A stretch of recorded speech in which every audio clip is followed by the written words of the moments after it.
The Varieties of Religious Experience, William James. Contents.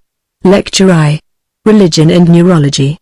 Introduction. The course is not anthropological, but deals with personal documents, questions of fact and questions of value. In point of fact, the religious are often neurotic criticism of medical materialism, which condemns religion on that account. Theory that religion has a sexual origin refuted. All states of mind are neurally conditioned. Their significance must be tested not by their origin but by the value of their fruits. 3 criteria of value. Origin useless as a criterion. Advantages of the psychopathic temperament when a superior intellect goes with it, especially for the religious life.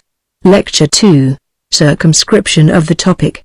Futility of simple definitions of religion. No unspecific religious sentiment, institutional and personal religion. We confine ourselves to the personal branch definition of religion for the purpose of these lectures. Meaning of the term divine.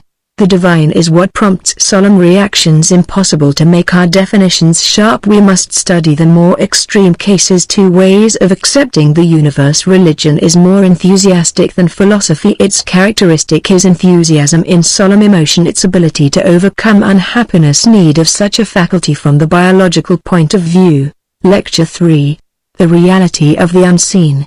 Percepts versus abstract concepts. Influence of the latter on belief. Kant's theological ideas. We have a sense of reality other than that given by the special senses. Examples of sense of presence, the feeling of unreality. Sense of a divine presence. Examples mystical experiences. Examples other cases of sense of God's presence. Convincingness of unreasoned experience. Inferiority of rationalism in establishing belief. Either enthusiasm or solemnity may preponderate in the religious attitude of individuals. Lectures 4 and V. The religion of healthy-mindedness. Happiness is man's chief concern. Once born and twice born characters. Walt Whitman. Mixed nature of Greek feeling. Systematic healthy-mindedness. Its reasonableness. Liberal Christianity shows it. Optimism as encouraged by popular science. The mind-cure movement. Its creed. Cases. Its doctrine of evil. Its analogy to Lutheran theology. Salvation by relaxation. Its methods. Suggestion, meditation, recollection, verification. Diversity of possible schemes of adaptation to the universe. Appendix 2. Mind cure cases. Lectures 5 and 7. The Sick Soul.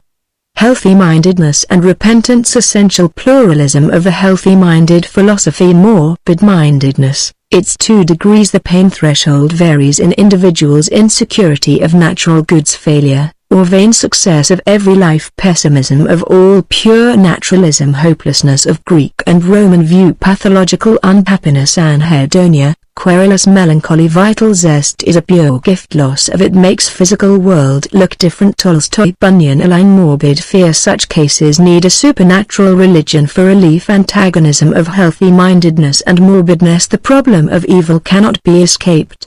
Lecture 8. The divided self, and the process of its unification. Heterogeneous personality. Character gradually attains unity. Examples of divided self. The unity attained need not be religious. Counter-conversion cases. Other cases. Gradual and sudden unification. Tolstoy's recovery. Bunyan's. Lecture 9. Conversion. Case of Stephen Bradley. The psychology of character changes. Emotional excitements make new centers of personal energy. Schematic ways of representing this. Starbuck likens conversion to normal moral ripening. Luber's ideas. Seemingly unconvertible persons. 2 types of conversion. Subconscious incubation of motives. Self-surrender. Its importance in religious history. Cases. Lecture X. Conversion concluded. Cases of sudden conversion. Is suddenness essential? No, it depends on psychological idiosyncrasy. Proved existence of transmarginal, or subliminal, consciousness. Automatisms. Instantaneous conversions seem due to the possession of an active subconscious self by the subject. The value of conversion depends not on the process, but on the fruits. These are not superior in sudden conversion. Professor Coase views sanctification as a result. Our psychological account does not exclude direct presence of the deity. Sense of higher control. Relations of the emotional faith state to intellectual beliefs. Luber quoted characteristics of the faith state. Sense of truth. The world appears new. Sensory and motor automatisms. Permanency of conversions. Lectures 11, 12, and 13. Saintliness.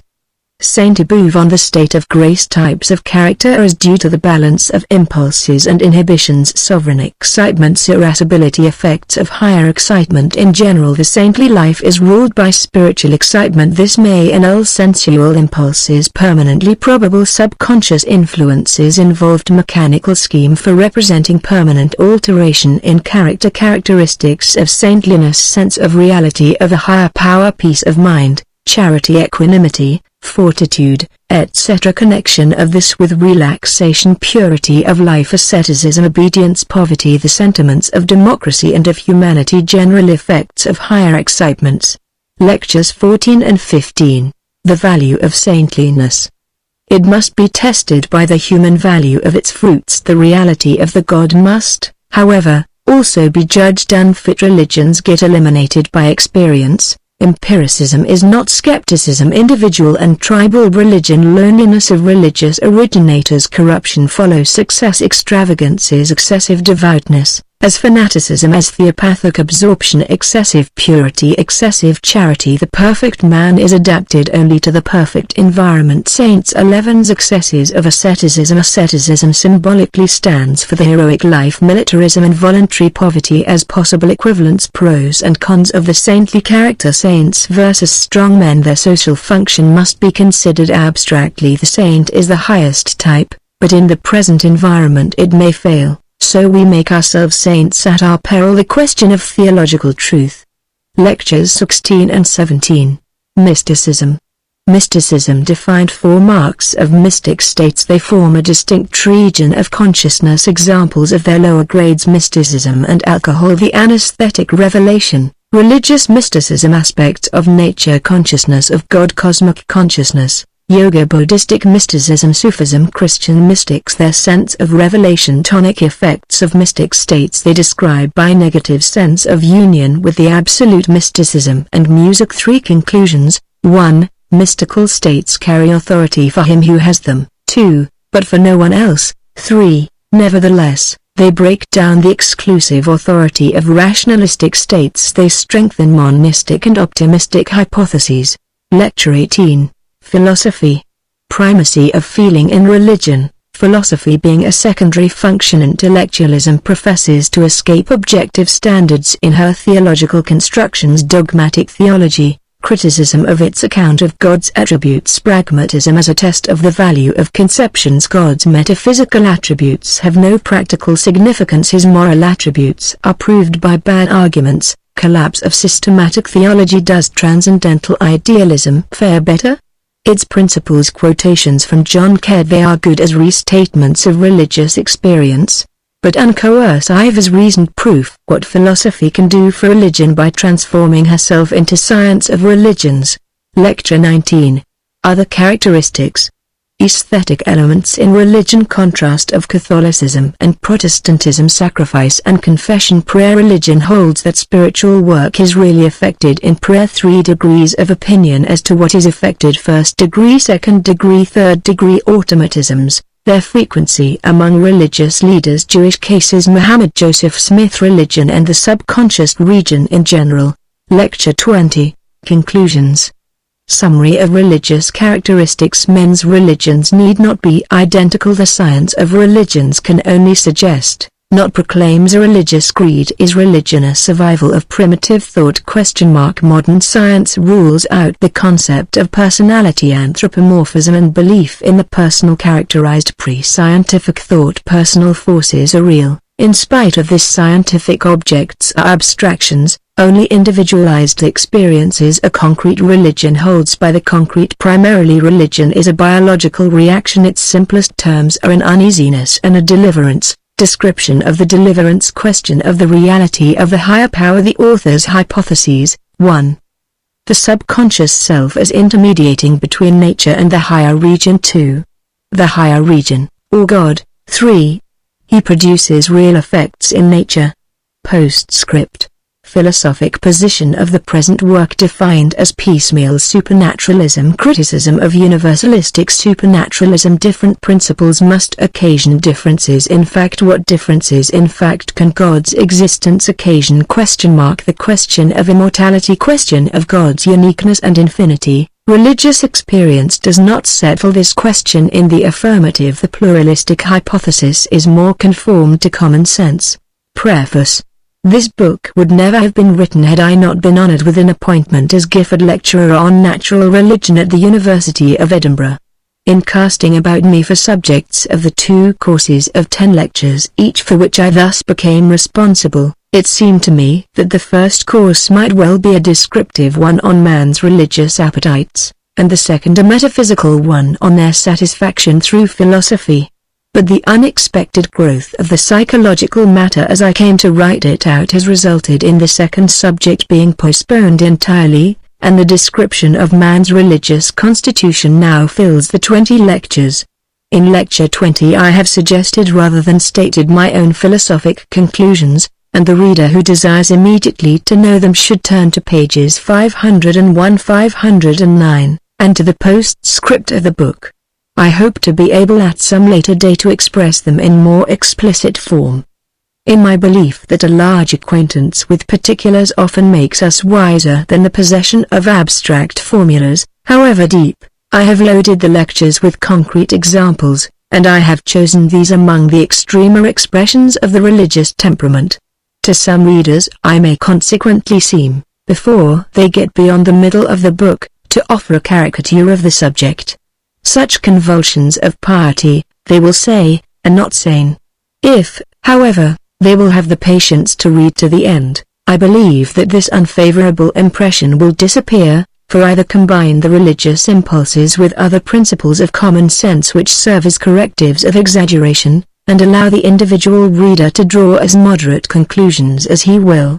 My thanks for help in writing these lectures are due to Edwin D. Starbuck, of Stanford University, who made over to me his large collection of manuscript material, to Henry W. Rankin, of East Northfield, a friend unseen but proved, to whom I owe precious information, to Theodore Flournoy, of Geneva, to Canning Schiller of Oxford, and to my colleague Benjamin Rand, for documents, to my colleague Dickinson S. Miller, and to my friends, Thomas Wren Ward, of New York, and Winston T. Lutosławski, late of Krakow, for important suggestions and advice. Finally, to conversations with the lamented Thomas Davidson and to the use of his books, at Glenmore, above Keene Valley, I owe more obligations than I can well express. Harvard University, March, 1902, Lecture 1, Religion and Neurology. It is with no small amount of trepidation that I take my place behind this desk, and face this learned audience. To us Americans, the experience of receiving instruction from the living voice, as well as from the books, of European scholars, is very familiar. At my own University of Harvard, not a winter passes without its harvest, large or small, of lectures from Scottish, English, French, or German representatives of the science or literature of their respective countries whom we have either induced to cross the ocean to address us, or captured on the wing as they were visiting our land. It seems the natural thing for us to listen whilst the Europeans talk. The contrary habit, of talking whilst the Europeans listen, we have not yet acquired, and in him who first makes the adventure it begets a certain sense of apology being due for so presumptuous an act. Particularly must this be the case on a soil as sacred to the American imagination as that of Edinburgh. The glories of the philosophic chair of this university were deeply impressed on my imagination in boyhood. Professor Fraser's Essays in Philosophy, then just published, was the first philosophic book I ever looked into, and I well remember the awestruck feeling I received from the account of Sir William Hamilton's classroom therein contained. Hamilton's own lectures were the first philosophic writings I ever forced myself to study, and after that I was immersed in Dugald Stewart and Thomas Browne. Such juvenile emotions of reverence never get outgrown, and I confess that to find my humble self promoted from my native wilderness to be actually for the time an official here, and transmuted into a colleague of these illustrious names, carries with it a sense of dreamland quite as much as of reality. But since I have received the honor of this appointment, I have felt that it would never do to decline.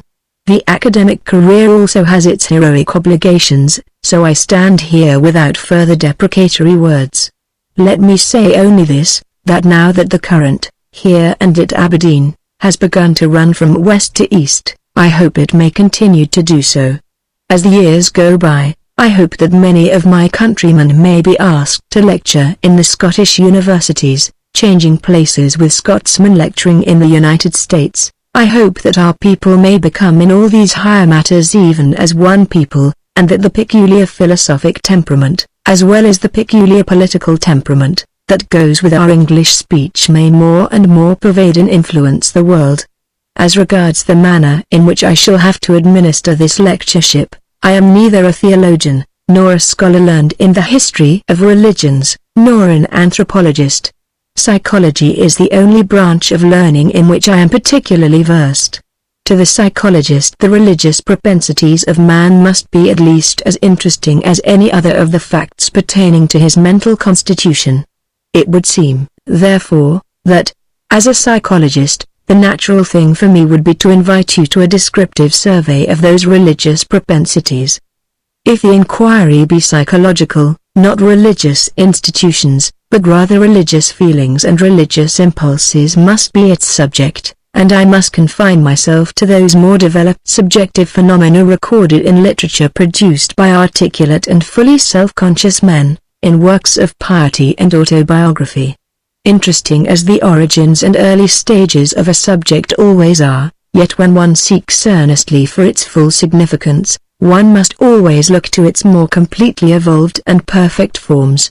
It follows from this that the documents that will most concern us will be those of the men who were most accomplished in the religious life and best able to give an intelligible account of their ideas and motives. These men, of course, are either comparatively modern writers, or else such earlier ones as have become religious classics. The documents humanes which we shall find most instructive need not then be sought for in the haunts of special erudition. They lie along the beaten highway, and this circumstance, which flows so naturally from the character of our problem, suits admirably also your lecturer's lack of special theological learning.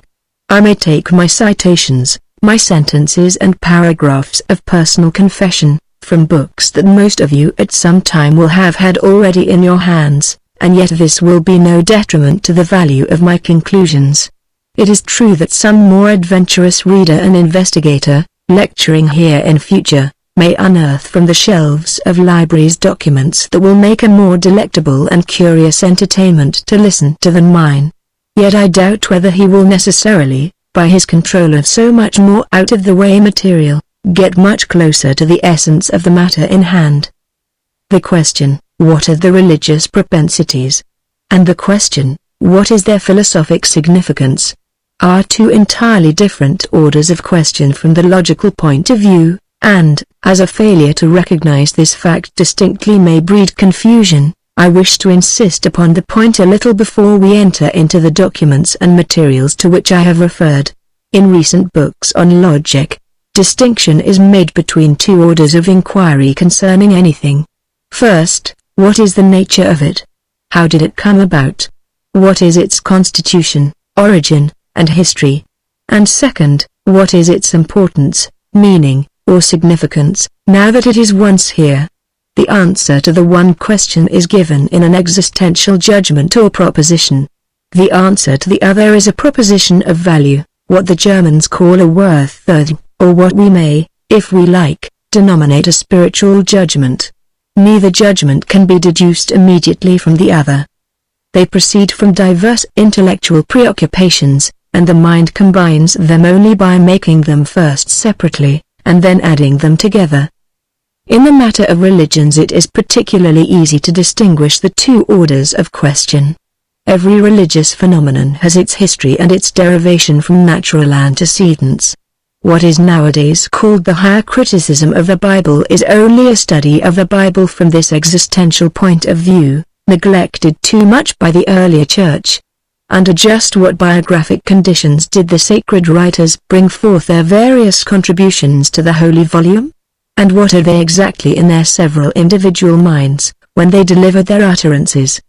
These are manifestly questions of historical fact, and one does not see how the answer to them can decide offhand the still further question, of what use should such a volume, with its manner of coming into existence so defined, be to us as a guide to life and a revelation? To answer this other question we must have already in our mind some sort of a general theory as to what the peculiarities in a thing should be which give it value for purposes of revelation, and this theory itself would be what I just called a spiritual judgment. Combining it with our existential judgment, we might indeed deduce another spiritual judgment as to the Bible's worth. Thus if our theory of revelation value were to affirm that any book, to possess it, must have been composed automatically or not by the free caprice of the writer, or that it must exhibit no scientific and historic errors and express no local or personal passions, the Bible would probably fail ill at our hands. But if, on the other hand, our theory should allow that a book may well be a revelation in spite of errors and passions and deliberate human composition, if only it be a true record of the inner experiences of great souled persons wrestling with the crises of their fate, then the verdict would be much more favorable. You see that the existential facts by themselves are insufficient for determining the value, and the best adepts of the higher criticism accordingly never confound the existential with the spiritual problem. With the same conclusions of fact before them, some take one view, and some another, of the Bible's value as a revelation, according as their spiritual judgment as to the foundation of values differs. I make these general remarks about the two sorts of judgment, because there are many religious persons, some of you now present, possibly, are among them who do not yet make a working use of the distinction, and who may therefore feel first a little startled at the purely existential point of view from which in the following lectures the phenomena of religious experience must be considered. When I handle them biologically and psychologically as if they were mere curious facts of individual history, some of you may think it a degradation of so sublime a subject, and may even suspect me, until my purpose gets more fully expressed, of deliberately seeking to discredit the religious side of life. Such a result is of course absolutely alien to my intention, and since such a prejudice on your part would seriously obstruct the due effect of much of what I have to relate, I will devote a few more words to the point. There can be no doubt that as a matter of fact religious life, exclusively pursued, does tend to make the person exceptional and eccentric. I speak not now of your ordinary religious believer, who follows the conventional observances of his country, whether it be Buddhist, Christian, or Mohammedan. His religion has been made for him by others, communicated to him by tradition, determined to fixed forms by imitation, and retained by habit. It would profit us little to study this second-hand religious life. We must make search rather for the original experiences which were the pattern setters to all this mass of suggested feeling and imitated conduct. These experiences we can only find in individuals for whom religion exists not as a dull habit, but as an acute fever rather. But such individuals are geniuses in the religious line, and like many other geniuses who have brought forth fruits effective enough for commemoration in the pages of biography, such religious geniuses have often shown symptoms of nervous instability. Even more perhaps than other kinds of genius, religious leaders have been subject to abnormal psychical visitations. Invariably they have been creatures of exalted emotional sensibility. Often they have led a discordant inner life, and had melancholy during a part of their career. They have known no measure, been liable to obsessions and fixed ideas, and frequently they have fallen into trances, heard voices, seen visions, and presented all sorts of peculiarities which are ordinarily classed as pathological. Often, moreover, these pathological features in their career have helped to give them their religious authority and influence. If you ask for a concrete example, there can be no better one than is furnished by the person of George Fox. The Quaker religion which he founded is something which it is impossible to overpraise. In a day of shams, it was a religion of veracity rooted in spiritual inwardness, and a return to something more like the original gospel truth than men had ever known in England. So far as our Christian sects today are evolving into liberality, they are simply reverting in essence to the position which Fox and the early Quakers so long ago assumed. No one can pretend for a moment that in point of spiritual sagacity and capacity, Fox's mind was unsound. Everyone who confronted him personally, from Oliver Cromwell down to county magistrates and jailers, seems to have acknowledged his superior power. Yet from the point of view of his nervous constitution, Fox was a psychopath or Dietrich of the deepest dye.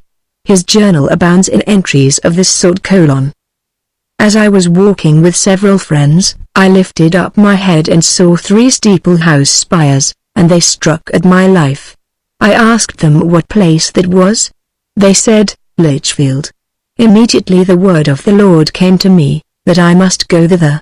Being come to the house we were going to, I wished the friends to walk into the house, saying nothing to them of whither I was to go. As soon as they were gone I stepped away, and went by my eye over hedge and ditch till I came within a mile of Lichfield where, in a great field, shepherds were keeping their sheep. Then was I commanded by the Lord to pull off my shoes. I stood still, for it was winter, but the word of the Lord was like a fire in me. So I put off my shoes and left them with the shepherds, and the poor shepherds trembled, and were astonished.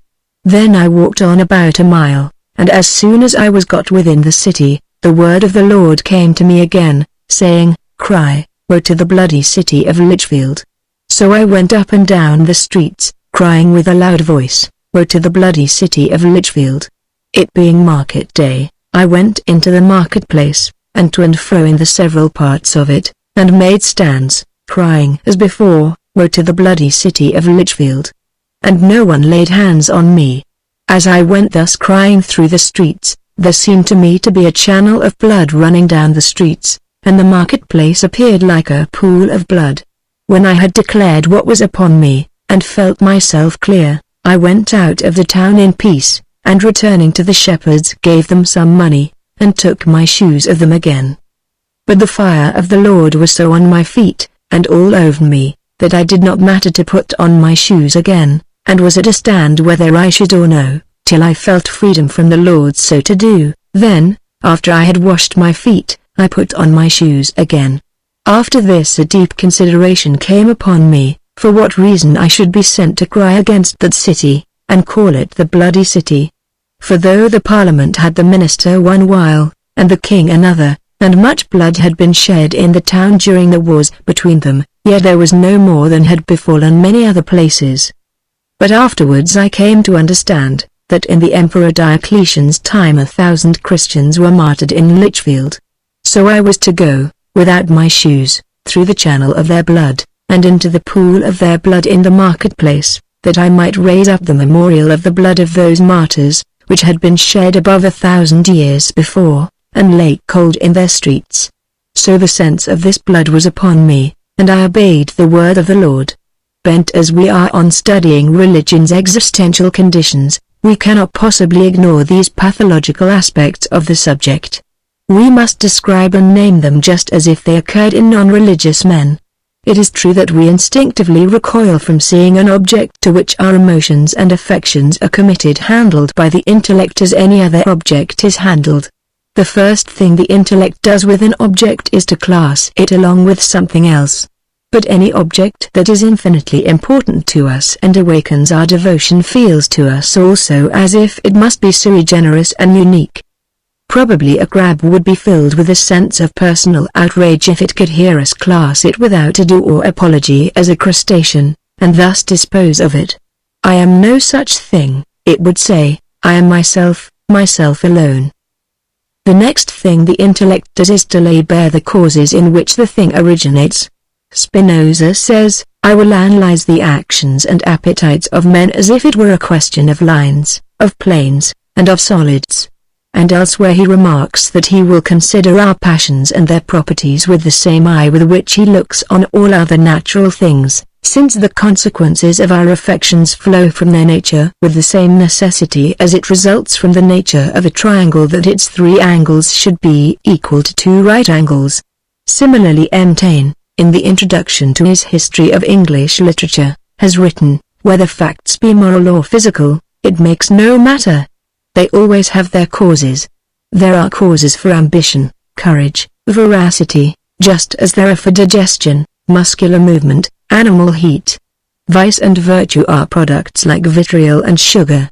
When we read such proclamations of the intellect bent on showing the existential conditions of absolutely everything, we feel quite apart from our legitimate impatience at the somewhat ridiculous swagger of the program, in view of what the authors are actually able to perform menaced and negated in the springs of our innermost life.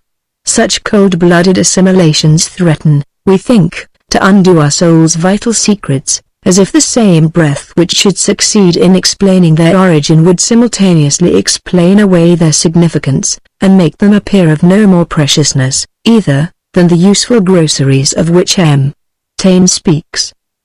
Perhaps the commonest expression of this assumption that spiritual value is undone if lowly origin be asserted is seen in those comments which unsentimental people so often pass on their more sentimental acquaintances.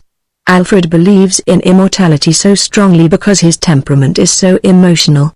Fanny's extraordinary conscientiousness is merely a matter of over-instigated nerves. William's melancholy about the universe is due to bad digestion, probably his liver is torpid. Eliza's delight in her church is a symptom of her hysterical constitution. Peter would be less troubled about his soul if he would take more exercise in the open air, etc. A more fully developed example of the same kind of reasoning is the fashion, quite common nowadays among certain writers, of criticizing the religious emotions by showing a connection between them and the sexual life. Conversion is a crisis of puberty and adolescence. The macerations of saints, and the devotion of missionaries, are only instances of the parental instinct of self-sacrifice gone astray. For the hysterical nun, starving for natural life, Christ is but an imaginary substitute for a more earthly object of affection. And the like. 1. As with many ideas that float in the air of one's time, this notion shrinks from dogmatic general statement and expresses itself only partially and by innuendo. It seems to me that few conceptions are less instructive than this reinterpretation of religion as perverted sexuality. It reminds one, so crudely is it often employed, of the famous Catholic taunt, that the Reformation may be best understood by remembering that its fons et origo was Luther's wish to marry a nun. The effects are infinitely wider than the alleged causes, and for the most part opposite in nature. It is true that in the vast collection of religious phenomena, some are undisguisedly amatory, for example, sex deities and obscene rites in polytheism, and ecstatic feelings of union with the Savior in a few Christian mystics. But then why not equally call religion an aberration of the digestive function, and prove one's point by the worship of Bacchus and Ceres, or by the ecstatic feelings of some other saints about the Eucharist? Religious language clothes itself in such poor symbols as our life affords, and the whole organism gives overtones of comment whenever the mind is strongly stirred to expression. Language drawn from eating and drinking is probably as common in religious literature as is language drawn from the sexual life. We hunger and thirst after righteousness, we find the Lord a sweet savor, we taste and see that he is good. Spiritual milk for American babes, drawn from the breasts of both testaments, is a subtitle of the once famous New England primer, and Christian devotional literature indeed quite floats in milk, thought of from the point of view, not of the mother, but of the greedy babe. Saint François de Sales, for instance, thus describes the origin of quietude: in this state the soul is like a little child still at the breast, whose mother to caress him whilst he is still in her arms makes her milk distill into his mouth without his even moving his lips. So it is here. Our Lord desires that our will should be satisfied with sucking the milk which His Majesty pours into our mouth, and that we should relish the sweetness without even knowing that it cometh from the Lord.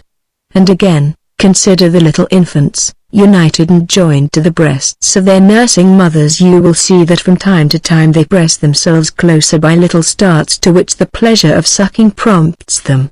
Even so, during its origin, the heart united to its God oftentimes makes attempts at closer union by movements during which it presses closer upon the divine sweetness. Chemin de la Perfection, ch. 31, Amour de Dieu, 7. ch. I. In fact, one might almost as well interpret religion as a perversion of the respiratory function.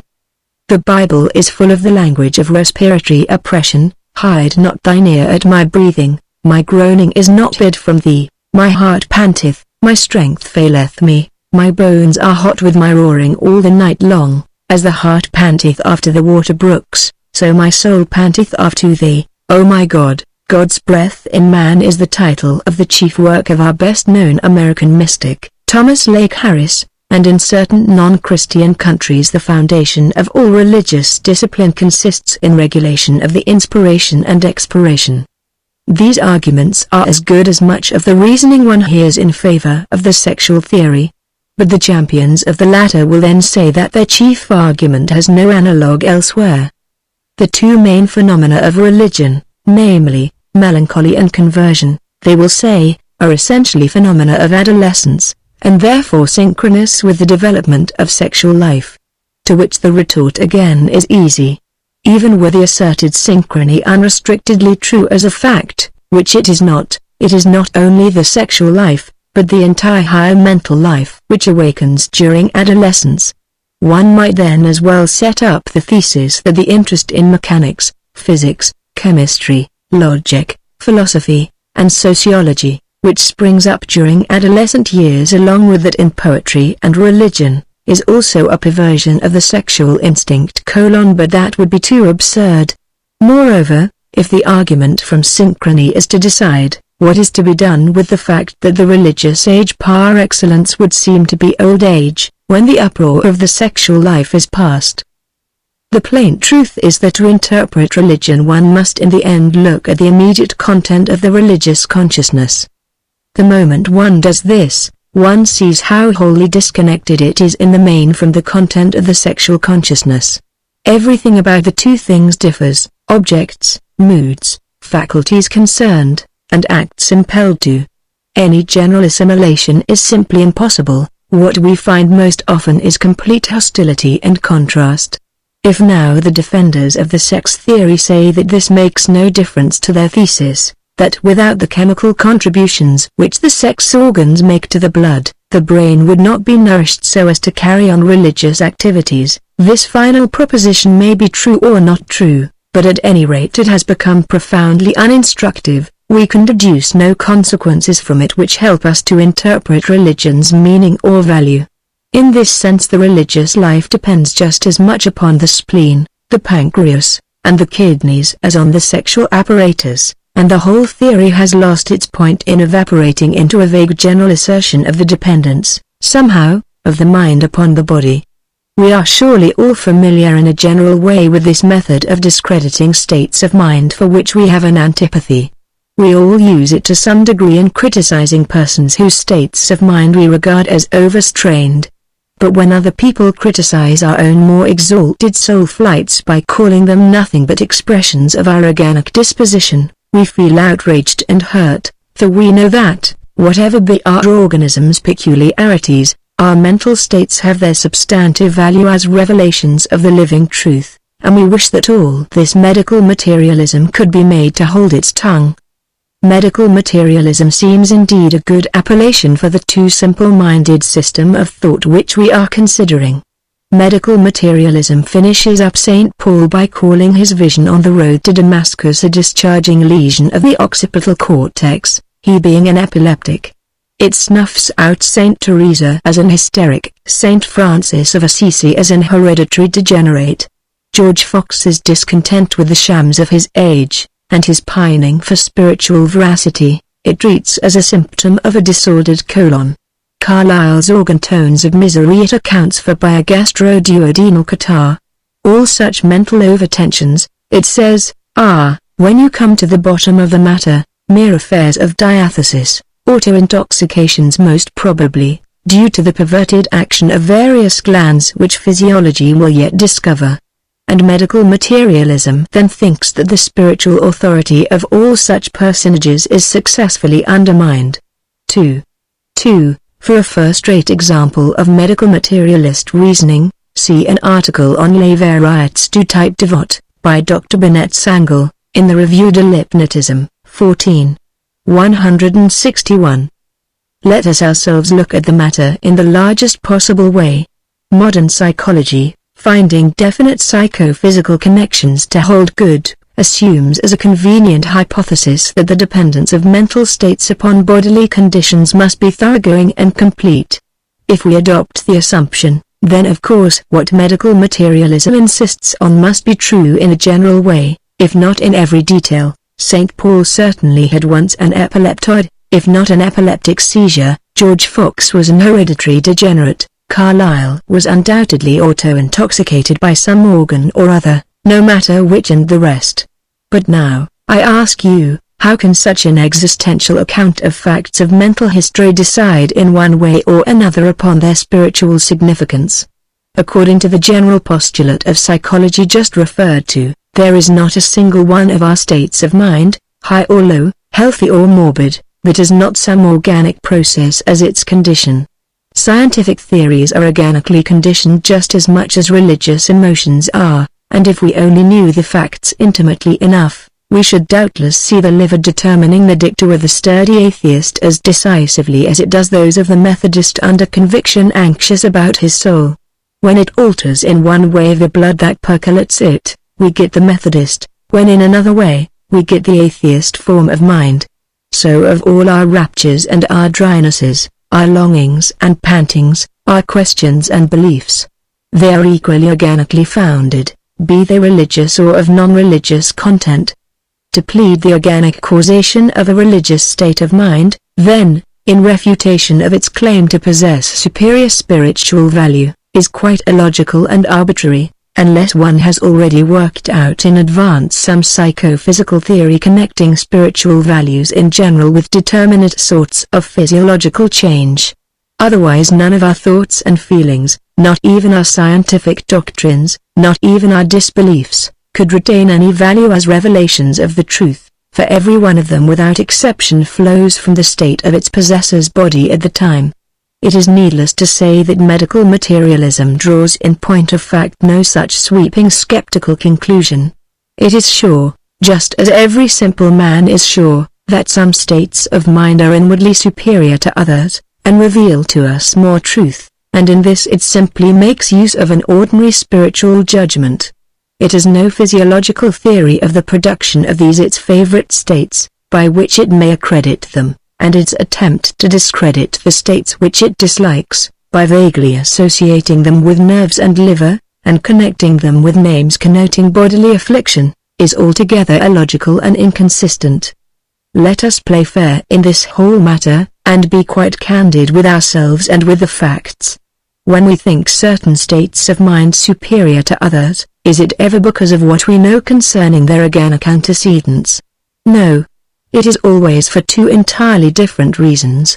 It is either because we take an immediate delight in them, or else it is because we believe them to bring us good consequential fruits for life. When we speak disparagingly of feverish fancies, surely the fever process as such is not the ground of our disesteem, for aught we know to the contrary. 103 degrees or 104 degrees Fahrenheit might be a much more favorable temperature for truths to germinate and sprout in, than the more ordinary blood heat of 97 or 98 degrees. It is either the disagreeableness itself of the fancies, or their inability to bear the criticisms of the convalescent hour.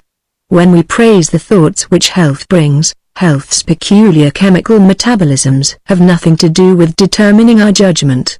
We know in fact almost nothing about these metabolisms.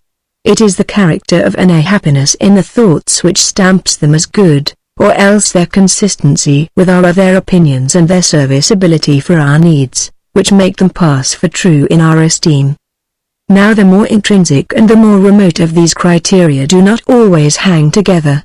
Inner happiness and serviceability do not always agree. What immediately feels most good is not always most true, when measured by the verdict of the rest of experience.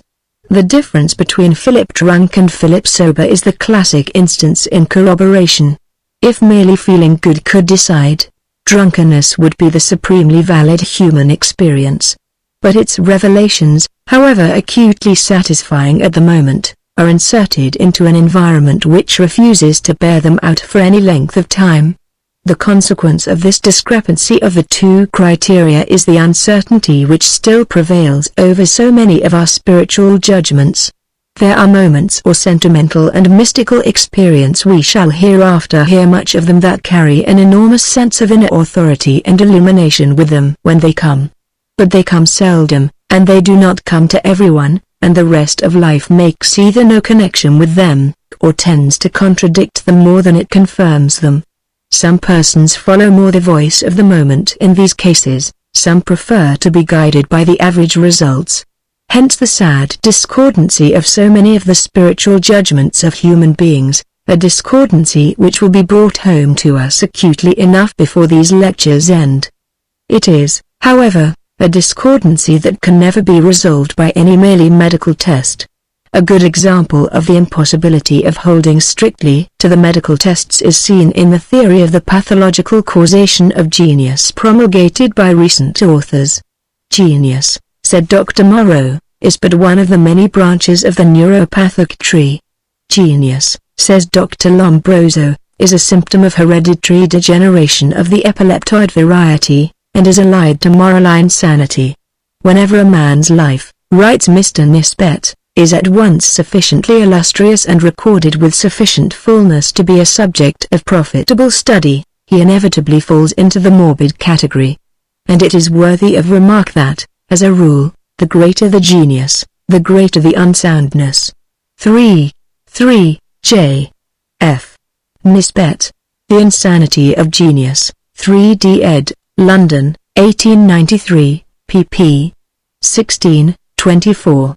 Now do these authors, after having succeeded in establishing to their own satisfaction that the works of genius are fruits of disease, consistently proceed thereupon to impugn the value of the fruits?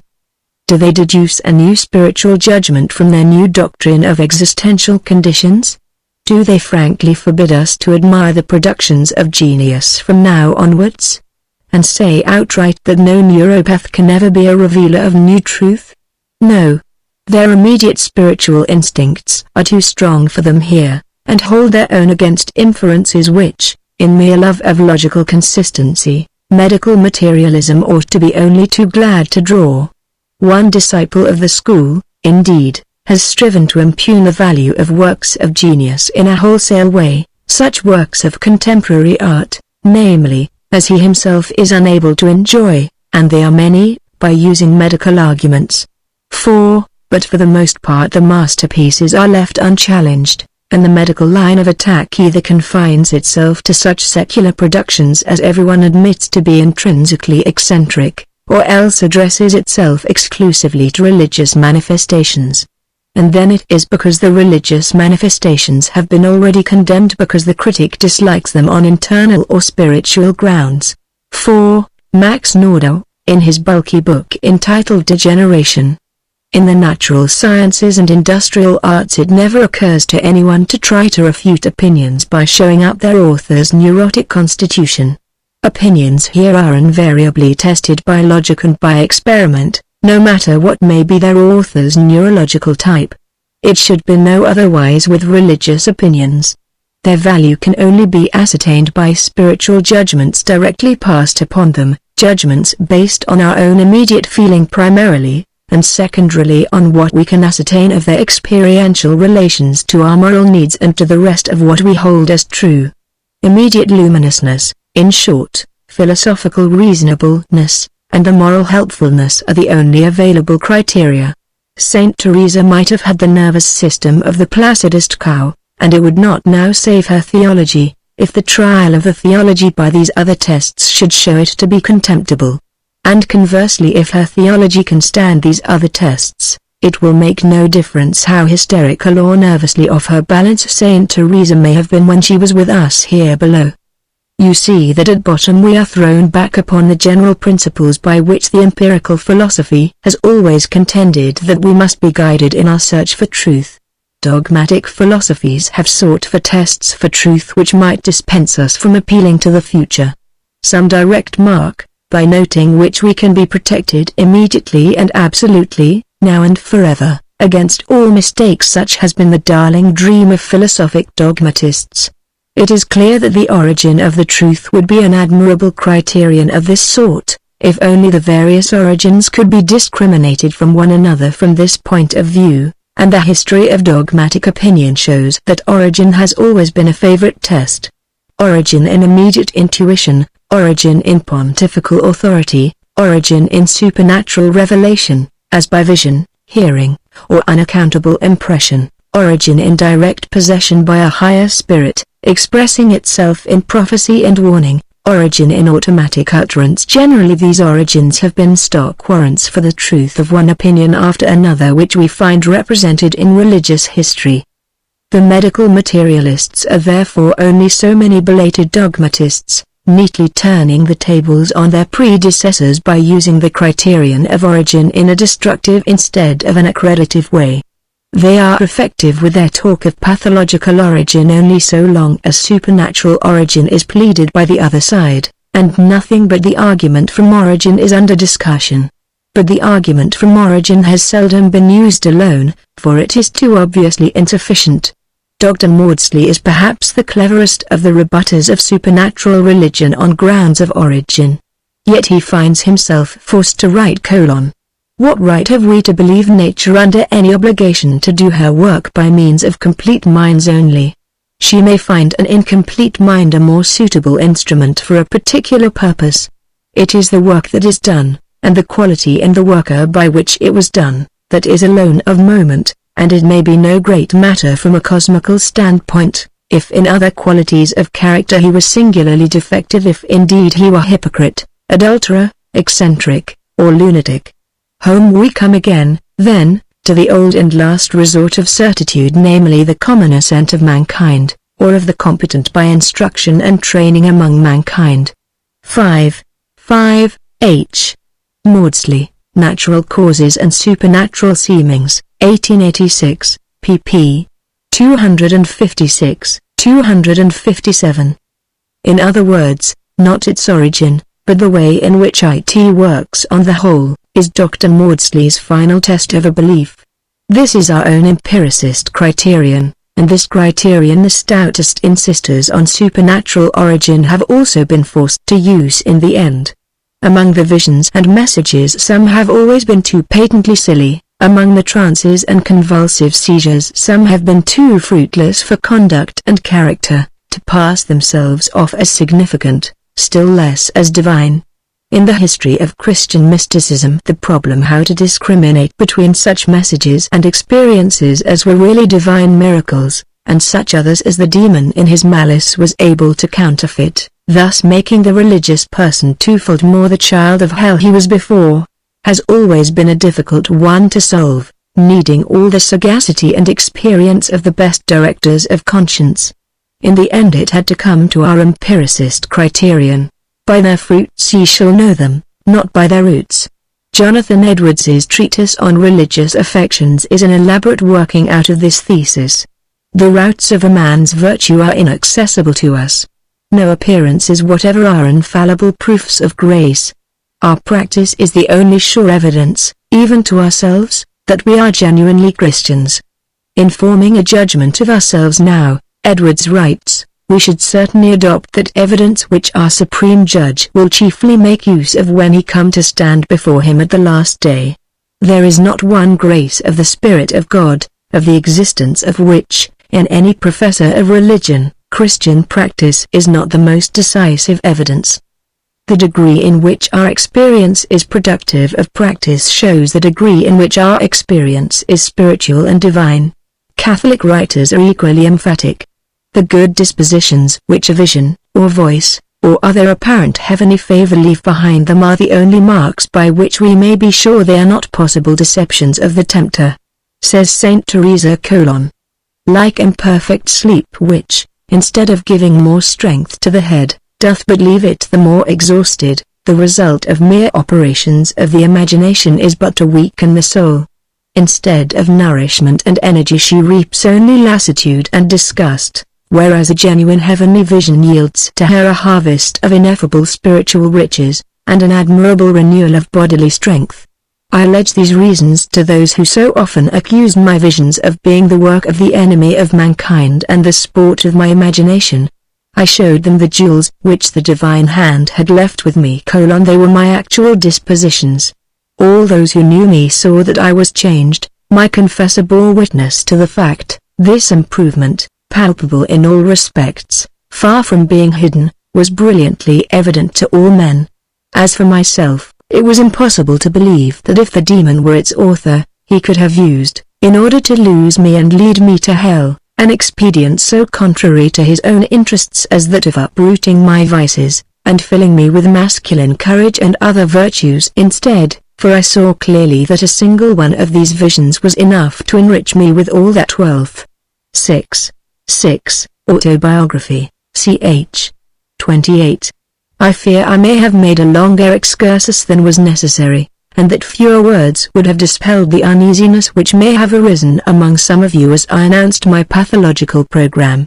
At any rate, you must all be ready now to judge the religious life by its results exclusively, and I shall assume that the bugaboo of morbid origin will scandalize your piety no more.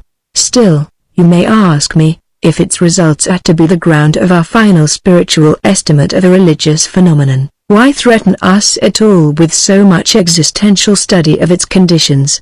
Why not simply leave pathological questions out? To this I reply in two ways. First, I say, irrepressible curiosity imperiously leads one on, and I say, secondly, that it always leads to a better understanding of a thing's significance to consider its exaggerations and perversions, its equivalents and substitutes and nearest relatives elsewhere.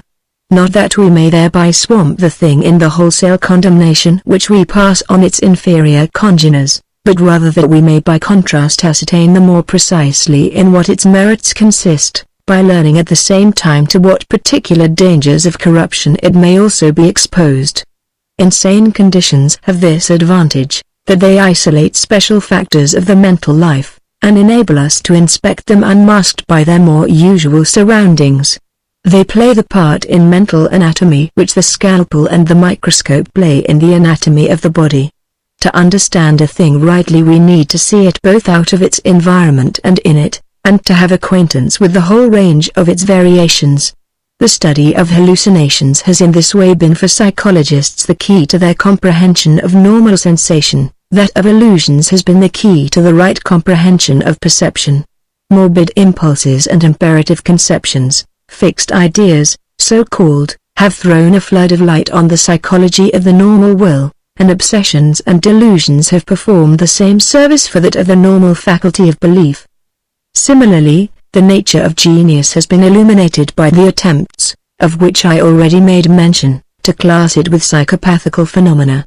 Borderland insanity, crankiness, insane temperament, loss of mental balance, psychopathic degeneration, to use a few of the many synonyms by which it has been called, has certain peculiarities and liabilities which, when combined with a superior quality of intellect in an individual, make it more probable that he will make his mark and affect his age, than if his temperament were less neurotic.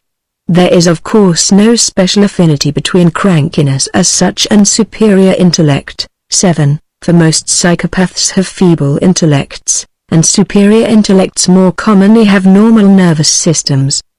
But the psychopathic temperament, whatever be the intellect with which it finds itself bared, often brings with it ardor and excitability of character.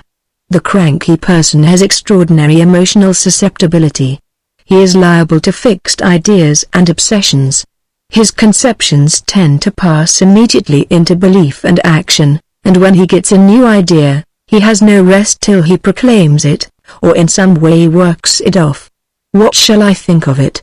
A common person says to himself about a vexed question, but in a cranky mind what must I do about it?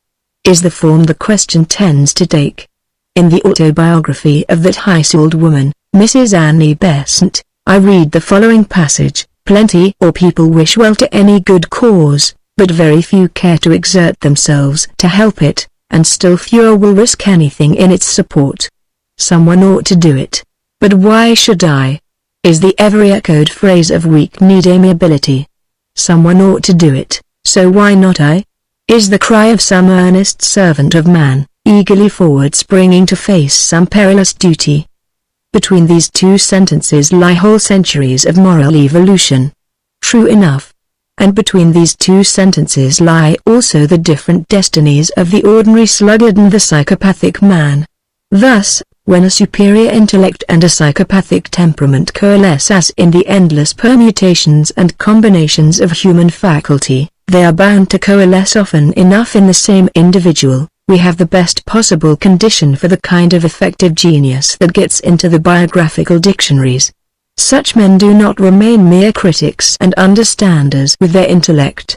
Their ideas possess them, they inflict them, for better or worse, upon their companions or their age. It is they who get counted when Messrs. Lombroso, Nisbet, and others invoke statistics to defend their paradox. 7. Superior intellect, as Professor Bain has admirably shown, seems to consist in nothing so much as in a large development of the faculty of association by similarity. To pass now to religious phenomena, take the melancholy which, as we shall see, constitutes an essential moment in every complete religious evolution. Take the happiness which achieved religious belief confers. Take the trance-like states of insight into truth which all religious mystics report.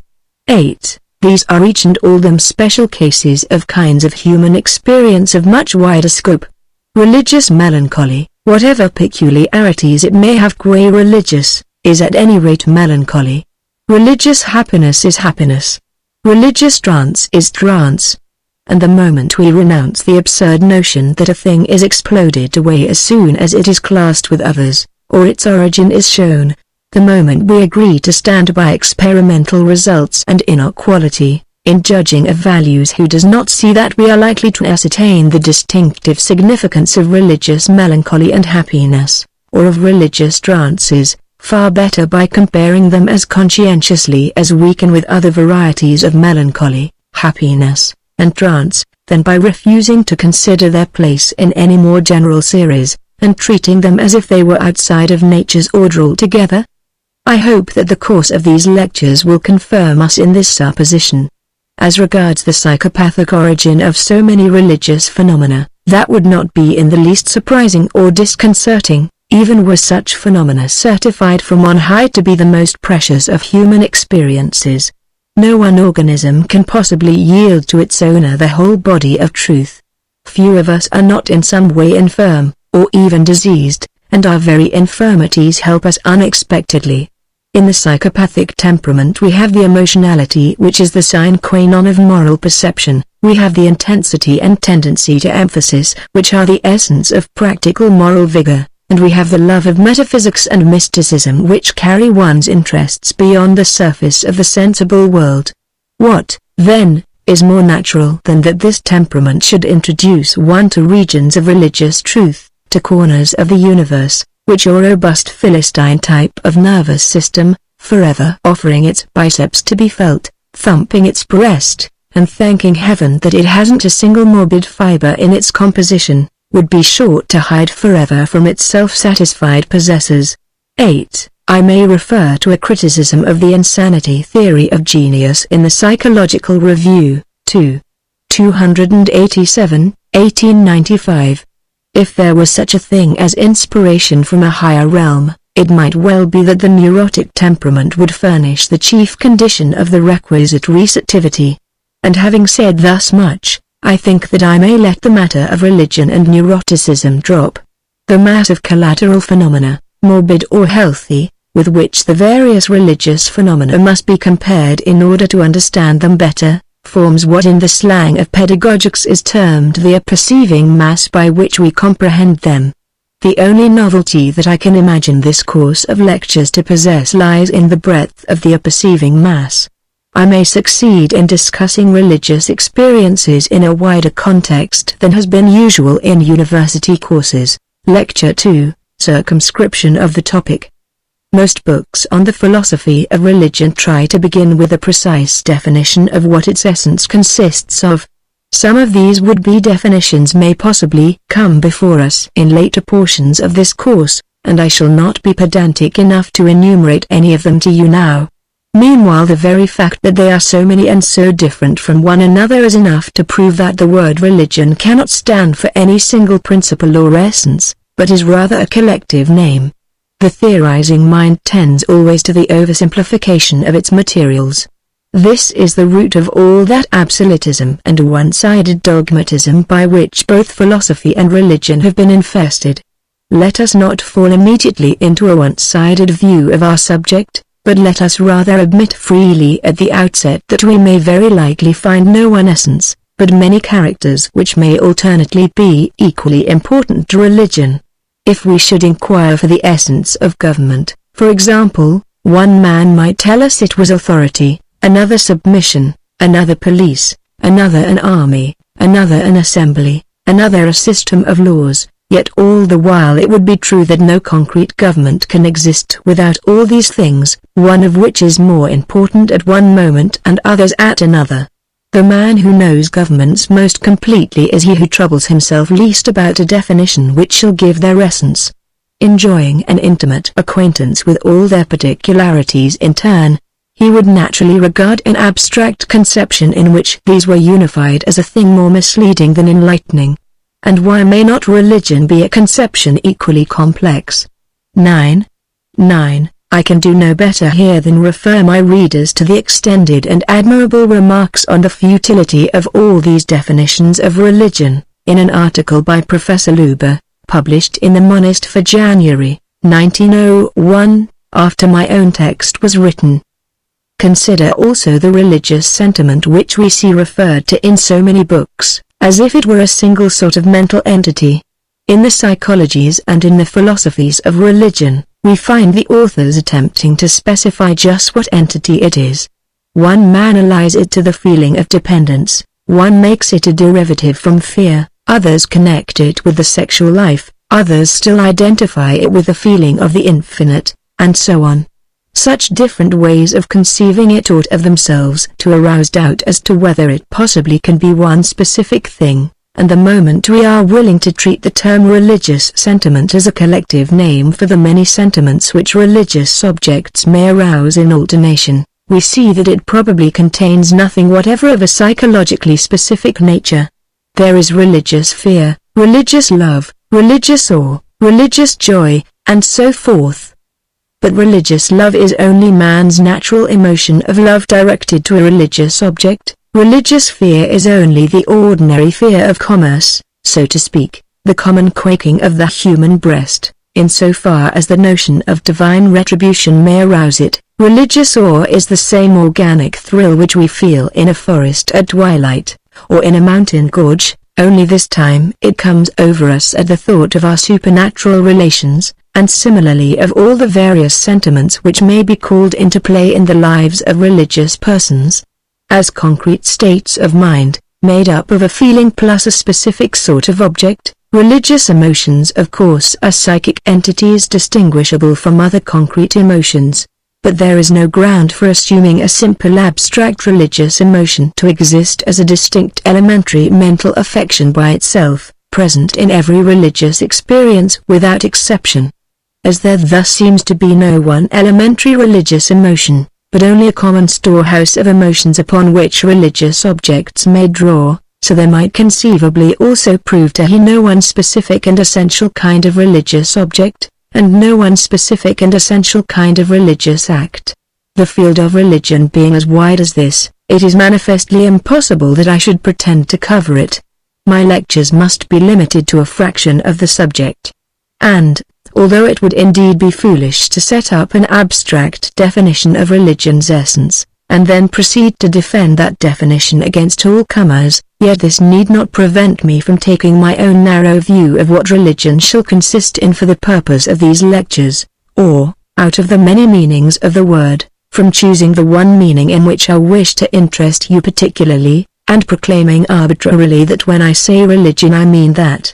This, in fact, is what I must do, and I will now preliminarily seek to mark out the field I choose. One way to mark it out easily is to say what aspects of the subject we leave out.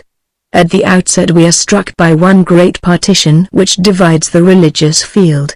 On the one side of it lies institutional, on the other personal religion. As M.P. Sabatier says, one branch of religion keeps the divinity, another keeps man most in view. Worship and sacrifice, procedures for working on the dispositions of the deity, theology and ceremony and ecclesiastical organization, are the essentials of religion in the institutional branch. Were we to limit our view to it, we should have to define religion as an external art, the art of winning the favor of the gods. In the more personal branch of religion it is on the contrary the inner dispositions of man himself which form the center of interest, his conscience, his deserts, his helplessness, his incompleteness. And although the favor of the god, as forfeited or gained, is still an essential feature of the story, and theology plays a vital part therein, yet the acts to which this sort of religion prompts are personal, not ritual acts. The individual transacts the business by himself alone, and the ecclesiastical organization, with its priests and sacraments and other go-betweens, sinks to an altogether secondary place. The relation goes direct from heart to heart, from soul to soul, between man and his Maker. Now in these lectures I propose to ignore the institutional branch entirely, to say nothing of the ecclesiastical organization, to consider as little as possible the systematic theology and the ideas about the gods themselves, and to confine myself as far as I can to personal religion pure and simple. To some of you personal religion, thus nakedly considered, will no doubt seem too incomplete a thing to wear the general name. It is a part of religion, you will say, but only its unorganized rudiment. If we are to name it by itself, we had better call it man's conscience or morality than his religion. The name religion should be reserved for the fully organized system of feeling, thought, and institution, for the Church, in short, of which this personal religion, so called, is but a fractional element. But if you say this, it will only show the more plainly how much the question of definition tends to become a dispute about names. Rather than prolong such a dispute, I am willing to accept almost any name for the personal religion of which I propose to treat. Call it conscience or morality, if you yourselves prefer, and not religion under either name. It will be equally worthy of our study. As for myself, I think it will prove to contain some elements which morality pure and simple does not contain, and these elements I shall soon seek to point out, so I will myself continue to apply the word religion to it, and in the last lecture of all, I will bring in the theologies and the ecclesiasticisms, and say something of its relation to them. In one sense at least the personal religion will prove itself more fundamental than either theology or ecclesiasticism. Churches, when once established, live at second hand upon tradition, but the founders of every church owed their power originally to the fact of their direct personal communion with the divine. Not only the superhuman founders, the Christ, the Buddha, Muhammad, but all the originators of Christian sects have been in this case so personal religion should still seem the primordial thing, even to those who continue to esteem it incomplete. There are, it is true, other things in religion chronologically more primordial than personal devoutness in the moral sense. Fetishism and magic seem to have preceded inward piety historically, at least our records of inward piety do not reach back so far. And if fetishism and magic be regarded as stages of religion, one may say that personal religion in the inward sense and the genuinely spiritual ecclesiasticisms which it founds are phenomena of secondary or even tertiary order.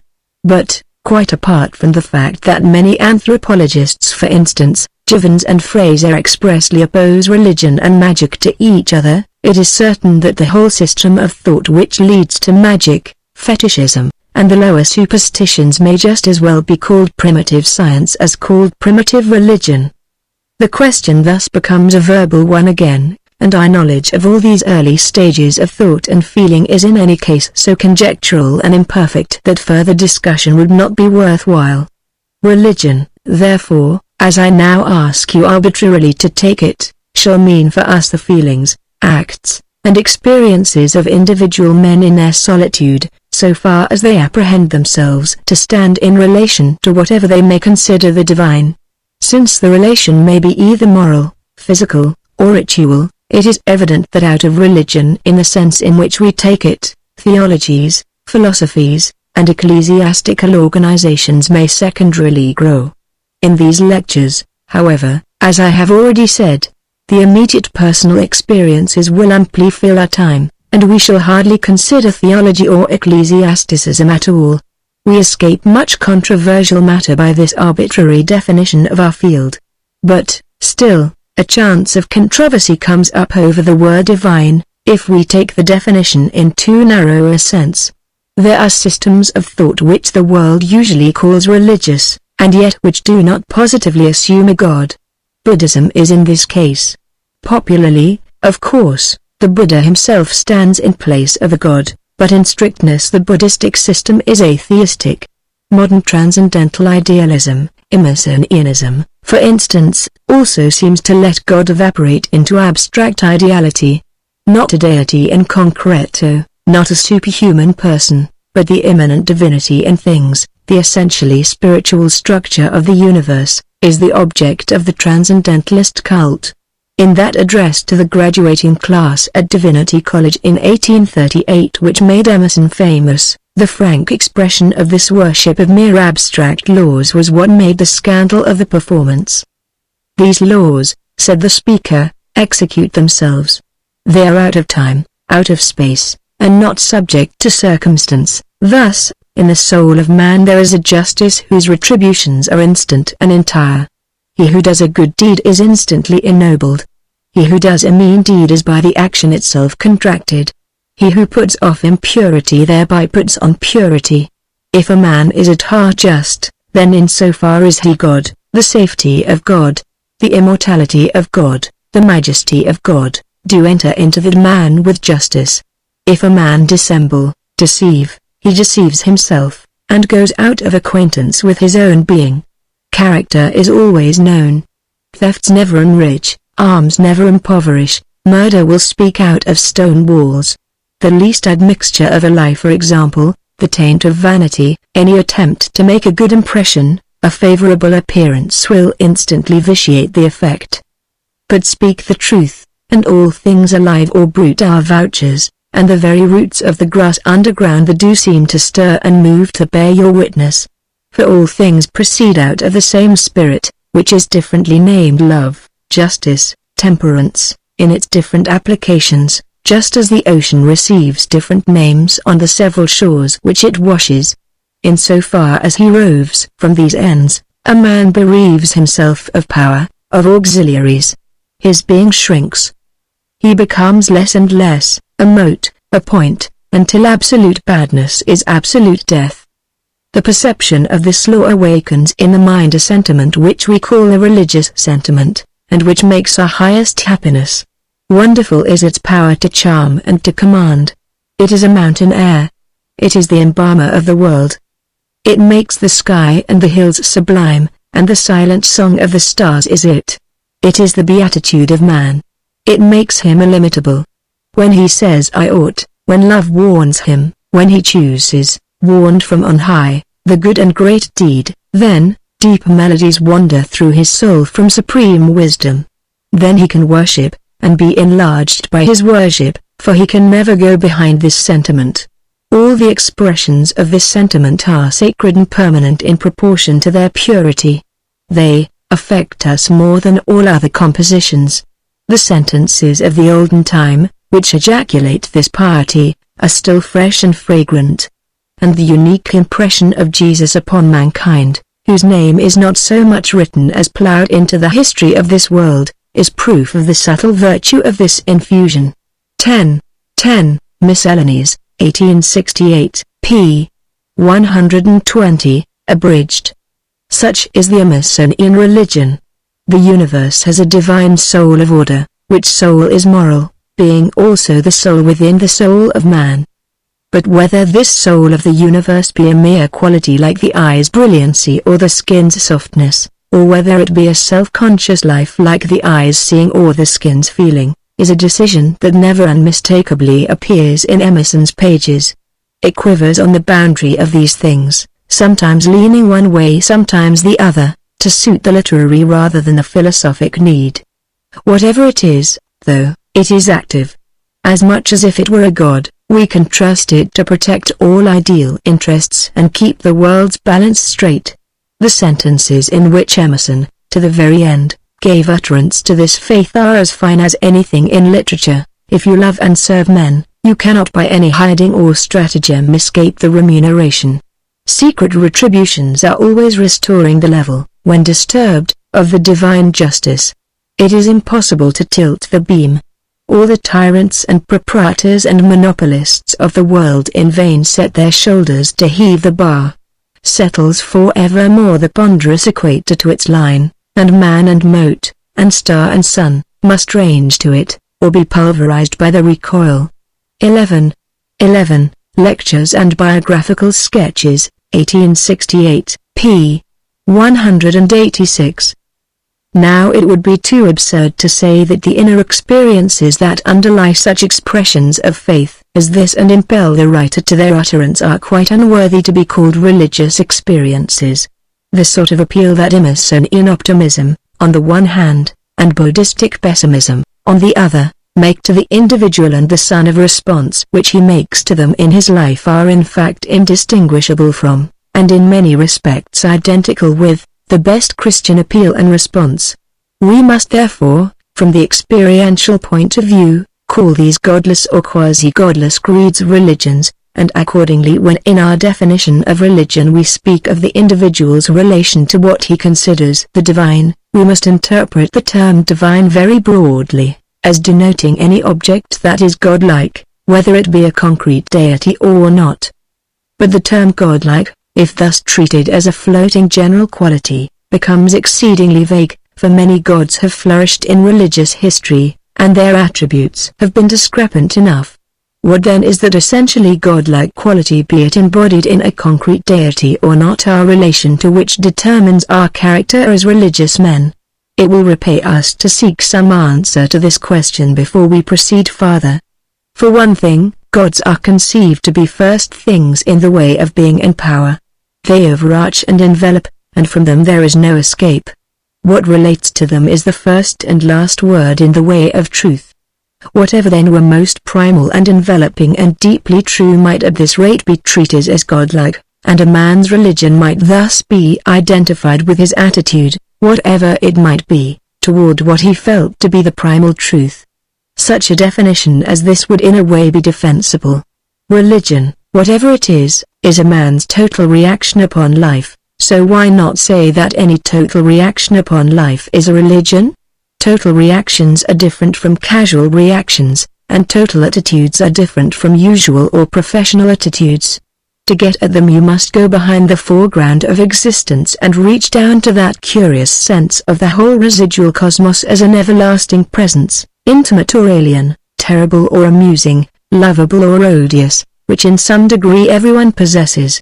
This sense of the world's presence, appealing as it does to a peculiar individual temperament, makes us either strenuous or careless, devout or blasphemous, gloomy or exultant, about life at large, and our reaction, involuntary and inarticulate and often half unconscious as it is the completest of all our answers to the question, what is the character of this universe in which we dwell? It expresses our individual sense of it in the most definite way. Why then not call these reactions our religion, no matter what specific character they may have? Non-religious as some of these reactions may be, in one sense of the word religious, they yet belong to the general sphere of the religious life, and so should generically be classed as religious reactions. He believes in no God, and he worships him, said a colleague of mine of a student who was manifesting a fine atheistic ardor, and the more fervent opponents of Christian doctrine have often enough shown a temper which, psychologically considered, is indistinguishable from religious zeal.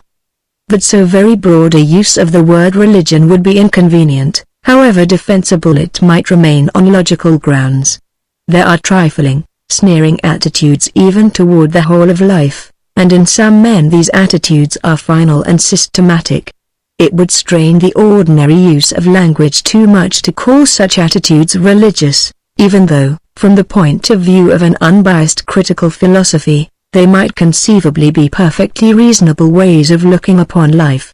Voltaire, for example, writes thus to a friend, at the age of 73, "As for myself," he says, "weak as I am, I carry on the war to the last moment. I get 100 pike thrusts, I return 200, and I laugh. I see near my door Geneva on fire with quarrels over nothing, and I laugh again, and, thank God, I can look upon the world as a farce even when it becomes as tragic as it sometimes does. All comes out even at the end of the day, and all comes out still more even when all the days are over." Much as we may admire such a robust old gamecock spirit in a valetudinarian, to call it a religious spirit would be odd. Yet it is for the moment Voltaire's reaction on the whole of life. Je m'en fiche is the vulgar French equivalent for our English ejaculation who cares?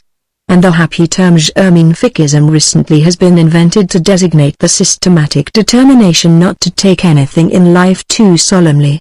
All is vanity is the relieving word in all difficult crises for this mode of thought, which that exquisite literary genius Renan took pleasure, in his later days of sweet decay, in putting into coquettishly sacrilegious forms which remain to us as excellent expressions of the all is vanity state of mind.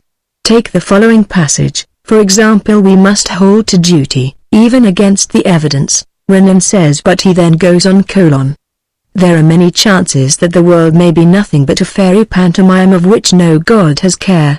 We must therefore arrange ourselves so that on neither hypothesis we shall be completely wrong. We must listen to the superior voices, but in such a way that if the second hypothesis were true we should not have been too completely duped. If in effect the world be not a serious thing, it is the dogmatic people who will be the shallow ones, and the worldly-minded whom the theologians now call frivolous will be those who are really wise. In utrum paratus, then. Be ready for anything that perhaps is wisdom. Give ourselves up, according to the hour, to confidence, to skepticism, to optimism, to irony, and we may be sure that at certain moments at least we shall be with the truth. Good humor is a philosophic state of mind. It seems to say to nature that we take her no more seriously than she takes us. I maintain that one should always talk of philosophy with a smile. We owe it to the eternal to be virtuous, but we have the right to add to this tribute our irony as a sort of personal reprisal. In this way we return to the right quarter jest for jest, we play the trick that has been played on us. St. Augustine's phrase, "Lord, if we are deceived, it is by thee," remains a fine one, well suited to our modern feeling. Only we wish the eternal to know that if we accept the fraud, we accept it knowingly and willingly. We are resigned in advance to losing the interest on our investments of virtue, but we wish not to appear ridiculous by having counted on them too securely. 12. Phys Detaches, pages 394 to 398, abridged. Surely all the usual associations of the word religion would have to be stripped away if such a systematic parti-pris of irony were also to be denoted by the name. For common men religion, whatever more special meanings it may have, signifies always a serious state of mind. If any one phrase could gather its universal message, that phrase would be, "All is not vanity in this universe, whatever the appearances may suggest." If it can stop anything, religion as commonly apprehended can stop just such chaffing talk as Renan's. It favors gravity, not pertness. It says hush to all vain chatter and smart wit. But if hostile to light irony, religion is equally hostile to heavy grumbling and complaint. The world appears tragic enough in some religions, but the tragedy is realized as purging, and a way of deliverance is held to exist. We shall see enough of the religious melancholy in a future lecture, but melancholy, according to our ordinary use of language, forfeits all title to be called religious when, in Marcus Aurelius's racy words, the sufferer simply lies kicking and screaming after the fashion of a sacrificed pig. The mood of a Schopenhauer or a Nietzsche, and in a less degree one may sometimes say the same of our own sad Carlyle, though often an ennobling sadness, is almost as often only peevishness running away with the bit between its teeth. The sallies of the two German authors remind one, half the time, of the sick shriekings of two dying rats. They lack the purgatorial note which religious sadness gives forth. There must be something solemn, serious, and tender about any attitude which we denominate religious. If glad, it must not grin or snicker; if sad, it must not scream or curse. It is precisely as being solemn experiences that I wish to interest you in religious experiences. So I propose arbitrarily again, if you please to narrow our definition once more by saying that the word divine, as employed therein, shall mean for us not merely the primal and enveloping and real, for that meaning if taken without restriction might prove too broad. The divine shall mean for us only such a primal reality as the individual feels impelled to respond to solemnly and gravely, and neither by a curse nor a jest. But solemnity, and gravity, and all such emotional attributes, admit of various shades, and, do what we will with our defining, the truth must at last be confronted that we are dealing with a field of experience where there is not a single conception that can be sharply drawn. The pretension, under such conditions, to be rigorously scientific or exact in our terms would only stamp us as lacking in understanding of our task. Things are more or less divine, states of mind are more or less religious, reactions are more or less total, but the boundaries are always misty, and it is everywhere a question of amount and degree. Nevertheless, at their extreme of development, there can never be any question as to what experiences are religious. The divinity of the object and the solemnity of the reaction are too well marked for doubt. Hesitation as to whether a state of mind is religious, or irreligious, or moral, or philosophical, is only likely to arise when the state of mind is weakly characterized, but in that case it will be hardly worthy of our study at all. With states that can only by courtesy be called religious we need have nothing to do. Our only profitable business being with what nobody can possibly feel tempted to call anything else. I said in my former lecture that we learn most about a thing when we view it under a microscope, as it were, or in its most exaggerated form. This is as true of religious phenomena as of any other kind of fact. The only cases likely to be profitable enough to repay our attention will therefore be cases where the religious spirit is unmistakable and extreme. Its fainter manifestations we may tranquilly pass by. Here, for example, is the total reaction upon life of Frederick Locker Lampson, whose autobiography, entitled Confidences, proves him to have been a most amiable man. I am so far resigned to my lot that I feel small pain at the thought of having to part from what has been called the pleasant habit of existence, the sweet fable of life. I would not care to live my wasted life over again, and so to prolong my span. Strange to say, I have but little wish to be younger. I submit with a chill at my heart. I humbly submit because it is the divine will, and my appointed destiny. I dread the increase of infirmities that will make me a burden to those around me, those dear to me. No. Let me slip away as quietly and comfortably as I can. Let the end come, if peace come with it.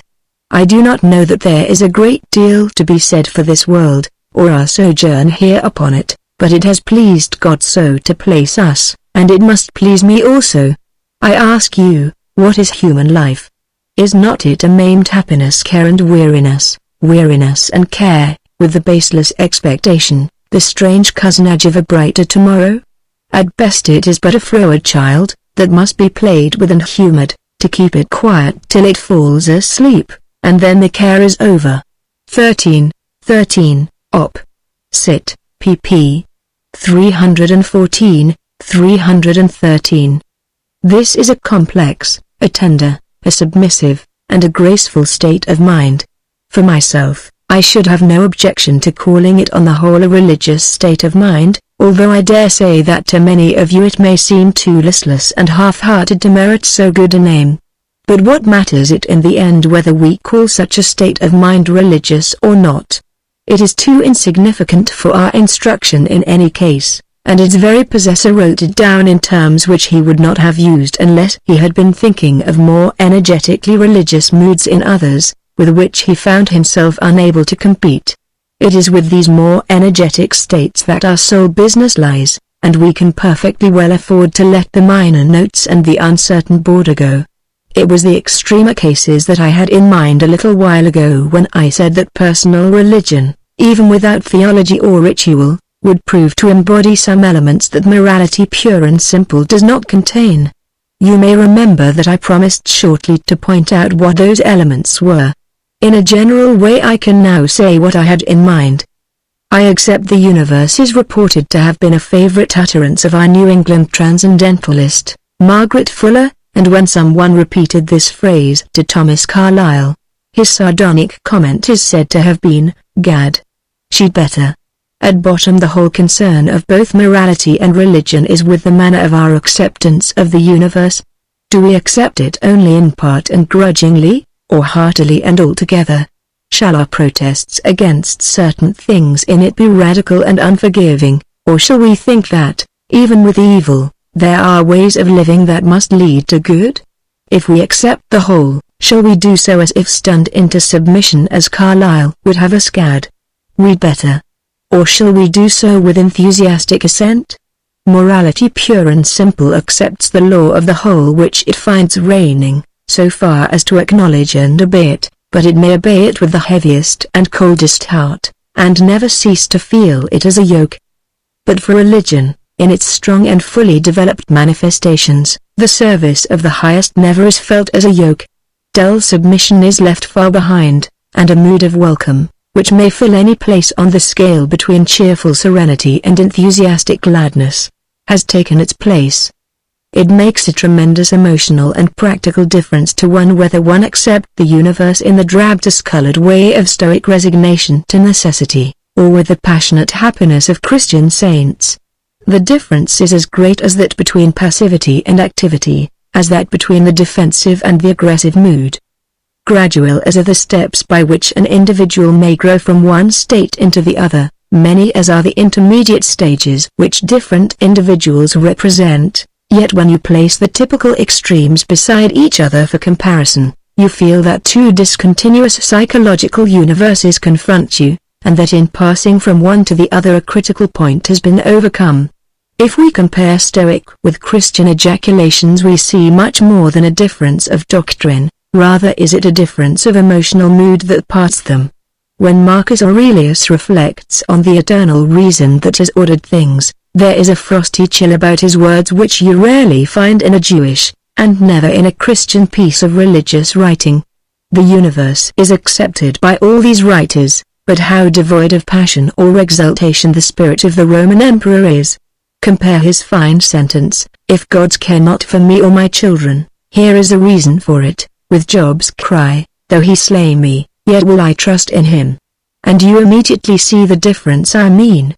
The anima mundi, to whose disposal of his own personal destiny the Stoic consents, is there to be respected and submitted to, but the Christian God is there to be loved, and the difference of emotional atmosphere is like that between an Arctic climate and the tropics, though the outcome in the way of accepting actual conditions uncomplainingly may seem in abstract terms to be much the same.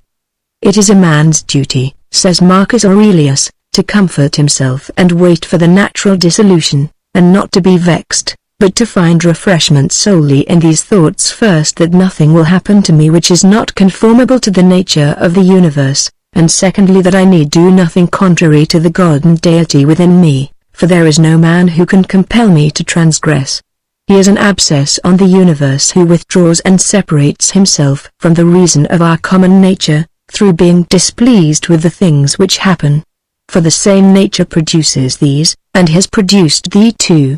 And so accept everything which happens, even if it seem disagreeable, because it leads to this, the health of the universe and to the prosperity and felicity of Zeus. For he would not have brought on any man what he has brought if it were not useful for the whole. The integrity of the whole is mutilated if thou cuttest off anything. And thou dost cut off, as far as it is in thy power, when thou art dissatisfied, and in a manner trist to put anything out of the way. 14. Book V, ch. 9. Abridged. Compare now this mood with that of the old Christian author of the Theologia Germanica : where men are enlightened with the true light, they renounce all desire and choice, and commit and commend themselves and all things to the eternal goodness, so that every enlightened man could say, I would fain be to the eternal goodness what his own hand is to a man.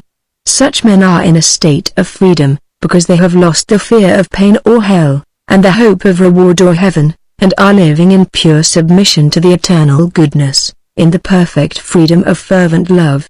When a man truly perceiveth and considereth himself, who and what he is, and findeth himself utterly vile and wicked and unworthy, he falleth into such a deep abasement that it seemeth to him reasonable that all creatures in heaven and earth should rise up against him. And therefore he will not and dare not desire any consolation and release, but he is willing to be unconsoled and unreleased, and he doth not grieve over his sufferings, for they are right in his eyes, and he hath nothing to say against them. This is what is meant by true repentance for sin, and he who in this present time entereth into this hell, none may console him. Now God hath not forsaken a man in this hell, but he is laying his hand upon him, that the man may not desire or regard anything but the eternal good only. And then, when the man neither careth for nor desireth anything but the eternal good alone, and seeketh not himself nor his own things, but the honor of God only, he is made a partaker of all manner of joy, bliss, peace, rest, and consolation, and so the man is henceforth in the kingdom of heaven. This hell and this heaven are two good safe ways for a man, and happy is he who truly findeth them. 15. Chaps. X. 11. Abridged, Winkworth's translation. How much more active and positive the impulse of the Christian writer to accept his place in the universe is. Marcus Aurelius agrees to the scheme. The German theologian agrees with it. He literally abounds in agreement. He runs out to embrace the divine decrees. Occasionally, it is true, the Stoic rises to something like a Christian warmth of sentiment, as in the often quoted passage of Marcus Aurelius: Everything harmonizes with me which is harmonious to thee, O universe. Nothing for me is too early nor too late, which is in due time for thee. Everything is fruit to me which thy seasons bring, O nature. From thee are all things, in thee are all things, to thee all things return. The poet says, Dear city of Cecrops, and wilt thou not say, Dear city of Zeus? 16, Book 4, 523. But compare even as devout a passage as this with a genuine Christian outpouring, and it seems a little cold. Turn, for instance, to the imitation of Christ: Lord, thou knowest what is best, let this or that be according as thou wilt. Give what thou wilt, so much as thou wilt, when thou wilt. Do with me as thou knowest best, and I shall be most to thine honor. Place me where thou wilt, and freely work thy will with me in all things. When could it be evil when thou wert near? I had rather be poor for thy sake than rich without thee. I choose rather to be a pilgrim upon the earth with thee, than without thee to possess heaven. Where thou art, there is heaven, and where thou art not, behold the death and hell. 17, Benham's translation, Book 3, Chaps. 15, Licks. Compare Mary Moody Emerson, Let me be a blot on this fair world, the obscurest, the loneliest sufferer, with one proviso that I know it is his agency. I will love him though he shed frost and darkness on every way of mine. R. W. Emerson, Lectures and Biographical Sketches, p. 188. It is a good rule in physiology, when we are studying the meaning of an organ, to ask after its most peculiar and characteristic sort of performance, and to seek its office in that one of its functions which no other organ can possibly exert. Surely the same maxim holds good in our present quest. The essence of religious experiences, the thing by which we finally must judge them, must be that element or quality in them which we can meet nowhere else. And such a quality will be of course most prominent and easy to notice in those religious experiences which are most one-sided, exaggerated, and intense. Now when you compare these intenser experiences with the experiences of tamer minds, so cool and reasonable that we are tempted to call them philosophical rather than religious, we find a character that is perfectly distinct. That character, it seems to me, should be regarded as the practically important differential of religion for our purpose, and just what it is can easily be brought out by comparing the mind of an abstractly conceived Christian with that of a moralist similarly conceived. A life is manly, stoical, moral, or philosophical, we say, in proportion as it is less swayed by paltry personal considerations and more by objective ends that call for energy, even though that energy bring personal loss and pain. This is the good side of war, insofar as it calls for volunteers. And for morality life is a war, and the service of the highest is a sort of cosmic patriotism which also calls for volunteers. Even a sick man, unable to be militant outwardly, can carry on the moral warfare. He can willfully turn his attention away from his own future, whether in this world or the next. He can train himself to indifference to his present drawbacks and immerse himself in whatever objective interests still remain accessible. He can follow public news, and sympathize with other people's affairs. He can cultivate cheerful manners, and be silent about his miseries. He can contemplate whatever ideal aspects of existence his philosophy is able to present to him, and practice whatever duties, such as patience, resignation, trust, his ethical system requires. Such a man lives on his loftiest, largest plane. He is a high-hearted freeman and no pining slave. And yet he lacks something which the Christian par excellence, the mystic and ascetic saint, for example, has in abundant measure, and which makes of him a human being of an altogether different denomination. The Christian also spurns the pinched and mumping sick-room attitude, and the lives of saints are full of a kind of callousness to diseased conditions of body which probably no other human records show. But whereas the merely moralistic spurning takes an effort of volition, the Christian spurning is the result of the excitement of a higher kind of emotion, in the presence of which no exertion of volition is required. The moralist must hold his breath and keep his muscles tense, and so long as this athletic attitude is possible all goes well, morality suffices. But the athletic attitude tends ever to break down, and it inevitably does break down even in the most stalwart when the organism begins to decay, or when morbid fears invade the mind.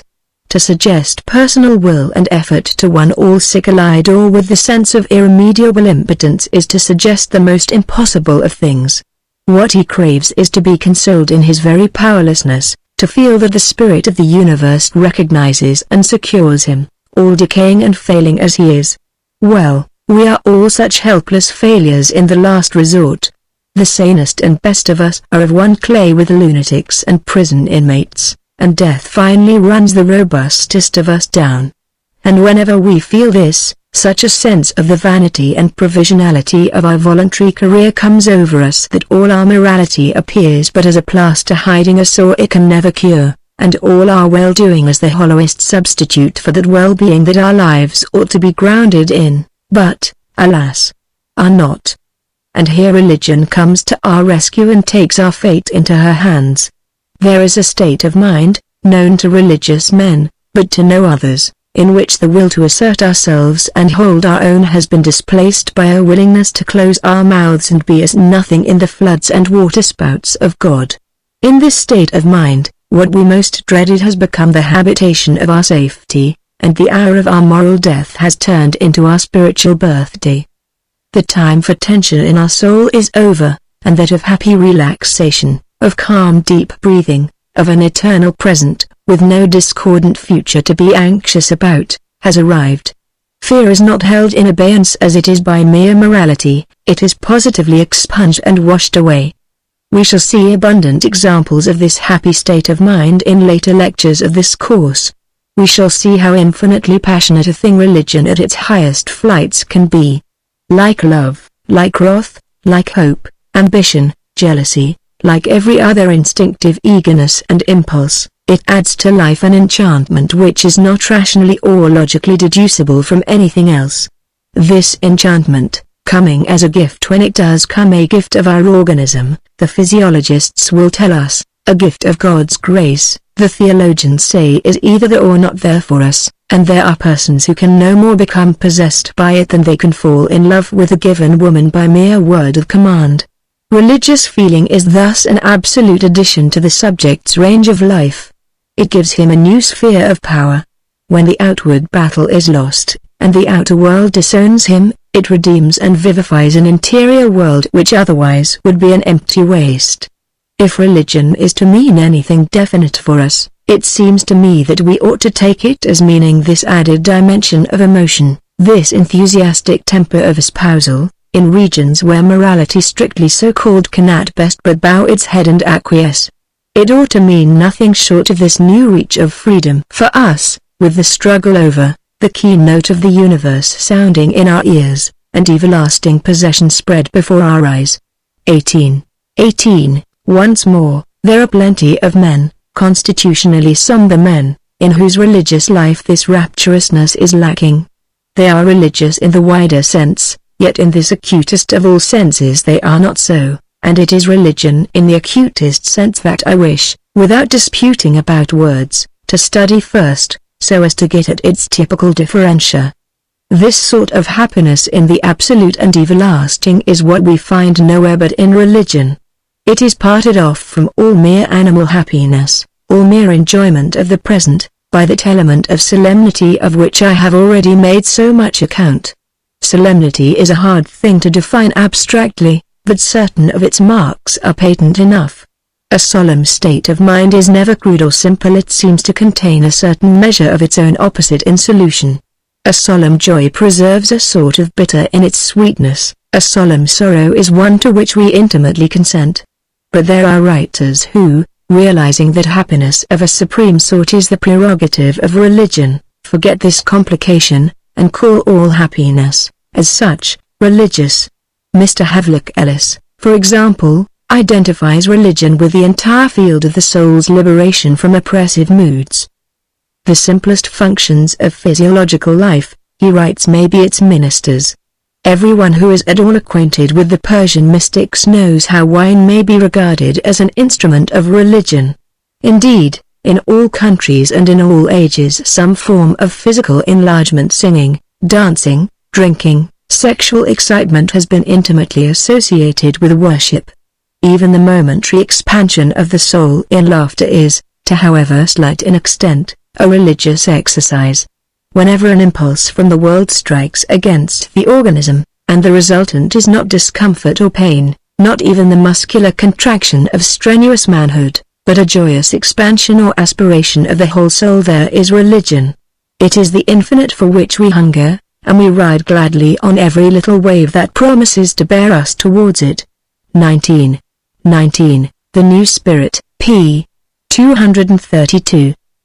But such a straight identification of religion with any and every form of happiness leaves the essential peculiarity of religious happiness out. The more commonplace happinesses which we get are reliefs, occasioned by our momentary escapes from evils either experienced or threatened. But in its most characteristic embodiments, religious happiness is no mere feeling of escape. It cares no longer to escape. It consents to the evil outwardly as a form of sacrifice. Inwardly it knows it to be permanently overcome.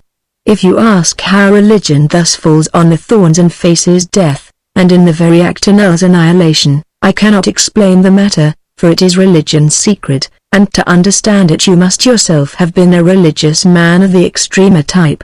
In our future examples, even of the simplest and healthiest-minded type of religious consciousness, we shall find this complex sacrificial constitution, in which a higher happiness holds a lower unhappiness in check. In the Louvre there is a picture, by Guido Reni, of Saint Michael with his foot on Satan's neck. The richness of the picture is in large part due to the fiend's figure being there. The richness of its allegorical meaning also is due to his being there. That is, the world is all the richer for having a devil in it, so long as we keep our foot upon his neck.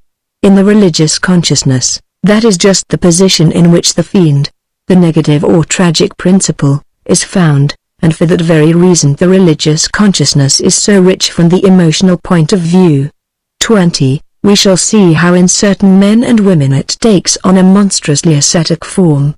There are saints who have literally fed on the negative principle, on humiliation and privation, and the thought of suffering and death, their souls growing in happiness just in proportion as their outward state grew more intolerable. No other emotion than religious emotion can bring a man to this peculiar pass. And it is for that reason that when we ask our question about the value of religion for human life, I think we ought to look for the answer among these violenter examples rather than among those of a more moderate hue. 20. I owe this allegorical illustration to my lamented colleague and friend, Charles Carroll Everett.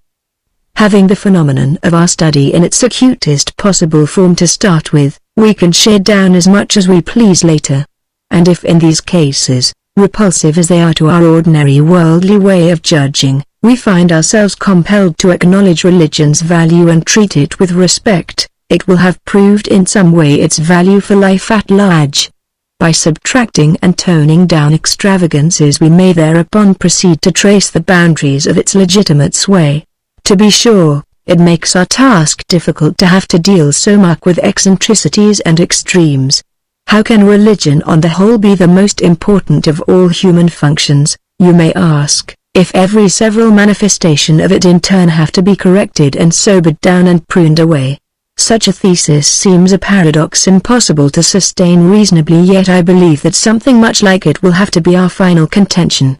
That personal attitude which the individual finds himself impelled to take up towards what he apprehends to be the divine, and you will remember that this was our definition, will prove to be both a helpless and a sacrificial attitude. That is, we shall have to confess to at least some amount of dependence on sheer mercy, and to practice some amount of renunciation, great or small, to save our souls alive. The constitution of the world we live in requires it. Ingpen sollst du. Sollst inpen. Das ist der Gesang der Jedem und der Enklingt, denn, unser ganzes Leben lang uns Heißigstund singt. For when all is said and done, we are in the end absolutely dependent on the universe, and into sacrifices and surrenders of some sort, deliberately looked at and accepted, we are drawn and pressed as into our only permanent positions of repose. Now in those states of mind which fall short of religion, the surrender is submitted to as an imposition of necessity, and the sacrifice is undergone at the very best without complaint. In the religious life, on the contrary, surrender and sacrifice are positively espoused, even unnecessary givings up are added in order that the happiness may increase. Religion thus makes easy and felicitous what in any case is necessary, and if it be the only agency that can accomplish this result, its vital importance as a human faculty stands vindicated beyond dispute. It becomes an essential organ of our life, performing a function which no other portion of our nature can so successfully fulfill. From the merely biological point of view, so to call it, this is a conclusion to which, so far as I can now see, we shall inevitably be led, and led moreover by following the purely empirical method of demonstration which I sketched to you in the first lecture. Of the farther office of religion as a metaphysical revelation I will say nothing now. But to foreshadow the terminus of one's investigations is one thing, and to arrive there safely is another. In the next lecture, abandoning the extreme generalities which have engrossed us hitherto, I propose that we begin our actual journey by addressing ourselves directly to the concrete facts. Lecture 3, The Reality of the Unseen.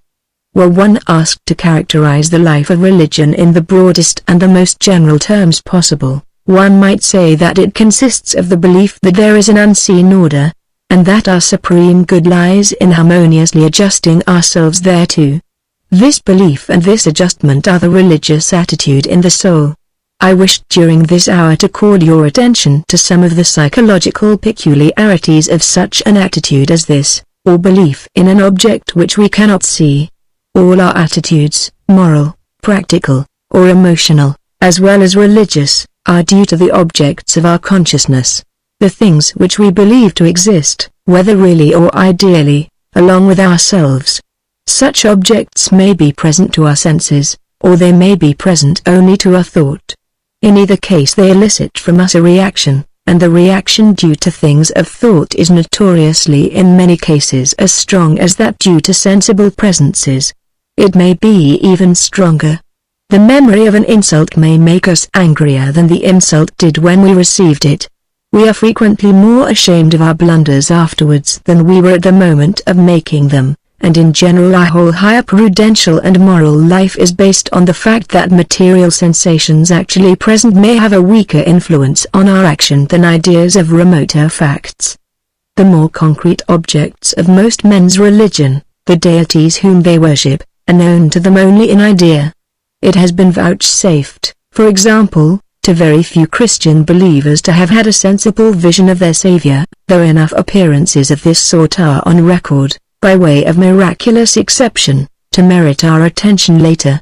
The whole force of the Christian religion, therefore, so far as belief in the divine personages determines the prevalent attitude of the believer, is in general exerted by the instrumentality of pure ideas, of which nothing in the individual's past experience directly serves as a model. But in addition to these ideas of the more concrete religious objects, religion is full of abstract objects which prove to have an equal power. God's attributes as such, His holiness, His justice, His mercy, His absoluteness, His infinity, His omniscience, His triunity, the various mysteries of the redemptive process, the operation of the sacraments, etc., have proved fertile wells of inspiring meditation for Christian believers. 21. We shall see later that the absence of definite sensible images is positively insisted on by the mystical authorities in all religions as the sine qua non of a successful orison, or contemplation of the higher divine truths. Such contemplations are expected, and abundantly verify the expectation, as we shall also see, to influence the believer's subsequent attitude very powerfully for good. 21. Example, I have had much comfort lately in meditating on the passages which show the personality of the Holy Ghost, and His distinctness from the Father and the Son. It is a subject that requires searching into to find out, but, when realized, gives one so much more true and lively a sense of the fullness of the Godhead, and its work in us and to us, than when only thinking of the Spirit in its effect on us. Augustus Hare, Memorials, I. 244, Maria Hare to Lucy H. Hare. Immanuel Kant held a curious doctrine about such objects of belief as God, the design of creation, the soul, its freedom, and the life hereafter. These things, he said, are properly not objects of knowledge at all. Our conceptions always require a sense content to work with, and as the words soul, God, immortality, cover no distinctive sense content whatever, it follows that theoretically speaking they are words devoid of any significance. Yet strangely enough they have a definite meaning for our practice. We can act as if there were a God, feel as if we were free, consider nature as if she were full of special designs, lay plans as if we were to be immortal, and we find then that these words do make a genuine difference in our moral life.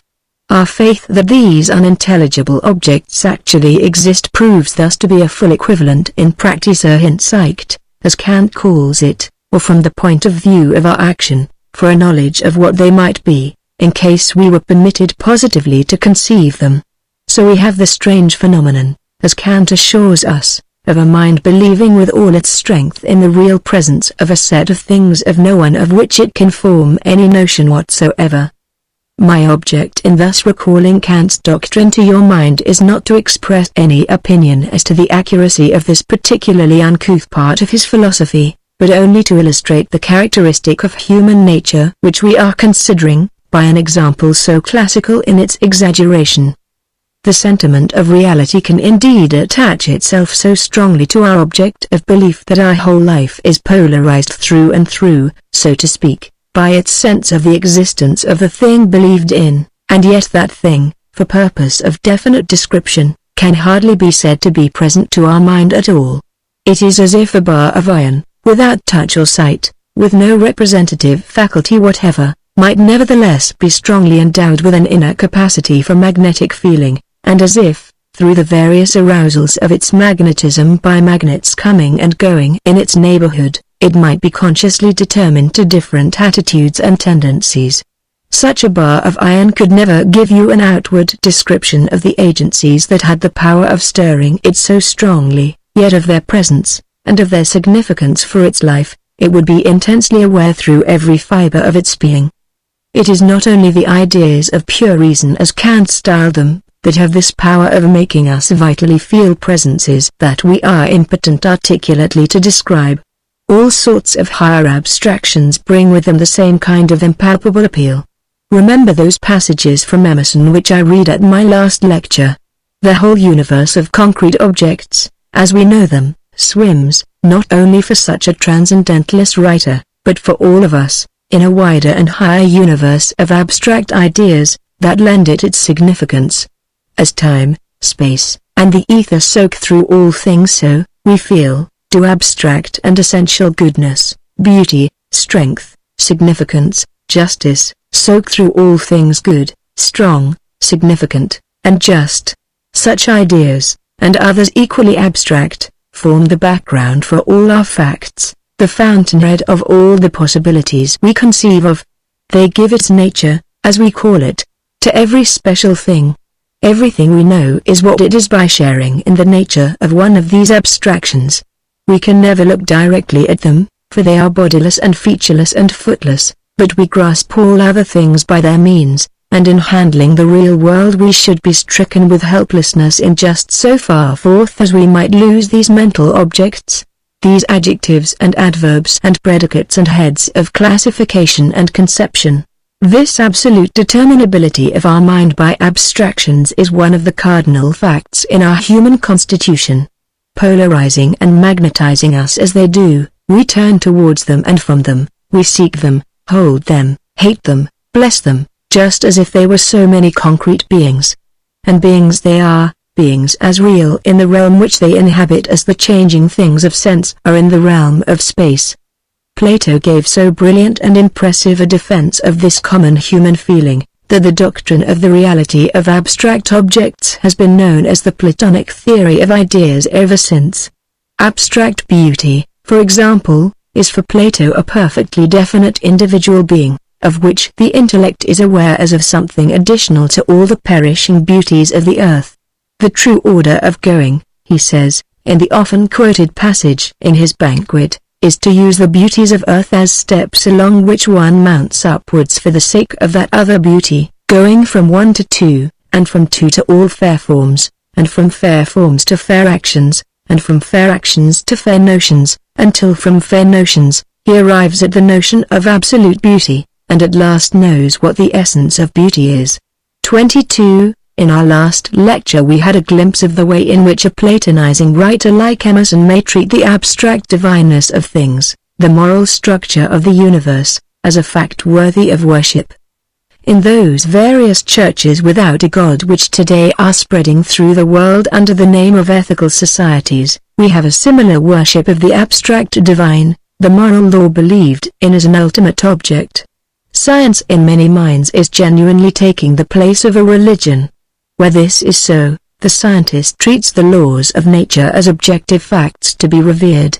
A brilliant school of interpretation of Greek mythology would have it that in their origin the Greek gods were only half-metaphoric personifications of those great spheres of abstract law and order into which the natural world falls apart: the sky sphere, the ocean sphere, the earth sphere, and the like, just as even now we may speak of the smile of the morning, the kiss of the breeze, or the bite of the cold, without really meaning that these phenomena of nature actually wear a human face. 23. 22, Symposium, Jowett, 1871, I. 527. 23, Example, nature is always so interesting, under whatever aspect she shows herself, that when it rains, I seem to see a beautiful woman weeping. She appears the more beautiful, the more afflicted she is. B. De Street Pierre. As regards the origin of the Greek gods, we need not at present seek an opinion. But the whole array of our instances leads to a conclusion something like this: it is as if there were in the human consciousness a sense of reality, a feeling of objective presence, a perception of what we may call something there, more deep and more general than any of the special and particular senses by which the current psychology supposes existent realities to be originally revealed. If this were so, we might suppose the senses to waken our attitudes and conduct as they so habitually do, by first exciting this sense of reality. But anything else, any idea, for example, that might similarly excite it, would have that same prerogative of appearing real which objects or sense normally possess. So far as religious conceptions were able to touch this reality feeling, they would be believed in spite of criticism, even though they might be so vague and remote as to be almost unimaginable. even though they might be such non-entities in point of whatness, as Kant makes the objects of his moral theology to be. The most curious proofs of the existence of such an undifferentiated sense of reality as this are found in experiences of hallucination. It often happens that an hallucination is imperfectly developed. The person affected will feel a presence in the room, definitely localized, facing in one particular way, real in the most emphatic sense of the word, often coming suddenly, and as suddenly gone, and yet neither seen, heard, touched, nor cognized in any of the usual sensible ways. Let me give you an example of this, before I pass to the objects with whose presence religion is more peculiarly concerned. An intimate friend of mine, one of the keenest intellects I know, has had several experiences of this sort. He writes as follows in response to my inquiries: I have several times within the past few years felt the so-called consciousness of a presence. The experiences which I have in mind are clearly distinguishable from another kind of experience which I have had very frequently, and which I fancy many persons would also call the consciousness of a presence. But the difference for me between the two sets of experience is as great as the difference between feeling a slight warmth originating I know not where, and standing in the midst of a conflagration with all the ordinary senses alert. It was about September, 1884, when I had the first experience. On the previous night I had, after getting into bed at my rooms in college, a vivid tactile hallucination of being grasped by the arm, which made me get up and search the room for an intruder, but the sense of presence properly so called came on the next night. After I had got into bed and blown out the candle, I lay awake a while thinking on the previous night's experience, when suddenly I felt something come into the room and stay close to my bed. It remained only a minute or two. I did not recognize it by any ordinary sense, and yet there was a horribly unpleasant sensation connected with it. It stirred something more at the roots of my being than any ordinary perception. The feeling had something of the quality of a very large tearing vital pain spreading chiefly over the chest, but within the organism, and yet the feeling was not pain so much as abhorrence. At all events, something was present with me, and I knew its presence far more surely than I have ever known the presence of any fleshly living creature. I was conscious of its departure as of its coming, an almost instantaneously swift going through the door, and the horrible sensation disappeared. On the third night when I retired, my mind was absorbed in some lectures which I was preparing, and I was still absorbed in these when I became aware of the actual presence, though not of the coming, of the thing that was there the night before, and of the horrible sensation. I then mentally concentrated all my effort to charge this thing, if it was evil to depart, if it was not evil, to tell me who or what it was, and if it could not explain itself, to go, and that I would compel it to go. It went as on the previous night, and my body quickly recovered its normal state. On 2 other occasions in my life I have had precisely the same horrible sensation. Once it lasted a full quarter of an hour. In all 3 instances the certainty that there in outward space there stood something was indescribably stronger than the ordinary certainty of companionship when we are in the close presence of ordinary living people. The something seemed close to me, and intensely more real than any ordinary perception. Although I felt it to be like unto myself, so to speak, or finite, small, and distressful, as it were, I didn't recognize it as any individual being or person. Of course such an experience as this does not connect itself with the religious sphere. Yet it may upon occasion do so, and the same correspondent informs me that at more than one other conjuncture he had the sense of presence developed with equal intensity and abruptness, only then it was filled with a quality of joy. There was not a mere consciousness of something there, but fused in the central happiness of it, a startling awareness of some ineffable good. Not vague either, not like the emotional effect of some poem, or scene, or blossom, of music, but the sure knowledge of the close presence of a sort of mighty person, and after it went, the memory persisted as the one perception of reality. Everything else might be a dream, but not that. My friend, as it oddly happens, does not interpret these latter experiences theistically, as signifying the presence of God. but it would clearly not have been unnatural to interpret them as a revelation of the deity's existence. When we reach the subject of mysticism, we shall have much more to say upon this head. Lest the oddity of these phenomena should disconcert you, I will venture to read you a couple of similar narratives, much shorter, merely to show that we are dealing with a well-marked natural kind of fact. In the first case, which I take from the Journal of the Society for Psychical Research, the sense of presence developed in a few moments into a distinctly visualized hallucination, but I leave that part of the story out. I had read, the narrator says, some 20 minutes or so, was thoroughly absorbed in the book, my mind was perfectly quiet, and for the time being my friends were quite forgotten, when suddenly without a moment's warning my whole being seemed roused to the highest state of tension or aliveness, and I was aware, with an intenseness not easily imagined by those who had never experienced it, that another being or presence was not only in the room, but quite close to me. I put my book down, and although my excitement was great, I felt quite collected, and not conscious of any sense of fear. Without changing my position, and looking straight at the fire, I knew somehow that my friend A.H. was standing at my left elbow, but so far behind me as to be hidden by the armchair in which I was leaning back. Moving my eyes round slightly without otherwise changing my position, the lower portion of one leg became visible, and I instantly recognized the grey-blue material of trousers he often wore, but the stuff appeared semi-transparent, reminding me of tobacco smoke in consistency. 24, and hereupon the visual hallucination came. 24, Journal of the S.P. R. February, 1895, p. 26. Another informant writes: Quite early in the night I was awakened. I felt as if I had been aroused intentionally, and at first thought someone was breaking into the house. I then turned on my side to go to sleep again, and immediately felt a consciousness of a presence in the room, and singular to state, it was not the consciousness of a live person, but of a spiritual presence. This may provoke a smile, but I can only tell you the facts as they occurred to me. I do not know how to better describe my sensations than by simply stating that I felt a consciousness of a spiritual presence. I felt also at the same time a strong feeling of superstitious dread, as if something strange and fearful were about to happen. 25, E. Gurney, Phantasms of the Living, I. 384.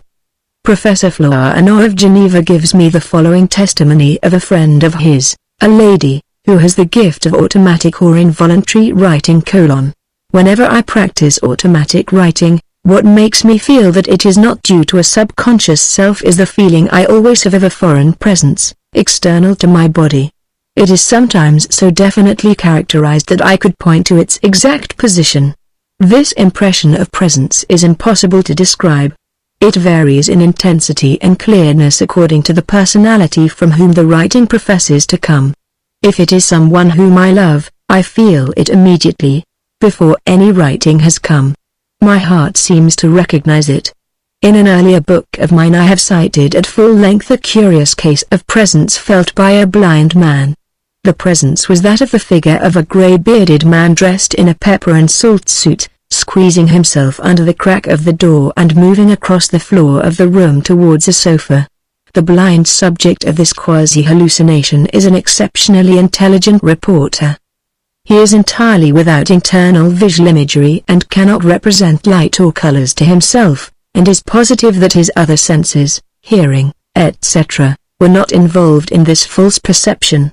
It seems to have been an abstract conception rather, with the feelings of reality and spatial outwardness directly attached to it. In other words, a fully objectified and exteriorized idea.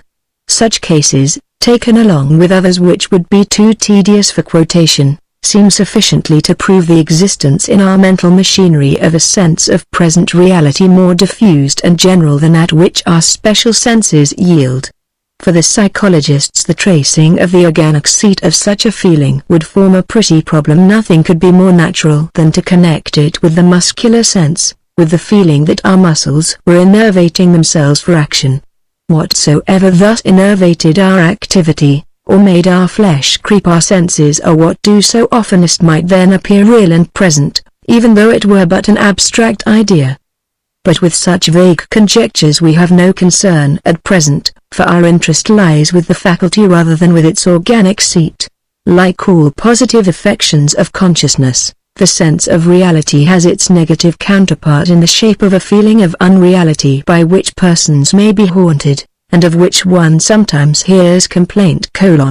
When I reflect on the fact that I have made my appearance by accident upon a globe itself whirled through space as the sport of the catastrophes of the heavens, says Madame Ackerman, when I see myself surrounded by beings as ephemeral and incomprehensible as I am myself, and all excitedly pursuing pure chimeras, I experience a strange feeling of being in a dream. It seems to me as if I have loved and suffered and that ere long I shall die, in a dream. My last word will be, I have been dreaming. 26. Pensées d'un solitaire, p. 66. In another lecture we shall see how in morbid melancholy this sense of the unreality of things may become a carking pain, and even lead to suicide. We may now lay it down as certain that in the distinctively religious sphere of experience, many persons, how many we cannot tell, possess the objects of their belief, not in the form of mere conceptions which their intellect accepts as true, but rather in the form of quasi-sensible realities directly apprehended. As his sense of the real presence of these objects fluctuates, so the believer alternates between warmth and coldness in his faith. Other examples will bring this home to one better than abstract description, so I proceed immediately to cite some. The first example is a negative one, deploring the loss of the sense in question. I have extracted it from an account given me by a scientific man of my acquaintance, of his religious life. It seems to me to show clearly that the feeling of reality may be something more like a sensation than an intellectual operation properly so called. Between 20 and 30 I gradually became more and more agnostic and irreligious, yet I cannot say that I ever lost that indefinite consciousness which Herbert Spencer describes so well, of an absolute reality behind phenomena. For me this reality was not the pure unknowable of Spencer's philosophy, for although I had ceased my childish prayers to God, and never prayed to it in a formal manner, yet my more recent experience shows me to have been in a relation to it which practically was the same thing as prayer. Whenever I had any trouble, especially when I had conflict with other people, either domestically or in the way of business, or when I was depressed in spirits or anxious about affairs, I now recognize that I used to fall back for support upon this curious relation I felt myself to be into this fundamental cosmical it. It was on my side, or I was on its side, however you please to term it, in the particular trouble, and it always strengthened me and seemed to give me endless vitality to feel its underlying and supporting presence. In fact, it was an unfailing fountain of living justice, truth, and strength, to which I instinctively turned at times of weakness, and it always brought me out. I know now that it was a personal relation I was into it, because of late years the power of communicating with it has left me, and I am conscious of a perfectly definite loss. I used never to fail to find it when I turned to it. Then came a set of years when sometimes I found it, and then again I would be wholly unable to make connection with it. I remember many occasions on which at night in bed, I would be unable to get to sleep on account of worry. I turned this way and that in the darkness, and groped mentally for the familiar sense of that higher mind of my mind which had always seemed to be close at hand as it were, closing the passage, and yielding support, but there was no electric current. A blank was there instead of it, I couldn't find anything. Now, at the age of nearly 50, my power of getting into connection with it has entirely left me, and I have to confess that a great help has gone out of my life. Life has become curiously dead and indifferent, and I can now see that my old experience was probably exactly the same thing as the prayers of the Orthodox, only I did not call them by that name. What I have spoken of as it was practically not Spencer's unknowable, but just my own instinctive and individual God, whom I relied upon for higher sympathy, but whom somehow I have lost. Nothing is more common in the pages of religious biography than the way in which seasons of lively and of difficult faith are described as alternating. Probably every religious person has the recollection of particular crises in which a direct vision of the truth, a direct perception, perhaps, of a living God's existence, swept in and overwhelmed the languor of the more ordinary belief. In James Russell Lowell's correspondence there is a brief memorandum of an experience of this kind: I had a revelation last Friday evening. I was at Mary's, and happening to say something of the presence of spirits, of whom, I said, I was often dimly aware, Mr. Putnam entered into an argument with me on spiritual matters. As I was speaking, the whole system rose up before me like a vague destiny looming from the abyss. I never before so clearly felt the Spirit of God in me and around Rue. The whole room seemed to me full of God. The air seemed to waver to and fro with the presence of something I knew not what. I spoke with the calmness and clearness of a prophet. I cannot tell you what this revelation was. I have not yet studied it enough. But I shall perfect it one day, and then you shall hear it and acknowledge its grandeur. 27. Letters of Lowell, I. 75. Here is a longer and more developed experience from a manuscript communication by a clergyman. I take it from Starbuck's manuscript collection: I remember the night, and almost the very spot on the hilltop, where my soul opened out, as it were, into the infinite, and there was a rushing together of the two worlds, the inner and the outer. It was deep calling unto deep, the deep that my own struggle had opened up within being answered by the unfathomable deep without, reaching beyond the stars. I stood alone with him who had made me, and all the beauty of the world, and love, and sorrow, and even temptation. I did not seek him, but felt the perfect unison of my spirit with his. The ordinary sense of things around me faded. For the moment nothing but an ineffable joy and exultation remained. It is impossible fully to describe the experience. It was like the effect of some great orchestra when all the separate notes have melted into one swelling harmony that leaves the listener conscious of nothing save that his soul is being wafted upwards, and almost bursting with its own emotion. The perfect stillness of the night was thrilled by a more solemn silence. The darkness held a presence that was all the more felt because it was not seen.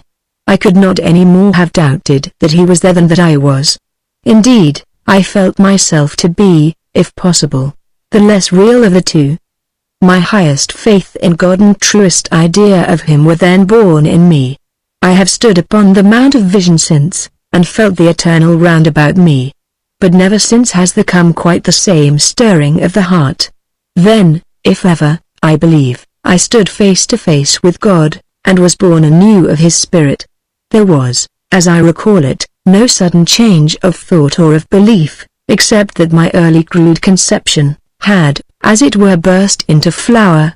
There was no destruction of the old, but a rapid, wonderful unfolding. Since that time no discussion that I have heard of the proofs of God's existence has been able to shake my faith. Having once felt the presence of God's Spirit, I have never lost it again for long. My most assuring evidence of his existence is deeply rooted in that hour of vision, in the memory of that supreme experience, and in the conviction, gained from reading and reflection, that something the same has come to all who have found God. I am aware that it may justly be called mystical. I am not enough acquainted with philosophy to defend it from that or any other charge. I feel that in writing of it I have overlaid it with words rather than put it clearly to your thought. But, such as it is, I have described it as carefully as I now am able to do. Here is another document, even more definite in character, which, the writer being a Swiss, I translate from the French original. 28. I borrow it, with Professor Flournoy's permission, from his rich collection of psychological documents. I was in perfect health. We were on our 6th day of tramping, and in good training. We had come the day before from Six to Trient by Buette. I felt neither fatigue, hunger, nor thirst, and my state of mind was equally healthy. I had had at Fallers good news from home. I was subject to no anxiety, either near or remote, for we had a good guide, and there was not a shadow of uncertainty about the road we should follow. I can best describe the condition in which I was by calling it a state of equilibrium. When all at once I experienced a feeling of being raised above myself, I felt the presence of God. I tell of the thing just as I was conscious of it, as if His goodness and His power were penetrating me altogether. The throb of emotion was so violent that I could barely tell the boys to pass on and not wait for me. I then sat down on a stone, unable to stand any longer, and my eyes overflowed with tears. I thanked God that in the course of my life He had taught me to know Him, that He sustained my life and took pity both on the insignificant creature and on the sinner that I was. I begged Him ardently that my life might be consecrated to the doing of His will. I felt His reply, which was that I should do His will from day to day in humility and poverty, leaving Him, the Almighty God, to be judge of whether I should sometime be called to bear witness more conspicuously. Then, slowly, the ecstasy left my heart, that is, I felt that God had withdrawn the communion which He had granted, and I was able to walk on, but very slowly, so strongly was I still possessed by the interior emotion.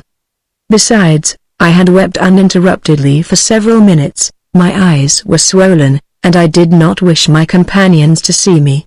The state of ecstasy may have lasted 4 or 5 minutes, although it seemed at the time to last much longer. My comrades waited for me 10 minutes at the Cross of Berin, but I took about 25 or 30 minutes to join them, for as well as I can remember, they said that I had kept them back for about half an hour. The impression had been so profound that in climbing slowly the slope I asked myself if it were possible that Moses on Sinai could have had a more intimate communication with God. I think it well to add that in this ecstasy of mine God had neither form, color, odor, nor taste, moreover, that the feeling of His presence was accompanied with no determinate localization. It was rather as if my personality had been transformed by the presence of a spiritual spirit. But the more I seek words to express this intimate intercourse, the more I feel the impossibility of describing the thing by any of our usual images. At bottom the expression most apparent to render what I felt is this: God was present, though invisible, He fell under no one of my senses, yet my consciousness perceived Him. The adjective mystical is technically applied, most often, to states that are of brief duration.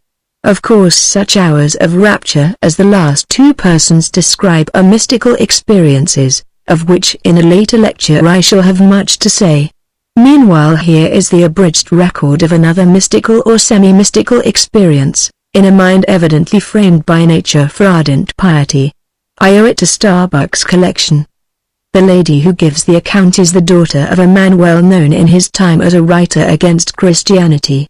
The suddenness of her conversion shows well how native the sense of God's presence must be to certain minds. She relates that she was brought up in entire ignorance of Christian doctrine, but, when in Germany, after being talked to by Christian friends, she read the Bible and prayed, and finally the plan of salvation flashed upon her like a stream of light. To this day, she writes, I cannot understand dallying with religion and the commands of God. The very instant I heard my Father's cry calling unto me, my heart bounded in recognition. I ran, I stretched forth my arms, I cried aloud, here I am, my Father. Oh, happy child, what should I do? Love me, answered my God. I do, I cried passionately. Come unto me, called my Father. I will, my heart panted. Did I stop to ask a single question? Not one. It never occurred to me to ask whether I was good enough, or to hesitate over my unfitness, or to find out what I thought of His church, or to wait until I should be satisfied. Satisfied. I was satisfied. Had I not found my God and my Father? Did He not love me? Had He not called me? Was there not a church into which I might enter? Since then I have had direct answers to prayer so significant as to be almost like talking with God and hearing His answer. The idea of God's reality has never left me for one moment. Here is still another case, the writer being a man aged 27, in which the experience, probably almost as characteristic, is less vividly described. I have on a number of occasions felt that I had enjoyed a period of intimate communion with the divine. These meetings came unasked and unexpected, and seemed to consist merely in the temporary obliteration of the conventionalities which usually surround and cover my life. Once it was when from the summit of a high mountain I looked over a gashed and corrugated landscape extending to a long convex of ocean that ascended to the horizon, and again from the same point when I could see nothing beneath me but a boundless expanse of white cloud, on the blown surface of which a few high peaks, including the one I was on, seemed plunging about as if they were dragging their anchors. What I felt on these occasions was a temporary loss of my own identity, accompanied by an illumination which revealed to me a deeper significance than I had been wont to attach to life. It is in this that I find my justification for saying that I have enjoyed communication with God. Of course, the absence of such a being as this would be chaos. I cannot conceive of life without its presence. Of the more habitual and so to speak chronic sense of God's presence, the following sample from Professor Starbuck's manuscript collection may serve to give an idea. It is from a man aged 49. Probably thousands of unpretending Christians would write an almost identical account. God is more real to me than any thought or thing or person. I feel his presence positively, and the more as I live in closer harmony with his laws as written in my body and mind. I feel him in the sunshine or rain, and all mingled with a delicious restfulness most nearly describes my feelings. I talk to him as to a companion in prayer and praise, and our communion is delightful. He answers me again and again, often in words so clearly spoken that it seems my outer ear must have carried the tone, but generally in strong mental impressions. Usually a text of scripture, unfolding some new view of him and his love for me, and care for my safety. I could give hundreds of instances, in school matters, social problems, financial difficulties, etc. that he is mine and I am his, never leaves me. It is an abiding joy. Without it life would be a blank, a desert, a shoreless, trackless waste. I subjoin some more examples from writers of different ages and sexes. They are also from Professor Starbuck's collection, and their number might be greatly multiplied. The first is from a man 27 years old. God is quite real to me. I talk to him and often get answers. Thoughts sudden and distinct from any I have been entertaining come to my mind after asking God for his direction. Something over a year ago I was for some weeks in the direst perplexity. When the trouble first appeared before me I was dazed, but before long, 2 or 3 hours, I could hear distinctly a passage of scripture, "My grace is sufficient for thee." Every time my thoughts turned to the trouble I could hear this quotation. I don't think I ever doubted the existence of God, or had him drop out of my consciousness. God has frequently stepped into my affairs very perceptibly, and I feel that he directs many little details all the time. But on 2 or 3 occasions he has ordered ways for me very contrary to my ambitions and plans. Another statement, none the less valuable psychologically for being so decidedly childish, is that of a boy of 17. Sometimes as I go to church, I sit down, join in the service, and before I go out I feel as if God was with me, right side of me, singing and reading the Psalms with me. And then again I feel as if I could sit beside him, and put my arms around him, kiss him, etc. When I am taking Holy Communion at the altar, I try to get with him and generally feel his presence. I let a few other cases follow at random. God surrounds me like the physical atmosphere. He is closer to me than my own breath. In him literally I live and move and have my being. There are times when I seem to stand in his very presence, to talk with him. Answers to prayer have come, sometimes direct and overwhelming in their revelation of his presence and powers. There are times when God seems far off, but this is always my own fault.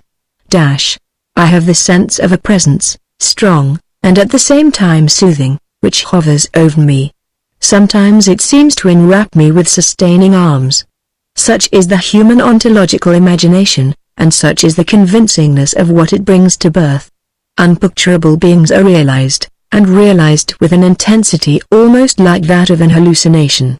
They determine our vital attitude as decisively as the vital attitude of lovers is determined by the habitual sense, by which each is haunted, of the other being in the world. A lover has notoriously this sense of the continuous being of his idol, even when his attention is addressed to other matters and he no longer represents her features. He cannot forget her, she uninterruptedly affects him through and through. I spoke of the convincingness of these feelings of reality, and I must dwell a moment longer on that point. They are as convincing to those who have them as any direct sensible experiences can be, and they are, as a rule, much more convincing than results established by mere logic ever are. One may indeed be entirely without them. Probably more than one of you here present is without them in any marked degree, but if you do have them, and have them at all strongly, the probability is that you cannot help regarding them as genuine perceptions of truth, as revelations of a kind of reality which no adverse argument, however unanswerable by you in words, can expel from your belief.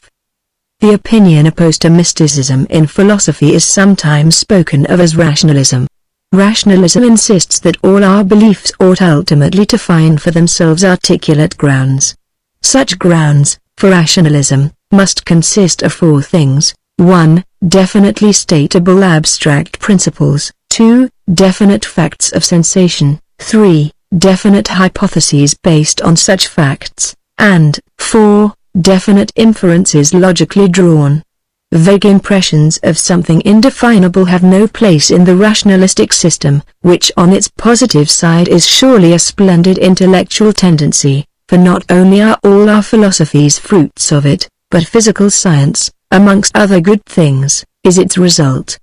Nevertheless, if we look on man's whole mental life as it exists, on the life of men that lies in them apart from their learning and science, and that they inwardly and privately follow, we have to confess that the part of it of which rationalism can give an account is relatively superficial.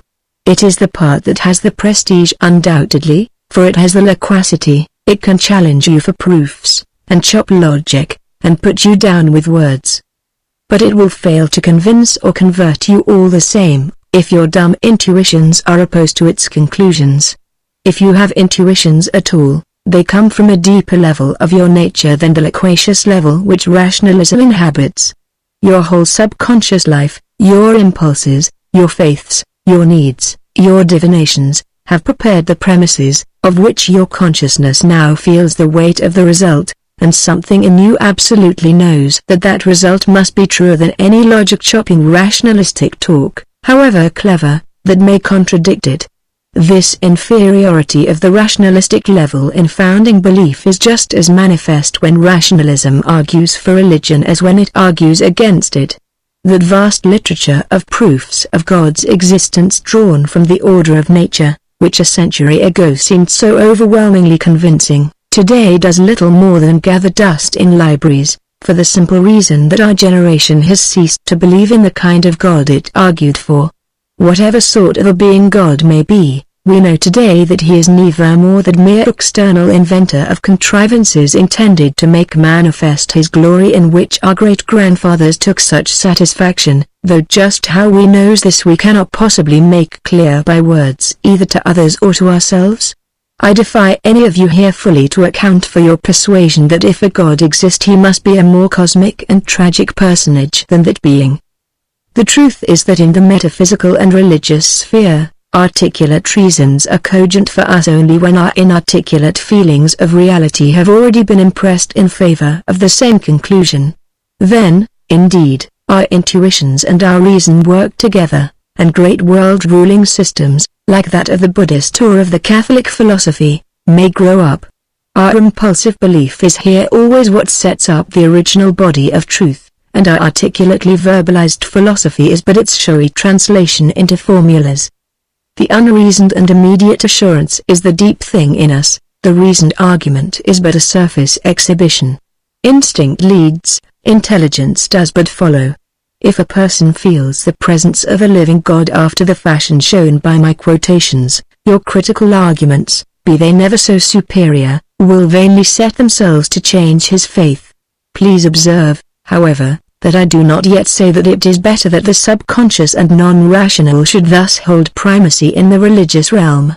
I confine myself to simply pointing out that they do so hold it as a matter of fact. So much for our sense of the reality of the religious objects. Let me now say a brief word more about the attitudes they characteristically awaken. We have already agreed that they are solemn, and we have seen reason to think that the most distinctive of them is the sort of joy which may result in extreme cases from absolute self-surrender. The sense of the kind of object to which the surrender is made has much to do with determining the precise complexion of the joy, and the whole phenomenon is more complex than any simple formula allows. In the literature of the subject, sadness and gladness have each been emphasized in turn. The ancient saying that the first maker of the gods was fear receives voluminous corroboration from every age of religious history, but nonetheless does religious history show the part which joy has evermore tended to play. Sometimes the joy has been primary, sometimes secondary, being the gladness of deliverance from the fear. This latter state of things, being the more complex, is also the more complete, and as we proceed, I think we shall have abundant reason for refusing to leave out either the sadness or the gladness, if we look at religion with the breadth of view which it demands. Stated in the completest possible terms, a man's religion involves both moods of contraction and moods of expansion of his being. But the quantitative mixture and order of these moods vary so much from one age of the world, from one system of thought, and from one individual to another, that you may insist either on the dread and the submission, or on the peace and the freedom as the essence of the matter, and still remain materially within the limits of the truth. The constitutionally somber and the constitutionally sanguine onlooker are bound to emphasize opposite aspects of what lies before their eyes.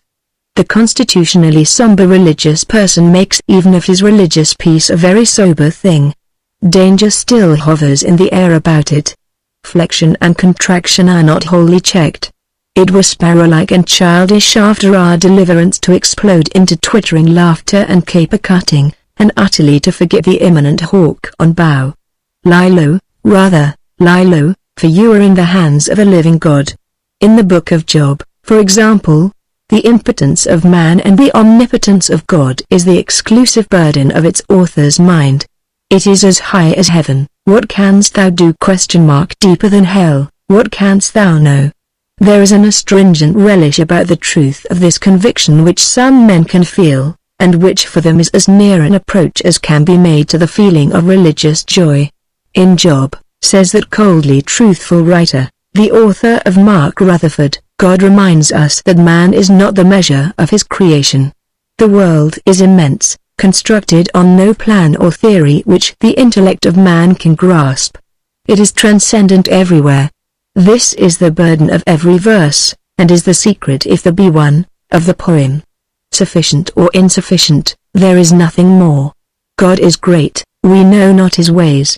He takes from us all we have, but yet if we possess our souls in patience, we may pass the valley of the shadow, and come out in sunlight again. We may or we may not. What more have we to say now than God said from the whirlwind over 2,500 years ago? 29. Mark Rutherford's Deliverance, London, 1885, pp. 196, 198. If we turn to the sanguine onlooker, on the other hand, we find that deliverance is felt as incomplete unless the burden be altogether overcome and the danger forgotten. Such onlookers give us definitions that seem to the somber minds of whom we have just been speaking to leave out all the solemnity that makes religious peace so different from merely animal joys. In the opinion of some writers an attitude might be called religious, though no touch were left in it of sacrifice or submission, no tendency to flexion, no bowing of the head. Any habitual and regulated admiration, says Professor J.R. Seeley, 30, is worthy to be called a religion, and accordingly he thinks that our music, our science, and our so-called civilization, as these things are now organized and admiringly believed in, form the more genuine religions of our time. Certainly the unhesitating and unreasoning way in which we feel that we must inflict our civilization upon lower races, by means of Hotchkiss guns, etc., reminds one of nothing so much as of the early spirit of Islam spreading its religion by the sword. 30. In his book, Too Little Read, I Fear, Natural Religion, 3d edition, Boston, 1886, pp. 91, 122. In my last lecture I quoted to you the ultra-radical opinion of Mr. Havelock Ellis, that laughter of any sort may be considered a religious exercise, for it bears witness to the soul's emancipation. I quoted this opinion in order to deny its adequacy. But we must now settle our scores more carefully with this whole optimistic way of thinking. It is far too complex to be decided offhand.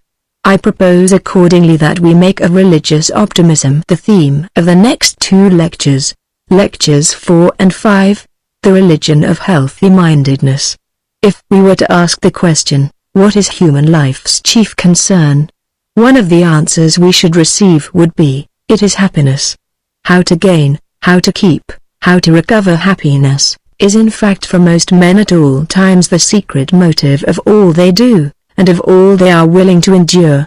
The hedonistic school in ethics deduces the moral life wholly from the experiences of happiness and unhappiness which different kinds of conduct bring, and, even more in the religious life than in the moral life, happiness and unhappiness seem to be the poles round which the interest revolves. We need not go so far as to say with the author whom I lately quoted that any persistent enthusiasm is, as such, religion, nor need we call mere laughter a religious exercise. But we must admit that any persistent enjoyment may produce the sort of religion which consists in a grateful admiration of the gift of so happy an existence, and we must also acknowledge that the more complex ways of experiencing religion are new manners of producing happiness, wonderful inner paths to a supernatural kind of happiness, when the first gift of natural existence is unhappy, as it so often proves itself to be. With such relations between religion and happiness, it is perhaps not surprising that men come to regard the happiness which a religious belief affords as a proof of its truth. If a creed makes a man feel happy, he almost inevitably adopts it. Such a belief ought to be true, therefore it is true. Such, rightly or wrongly, is one of the immediate inferences of the religious logic used by ordinary men. The near presence of God's Spirit, says a German writer, 31, may be experienced in its reality, indeed only experienced. And the mark by which the Spirit's existence and nearness are made irrefutably clear to those who have ever had the experience is the utterly incomparable feeling of happiness which is connected with the nearness, and which is therefore not only a possible and altogether proper feeling for us to have here below, but is the best and the most indispensable proof of God's reality. No other proof is equally convincing, and therefore happiness is the point from which every efficacious new theology should start. 31, c. Hilty, Gluck, Drittith, 1900, p. 18.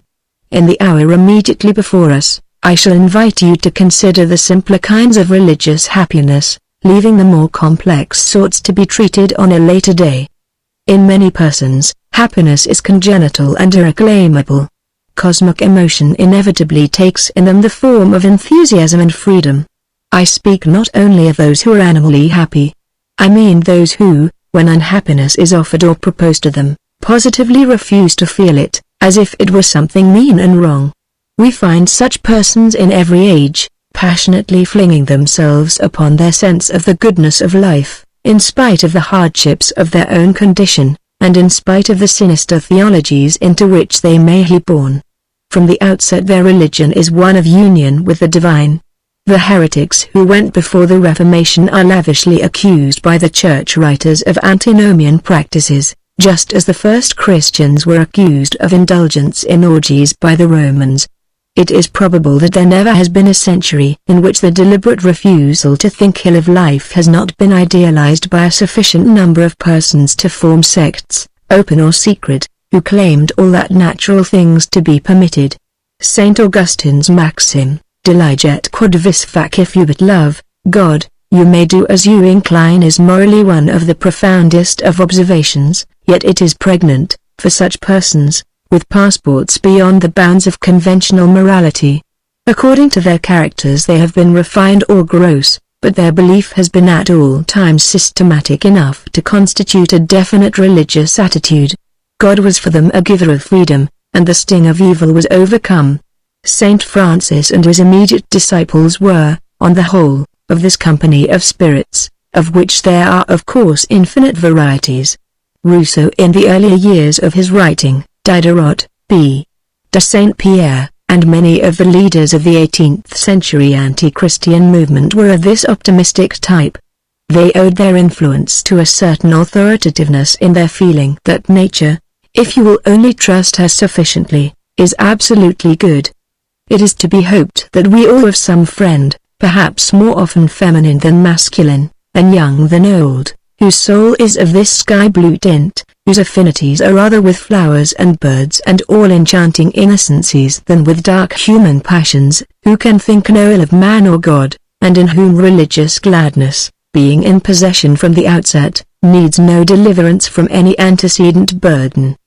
God has two families of children on this earth, says Francis W. Newman, 32, the once-born and the twice-born, and the once-born he describes as follows: they see God, not as a strict judge, not as a glorious potentate, but as the animating spirit of a beautiful harmonious world, beneficent and kind, merciful as well as pure.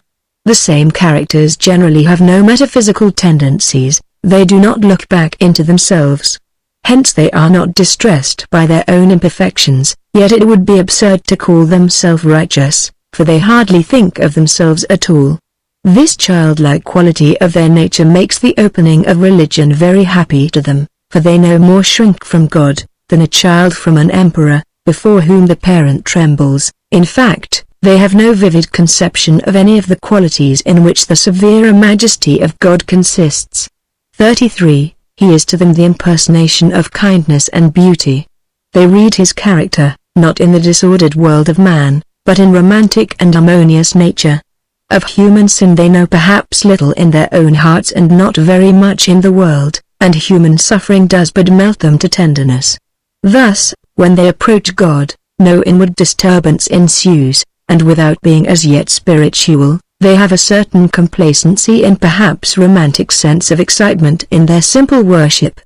32. The Soul, Its Sorrows and Its Aspirations, 3d edition, 1852, pp.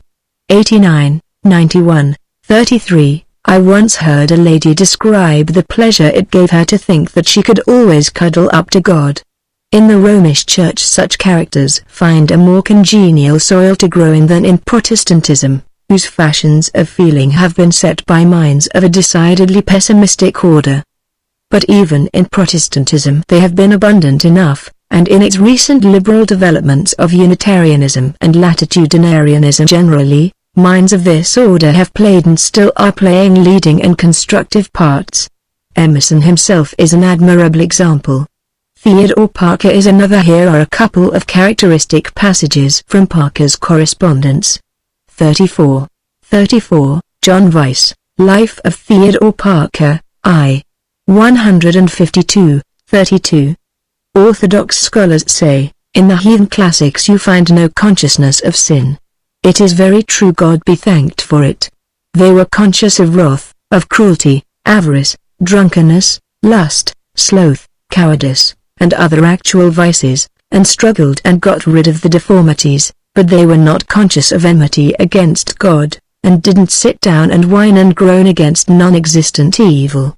I have done wrong things enough in my life, and do them now, I miss the mark, draw bow, and try again. But I am not conscious of hating God, or man, or right, or love, and I knows there is much health in me, and in my body, even now, there dwelleth many a good thing, spite of consumption. And St. Paul. In another letter Parker writes, I have swum in clear sweet waters all my days, and if sometimes they were a little cold, and the stream ran adverse and something rough, it was never too strong to be breasted and swum through. From the days of earliest boyhood, when I went stumbling through the grass, up to the grey-bearded manhood of this time, there is none but has left me honey in the hive of memory that I now feed on for present delight. When I recall the years, I am filled with a sense of sweetness and wonder that such little things can make a mortal so exceedingly rich. But I must confess that the chiefest of all my delights is still the religious. Another good expression of the once-born type of consciousness, developing straight and natural, with no element of morbid compunction or crisis, is contained in the answer of Dr. Edward Everett Hale, the eminent Unitarian preacher and writer, to one of Dr. Starbuck's circulars. I quote a part of it: I observe, with profound regret, the religious struggles which come into many biographies, as if almost essential to the formation of the hero. I ought to speak of these, to say that any man has an advantage, not to be estimated, who is born, as I was, into a family where the religion is simple and rational, who is trained in the theory of such a religion, so that he never knows, for an hour, what these religious or irreligious struggles are. I always knew God loved me, and I was always grateful to Him for the world He placed me in. I always liked to tell Him so, and was always glad to receive His suggestions to me. I can remember perfectly that when I was coming to manhood, the half-philosophical novels of the time had a deal to say about the young men and maidens who were facing the problem of life. I had no idea whatever what the problem of life was. To live with all my might seemed to me easy, to learn where there was so much to learn seemed pleasant and almost of course, to lend a hand, if one had a chance, natural, and if one did this, why, he enjoyed life because he could not help it, and without proving to himself that he ought to enjoy it. A child who is early taught that he is God's child, that he may live and move and have his being in God, and that he has, therefore, infinite strength at hand for the conquering of any difficulty, will take life more easily, and probably will make more of it, than one who is told that he is born the child of wrath and wholly incapable of good. 35. Starbuck, Psychology of Religion, pp. 305, 306. One can but recognize in such writers as these the presence of a temperament organically weighted on the side of cheer and fatally forbidden to linger, as those of opposite temperament linger, over the darker aspects of the universe. In some individuals optimism may become quasi-pathological. The capacity for even a transient sadness or a momentary humility seems cut off from the mass by a kind of congenital anesthesia. 36.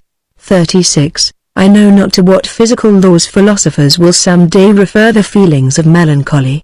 For myself, I find that they are the most voluptuous of all sensations, writes Saint Pierre, and accordingly he devotes a series of sections of his work on nature to the plaisirs de la ruine, plaisirs des tombes, ruines de la nature, plaisirs de la solitude, each of them more optimistic than the last. This finding of a luxury in woe is very common during adolescence. The truth-telling Marie Bashkirtseff expresses it well: in his depression and dreadful uninterrupted suffering, I don't condemn life. On the contrary, I like it and find it good. Can you believe it? I find everything good and pleasant, even my tears, my grief. I enjoy weeping, I enjoy my despair. I enjoy being exasperated and sad. I feel as if these were so many diversions, and I love life in spite of them all. I want to live on. It would be cruel to have me die when I am so accommodating. I cry, I grieve, and at the same time I am pleased. No, not exactly that, I know not how to express it. But everything in life pleases me. I find everything agreeable, and in the very midst of my prayers for happiness, I find myself happy at being miserable. It is not I who undergo all this, my body weeps and cries, but something inside of me which is above me is glad of it all. 37. Journal de Marie Bashkirtseff, I. 67. The supreme contemporary example of such an inability to feel evil is of course Walt Whitman. His favorite occupation, writes his disciple, Dr. Buck, seemed to be strolling or sauntering about outdoors by himself, looking at the grass, the trees, the flowers, the vistas of light, the varying aspects of the sky, and listening to the birds, the crickets, the tree frogs, and all the hundreds of natural sounds. It was evident that these things gave him a pleasure far beyond what they give to ordinary people. Until I knew the man, Continues Dr. Buck, it had not occurred to me that anyone could derive so much absolute happiness from these things as he did. He was very fond of flowers, either wild or cultivated, liked all sorts. I think he admired lilacs and sunflowers just as much as roses. Perhaps, indeed, no man who ever lived liked so many things and disliked so few as Walt Whitman. All natural objects seemed to have a charm for him. All sights and sounds seemed to please him. He appeared to like, and I believe he did like, all the men, women, and children he saw, though I never knew him to say that he liked anyone, but each who knew him felt that he liked him or her, and that he liked others also. I never knew him to argue or dispute, and he never spoke about money. He always justified, sometimes playfully, sometimes quite seriously, those who spoke harshly of himself or his writings, and I often thought he even took pleasure in the opposition of enemies. When I first knew him, I used to think that he watched himself, and would not allow his tongue to give expression to fretfulness, antipathy, complaint, and remonstrance. It did not occur to me as possible that these mental states could be absent in him. After long observation, however, I satisfied myself that such absence or unconsciousness was entirely real. He never spoke deprecatingly of any nationality or class of men, or time in the world's history, or against any trades or occupations, not even against any animals, insects, or inanimate things, nor any of the laws of nature, nor any of the results of those laws, such as illness, deformity, and death. He never complained or grumbled either at the weather, pain, illness, or anything else. He never swore. He could not very well, since he never spoke in anger and apparently never was angry. He never exhibited fear, and I do not believe he ever felt it. 38. R. M. Buck, Cosmic Consciousness, pages 182 to 186, abridged. Walt Whitman owes his importance in literature to the systematic expulsion from his writings of all contractile elements. The only sentiments he allowed himself to express were of the expansive order, and he expressed these in the first person, not as your mere monstrously conceited individual might so express them, but vicariously for all men, so that a passionate and mystic ontological emotion suffuses his words, and ends by persuading the reader that men and women, life and death, and all things are divinely good. Thus it has come about that many persons today regard Walt Whitman as the restorer of the eternal natural religion. He has infected them with his own love of comrades, with his own gladness that he and they exist. Societies are actually formed for his cult, a periodical organ exists for its propagation, in which the lines of orthodoxy and heterodoxy are already beginning to be drawn. 39. Hymns are written by others in his peculiar prosody, and he is even explicitly compared with the founder of the Christian religion, not altogether to the advantage of the latter. 39. I refer to the Conservator, edited by Horace Traubel, and published monthly at Philadelphia. Whitman is often spoken of as a pagan. The word nowadays means sometimes the mere natural animal man without a sense of sin. Sometimes it means a Greek or Roman with his own peculiar religious consciousness. In neither of these senses does it fitly define this poet. He is more than your mere animal man who has not tasted of the tree of good and evil. He is aware enough of sin for a swagger to be present in his indifference towards it, a conscious pride in his freedom from flexions and contractions, which your genuine pagan in the first sense of the word would never show. I could turn and live with animals. They are so placid and self-contained, I stand and look at them long and long, they do not sweat and whine about their condition. They do not lie awake in the dark and weep for their sins. Not one is dissatisfied, not one is demented with the mania of owning things, not one kneels to another, nor to his kind that lived thousands of years ago, not one is respectable or unhappy over the whole earth. 40. Song of Myself, 32. No natural pagan could have written these well-known lines. But on the other hand Whitman is less than a Greek or Roman, for their consciousness, even in Homeric times, was full to the brim of the sad mortality of this sunlit world, and such a consciousness Walt Whitman resolutely refuses to adopt.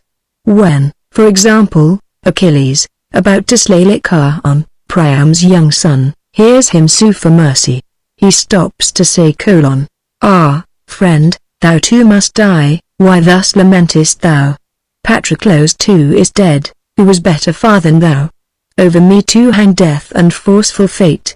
There cometh morn or eve or some noonday when my life too some man shall take in battle, whether with spear he smite, or arrow from the string." 41, Iliad, 21, E. Myers's translation.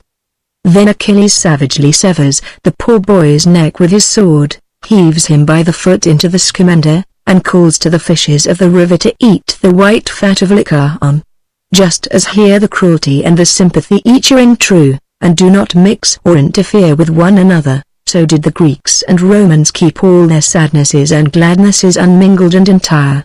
Instinctive good they did not reckon sin, nor had they any such desire to save the credit of the universe as to make them insist, as so many of the United States insist, that what immediately appears as evil must be good in the making, or something equally ingenious. Good was good, and bad just bad, for the earlier Greeks. They neither denied the ills of nature. Walt Whitman's verse, "What is called good is perfect and what is called bad is just as perfect," would have been mere silliness to them, nor did they, in order to escape from those ills, invent another and a better world of the imagination, in which, along with the ills, the innocent goods of sense would also find no place.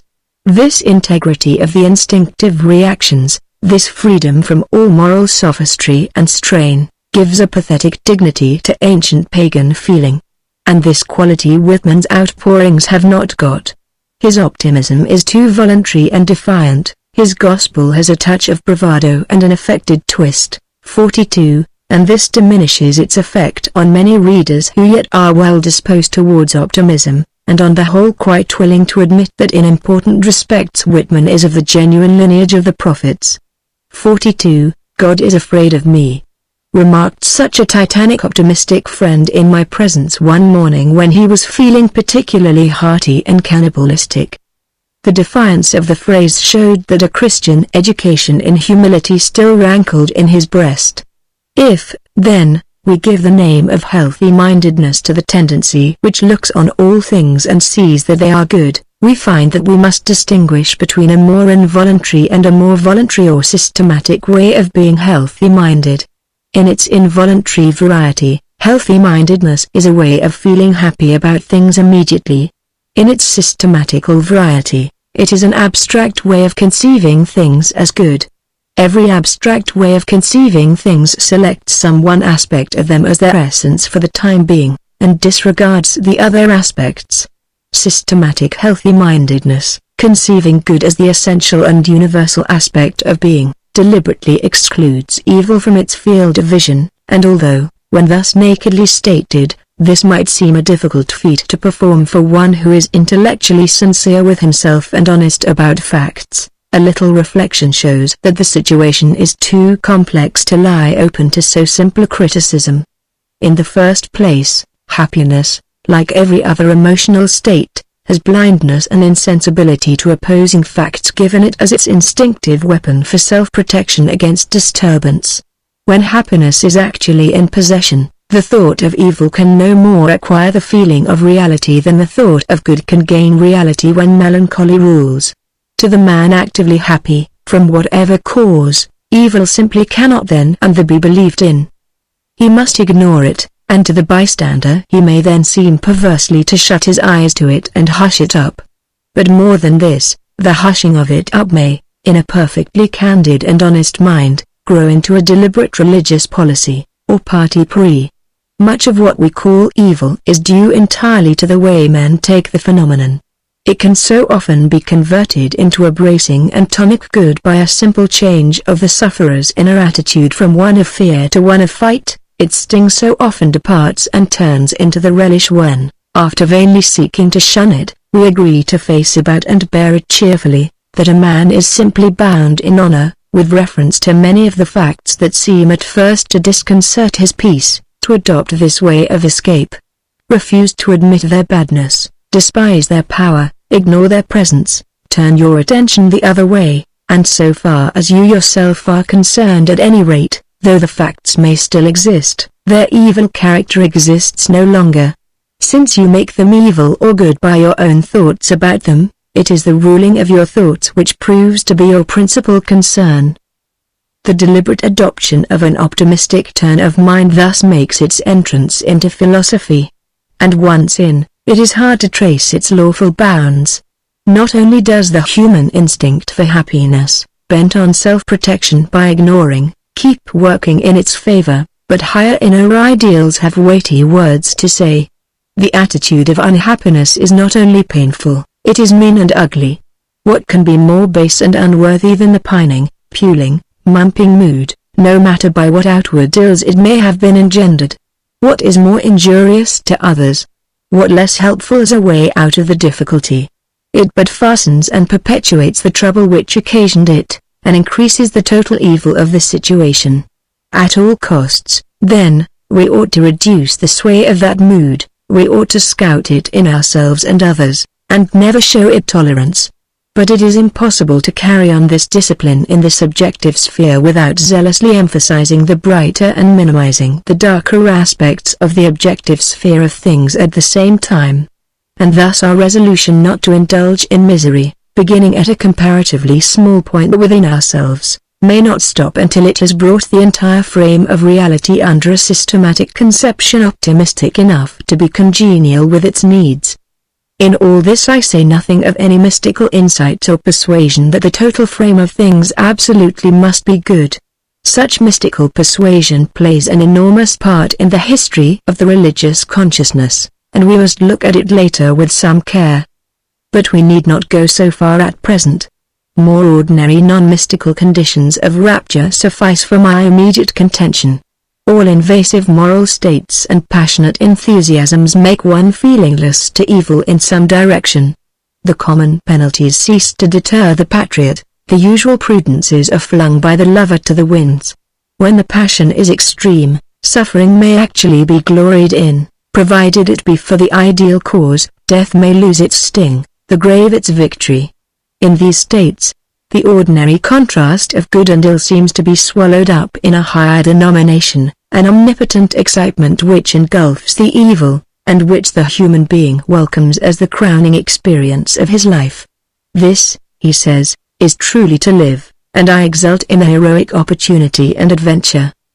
The systematic cultivation of healthy-mindedness as a religious attitude is therefore consonant with important currents in human nature, and is anything but absurd. In fact, we all do cultivate it more or less, even when our professed theology should in consistency forbid it. We divert our attention from disease and death as much as we can, and the slaughterhouses and indecencies without end on which our life is founded are huddled out of sight and never mentioned, so that the world we recognize officially in literature and in society is a poetic fiction far handsomer and cleaner and better than the world that really is. 43. As I go on in this life, day by day, I become more of a bewildered child. I cannot get used to this world, to procreation, to heredity, to sight, to hearing. The commonest things are a burthen. The prim, obliterated, polite surface of life, and the broad, bawdy and orgiastic or monadic foundations, form a spectacle to which no habit reconciles me. R. L. Stevenson, Letters, 2. 355. The advance of liberalism, so-called, in Christianity, during the past 50 years, may fairly be called a victory of healthy-mindedness within the Church over the morbidness with which the old hellfire theology was more harmoniously related. We have now whole congregations whose preachers, far from magnifying our consciousness of sin, seem devoted rather to making little of it. They ignore, or even deny, eternal punishment, and insist on the dignity rather than on the depravity of man. They look at the continual preoccupation of the old-fashioned Christian with the salvation of his soul as something sickly and reprehensible rather than admirable, and a sanguine and a muscular attitude, which to our forefathers would have seemed purely human, has become in their eyes an ideal element of Christian character. I am not asking whether or not they are right. I am only pointing out the change. The persons to whom I refer have still retained for the most part their nominal connection with Christianity, in spite of their discarding of its more pessimistic theological elements. But in that theory of evolution which, gathering momentum for a century, has within the past 25 years swept so rapidly over Europe and America, we see the ground laid for a new sort of religion of nature, which has entirely displaced Christianity from the thought of a large part of our generation. The idea of a universal evolution lends itself to a doctrine of general meliorism and progress which fits the religious needs of the healthy-minded so well that it seems almost as if it might have been created for their use. Accordingly we find evolutionism interpreted thus optimistically and embraced as a substitute for the religion they were born in, by a multitude of our contemporaries who have either been trained scientifically, or been fond of reading popular science, and who had already begun to be inwardly dissatisfied with what seemed to them the harshness and irrationality of the orthodox Christian scheme. As examples are better than descriptions, I will quote a document received in answer to Professor Starbuck's circular of questions. The writer's state of mind may by courtesy be called a religion, for it is his reaction on the whole nature of things. It is systematic and reflective, and it loyally binds him to certain inner ideals. I think you will recognize in him, coarse-meated and incapable of wounded spirit as he is, a sufficiently familiar contemporary type. Q. What does religion mean to you? It means nothing, and it seems, so far as I can observe, useless to others. I am 67 years of age and have resided in X 50 years, and have been in business 45, consequently I have some little experience of life and men, and some women too. And I find that the most religious and pious people are as a rule those most lacking in uprightness and morality. The men who do not go to church or have any religious convictions are the best. Praying, singing of hymns, and sermonizing are pernicious. They teach us to rely on some supernatural power, when he ought to rely on ourselves. I utterly disbelieve in a God. The God idea was begotten in ignorance, fear, and a general lack of any knowledge of nature. If I were to die now, being in a healthy condition for my age, both mentally and physically, I would just as lief, yes, rather, die with the hearty enjoyment of music, sport, or any other rational pastime. As a timepiece stops, we die, there being no immortality in either case. Q. What comes before your mind corresponding to the words God, heaven, angels, etc.? A. Nothing whatever. I am a man without a religion. These words mean so much mythic bosh. Q. Have you had any experiences which appeared providential? A. None whatever. There is no agency of the superintending kind. A little judicious observation as well as knowledge of scientific law will convince anyone of this fact. Q. What things work most strongly on your emotions? A. Lively songs and music. Pinafore instead of an oratorio. I like Scott, Burns, Byron, Longfellow, especially Shakespeare, etc., etc. of songs, the Star-Spangled Banner, America, Marseilles, and all moral and soul-stirring songs, but wishy-washy hymns are my detestation. I greatly enjoy nature, especially fine weather, and until within a few years used to walk Sundays into the country, 12 miles often, with no fatigue, and bicycle 40 or 50. I have dropped the bicycle. I never go to church, but attend lectures when there are any good ones. All of my thoughts and cogitations have been of a healthy and cheerful kind, for instead of doubts and fears I see things as they are, for I endeavor to adjust myself to my environment. This I regard as the deepest law. Mankind is a progressive animal. I am satisfied he will have made a great advance over his present status 1,000 years hence. Q. What is your notion of sin? It seems to me that sin is a condition, a disease, incidental to man's development not being yet advanced enough. Morbidness over it increases the disease. We should think that 1,000,000 of years hence equity, justice, and mental and physical good order will be so fixed and organized that no one will have any idea of evil or sin. Q. What is your temperament? A. Nervous, active, wide awake, mentally and physically. Sorry that nature compels us to sleep at all. If we are in search of a broken and a contrite heart, clearly we need not look to this brother. His contentment with the finite encases him like a lobster shell and shields him from all morbid repining at his distance from the infinite. We have in him an excellent example of the optimism which may be encouraged by popular science. To my mind the current far more important and interesting religiously than that which sets in from natural science towards healthy-mindedness is that which has recently poured over America and seems to be gathering force every day. I am ignorant what foothold it may yet have acquired in Great Britain, and to which, for the sake of having a brief designation, I will give the title of the Mind Cure movement. There are various sects of this new thought, to use another of the names by which it calls itself, but their agreements are so profound that their differences may be neglected for my present purpose, and I will treat the movement, without apology, as if it were a simple thing. It is a deliberately optimistic scheme of life, with both a speculative and a practical side.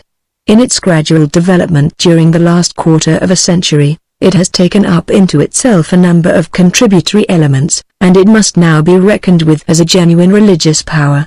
It has reached the stage, for example, when the demand for its literature is great enough for insincere stuff, mechanically produced for the market, to be to a certain extent supplied by publishers, a phenomenon never observed, I imagine, until a religion has got well past its earliest insecure beginnings.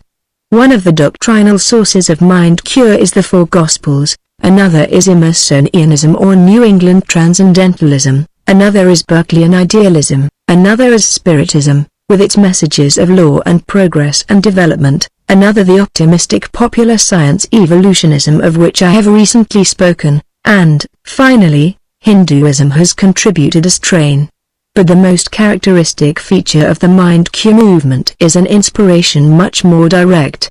The leaders in this faith have had an intuitive belief in the all-saving power of healthy-minded attitudes as such, in the conquering efficacy of courage, hope, and trust, and a correlative contempt for doubt, fear, worry, and all nervously precautionary states of mind.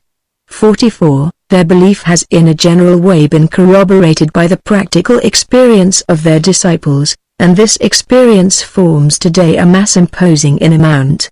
44. Cautionary Verses for Children, this title of a much-used work, published early in the 19th century, shows how far the muse of evangelical Protestantism in England, with her mind fixed on the idea of danger, had at last drifted away from the original gospel freedom. Mind cure might be briefly called a reaction against all that religion of chronic anxiety which marked the earlier part of our century in the evangelical circles of England and America. The blind have been made to see, the halt to walk, lifelong invalids have had their health restored. The moral fruits have been no less remarkable. The deliberate adoption of a healthy-minded attitude has proved possible to many who never supposed they had it in them. Regeneration of character has gone on an extensive scale, and cheerfulness has been restored to countless homes. The indirect influence of this has been great.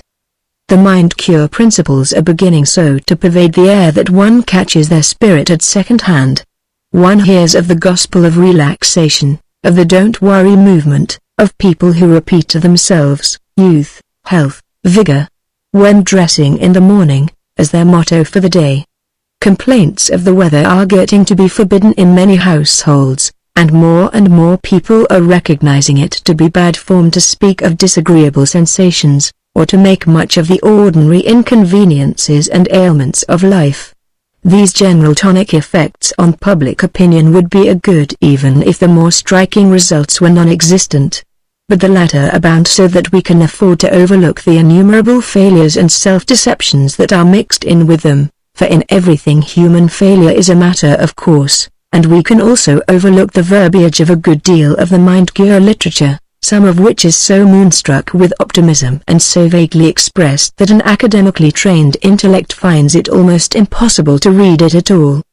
The plain fact remains that the spread of the movement has been due to practical fruits, and the extremely practical turn of character of the American people has never been better shown than by the fact that this, their only decidedly original contribution to the systematic philosophy of life, should be so intimately knit up with concrete therapeutics, to the importance of mind-cure. Medical and clerical professions in the United States are beginning, though with much recalcitrancy and protesting, to open their eyes.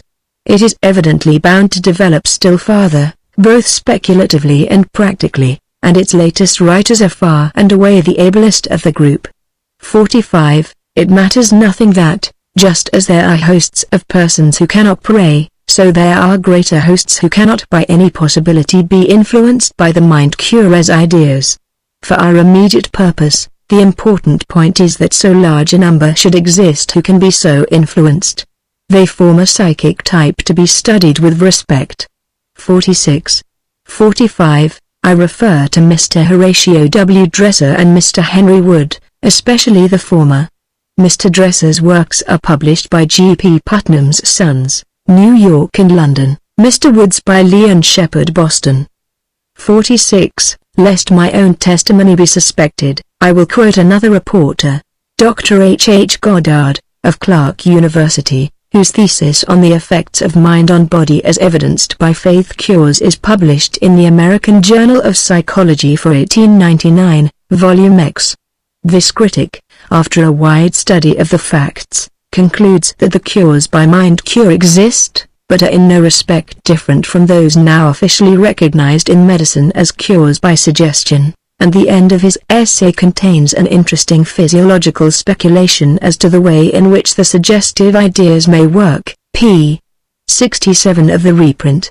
As regards the general phenomenon of mental cure itself, Dr. Goddard writes, in spite of the severe criticism we have made of reports of cure, there still remains a vast amount of material, showing a powerful influence of the mind in disease. Many cases are of diseases that have been diagnosed and treated by the best physicians of the country, or which prominent hospitals have tried their hand at curing, but without success. People of culture and education have been treated by this method with satisfactory results. Diseases of long standing have been ameliorated, and even cured. We have traced the mental element through primitive medicine and folk medicine of today, patent medicine, and witchcraft. We are convinced that it is impossible to account for the existence of these practices, if they did not cure disease, and that if they cured disease, it must have been the mental element that was effective. The same argument applies to those modern schools of mental therapeutics, divine healing and Christian Science. It is hardly conceivable that the large body of intelligent people who comprise the body known distinctively as mental scientists should continue to exist if the whole thing were a delusion. It is not a thing of a day, it is not confined to a few, it is not local. It is true that many failures are recorded, but that only adds to the argument. There must be many and striking successes to counterbalance the failures, otherwise the failures would have ended the delusion. Christian Science, divine healing, or mental science do not, and never can in the very nature of things, cure all diseases. Nevertheless, the practical applications of the general principles of the broadest mental science will tend to prevent disease. We do find sufficient evidence to convince us that the proper reform in mental attitude would relieve many a sufferer of ills that the ordinary physician cannot touch, would even delay the approach of death to many a victim beyond the power of absolute cure, and the faithful adherence to a truer philosophy of life will keep many a man well, and give the doctor time to devote to alleviating ills that are unpreventable. pp. 33-34 of reprint. To come now to a little close quarters with their creed. The fundamental pillar on which it rests is nothing more than the general basis of all religious experience, the fact that man has a dual nature, and is connected with two spheres of thought, a shallower and a profounder sphere, in either of which he may learn to live more habitually. The shallower and lower sphere is that of the fleshly sensations, instincts, and desires, of egotism, doubt, and the lower personal interests. But whereas Christian theology has always considered frowardness to be the essential vice of this part of human nature, the mind-curers say that the mark of the beast in it is fear, and this is what gives such an entirely new religious turn to their persuasion. Fear, to quote a writer of the school, has had its uses in the evolutionary process, and seems to constitute the whole of forethought in most animals. But that it should remain any part of the mental equipment of human civilized life is an absurdity. I find that the fear clement of forethought is not stimulating to those more civilized persons to whom duty and attraction are the natural motives, but is weakening and deterrent. As soon as it becomes unnecessary, fear becomes a positive deterrent, and should be entirely removed, as dead flesh is removed from living tissue. To assist in the analysis of fear and in the denunciation of its expressions, I have coined the word forethought to stand for the unprofitable element of forethought, and have defined the word worry as forethought in contradistinction to forethought. I have also defined forethought as the self-imposed or self-permitted suggestion of inferiority, in order to place it where it really belongs, in the category of harmful, unnecessary, and therefore not respectable things. 47. Horace Fletcher, Happiness as Found in Forethought minus Forethought, Menticulture Series, 2. Chicago and New York, Stone. 1897, pages 21-25, abridged. The misery habit, the martyr habit, engendered by the prevalent forethought, get pungent criticism from the mind cure writers. Consider for a moment the habits of life into which we are born. There are certain social conventions or customs and alleged requirements, there is a theological bias, a general view of the world. There are conservative ideas in regard to our early training, our education, marriage, and occupation in life. Following close upon this, there is a long series of anticipations, namely, that we shall suffer certain children's diseases, diseases of middle life, and of old age, the thought that we shall grow old, lose our faculties, and again become childlike, while crowning all is the fear of death. Then there is a long line of particular tears and trouble-bearing expectations, such, for example, as ideas associated with certain articles of food, the dread of the east wind, the terrors of hot weather, the aches and pains associated with cold weather, the fear of catching cold if one sits in a draught, the coming of hay fever upon the 14th of August in the middle of the day, and so on through a long list of fears, dreads, worriments, anxieties, anticipations, expectations, pessimisms, morbidities, and the whole ghostly train of fateful shapes which our fellow men, and especially physicians, are ready to help us conjure up, an array worthy to rank with Bradley's unearthly ballet of bloodless categories. Yet this is not all. This vast array is swelled by innumerable volunteers from daily life, the fear of accident, the possibility of calamity, the loss of property, the chance of robbery, of fire, or the outbreak of war. And it is not deemed sufficient to fear for ourselves. When a friend is taken ill, we must forthwith fear the worst and apprehend death. If one meets with sorrow, sympathy means to enter into and increase the suffering. 48. H. W. Dresser, Voices of Freedom, New York, 1899, p. 38. Man, to quote another writer, often has fear stamped upon him before his entrance into the outer world. He is reared in fear, all his life is passed in bondage to fear of disease and death, and thus his whole mentality becomes cramped, limited, and depressed, and his body follows its shrunken pattern and specification. Think of the millions of sensitive and responsive souls among our ancestors who have been under the dominion of such a perpetual nightmare. Is it not surprising that health exists at all? Nothing but the boundless divine love, exuberance, and vitality, constantly poured in, even though unconsciously to us, could in some degree neutralize such a notion of morbidity. 49. Henry Wood, Ideal Suggestion Through Mental Photography. Boston, 1899, p. 54. Although the disciples of the mind cure often use Christian terminology, one sees from such quotations how widely their notion of the fall of man diverges from that of ordinary Christians. 50. Whether it differs so much from Christ's own notion is for the exegetists to decide. According to Harnack, Jesus felt about evil and disease much as our mind cures do. What is the answer which Jesus sends to John the Baptist? Asks Harnack, and says it is this: the blind see, and the lame walk, the lepers are cleansed, and the deaf hear, the dead rise up, and the gospel is preached to the poor. That is the coming of the kingdom, or rather in these saving works the kingdom is already there.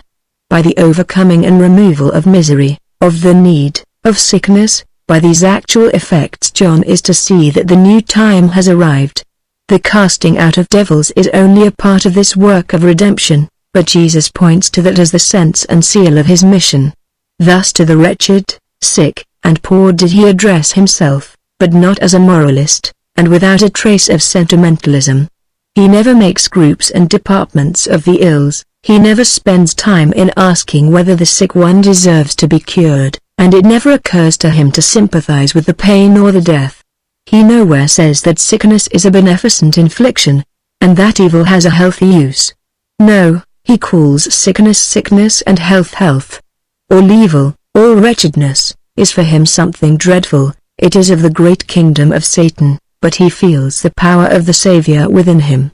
He knows that advance is possible only when weakness is overcome, when sickness is made well. Das Wesen des Christentums, 1900, p. 39. Their notion of man's higher nature is hardly less divergent, being decidedly pantheistic. The spiritual in man appears in the mind-cure philosophy as partly conscious, but chiefly subconscious, and through the subconscious part of it we are already one with the divine without any miracle of grace, or abrupt creation of a new inner man. As this view is variously expressed by different writers, we find in it traces of Christian mysticism, of transcendental idealism, of Vedantism, and of the modern psychology of the subliminal self. A quotation or two will put us at the central point of view: The great central fact of the universe is that spirit of infinite life and power that is back of all, that manifests itself in and through all. This spirit of infinite life and power that is back of all is what I call God. I care not what term you may use, be it kindly light, providence, the oversoul, omnipotence, or whatever term may be most convenient, so long as we are agreed in regard to the great central fact itself. God then fills the universe alone, so that all is from him and in him, and there is nothing that is outside. He is the life of our very life itself. We are partakers of the life of God, and though we differ from him in that we are individualized spirits, while he is the infinite spirit, including us, as well as all else beside, yet in essence the life of God and the life of man are identically the same, and so are one. They differ not in essence or quality, they differ in degree. The great central fact in human life is the coming into a conscious vital realization of our oneness with this infinite life and the opening of ourselves fully to this divine inflow. In just the degree that we come into a conscious realization of our oneness with the infinite life, and open ourselves to this divine inflow, do we actualize in ourselves the qualities and powers of the infinite life, do we make ourselves channels through which the infinite intelligence and power can work. In just the degree in which you realize your oneness with the infinite spirit, you will exchange disease for ease, inharmony for harmony, suffering and pain for abounding health and strength. To recognize our own divinity, and our intimate relation to the universal, is to attach the belts of our machinery to the powerhouse of the universe. One need remain in hell no longer than one chooses to, we can rise to any heaven we ourselves choose, and when we choose so to rise, all the higher powers of the universe combine to help us heavenward. 51. 51, R. W. Trine, In Tune with the Infinite, 26,000, NY 1899. I have strung scattered passages together. Let me now pass from these abstracter statements to some more concrete accounts of experience with the mind-cure religion. I have many answers from correspondents, the only difficulty is to choose. The first two whom I shall quote are my personal friends. One of them, a woman, writing as follows, expresses well the feeling of continuity with the infinite power, by which all mind-cure disciples are inspired. The first underlying cause of all sickness, weakness, or depression is the human sense of separateness from that divine energy which we call God. The soul which can feel and affirm in serene but jubilant confidence, as did the Nazarene, I and my Father are one, has no further need of healer, or of healing. This is the whole truth in a nutshell, and other foundation for wholeness can no man lay than this fact of impregnable divine union. Disease can no longer attack one whose feet are planted on this rock, who feels hourly, momently, the influx of the deific breath. If one with omnipotence, how can weariness enter the consciousness, how illness assail that indomitable spark? This possibility of annulling forever the law of fatigue has been abundantly proven in my own case, for my earlier life bears a record of many, many years of bedridden invalidism, with spine and lower limbs paralyzed. My thoughts were no more impure than they are today, although my belief in the necessity of illness was dense and unenlightened, but since my resurrection in the flesh, I have worked as a healer unceasingly for 14 years without a vacation, and can truthfully assert that I have never known a moment of fatigue or pain, although coming in touch constantly with excessive weakness, illness, and disease of all kinds. For how can a conscious part of deity be sick? Since greater is he that is with us than all that can strive against us. My second correspondent, also a woman, sends me the following statement: Life seemed difficult to me at one time. I was always breaking down, and had several attacks of what is called nervous prostration, with terrible insomnia, being on the verge of insanity, besides having many other troubles, especially of the digestive organs. I had been sent away from home in charge of doctors, have taken all the narcotics, stopped all work, been fed up, and in fact knew all the doctors within reach. But I never recovered permanently till this new thought took possession of me.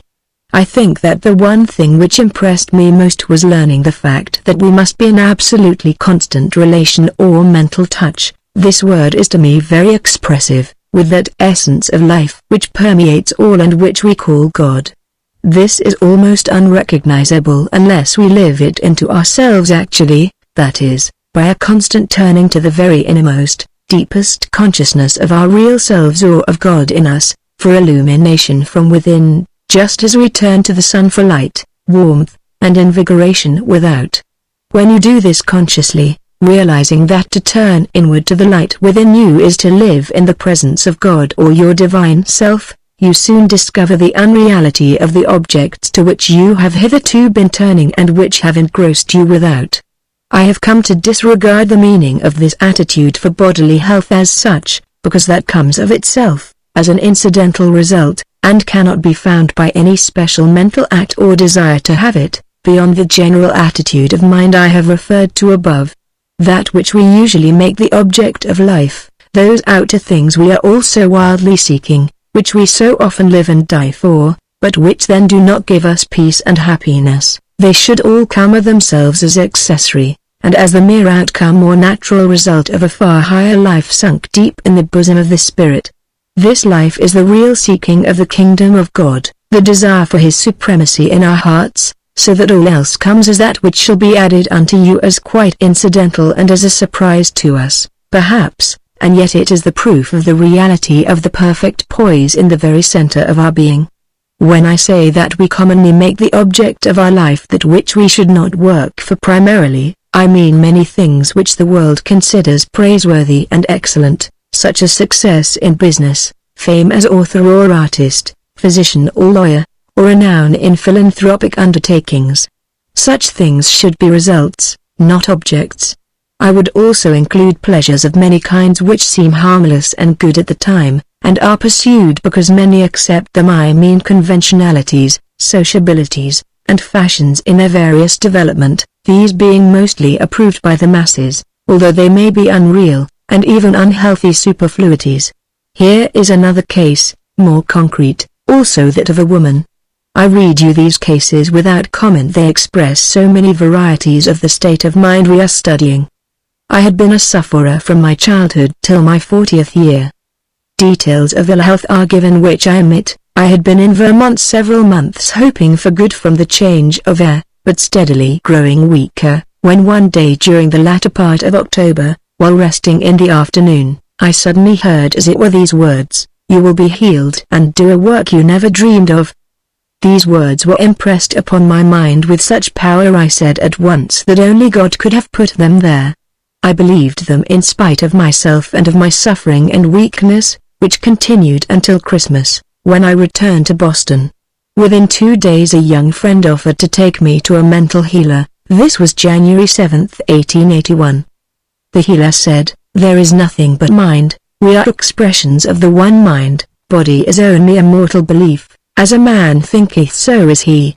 I could not accept all she said, but I translated all that was there for me in this way: there is nothing but God, I am created by Him, and am absolutely dependent upon Him. Mind is given me to use, and by just so much of it as I will put upon the thought of right action in body I shall be lifted out of bondage to my ignorance and fear and past experience.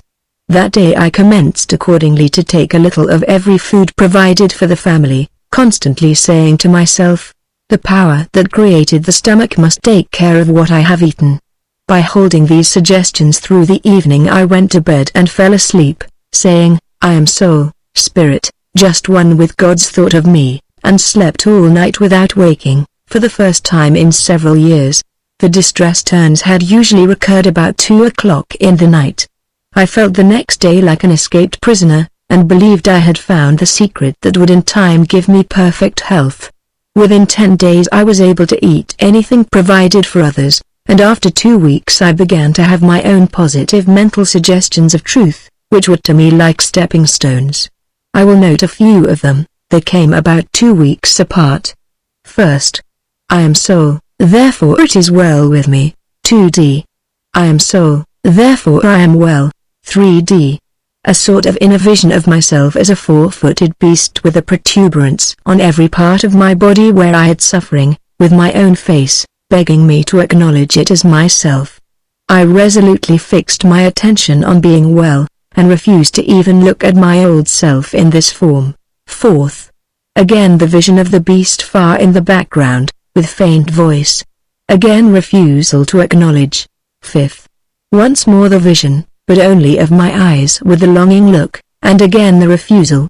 Then came the conviction, the inner consciousness, that I was perfectly well and always had been, for I was soul, an expression of God's perfect thought. That was to me the perfect and completed separation between what I was and what I appeared to be. I succeeded in never losing sight after this of my real being, by constantly affirming this truth, and by degrees, though it took me 2 years of hard work to get there, I expressed health continuously throughout my whole body. In my subsequent 19 years' experience I have never known this truth to fail when I applied it, though in my ignorance I have often failed to apply it. But through my failures I have learned the simplicity and trustfulness of the little child. But I fear that I risk tiring you by so many examples, and I must lead you back to philosophic generalities again. You see already by such records of experience how impossible it is not to class mind cure as primarily a religious movement. Its doctrine of the oneness of our life with God's life is in fact quite indistinguishable from an interpretation of Christ's message which in these very gifted lectures has been defended by some of your very ablest Scottish religious philosophers. 52. The Cairds, for example. In Edward Caird's Glasgow Lectures of 1892 passages like this abound: the declaration made in the beginning of the ministry of Jesus that the time is fulfilled, and the kingdom of heaven is at hand, passes with scarce a break into the announcement that the kingdom of God is among you, and the importance of this announcement is asserted to be such that it makes, so to speak, a difference in kind between the greatest saints and prophets who lived under the previous reign of division, and the least in the kingdom of heaven. The highest ideal is brought close to men and declared to be within their reach. They are called on to be perfect as their Father in heaven is perfect. The sense of alienation and distance from God which had grown upon the pious in Israel just in proportion as they had learned to look upon him as no mere national divinity, but as a God of justice who would punish Israel for its sin as certainly as Edom or Moab, is declared to be no longer in place. And the typical form of Christian prayer points to the abolition of the contrast between this world and the next which through all the history of the Jews had continually been growing wider, as in heaven, so on earth. The sense of the division of man from God, as a finite being from the infinite, as weak and sinful from the omnipotent goodness, is not indeed lost, but it can no longer overpower the consciousness of oneness. The terms Son and Father at once state the opposition and mark its limit. They show that it is not an absolute opposition, but one which presupposes an indestructible principle of unity, that can and must become a principle of reconciliation. The Evolution of Religion, 2. pp. 146, 147.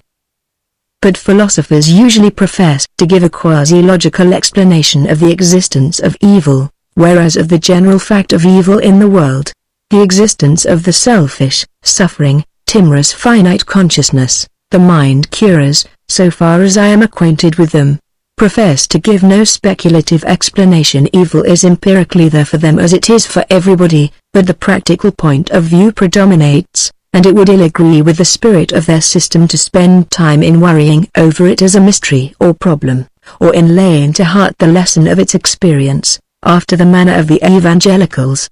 Don't reason about it, as Dante says, but give a glance and pass beyond. It is avere, ignorance. Something merely to be outgrown and left behind, transcended and forgotten. Christian Science, so called, the sect of Mrs. Eddy, is the most radical branch of mind cure in its dealings with evil. For it, evil is simply a lie, and anyone who mentions it is a liar. The optimistic ideal of duty forbids us to pay it the compliment even of explicit attention.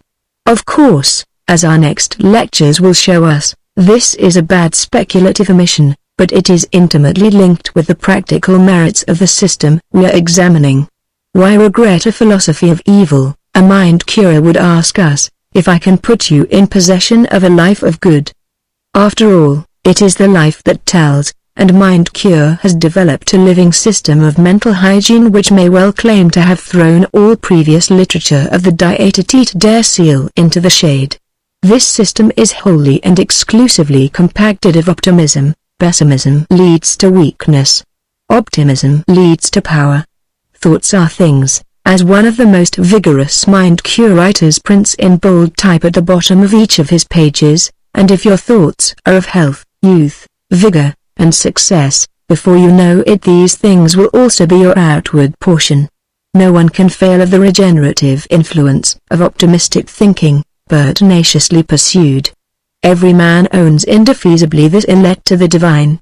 Fear, on the contrary, and all the contracted and egoistic modes of thought, are inlets to destruction.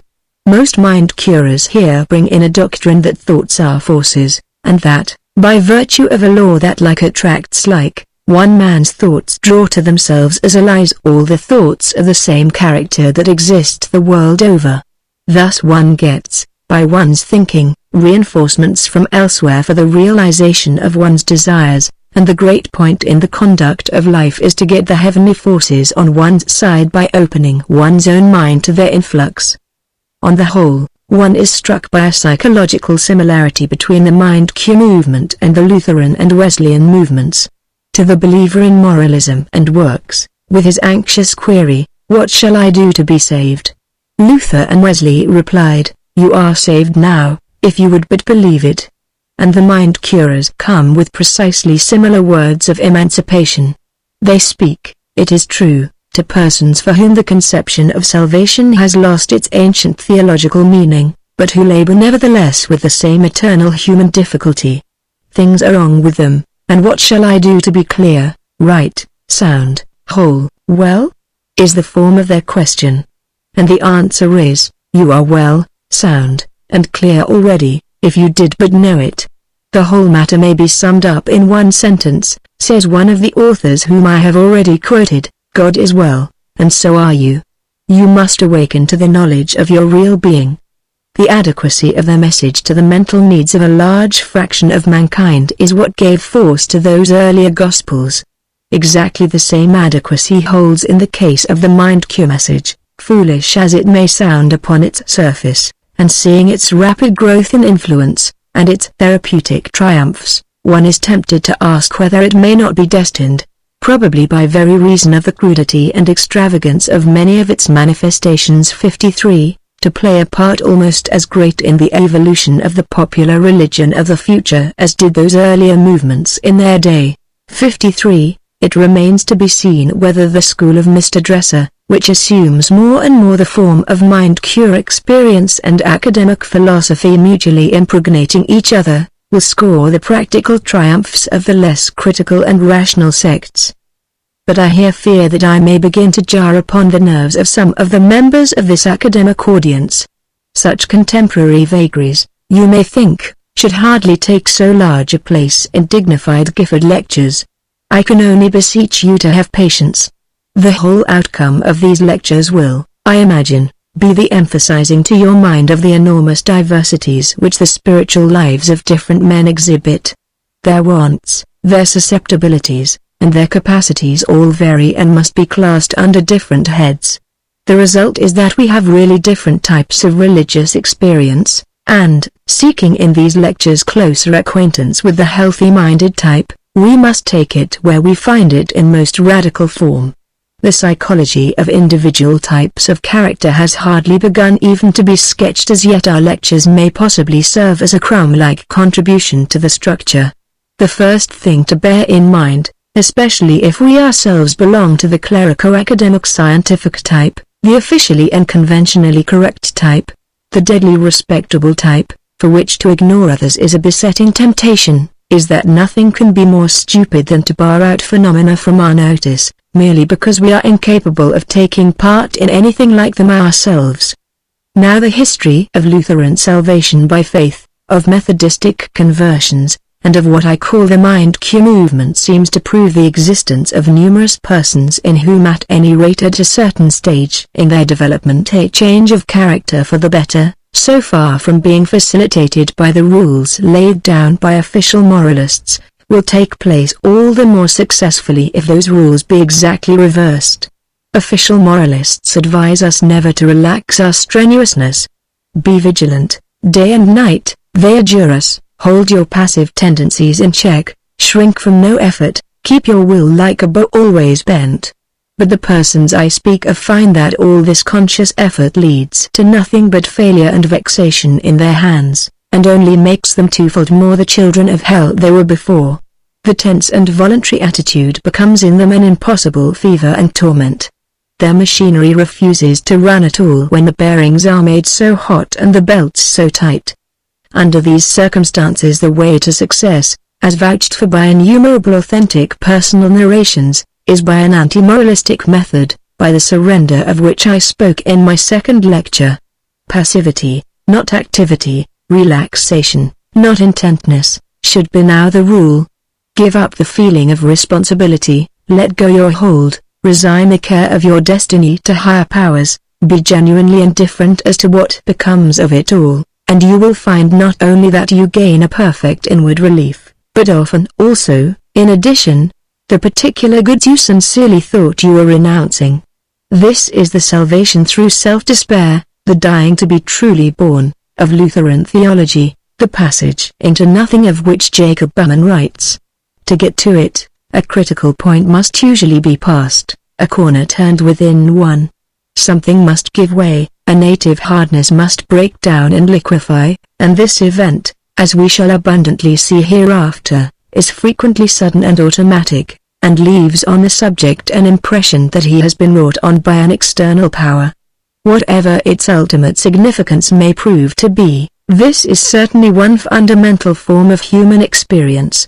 Some say that the capacity or incapacity for it is what divides the religious from the merely moralistic character. With those who undergo it in its fullness, no criticism avails to cast doubt on its reality. They know, for they have actually felt the higher powers, in giving up the tension of their personal will. A story which revivalist preachers often tell is that of a man who found himself at night slipping down the side of a precipice. At last he caught a branch which stopped his fall, and remained clinging to it in misery for hours. But finally his fingers had to loose their hold, and with a despairing farewell to life, he let himself drop. He fell just 6 inches. If he had given up the struggle earlier, his agony would have been spared. As the Mother Earth received him, so, the preachers tell us, Will the everlasting arms receive us if we confide absolutely in them, and give up the hereditary habit of relying on our personal strength, with its precautions that cannot shelter and safeguards that never save? The mind curers have given the widest scope to this sort of experience.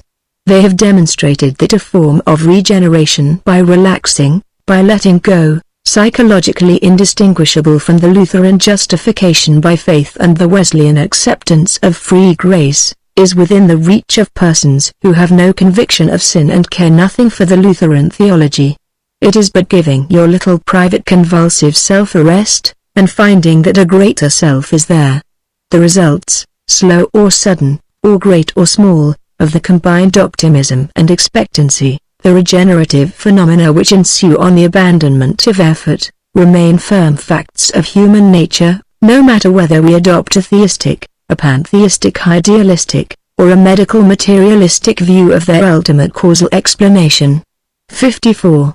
The theistic explanation is by divine grace, which creates a new nature within one the moment the old nature is sincerely given up. The pantheistic explanation, which is that of most mind curers, is by the merging of the narrower private self into the wider or greater self, the spirit of the universe, which is your own subconscious self, the moment the isolating barriers of mistrust and anxiety are removed. The medico-materialistic explanation is that simpler cerebral processes act more freely where they are left to act automatically by the shunting out of physiologically, though in this instance not spiritually, higher ones which, seeking to regulate, only succeed in inhibiting results. Whether this third explanation might, in a psychophysical account of the universe, be combined with either of the others may be left an open question here. When we take up the phenomena of revivalistic conversion, we shall learn something more about all this. Meanwhile I will say a brief word about the mind cures methods. They are of course largely suggestive. The suggestive influence of environment plays an enormous part in all spiritual education. But the word suggestion, having acquired official status, is unfortunately already beginning to play in many quarters the part of a wet blanket upon investigation, being used to fend off all inquiry into the varying susceptibilities of individual cases. Suggestion is only another name for the power of ideas, so far as they prove efficacious over belief and conduct. Ideas efficacious over some people prove inefficacious over others. Ideas efficacious at some times and in some human surroundings are not so at other times and elsewhere. The ideas of Christian churches are not efficacious in the therapeutic direction today, whatever they may have been in earlier centuries, and when the whole question is as to why the salt has lost its savor here or gained it there, the mere blank waving of the word suggestion as if it were a banner gives no light. Dr. Goddard, whose candid psychological essay on faith cures ascribes them to nothing but ordinary suggestion, concludes by saying that religion, and by this he seems to mean our popular Christianity, has in it all there is in mental therapeutics, and has it in its best form. Living up to our religious ideas will do anything for us that can be done. And this in spite of the actual fact that the popular Christianity does absolutely nothing, or did nothing until mind cure came to the rescue. 55. Within the churches a disposition has always prevailed to regard sickness as a visitation, something sent by God for our good, either as chastisement, as warning, or as opportunity for exercising virtue, and, in the Catholic Church, of earning merit. Illness, says a good Catholic writer P. Lejeune, Introd. A la vie mystique, 1899, p. 218, is the most excellent corporeal mortifications, the mortification which one has not oneself chosen, which is imposed directly by God, and is the direct expression of His will. If other mortifications are of silver, Manager Gay says, this one is of gold, since although it comes of ourselves, coming as it does of original sin, still on its greater side, as coming, like all that happens, from the providence of God, it is of divine manufacture. And how just are its blows! And how efficacious it is! I do not hesitate to say that patience in a long illness is mortification's very masterpiece, and consequently the triumph of mortified souls. According to this view, disease should in any case be submissively accepted, and it might under certain circumstances even be blasphemous to wish it away. Of course there have been exceptions to this, and cures by special miracle have at all times been recognized within the Church's pale, almost all the great saints having more or less performed them. It was one of the heresies of Edward Irving, to maintain them still to be possible. An extremely pure faculty of healing after confession and conversion on the patient's part, and prayer on the priest's, was quite spontaneously developed in the German pastor, John Christoph Blumhardt, in the early 40s and exerted during nearly 30 years. Blumhardt's Life by Zundel, 5th edition, Zurich, 1887, gives in chapters 9, x, 11, and 17. A pretty full account of his healing activity, which he invariably ascribed to direct divine interposition. Blumhardt was a singularly pure, simple, and non-fanatical character, and in this part of his work followed no previous model. In Chicago today we have the case of Dr. J. A. Dowie, a Scottish Baptist preacher, whose weekly Leaves of Healing were in the Year of Grace 1900 in their 6th volume, and who, although he denounces the cures wrought in other sects as diabolical counterfeits of his own exclusively divine healing, must on the whole be counted into the mind cure movement. In mind cure circles the fundamental article of faith is that disease should never be accepted. It is wholly of the pit. God wants us to be absolutely healthy, and we should not tolerate ourselves on any lower terms. An idea, to be suggestive, must come to the individual with the force of a revelation. The mind cure with its gospel of healthy-mindedness has come as a revelation to many whose hearts the Church Christianity had left hardened. It has let loose their springs of higher life. In what can the originality of any religious movement consist, save in finding a channel, until then sealed up, through which those springs may be set free in some group of human beings? The force of personal faith, enthusiasm, and example, and above all the force of novelty, are always the prime suggestive agency in this kind of success. If mind cure should ever become official, respectable, and entrenched, these elements of suggestive efficacy will be lost. In its acuter stages every religion must be a homeless Arab of the desert. The Church knows this well enough, with its everlasting inner struggle of the acute religion of the few against the chronic religion of the many, indurated into an obstructiveness worse than that which a religion opposes to the movings of the Spirit. We may pray, says Jonathan Edwards, concerning all those saints that are not lively Christians, that they may either be enlivened, or taken away, if that be true that is often said by some at this day, that these cold dead saints do more hurt than natural men, and lead more souls to hell, and that it would be well for mankind if they were all dead. 56. Edwards, from whose book on the revival in New England I quote these words, dissuades from such a use of prayer, but it is easy to see that he enjoys making his thrust at the cold dead church members. The next condition of success is the apparent existence, in large numbers, of minds who unite healthy-mindedness with readiness for regeneration by letting go. Protestantism has been too pessimistic as regards the natural man, Catholicism has been too legalistic and moralistic, for either the one or the other to appeal in any generous way to the type of character formed of this peculiar mingling of elements. However few of us here present may belong to such a type, it is now evident that it forms a specific moral combination, well represented in the world. Finally, mind cure has made what in our Protestant countries is an unprecedentedly great use of the subconscious life. To their reasoned advice and dogmatic assertion, its founders have added systematic exercise in passive relaxation, concentration, and meditation, and have even invoked something like hypnotic practice. I quote some passages at random: The value, the potency of ideals is the great practical truth on which the New Thought most strongly insists the development, namely from within outward, from small to great.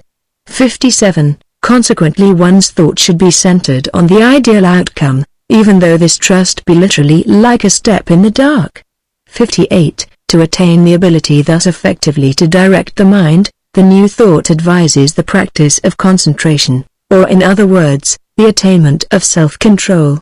One is to learn to marshal the tendencies of the mind, so that they may be held together as a unit by the chosen ideal. To this end, one should set apart times for silent meditation, by oneself, preferably in a room where the surroundings are favorable to spiritual thought. In New Thought terms, this is called entering the silence. 59. 57. H. W. Dresser, Voices of Freedom, 46. 58. Dresser, Living by the Spirit, 58. 59. Dresser, Voices of Freedom, 33.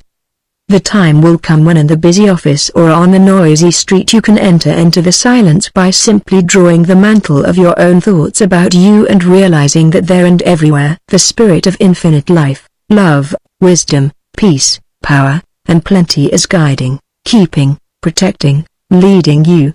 This is the spirit of continual prayer.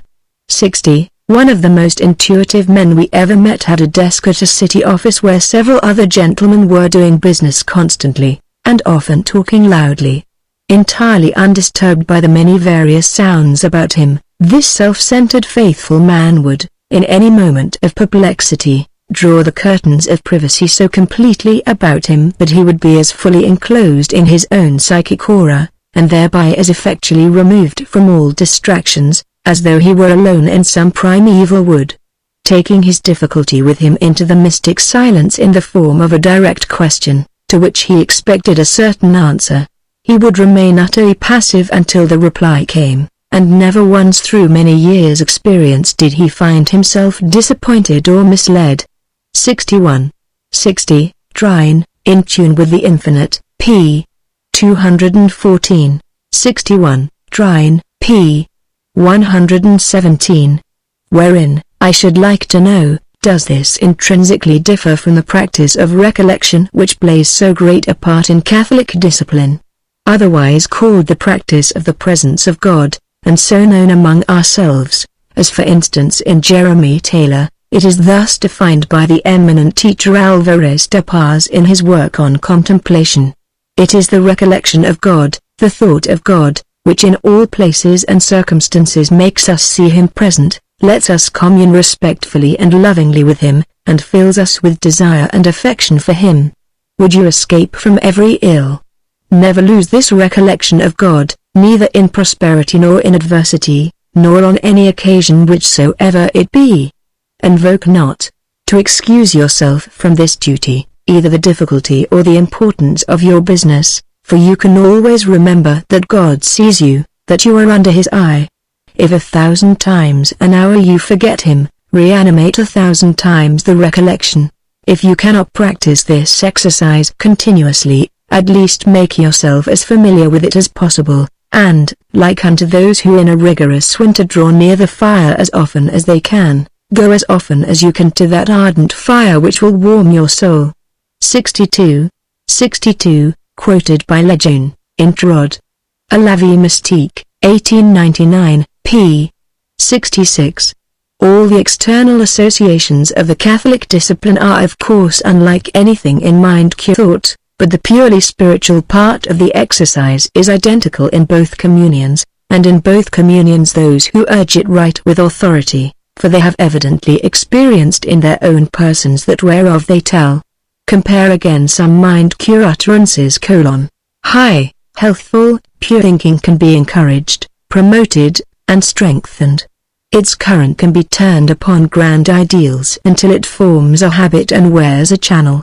By means of such discipline the mental horizon can be flooded with the sunshine of beauty, wholeness, and harmony.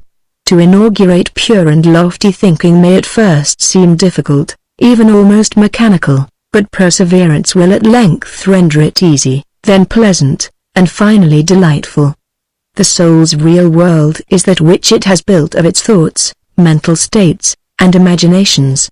If we will, we can turn our backs upon the lower and sensuous plane, and lift ourselves into the realm of the spiritual and real, and the gain a residence. The assumption of states of expectancy and receptivity will attract spiritual sunshine, and it will flow in as naturally as air inclines to a vacuum. Whenever the thou is not occupied with one's daily duty or profession, it should be sent aloft into the spiritual atmosphere. There are quiet leisure moments by day, and wakeful hours at night, when this wholesome and delightful exercise may be engaged into great advantage.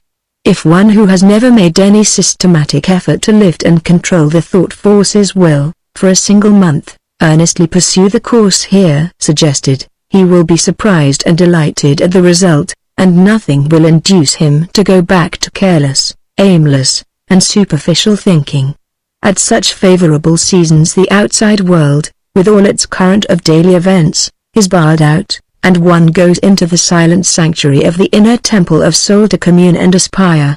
The spiritual hearing becomes delicately sensitive, so that the still, small voice is audible, the tumultuous waves of external sense are hushed, and there is a great calm.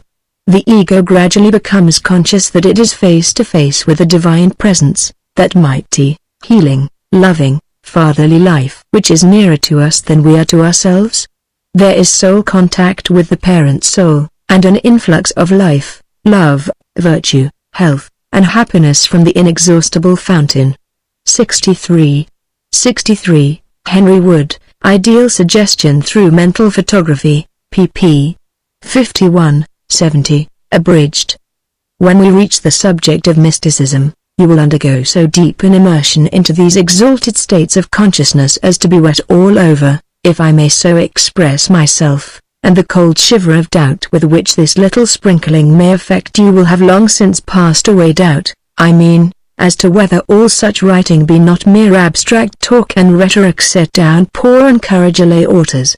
You will then be convinced, I trust, that these states of consciousness of union form a perfectly definite class of experiences, of which the soul may occasionally partake, and which certain persons may live by in a deeper sense than they live by anything else with which they have acquaintance.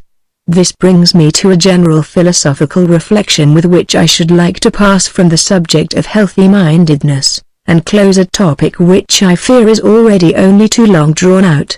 It concerns the relation of all this systematized healthy-mindedness and mind-cure religion to scientific method and the scientific life. In a later lecture I shall have to treat explicitly of the relation of religion to science on the one hand, and to primeval savage thought on the other. There are plenty of persons today, scientists or positivists, they are fond of calling themselves, who will tell you that religious thought is a mere survival, an atavistic reversion to a type of consciousness which humanity in its more enlightened examples has long since left behind and outgrown. If you ask them to explain themselves more fully, they will probably say that for primitive thought everything is conceived of under the form of personality. The savage thinks that things operate by personal forces, and for the sake of individual ends. For him, even external nature obeys individual needs and claims, just as if these were so many elementary powers. Now science, on the other hand, these positivists say, has proved that personality, so far from being an elementary force in nature, is but a passive resultant of the really elementary forces, physical, chemical, physiological, and psychophysical, which are all impersonal and general in character. Nothing individual accomplishes anything in the universe save in so far as it obeys and exemplifies some universal law. Should you then inquire of them by what means science has thus supplanted primitive thought, and discredited its personal way of looking at things, they would undoubtedly say it has been by the strict use of the method of experimental verification. Follow out science's conceptions practically, they will say, the conceptions that ignore personality altogether, and you will always be corroborated. The world is so made that all your expectations will be experientially verified so long, and only so long, as you keep the terms from which you infer them impersonal and universal. But here we have mind cure, with her diametrically opposite philosophy, setting up an exactly identical claim. Live as if I were true, she says, and every day will practically prove you right.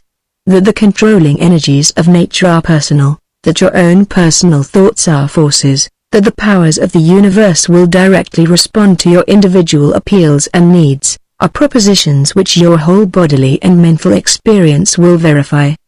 And that experience does largely verify these primeval religious ideas is proved by the fact that the mind Q movement spreads as it does, not by proclamation and assertion simply, but by palpable experiential results. Here, in the very heyday of science's authority, it carries on an aggressive warfare against the scientific philosophy, and succeeds by using science's own peculiar methods and weapons. Believing that a higher power will take care of us in certain ways better than we can take care of ourselves, if we only genuinely throw ourselves upon it and consent to use it, it finds the belief, not only not impugned, but corroborated by its observation. How conversions are thus made, and converts confirmed, is evident enough from the narratives which I have quoted. I will quote yet another couple of shorter ones to give the matter a perfectly concrete turn. Here is 1:1. One of my first experiences in applying my teaching was 2 months after I first saw the healer. I fell, spraining my right ankle, which I had done once 4 years before, having then had to use a crutch and elastic anklet for some months, and carefully guarding it ever since. As soon as I was on my feet I made the positive suggestion, and felt it through all my being, there is nothing but God, and all life comes from Him perfectly. I cannot be sprained or hurt, I will let Him take care of it. Well, I never had a sensation in it, and I walked 2 miles that day. The next case not only illustrates experiment and verification, but also the element of passivity and surrender of which a while ago I made such account. I went into town to do some shopping one morning, and I had not been gone long before I began to feel ill. The ill feeling increased rapidly, until I had pains in all my bones, nausea and faintness, headache, all the symptoms in short that precede an attack of influenza. I thought that I was going to have the grippe epidemic then in Boston, or something worse. The mind-cure teachings that I had been listening to all the winter thereupon came into my mind, and I thought that here was an opportunity to test myself. On my way home I met a friend. I refrained with some effort from telling her how I felt. That was the first step gained. I went to bed immediately, and my husband wished to send for the doctor. But I told him that I would rather wait until morning and see how I felt. Then followed one of the most beautiful experiences of my life. I cannot express it in any other way than to say that I did lie down in the stream of life and let it flow over me. I gave up all fear of any impending disease. I was perfectly willing and obedient. There was no intellectual effort, or train of thought. My dominant idea was, behold the handmaid of the Lord, be it unto me even as thou wilt, and a perfect confidence that all would be well, that all was well. The creative life was flowing into me every instant, and I felt myself allied with the infinite, in harmony, and full of the peace that passeth understanding. There was no place in my mind for a jarring body. I had no consciousness of time or space or persons, but only of love and happiness and faith. I do not know how long this state lasted, nor when I fell asleep, but when I woke up in the morning, I was well. These are exceedingly trivial instances, 64, but in them, if we have anything at all, we have the method of experiment and verification. For the point I am driving at now, it makes no difference whether you consider the patients to be deluded victims of their imagination or not. That they seem to themselves to have been cured by the experiments tried was enough to make them converts to the system.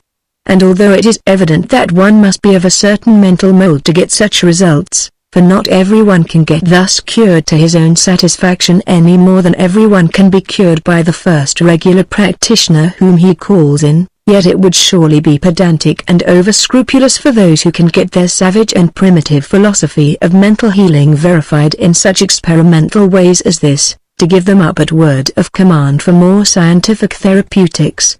What are we to think of all this? Has science made too wide a claim? 64. See appendix to this lecture for 2 other cases furnished me by friends. I believe that the claims of the sectarian scientist are, to say the least, premature. The experiences which we have been studying during this hour, and a great many other kinds of religious experiences are like them, plainly show the universe to be a more many-sided affair than any sect, even the scientific sect, allows for. What, in the end, are all our verifications but experiences that agree with more or less isolated systems of ideas, conceptual systems, that our minds have framed. But why in the name of common sense need we assume that only one such system of ideas can be true? The obvious outcome of our total experience is that the world can be handled according to many systems of ideas, and is so handled by different men, and will each time give some characteristic kind of profit, for which he cares, to the handler, while at the same time some other kind of profit has to be omitted or postponed. Science gives to all of us telegraphy, electric lighting, and diagnosis, and succeeds in preventing and curing a certain amount of disease. Religion in the shape of mind cure gives to some of us serenity, moral poise, and happiness, and prevents certain forms of disease as well as science does, or even better in a certain class of persons. Evidently, then, the science and the religion are both of them genuine keys for unlocking the world's treasure house to him who can use either of them practically. Just as evidently neither is exhaustive or exclusive of the other's simultaneous use. And why, after all, may not the world be so complex as to consist of many interpenetrating spheres of reality, which we can thus approach in alternation by using different conceptions and assuming different attitudes, just as mathematicians handle the same numerical and spatial facts by geometry, by analytical geometry, by algebra, by the calculus, or by quaternions, and each time come out right. On this view religion and science, each verified in its own way from hour to hour and from life to life, would be co-eternal. Primitive thought, with its belief in individualized personal forces, seems at any rate as far as ever from being driven by science from the field today. Numbers of educated people still find it the directest experimental channel by which to carry on their intercourse with reality. 65. Whether the various spheres or systems are ever to fuse integrally into one absolute conception, as most philosophers assume that they must, and how, if so, that conception may best be reached, are questions that only the future can answer. What is certain now is the fact of lines of disparate conception, each corresponding to some part of the world's truth, each verified in some degree, each leaving out some part of real experience. The case of mind cure lay so ready to my hand that I could not resist the temptation of using it to bring these last truths home to your attention, but I must content myself today with this very brief indication. In a later lecture the relations of religion both to science and to primitive thought will have to receive much more explicit attention. Appendix, C Note, 64. Case I.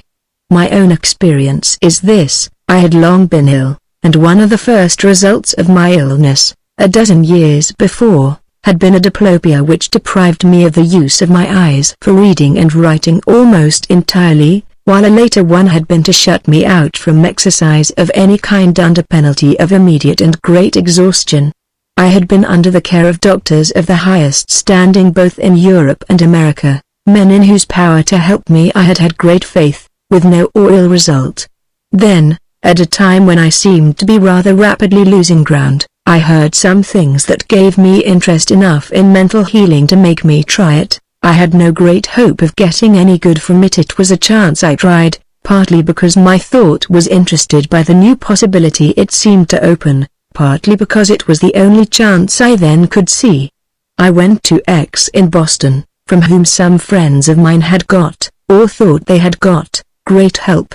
The treatment was a silent one, little was said, and that little carried no conviction to my mind. Whatever influence was exerted was that of another person's thought or feeling silently projected onto my unconscious mind, into my nervous system as it were, as we sat still together. I believed from the start in the possibility of such action, for I knew the power of the mind to shape, helping or hindering, the body's nerve activities, and I thought telepathy probable, although unproved, but I had no belief in it as more than a possibility, and no strong conviction nor any mystic or religious faith connected with my thought of it that might have brought imagination strongly into play. I sat quietly with the healer for half an hour each day, at first with no result, then, After 10 days or so, I became quite suddenly and swiftly conscious of a tide of new energy rising within me, a sense of power to pass beyond old halting places, of power to break the bounds that, though often tried before, had long been veritable walls about my life, too high to climb. I began to read and walk as I had not done for years, and the change was sudden, marked, and unmistakable. This tide seemed to mount for some weeks, 3 or 4 perhaps, when, summer having come, I came away, taking the treatment up again a few months later. The lift I got proved permanent, and left me slowly gaining ground instead of losing it. But with this lift the influence seemed in a way to have spent itself, and, though my confidence in the reality of the power had gained immensely from this first experience, and should have helped me to make further gain in health and strength if my belief in it had been the potent factor, I never after this got any result at all as striking or as clearly marked as this which came when I made trial of it first, with little faith and doubtful expectation. It is difficult to put all the evidence in such a matter into words, to gather up into a distinct statement all that one bases one's conclusions on, but I have always felt that I had abundant evidence to justify, to myself, at least, the conclusion that I came to then, and since have held to, that the physical change which came at that time was, first, the result of a change wrought within me by a change of mental state, and secondly, that change of mental state was not, save in a very secondary way, brought about through the influence of an excited imagination, or a consciously received suggestion of an hypnotic sort. Lastly, I believe that this change was the result of my receiving telepathically, and upon a mental stratum quite below the level of immediate consciousness, a healthier and more energetic attitude, receiving it from another person whose thought was directed upon me with the intention of impressing the idea of this attitude upon me. In my case the disease was distinctly what would be classed as nervous, not organic, but from such opportunities as I have had of observing, I have come to the conclusion that the dividing line that has been drawn is an arbitrary one, the nerves controlling the internal activities and the nutrition of the body throughout, and I believe that the central nervous system, by starting and inhibiting local centers, can exercise a vast influence upon disease of any kind, if it can be brought to bear. In my judgment the question is simply how to bring it to bear, and I think that the uncertainty and remarkable differences in the results obtained through mental healing do but show how ignorant we are as yet of the forces at work and of the means we should take to make them effective. That these results are not due to chance coincidences, my observation of myself and others makes me sure, that the conscious mind, the imagination, enters into them as a factor in many cases is doubtless true, but in many others, and sometimes very extraordinary ones, it hardly seems to enter in at all. On the whole I am inclined to think that as the healing action, like the morbid one, springs from the plane of the normally unconscious mind, so the strongest and the most effective impressions are those which it receives, in some as yet unknown subtle way, directly from a healthier mind whose state, through a hidden law of sympathy, it reproduces. Case 2. At the urgent request of friends, and with no faith and hardly any hope, possibly owing to a previous unsuccessful experience with a Christian Scientist, our little daughter was placed under the care of a healer, and cured of a trouble about which the physician had been very discouraging in his diagnosis. This interested me, and I began studying earnestly the method and philosophy of this method of healing. Gradually an inner peace and tranquility came to me in so positive a way that my manner changed greatly. My children and friends noticed the change and commented upon it. All feelings of irritability disappeared. Even the expression of my face changed noticeably. I had been bigoted, aggressive, and intolerant in discussion, both in public and private. I grew broadly tolerant and receptive toward the views of others. I had been nervous and irritable, coming home 2 or 3 times a week with a sick headache induced, as I then supposed, by dyspepsia and catarrh. I grew serene and gentle, and the physical troubles entirely disappeared. I had been in the habit of approaching every business interview with an almost morbid dread. I now meet everyone with confidence and inner calm. I may say that the growth has all been toward the elimination of selfishness. I do not mean simply the grosser, more sensual forms, but those subtler and generally unrecognized kinds, such as express themselves in sorrow, grief, regret, envy, etc. It has been in the direction of a practical, working realization of the immanence of God and the divinity of man's true, inner self. Lectures 6 and 7, The Sick Soul. At our last meeting, we considered the healthy-minded temperament. The temperament which has a constitutional incapacity for prolonged suffering, and in which the tendency to see things optimistically is like a water of crystallization in which the individual's character is set.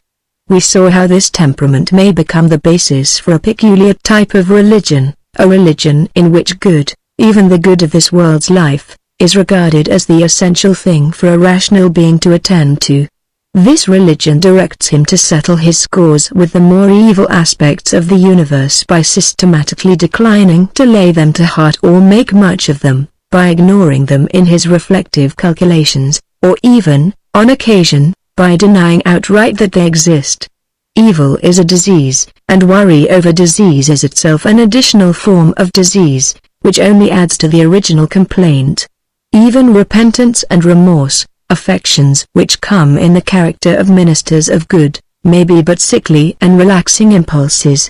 The best repentance is to up and act for righteousness, and forget that you ever had relations with sin. Spinoza's philosophy has this sort of healthy-mindedness woven into the heart of it, and this has been one secret of its fascination. He whom reason leads, according to Spinoza, is led altogether by the influence over his mind of good. Knowledge of evil is an inadequate knowledge, fit only for slavish minds. So Spinoza categorically condemns repentance. When men make mistakes, he says, one might perhaps expect gnawings of conscience and repentance to help to bring them on the right path, and might thereupon conclude, as everyone does conclude, that these affections are good things. Yet when we look at the matter closely, we shall find that not only are they not good, but on the contrary deleterious and evil passions. For it is manifest that we can always get along better by reason and love of truth than by worry of conscience and remorse. Harmful are these and evil, inasmuch as they form a particular kind of sadness, and the disadvantages of sadness. He continues, I have already proved, and shown that we should strive to keep it from our life. Just so we should endeavor, since uneasiness of conscience and remorse are of this kind of complexion, to flee and shun these states of mind. 66. Tract on God, Man, and Happiness, Book 2. Ch. X. Within the Christian body, for which repentance of sins has from the beginning been the critical religious act, healthy-mindedness has always come forward with its milder interpretation. Repentance according to such healthy-minded Christians means getting away from the sin, not groaning and writhing over its commission. The Catholic practice of confession and absolution is in one of its aspects little more than a systematic method of keeping healthy-mindedness on top. By it a man's accounts with evil are periodically squared and audited, so that he may start the clean page with no old debts inscribed. Any Catholic will tell us how clean and fresh and free he feels after the purging operation. Martin Luther by no means belonged to the healthy-minded type in the radical sense in which we have discussed it, and he repudiated priestly absolution for sin. Yet in this matter of repentance he had some very healthy-minded ideas, due in the main to the largeness of his conception of God.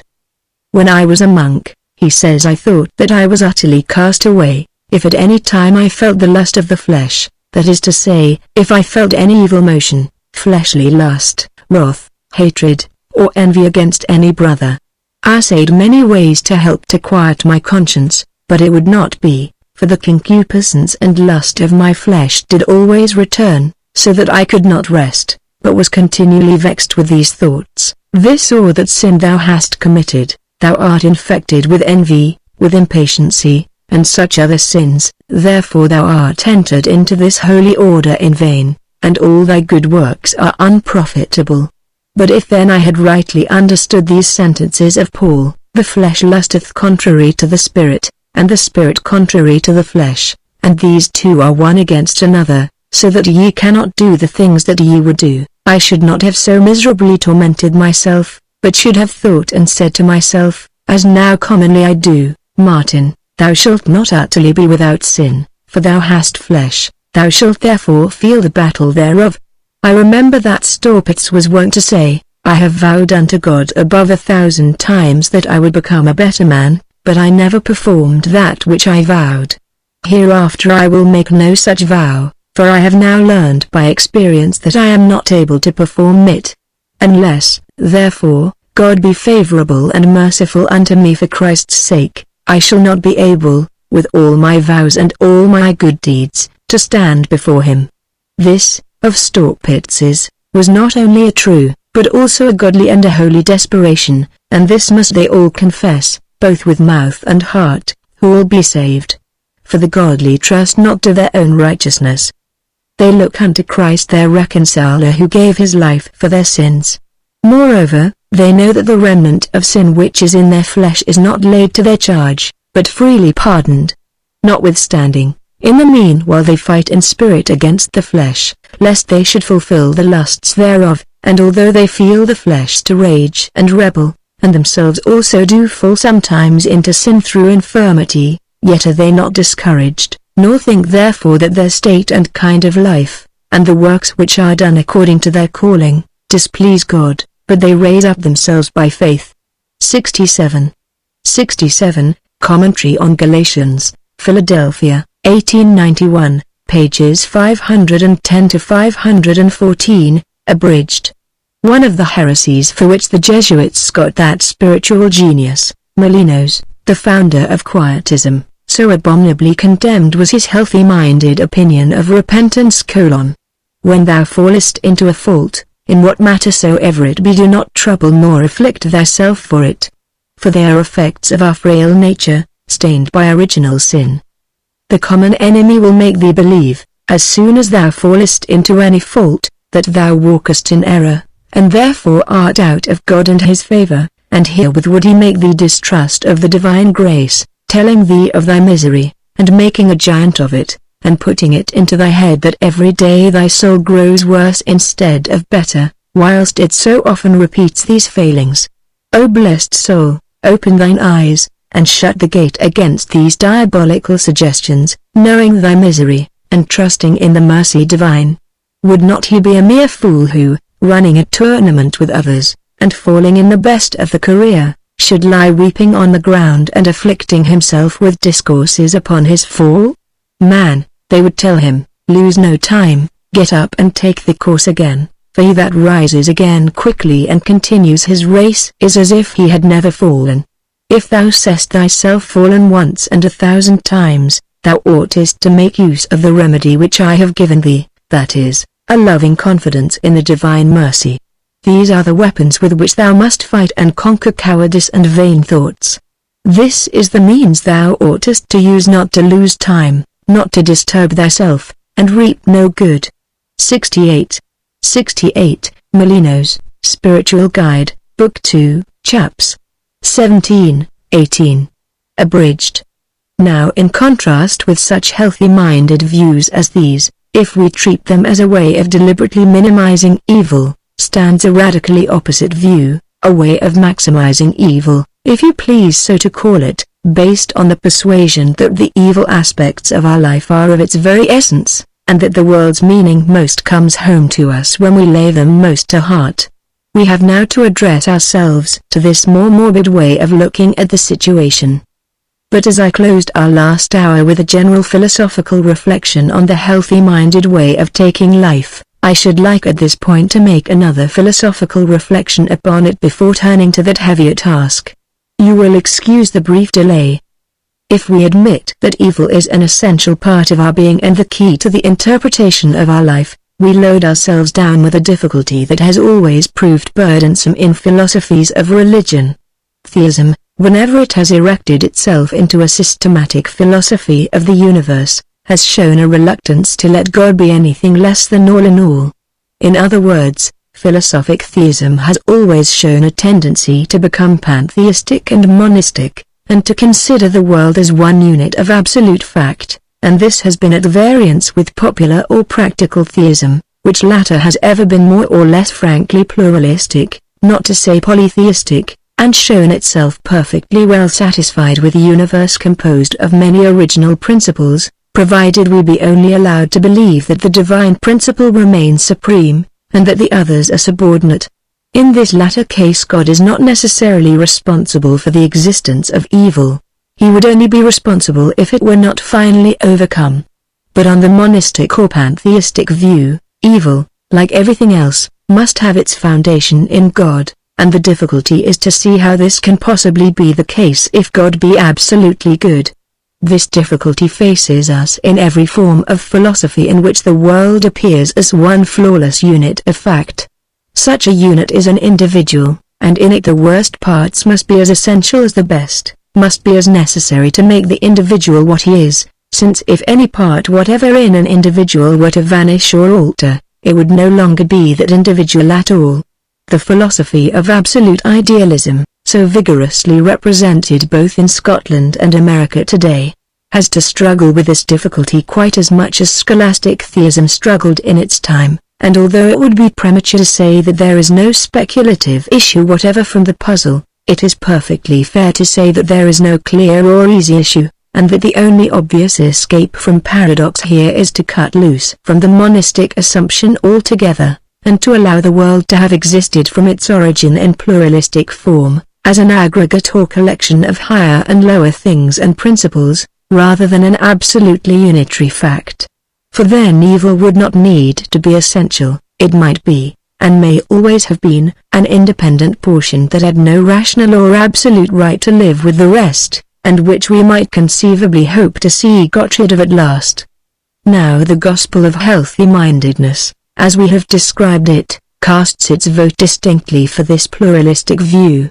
Whereas the monistic philosopher finds himself more or less bound to say, as Hegel said, that everything actual is rational, and that evil, as an element dialectically required, must be pinned in and kept and consecrated and have a function awarded to it in the final system of truth. Healthy-mindedness refuses to say anything of the sort.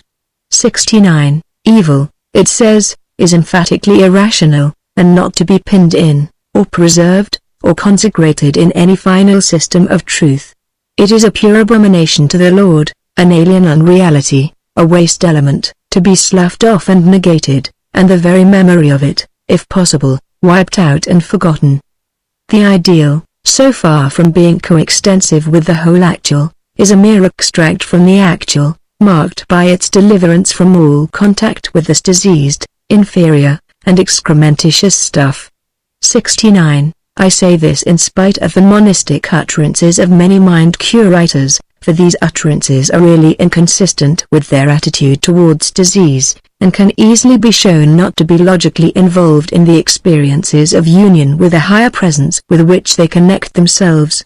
The higher presence, namely, need not be the absolute whole of things. It is quite sufficient for the life of religious experience to regard it as a part, if only it be the most ideal part. Here we have the interesting notion fairly and squarely presented to us, of there being elements of the universe which may make no rational whole in conjunction with the other elements, and which, from the point of view of any system which those other elements make up, can only be considered so much irrelevance and accident, so much dirt, as it were, and matter out of place. I ask you now not to forget this notion, for although most philosophers seem either to forget it or to disdain it too much ever to mention it, I believe that we shall have to admit it ourselves in the end as containing an element of truth. The mind-cure gospel thus once more appears to us as having dignity and importance.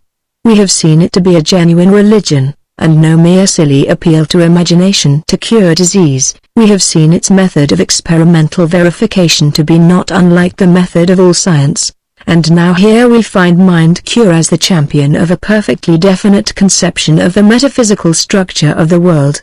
I hope that, in view of all this, you will not regret my having pressed it upon your attention at such length. Let us now say goodbye for a while to all this way of thinking, and turn towards those persons who cannot so swiftly throw off the burden of the consciousness of evil, but are congenitally fated to suffer from its presence. Just as we saw that in healthy-mindedness there are shallower and profounder levels, happiness like that of the mere animal, and more regenerate sorts of happiness, so also are the different levels of the morbid mind, and the one is much more formidable than the other. There are people for whom evil means only a maladjustment with things, a wrong correspondence of one's life with the environment.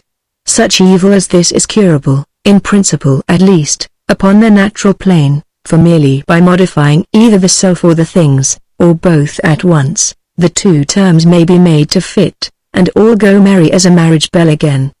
But there are others for whom evil is no mere relation of the subject to particular outer things, but something more radical and general, a wrongness or vice in his essential nature, which no alteration of the environment, or any superficial rearrangement of the inner self, can cure, and which requires a supernatural remedy.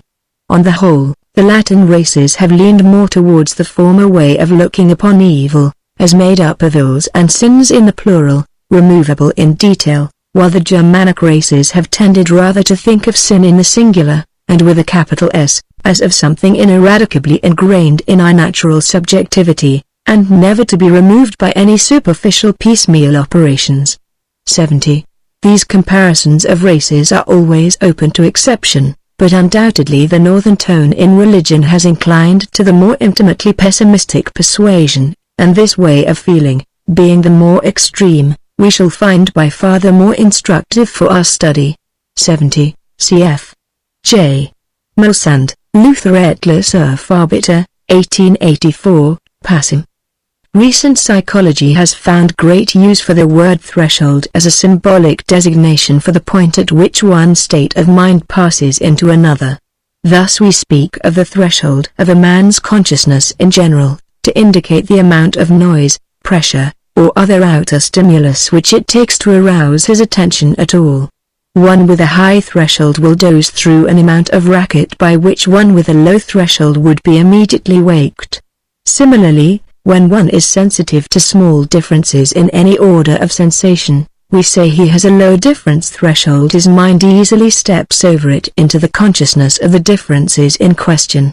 And just so we might speak of a pain threshold, a fear threshold, a misery threshold, and find it quickly overpassed by the consciousness of some individuals, but lying too high in others to be often reached by their consciousness. The sanguine and healthy-minded live habitually on the sunny side of their misery line, the depressed and melancholy live beyond it, in darkness and apprehension. There are men who seem to have started in life with a bottle or two of champagne inscribed to their credit, whilst others seem to have been born close to the pain threshold, which the slightest irritants fatally send them over. Does it not appear as if one who lived more habitually on one side of the pain threshold might need a different sort of religion from one who habitually lived on the other? This question, of the relativity of different types of religion to different types of need, arises naturally at this point, and will become a serious problem ere we have done. But before we confront it in general terms, we must address ourselves to the unpleasant task of hearing what the sick souls, as we may call them in contrast to the healthy-minded, have to say of the secrets of their prison house, their own peculiar form of consciousness. Let us then resolutely turn our backs on the ones born and their sky-blue optimistic gospel. Let us not simply cry out, in spite of all appearances, "Hurrah for the universe!" God's in his heaven, all's right with the world. Let us see rather whether pity, pain, and fear, and the sentiment of human helplessness may not open a profounder view and put into our hands a more complicated key to the meaning of the situation. To begin with, how can things so insecure as the successful experiences of this world afford a stable anchorage? A chain is no stronger than its weakest link, and life is after all a chain. In the healthiest and the most prosperous existence, how many links of illness, danger, and disaster are always interposed. Unsuspectedly from the bottom of every fountain of pleasure, as the old poet said, something bitter rises up, a touch of nausea, a falling dead of the delight, a whiff of melancholy, things that sound a knell, for fugitive as they may be, they bring a feeling of coming from a deeper region and often have an appalling convincingness. The buzz of life ceases at their touch as a piano string stops sounding when the damper falls upon it. Of course the music can commence again and again at intervals. But with this the healthy-minded consciousness is left with an irremediable sense of precariousness.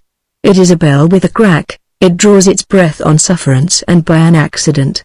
Even if we suppose a man so packed with healthy-mindedness as never to have experienced in his own person any of these sobering intervals, still, if he is a reflecting being, he must generalize and class his own lot with that of others, and, doing so, he must see that his escape is just a lucky chance and no essential difference. He might just as well have been born to an entirely different fortune. And then indeed the hollow security. What kind of a frame of things is it of which the best you can say is, "Thank God, it has let me off clear this time"? Is not its blessedness a fragile fiction? Is not your joy in it a very vulgar glee, not much unlike the snicker of any rogue at his success? If indeed it were all success, even on such terms as that. But take the happiest man, the one most envied by the world, and in 9 cases out of 10 his inmost consciousness is one of failure.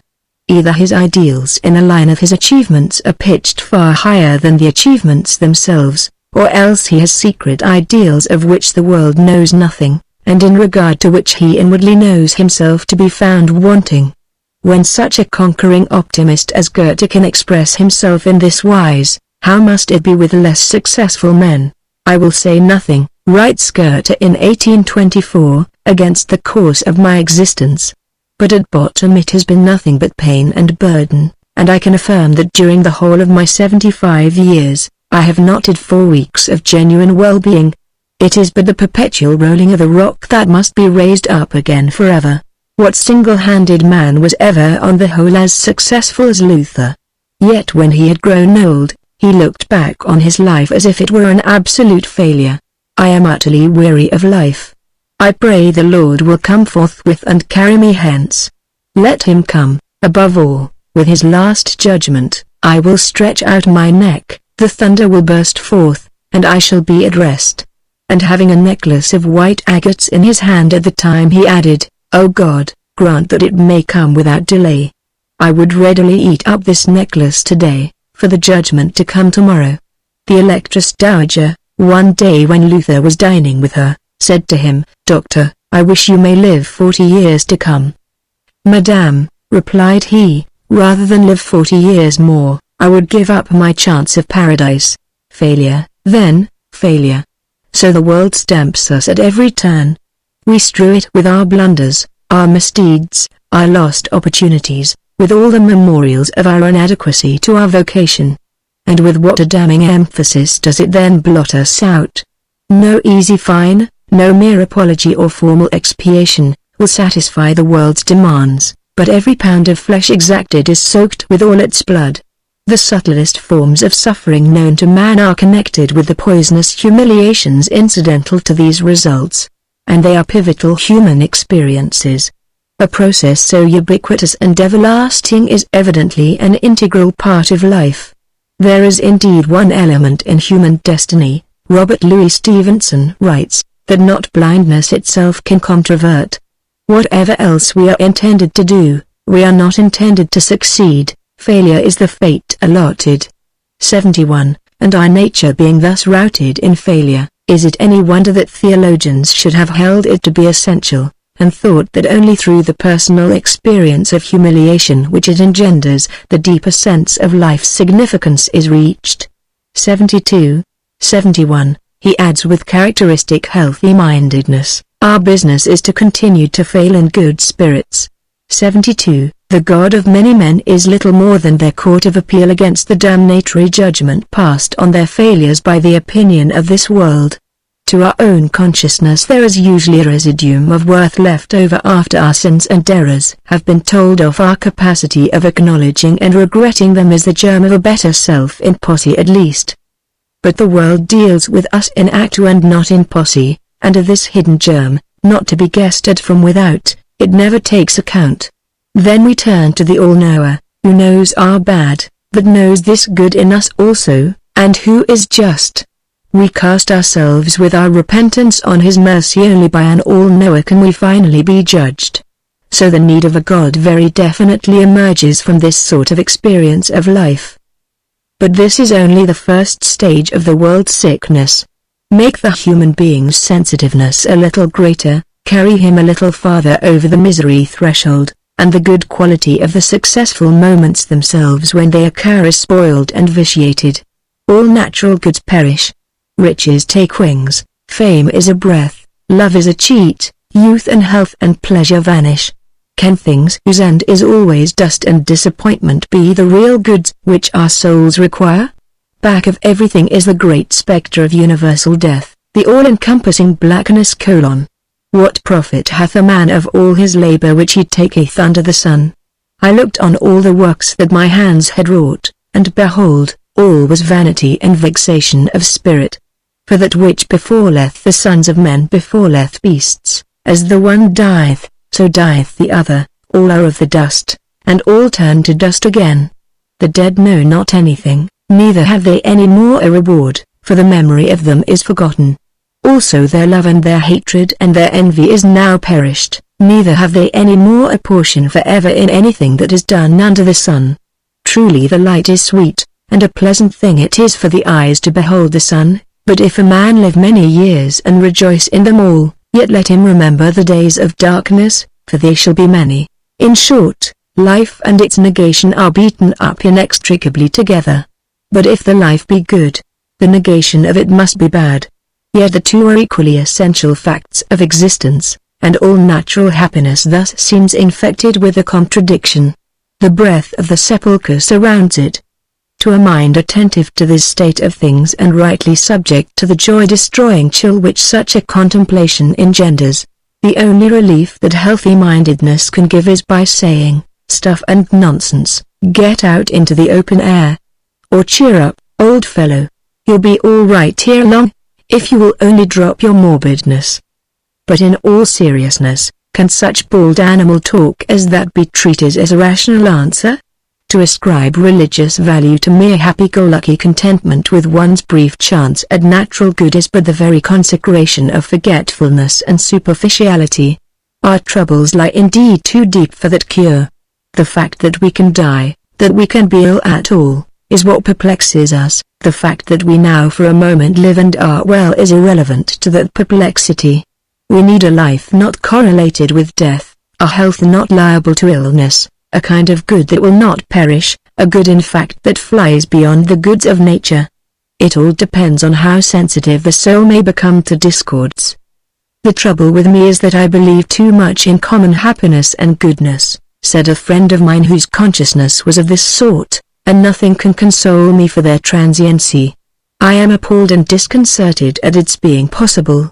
And so with most of us, a little cooling down of animal excitability and instinct, a little loss of animal toughness, a little irritable weakness and descent of the pain threshold, will bring the worm at the core of all our usual springs of delight into full view, and turn us into melancholy metaphysicians. The pride of life and glory of the world will shrivel. It is after all but the standing quarrel of hot youth and hoary eld. Old age has the last word. The purely naturalistic look at life, however enthusiastically it may begin, is sure to end in sadness. This sadness lies at the heart of every merely positivistic, agnostic, or naturalistic scheme of philosophy. Let sanguine healthy-mindedness do its best with its strange power of living in the moment and ignoring and forgetting, still the evil background is really there to be thought of, and the skull will grin in at the banquet. In the practical life of the individual, we know how his whole gloom or glee about any present fact depends on the remoter schemes and hopes with which it stands related. Its significance and framing give it the chief part of its value. Let it be known to lead nowhere, and however agreeable it may be in its immediacy, its glow and gilding vanish. The old man, sick with an insidious internal disease, may laugh and quaff his wine at first as well as ever, but he knows his fate now, for the doctors have revealed it, and the knowledge knocks the satisfaction out of all these functions. They are partners of death and the worm is their brother, and they turn to a mere flatness. The luster of the present hour is always borrowed from the background of possibilities it goes with. Let our common experiences be enveloped in an eternal moral order, let our suffering have an immortal significance, let heaven smile upon the earth, and deities pay their visits, let faith and hope be the atmosphere which man breathes in and his days pass by with zest, they stir with prospects, they thrill with remoter values. Place round them on the contrary the curdling cold and gloom and absence of all permanent meaning which for pure naturalism and the popular science evolutionism of our time are all that is visible ultimately, and the thrill stops short, or turns rather to an anxious trembling. For naturalism, fed on recent cosmological speculations, mankind is in a position similar to that of a set of people living on a frozen lake, surrounded by cliffs over which there is no escape, yet knowing that little by little the ice is melting, and the inevitable day drawing near when the last film of it will disappear, and to be drowned ignominiously will be the human creature's portion. The merrier the skating, the warmer and more sparkling the sun by day, and the ruddier the bonfires at night, the more poignant the sadness with which one must take in the meaning of the total situation.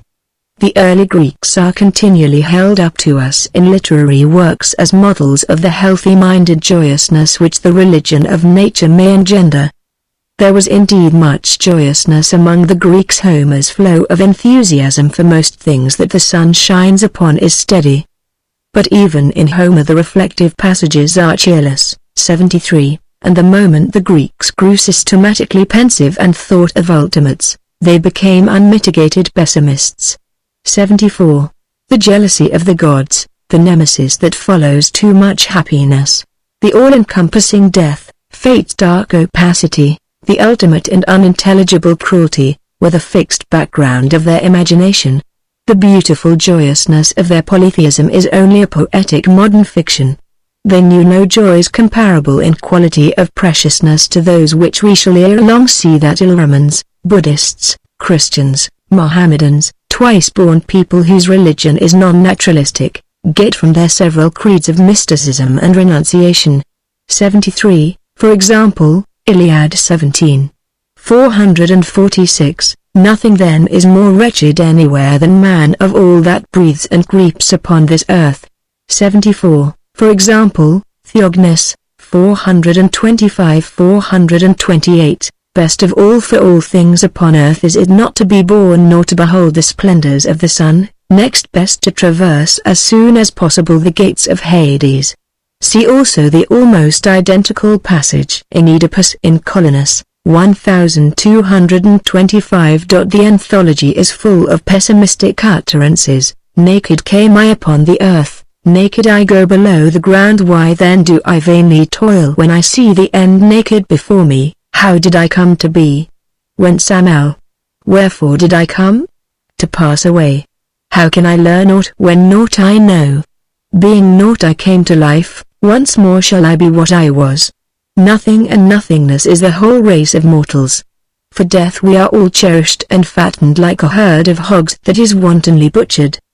The difference between Greek pessimism and the Oriental and modern variety is that the Greeks had not made the discovery that the pathetic mood may be idealized, and figure as a higher form of sensibility. Their spirit was still too essentially masculine for pessimism to be elaborated or lengthily dwelt on in their classic literature. They would have despised a life set wholly in a minor key, and summoned it to keep within the proper bounds of lachrymosity. The discovery that the enduring emphasis, so far as this world goes, may be laid on its pain and failure, was reserved for races more complex, and, so to speak, more feminine than the Huns had attained to being in the classic period. But all the same was the outlook of those Huns blackly pessimistic. Stoic insensibility and Epicurean resignation were the farthest advance which the Greek mind made in that direction. The Epicurean said, "Seek not to be happy, but rather to escape unhappiness. Strong happiness is always linked with pain, therefore hug the safe shore, and do not tempt the deeper raptures. Avoid disappointment by expecting little, and by aiming low, and above all do not fret." The Stoic said. The only genuine good that life can yield a man is the free possession of his own soul. All other goods are lies. Each of these philosophies is in its degree a philosophy of despair in nature's boons. Trustful self-abandonment to the joys that freely offer has entirely departed from both Epicurean and Stoic, and what each proposes is a way of rescue from the resultant dust and ashes state of mind. The Epicurean still awaits results from economy of indulgence and damping of desire. The Stoic hopes for no results, and gives up natural good altogether. There is dignity in both these forms of resignation. They represent distinct stages in the sobering process which man's primitive intoxication with sense happiness is sure to undergo. In the one the hot blood has grown cool, in the other it has become quite cold, and although I have spoken of them in the past tense, as if they were merely historic, yet Stoicism and Epicureanism will probably be to all time typical attitudes, marking a certain definite stage accomplished in the evolution of the world's sick soul. 75. They mark the conclusion of what we call the once-born period, and represent the highest flights of what twice-born religion would call the purely natural man. Epicureanism, which can only by great courtesy be called a religion, showing his refinement, and Stoicism exhibiting his moral will. They leave the world in the shape of an unreconciled contradiction, and seek no higher unity. Compared with the complex ecstasies which the supernaturally regenerated Christian may enjoy, or the Oriental pantheist indulge in, their receipts for equanimity are expedients which seem almost crude in their simplicity. 75. For instance, on the very day on which I write this page, the post brings me some aphorisms from a worldly wise old friend in Heidelberg which may serve as a good contemporaneous expression of Epicureanism. By the word happiness every human being understands something different. It is a phantom pursued only by weaker minds. The wise man is satisfied with the more modest but much more definite term contentment. What education should chiefly aim at is to save us from a discontented life. Health is one favoring condition, but by no means an indispensable one, of contentment. Woman's heart and love are a shrewd device of nature, a trap which she sets for the average man, to force him into working. But the wise man will always prefer work chosen by himself. Please observe, however, that I am not yet pretending finally to judge any of these attitudes. I am only describing their variety. The securest way to the rapturous sorts of happiness of which the twice-born make report has as an historic matter of fact been through a more radical pessimism than anything that we have yet considered. We have seen how the luster and enchantment may be rubbed off from the goods of nature. But there is a pitch of unhappiness so great that the goods of nature may be entirely forgotten, and all sentiment of their existence vanish from the mental field. For this extremity of pessimism to be reached, something more is needed than observation of life and reflection upon death. The individual must in his own person become the prey of a pathological melancholy. As the healthy-minded enthusiast succeeds in ignoring evil's very existence, so the subject of melancholy is forced in spite of himself to ignore that of all good whatever, for him it may no longer have the least reality. Such sensitiveness and susceptibility to mental pain is a rare occurrence where the nervous constitution is entirely normal. One seldom finds it in a healthy subject even where he is the victim of the most atrocious cruelties of outward fortune.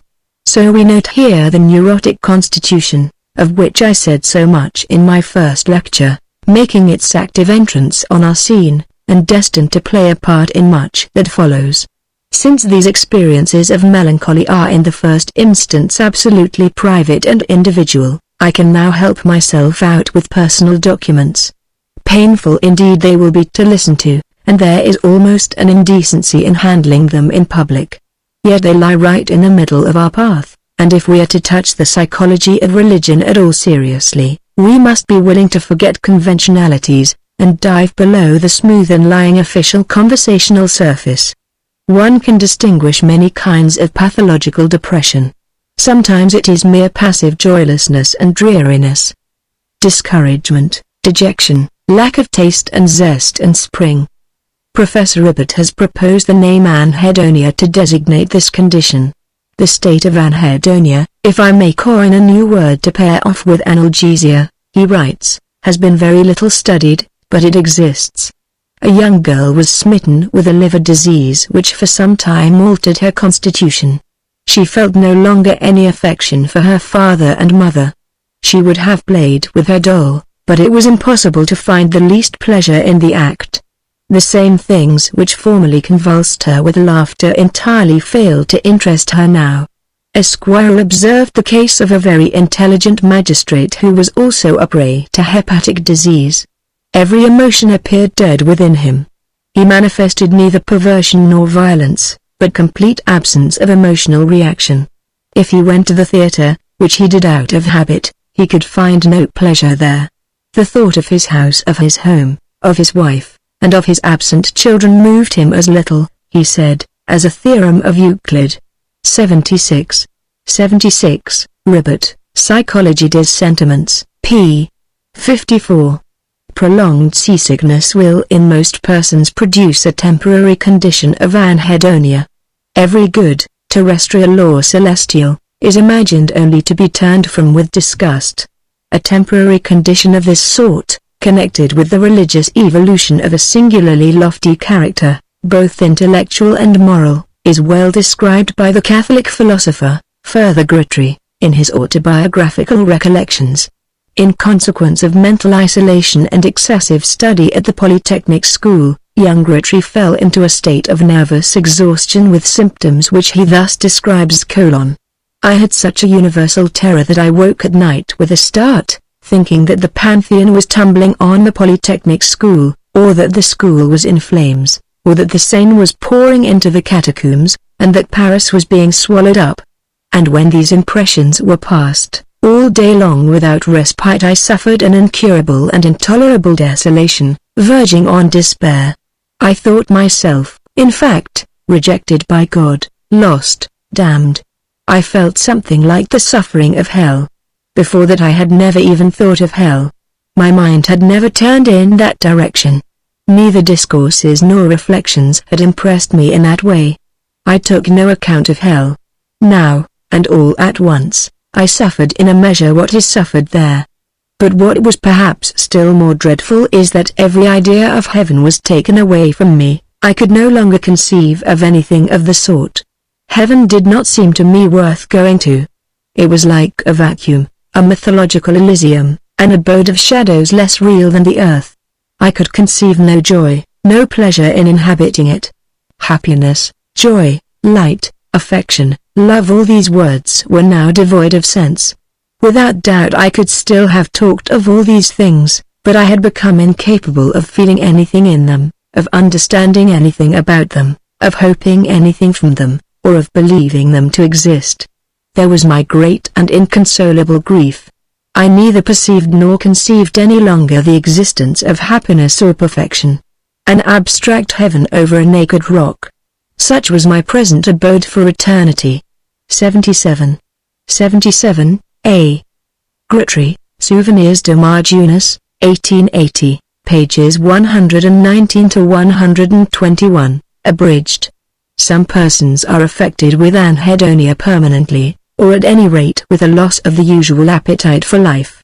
The annals of suicide supply such examples as the following: An uneducated domestic servant, aged 19, poisons herself, and leaves 2 letters expressing her motive for the act.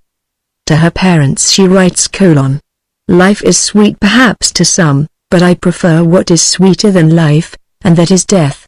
So goodbye forever, my dear parents. It is nobody's fault, but a strong desire of my own which I have longed to fulfill for 3 or 4 years. I have always had a hope that some day I might have an opportunity of fulfilling it, and now it has come. It is a wonder I have put this off so long, but I thought perhaps I should cheer up a bit and put all thought out of my head.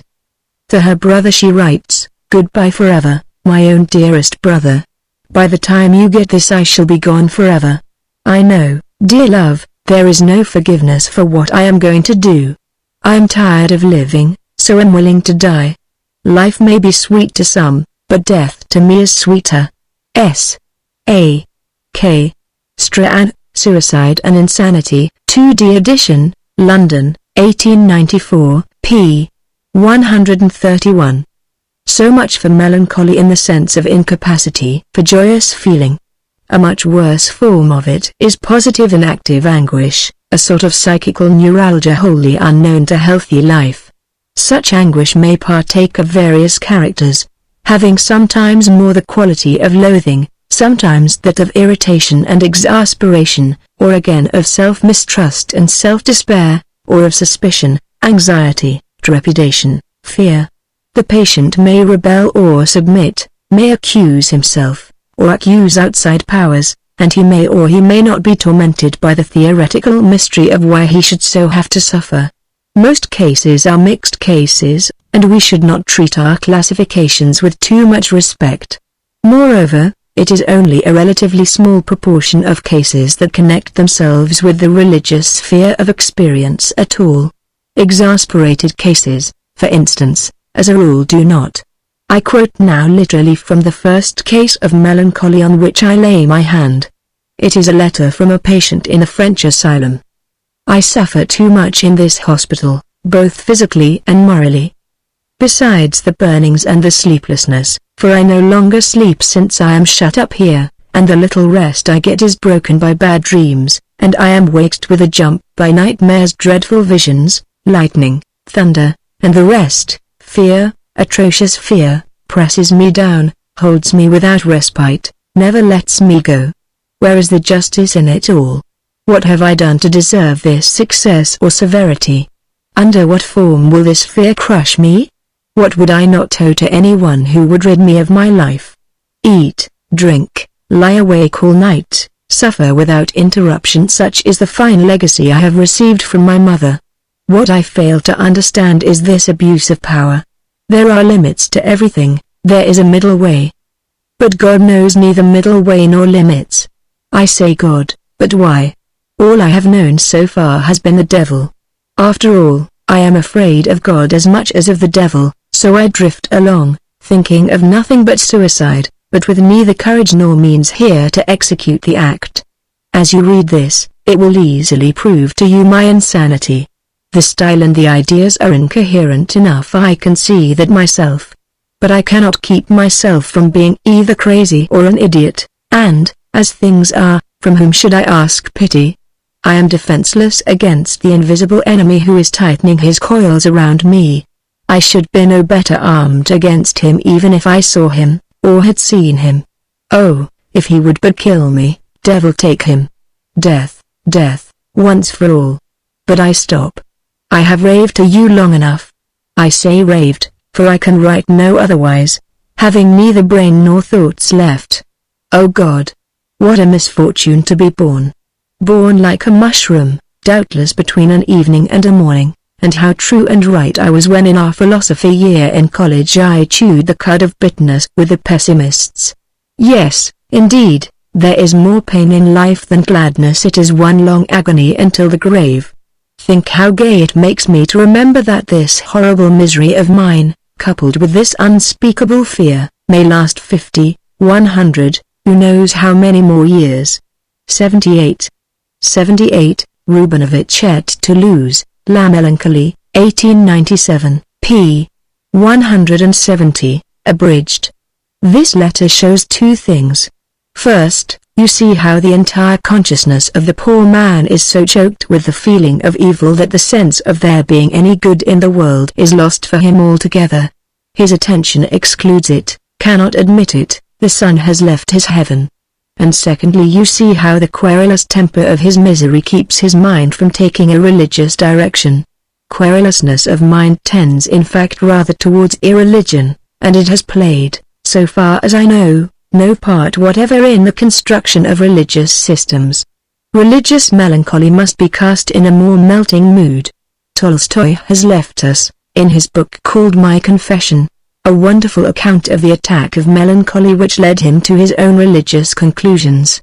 The latter in some respects are peculiar, but the melancholy presents two characters which make it a typical document for our present purpose. First, it is a well-marked case of anhedonia, of passive loss of appetite for all life's values, and second, It shows how the altered and estranged aspect which the world assumed in consequence of this stimulated Tolstoy's intellect to annoying, carking questioning and effort for philosophic relief. I mean to quote Tolstoy at some length, but before doing so, I will make a general remark on each of these 2 points. First, on our spiritual judgments and the sense of value in general. It is notorious that facts are compatible with opposite emotional comments, since the same fact will inspire entirely different feelings in different persons, and at different times in the same person, and there is no rationally deducible connection between any outer fact and the sentiments it may happen to provoke. These have their source in another sphere of existence altogether, in the animal and spiritual region of the subject's being. Conceive yourself, if possible, suddenly stripped of all the emotion with which your world now inspires you, and try to imagine it as it exists, purely by itself, without your favorable or unfavorable, hopeful or apprehensive comment. It will be almost impossible for you to realize such a condition of negativity and deadness. No one portion of the universe would then have importance beyond another, and the whole collection of its things and series of its events would be without significance, character, expression, or perspective. Whatever of value, interest, or meaning our respective worlds may appear endued with are thus pure gifts of the spectator's mind. The passion of love is the most familiar and extreme example of this fact. If it comes, it comes. If it does not come, no process of reasoning can force it. Yet it transforms the value of the creature loved as utterly as the sunrise transforms Montana Blanc from a corpse-like grey to a rosy enchantment, and it sets the whole world to a new tune for the lover and gives a new issue to his life. So with fear, with indignation, jealousy, ambition, worship. If they are there, life changes. And whether they shall be there or not depends almost always upon non-logical, often on organic conditions. And as the excited interest which these passions put into the world is our gift to the world, just so are the passions themselves gifts to us, from sources sometimes low and sometimes high, but almost always non-logical and beyond our control. How can the moribund old man reason back to himself the romance, the mystery, the imminence of great things with which our old earth tingled for him in the days when he was young and well? Gifts, either of the flesh or of the spirit, and the spirit bloweth where it listeth, and the world's materials lend their surface passively to all the gifts alike, as the stage setting receives indifferently whatever alternating colored lights may be shed upon it from the optical apparatus in the gallery. Meanwhile the practically real world for each one of us, the effective world of the individual, is the compound world, the physical facts and emotional values in indistinguishable combination. Withdraw or pervert either factor of this complex resultant, and the kind of experience we call pathological ensues. In Tolstoy's case the sense that life had any meaning whatever was for a time wholly withdrawn. The result was a transformation in the whole expression of reality. When we come to study the phenomenon of conversion or religious regeneration, we shall see that a not infrequent consequence of the change operated in the subject is a transfiguration of the face of nature in his eyes. A new heaven seems to shine upon a new earth. In melancholiacs there is usually a similar change, only it is in the reverse direction. The world now looks remote, strange, sinister, uncanny. Its color is gone, its breath is cold, there is no speculation in the eyes it glares with. It is as if I lived in another century, says one asylum patient. I see everything through a cloud, says another, things are not as they were, and I am changed. I see, says a third, I touch, but the things do not come near me, a thick veil alters the hue and look of everything. Persons move like shadows, and sounds seem to come from a distant world. There is no longer any past for me, people appear so strange, it is as if I could not see any reality, as if I were in a theater, as if people were actors, and everything were scenery. I can no longer find myself, I walk, but why? Everything floats before my eyes, but leaves no impression. I weep false tears, I have unreal hands, the things I see are not real things. Such are expressions that naturally rise to the lips of melancholy subjects describing their changed state. 79. 79. I cull these examples from the work of G.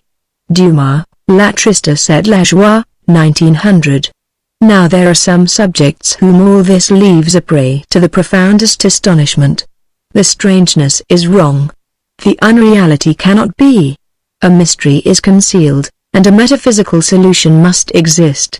If the natural world is so double-faced and unhomelike, what world, what thing is real? An urgent wondering and questioning is set up, a pouring theoretic activity, and in the desperate effort to get into right relations with the matter, the sufferer is often led to what becomes for him a satisfying religious solution. At about the age of 50, Tolstoy relates that he began to have moments of perplexity, of what he calls arrest, as if he knew not how to live, or what to do. It is obvious that these were moments in which the excitement and interest which our functions naturally bring had ceased. Life had been enchanting, it was now flat sober, more than sober, dead. Things were meaningless whose meaning had always been self-evident. The questions why, and what next, began to beset him more and more frequently.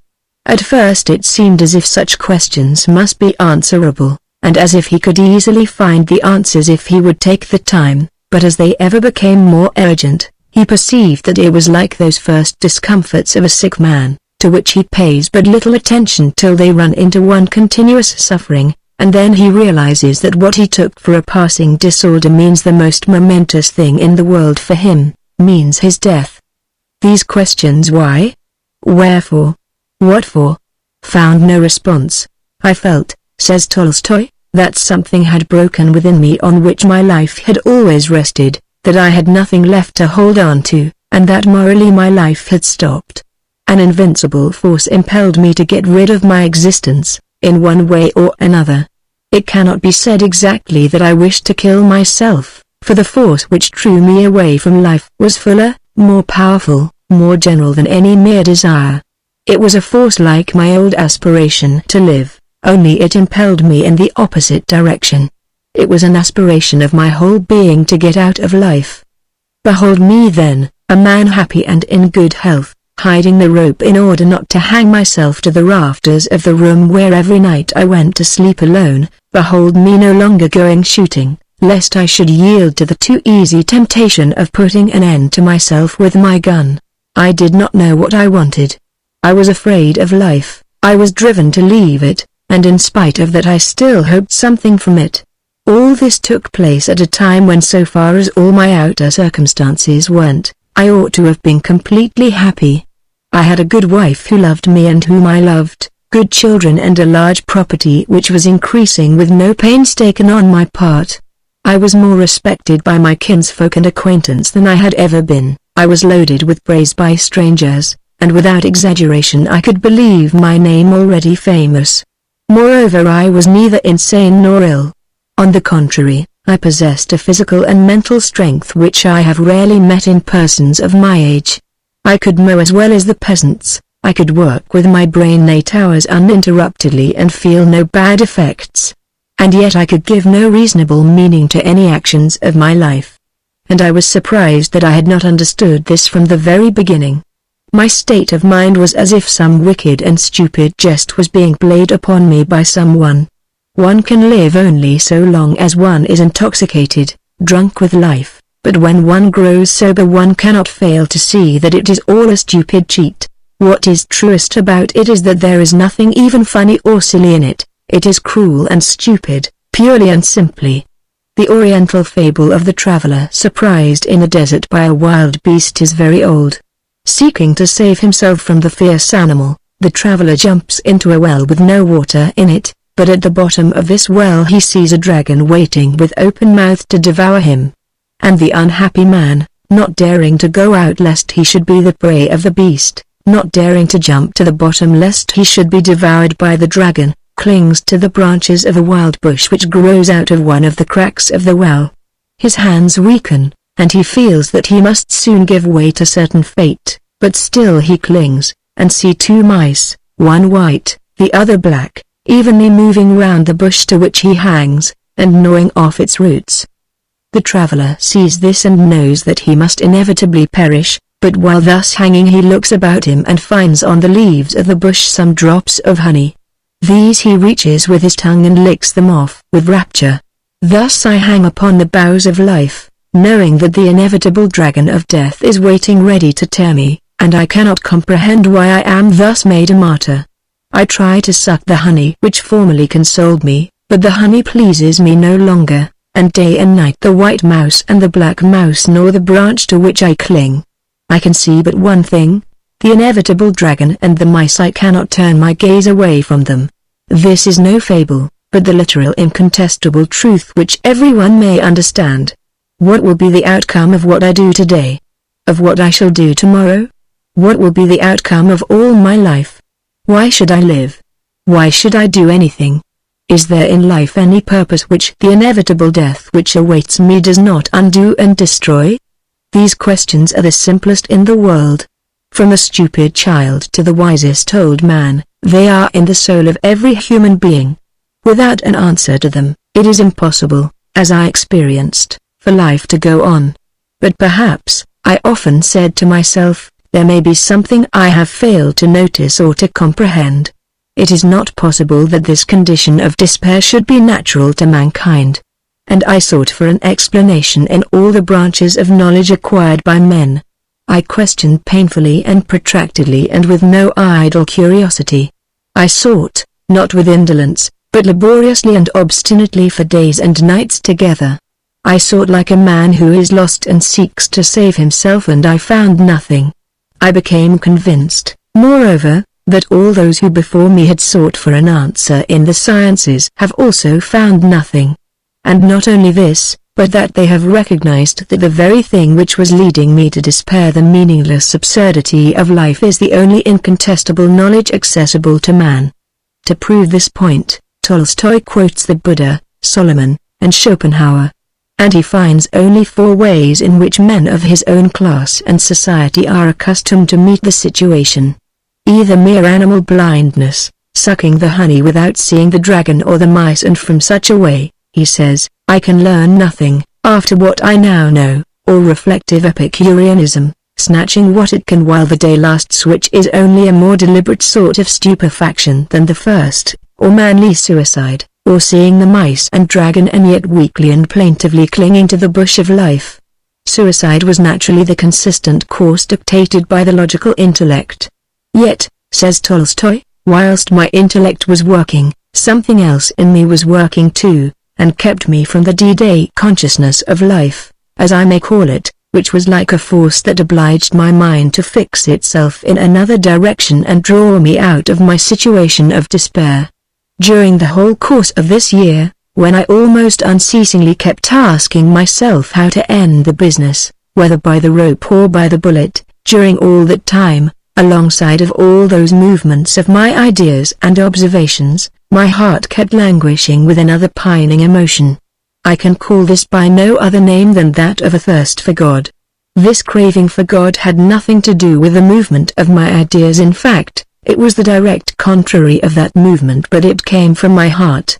It was like a feeling of dread that made me seem like an orphan and isolated in the midst of all these things that were so foreign.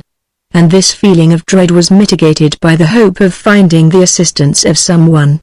80. My extracts are from the French translation by Zonia.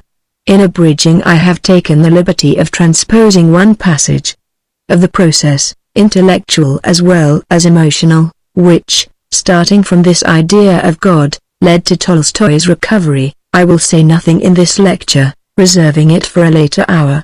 The only thing that need interest us now is the phenomenon of his absolute disenchantment with ordinary life, and the fact that the whole range of habitual values may, to a man as powerful and full of faculty as he was, come to appear so ghastly a mockery. When disillusionment has gone as far as this, there is seldom a restitutio ad integrum. One has tasted of the fruit of the tree, and the happiness of Eden never comes again. The happiness that comes, when any does come, and often enough it fails to return in an acute form, though its form is sometimes very acute, is not the simple ignorance of ill, but something vastly more complex, including natural evil as one of its elements, but finding natural evil no such stumbling block and terror because it now sees it swallowed up in supernatural good.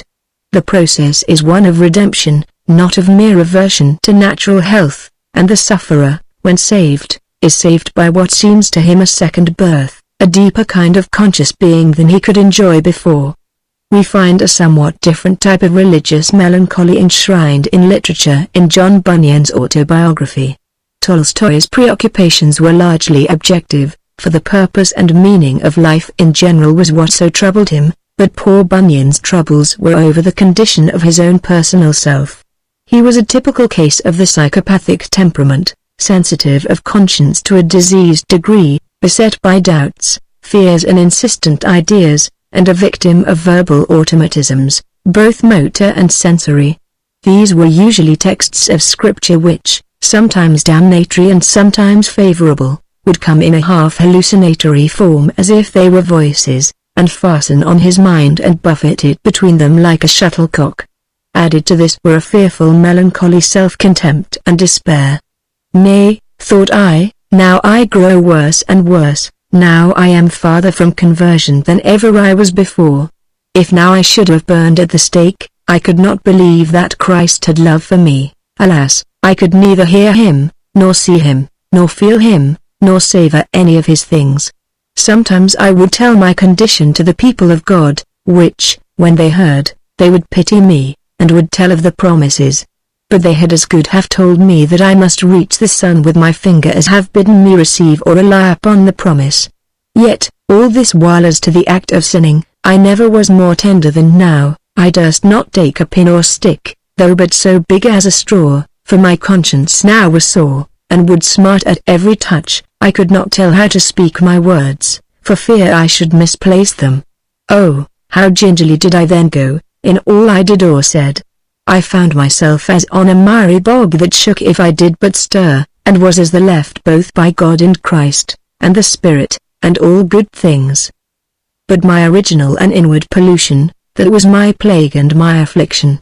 By reason of that, I was more loathsome in my own eyes than was a toad, and I thought I was so in God's eyes too. Sin and corruption, I said, would as naturally bubble out of my heart as water would bubble out of a fountain. I could have changed heart with anybody. I thought none but the devil himself could equal me for inward wickedness and pollution of mind. Sure, thought I am forsaken of God, and thus I continued a long while, even for some years together. And now I was sorry that God had made me a man. The beasts, birds, fishes, etc., I blessed their condition, for they had not a sinful nature, they were not obnoxious to the wrath of God. They were not to go to hellfire after death. I could therefore have rejoiced, had my condition been as any of theirs. Now I blessed the condition of the dog and toad, yea, gladly would I have been in the condition of the dog or horse, for I knew they had no soul to perish under the everlasting weight of hell or sin, as mine was like to do. Nay, and though I saw this, felt this, and was broken to pieces with it, yet that which added to my sorrow was, that I could not find with all my soul that I did desire deliverance. My heart was at times exceedingly hard. If I would have given £1,000 for a tear, I could not shed one, no, nor sometimes scarce desire to shed one. I was both a burthen and a terror to myself, nor did I ever so know, as now, what it was to be weary of my life, and yet afraid to die. How gladly would I have been anything but myself, anything but a man, and in any condition but my own. 81. Grace abounding to the chief of sinners. I have printed a number of detached passages continuously. Poor patient Bunyan, like Tolstoy, saw the light again, but we must also postpone that part of his story to another hour. In a later lecture I will also give the end of the experience of Henry Alline, a devoted evangelist who worked in Nova Scotia 100 years ago, and who thus vividly describes the high water mark of the religious melancholy which formed its beginning. The type was not unlike Bunyan's. Everything I saw seemed to be a burden to me, the earth seemed accursed for my sake, all trees, plants, rocks, hills, and vales seemed to be dressed in mourning and groaning, under the weight of the curse, and everything around me seemed to be conspiring my ruin.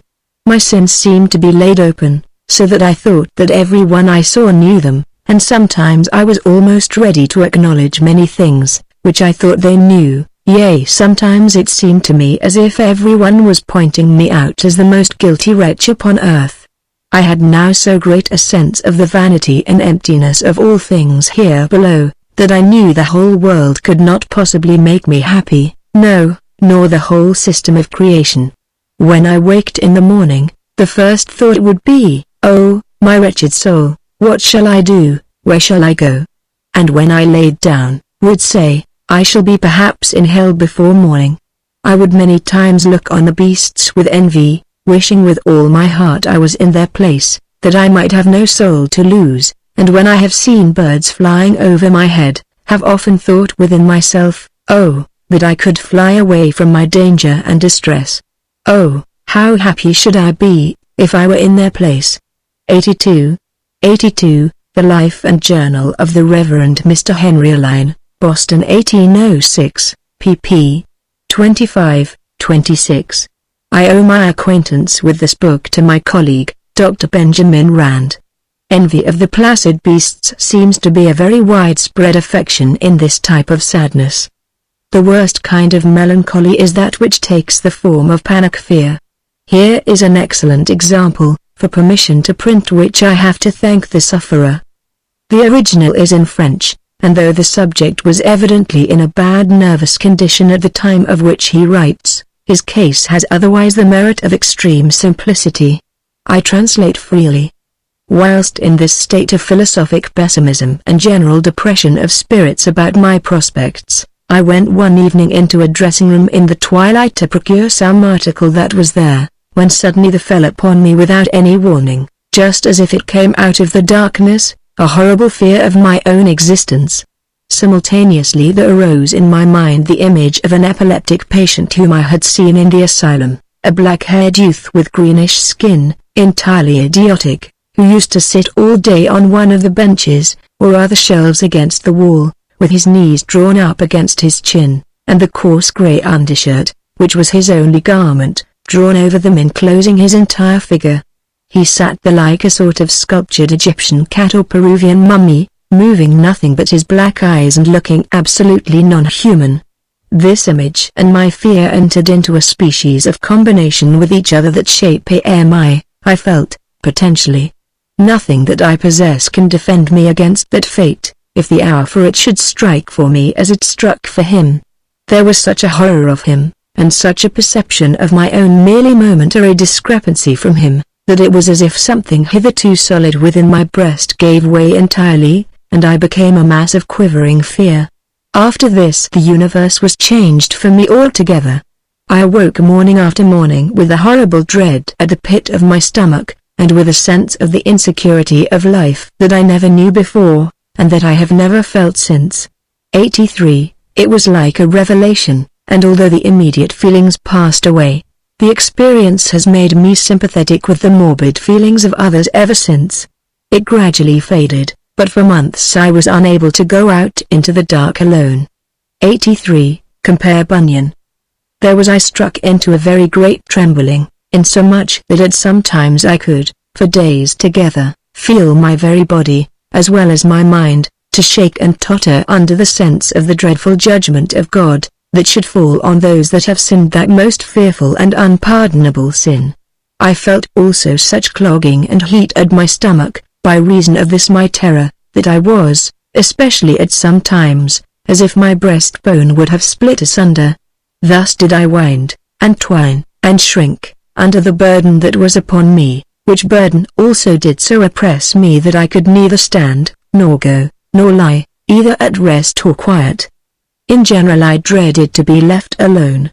I remember wondering how other people could live, how I myself had ever lived, so unconscious of that pit of insecurity beneath the surface of life. My mother in particular, a very cheerful person, seemed to me a perfect paradox in her unconsciousness of danger, which you may well believe I was very careful not to disturb by revelations of my own state of mind. I have always thought that this experience of melancholia of mine had a religious bearing. On asking this correspondent to explain more fully what he meant by these last words, The answer he wrote was this: I mean that the fear was so invasive and powerful that if I had not clung to scripture texts like the eternal God is my refuge, etc., come unto me, all ye that labor and are heavy laden, etc., I am the resurrection and the life, etc., I think I should have grown really insane. 84. For another case of fear equally sudden, see Henry James, Society the Redeemed Form of Man, Boston, 1879, pp. 43 ff. There is no need of more examples. The cases we have looked at are enough. One of them gives us the vanity of mortal things, another the sense of sin, and the remaining one describes the fear of the universe. And in one or other of these three ways it always is that man's original optimism and self-satisfaction get leveled with the dust. In none of these cases was there any intellectual insanity or delusion about matters of fact, but were we disposed to open the chapter of really insane melancholia, with its hallucinations and delusions, it would be a worse story still. Desperation absolute and complete, the whole universe coagulating about the sufferer into a material of overwhelming horror, surrounding him without opening or end. Not the conception or intellectual perception of evil, but the grisly blood-freezing heart-pulsing sensation of it close upon one, and no other conception or sensation able to live for a moment in its presence. How irrelevantly remote seem all our usual refined optimisms and intellectual and moral consolations in presence of a need of help like this. Here is the real core of the religious problem: help. Help. No prophet can claim to bring a final message unless he says things that will have a sound of reality in the ears of victims such as these. But the deliverance must come in as strong a form as the complaint, if it is to take effect, and that seems a reason why the coarser religions, revivalistic, orgiastic, with blood and miracles and supernatural operations, may possibly never be displaced. Some constitutions need them too much. Arrived at this point, we can see how great an antagonism may naturally arise between the healthy-minded way of viewing life and the way that takes all this experience of evil as something essential. To this latter way, the morbid-minded way, as we might call it, healthy-mindedness pure and simple seems unspeakably blind and shallow. To the healthy-minded way, on the other hand, the way of the sick soul seems unmanly and diseased. With their grubbing in rat holes instead of living in the light, with their manufacture of fears, and preoccupation with every unwholesome kind of misery, there is something almost obscene about these children of wrath and cravers of a second birth. If religious intolerance and hanging and burning could again become the order of the day, there is little doubt that, however it may have been in the past, the healthy-minded would at present show themselves the less indulgent party of the two. In our own attitude, not yet abandoned, of impartial onlookers, what are we to say of this quarrel? It seems to me that we are bound to say that morbid-mindedness ranges over the wider scale of experience, and that its survey is the one that overlaps. The method of averting one's attention from evil, and living simply in the light of good is splendid as long as it will work. It will work with many persons, it will work far more generally than most of us are ready to suppose, and within the sphere of its successful operation there is nothing to be said against it as a religious solution. But it breaks down impotently as soon as melancholy comes, and even though one be quite free from melancholy oneself, there is no doubt that healthy-mindedness is inadequate as a philosophical doctrine, because the evil facts which it refuses positively to account for are a genuine portion of reality, and they may after all be the best key to life's significance, and possibly the only openers of our rise to the deepest levels of truth. The normal process of life contains moments as bad as any of those which insane melancholy is filled with, moments in which radical evil gets its innings and takes its solid turn. The lunatic's visions of horror are all drawn from the material of daily fact. Our civilization is founded on the shambles, and every individual existence goes out in a lonely spasm of helpless agony. If you protest, my friend, wait till you arrive there yourself.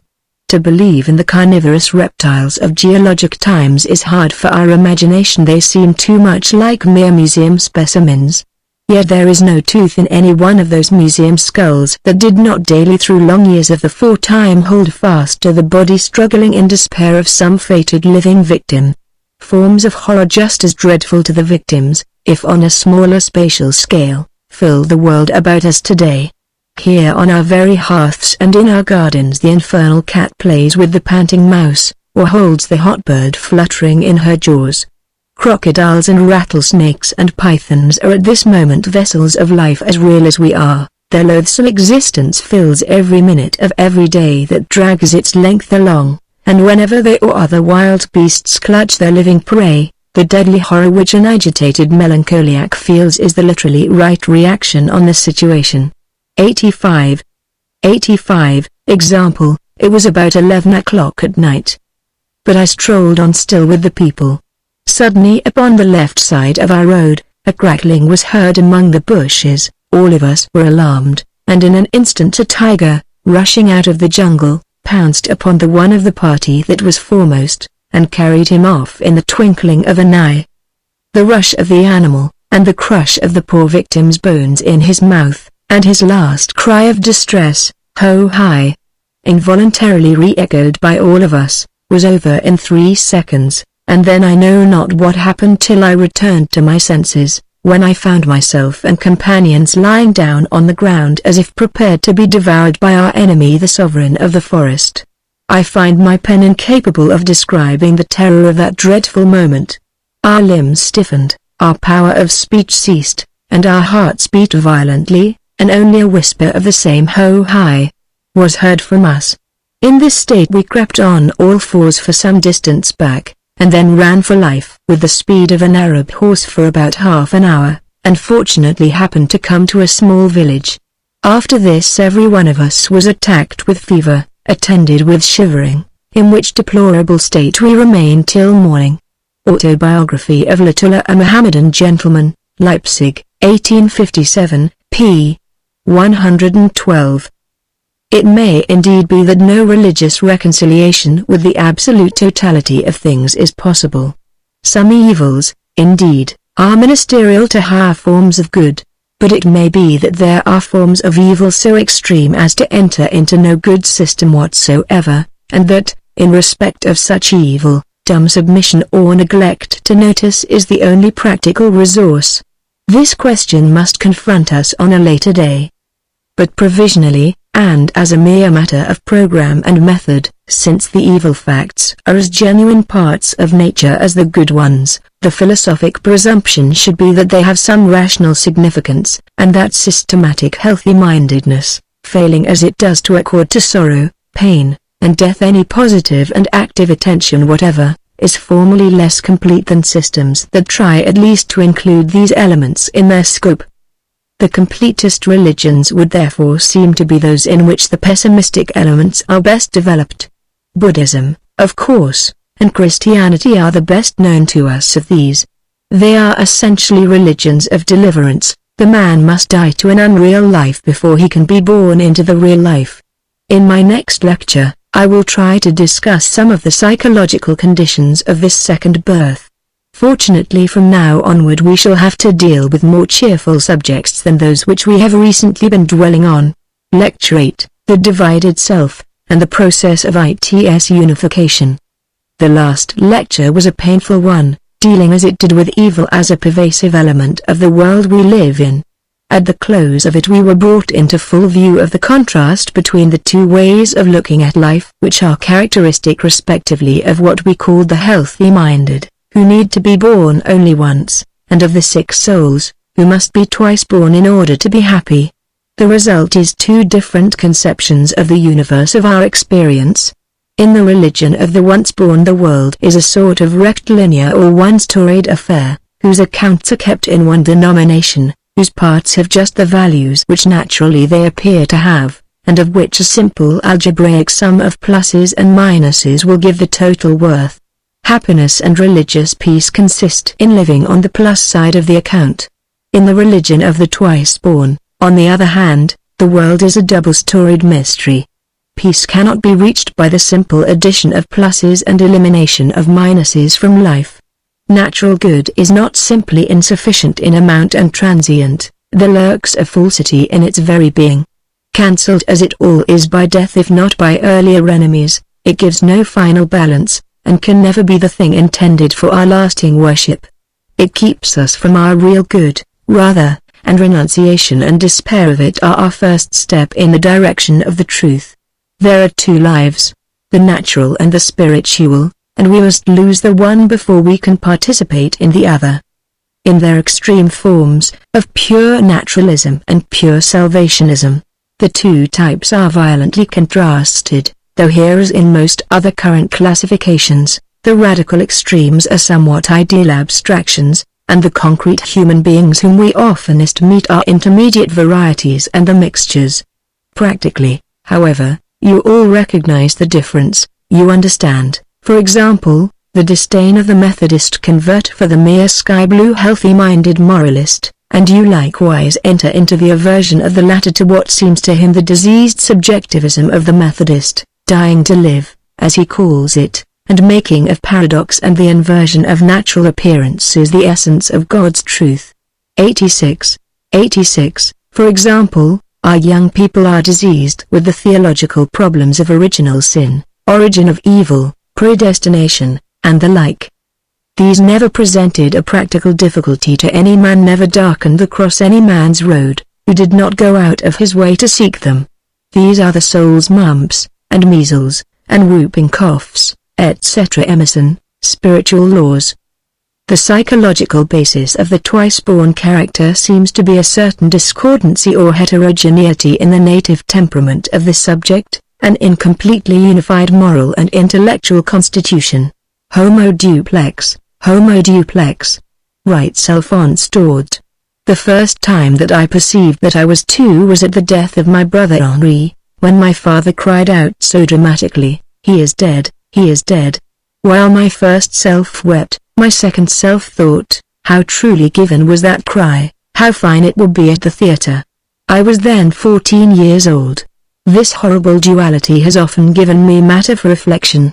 Oh, this terrible second me, always seated whilst the other is on foot, acting, living, suffering, bestirring itself. This second me that I have never been able to intoxicate, to make shed tears, or put to sleep. And how it sees into things, and how it mocks. 87, Notes sur la vie, p. 1. Recent works on the psychology of character have had much to say upon this point. 88. Some persons are born with an inner constitution which is harmonious and well balanced from the outset. Their impulses are consistent with one another, their will follows without trouble the guidance of their intellect, their passions are not excessive, and their lives are little haunted by regrets. Others are oppositely constituted, and are so in degrees which may vary from something so slight as to result in a merely odd or whimsical inconsistency, to a discordancy of which the consequences may be inconvenient in the extreme. Of the more innocent kinds of heterogeneity I find a good example in Mrs. Annie Besant's autobiography. 88. See, for example, F. Paul Hearn, in his book Les Caractères, 1894, who contrasts les équilibres, les unifiers, with les inquiets, les contrariants, les incoherents, les émiettes, as so many diverse psychic types. I have ever been the queerest mixture of weakness and strength, and have paid heavily for the weakness.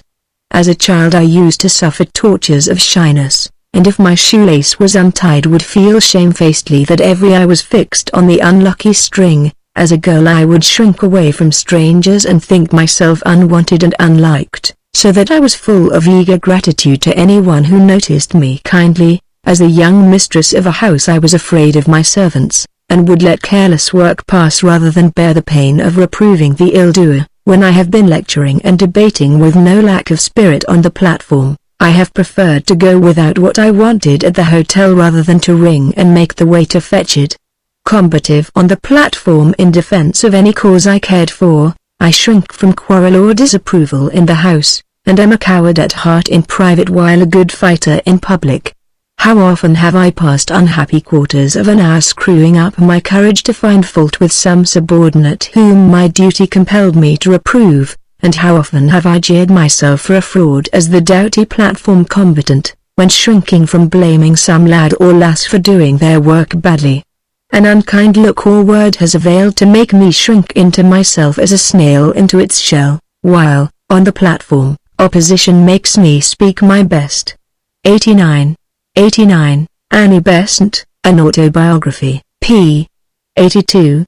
This amount of inconsistency will only count as amiable weakness, but a stronger degree of heterogeneity may make havoc of the subject's life.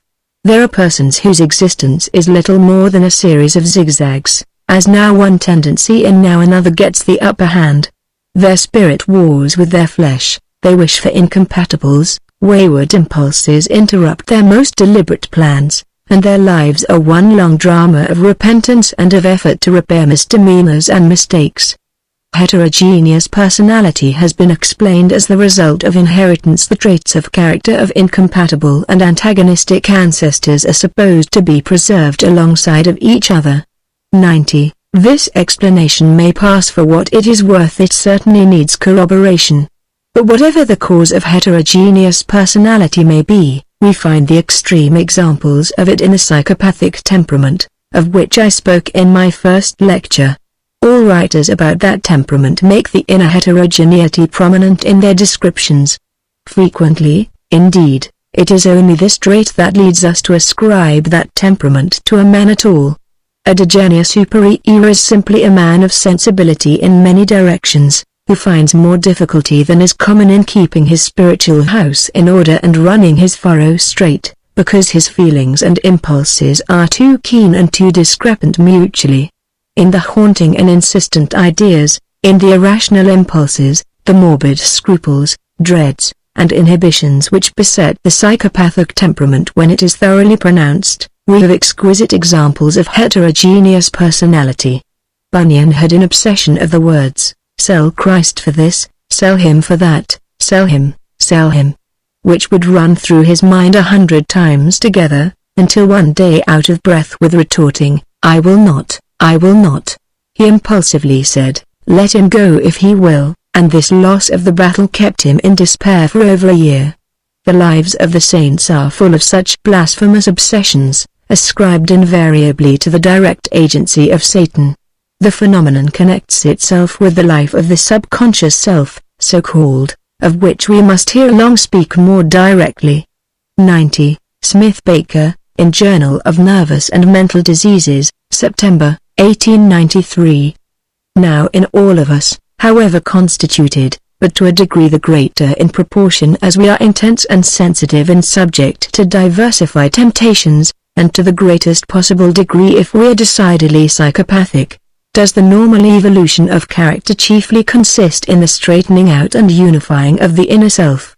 The higher and the lower feelings, the useful and the erring impulses, begin by being a comparative chaos within us. They must end by forming a stable system of functions in right subordination. Unhappiness is a part to characterize the period of order-making and struggle. If the individual be of tender conscience and religiously quickened, the unhappiness will take the form of moral remorse and compunction, of feeling inwardly vile and wrong, and of standing in false relations to the author of one's being and appointer of one's spiritual fate. This is the religious melancholy and conviction of sin that have played so large a part in the history of Protestant Christianity. The man's interior is a battleground for what he feels to be two deadly hostile selves, one actual, the other ideal. As Victor Hugo makes his Mahomet say: Je suis le champion des sublimes combats, tanted l'homme den haut, et tanted l'homme den bas, et le mal dans ma bouche avec le bien olten, comme dans le desert le sable et la citon. Wrong living, impotent aspirations, what I would, that do I not, but what I hate, that do I, as St. Paul says, self-loathing, self-despair, an unintelligible and intolerable burden to which one is mysteriously the heir. Let me quote from some typical cases of discordant personality, with melancholy in the form of self-condemnation and sense of sin. St. Augustine's case is a classic example. You all remember his half-pagan, half-Christian bringing up at Carthage, his emigration to Rome and Milan, his adoption of Manichaeism and subsequent skepticism, and his restless search for truth and purity of life, and finally how, distracted by the struggle between the two souls in his breast and ashamed of his own weakness of will, when so many others whom he knew and knew of had thrown off the shackles of sensuality and dedicated themselves to chastity and the higher life, he heard a voice in the garden say, "Sum, ledge, take and read," and opening the Bible at random, saw the text, "not in chambering and wantonness," etc., which seemed directly sent to his address, and laid the inner storm to rest forever. 91. Augustine's psychological genius has given an account of the trouble of having a divided self which has never been surpassed. 91. Louis Gordon, Essai sur la conversion de Saint Augustine, Paris, Fisbaker, 1900, has shown by an analysis of Augustine's writings immediately after the date of his conversion, a.d. 386, that the account he gives in the Confessions is premature. The crisis in the garden marked a definitive conversion from his former life, but it was to the Neoplatonic spiritualism and only a halfway stage toward Christianity. The latter he appears not fully and radically to have embraced until 4 years more had passed. The new will which I began to have was not yet strong enough to overcome that other will, strengthened by long indulgence. So these two wills, one old, one new, one carnal, the other spiritual, contended with each other and disturbed my soul.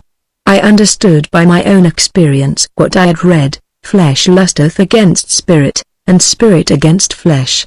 It was myself indeed in both the wills, yet more myself in that which I approved in myself than in that which I disapproved in myself. Yet it was through myself that habit had attained so fierce a mastery over me, because I had willingly come whither I willed not. Still bound to earth, I refused, O God, to fight on thy side, as much afraid to be freed from all bonds, as I ought to have feared being trammelled by them. Thus the thoughts by which I meditated upon thee were like the efforts of one who would awake, but being overpowered with sleepiness is soon asleep again. Often does a man when heavy sleepiness is on his limbs defer to shake it off, and though not approving it, encourage it. Even so I was sure it was better to surrender to thy love than to yield to my own lusts, yet though the former course convinced me, the latter pleased and held me bound. There was naught in me to answer thy call, awake, thou sleeper, but only drawling, drowsy words, presently, yes, presently, wait a little while. But the presently had no present, and the little while grew long. For I was afraid thou wouldst hear me too soon, and heal me at once of my disease of lust, which I wished to satiate rather than to see extinguished. With what lashes of words did I not scourge my own soul! Yet it shrank back, it refused, though it had no excuse to offer. I said within myself, "Come, let it be done now," and as I said it, I was on the point of the resolve. I all but did it, yet I did not do it. And I made another effort, and almost succeeded, yet I did not reach it, and did not grasp it, hesitating to die to death, and live to life, and the evil to which I was so wonted held me more than the better life I had not tried. 92. 92. Confessions, Book 8, Chaps. v. 7, 11, abridged. There could be no more perfect description of the divided will, when the higher wishes lack just that last acuteness, the touch of explosive intensity, of dynamogenic quality, to use the slang of the psychologists, that enables them to burst their shell, and make eruption efficaciously into life and quell the lower tendencies forever. In a later lecture we shall have much to say about this higher excitability. I find another good description of the divided will in the autobiography of Henry Aline, the Nova Scotian evangelist, of whose melancholy I read a brief account in my last lecture. The poor youth's sins were, as you will see, of the most harmless order, yet they interfered with what proved to be his truest vocation, so they gave him great distress. I was now very moral in my life, but found no rest of conscience. I now began to be esteemed in young company, who knew nothing of my mind all this while, and their esteem began to be a snare to my soul, for I soon began to be fond of carnal mirth, though I still flattered myself that if I did not get drunk, nor curse, nor swear, there would be no sin in frolicking and carnal mirth, and I thought God would indulge young people with some, what I called simple or civil, recreation. I still kept a round of duties, and would not suffer myself to run into any open vices, and so got along very well in time of health and prosperity. But when I was distressed or threatened by sickness, death, or heavy storms of thunder, my religion would not do, and I found there was something wanting, and would begin to repent my going so much to frolics. But when the distress was over, the devil and my own wicked heart, with the solicitations of my associates, and my fondness for young company, were such strong allurements, I would again give way, and thus I got to be very wild and rude. At the same time kept up my rounds of secret prayer and reading, but God, not willing I should destroy myself, still followed me with his calls, and moved with such power upon my conscience, that I could not satisfy myself with my diversions, and in the midst of my mirth sometimes would have such a sense of my lost and undone condition, that I would wish myself from the company, and after it was over, when I went home, would make many promises that I would attend no more on these frolics, and would beg forgiveness for hours and hours, but when I came to have the temptation again, I would give way. No sooner would I hear the music and drink a glass of wine, but I would find my mind elevated and soon proceed to any sort of merriment or diversion, that I thought was not debauched or openly vicious, but when I returned from my carnal mirth I felt as guilty as ever, and could sometimes not close my eyes for some hours after I had gone to my bed. I was one of the most unhappy creatures on earth. Sometimes I would leave the company, often speaking to the fiddler to cease from playing, as if I was tired, and go out and walk about crying and praying, as if my very heart would break, and beseeching God that he would not cut me off, nor give me up to hardness of heart. Oh, what unhappy hours and nights I thus swore away!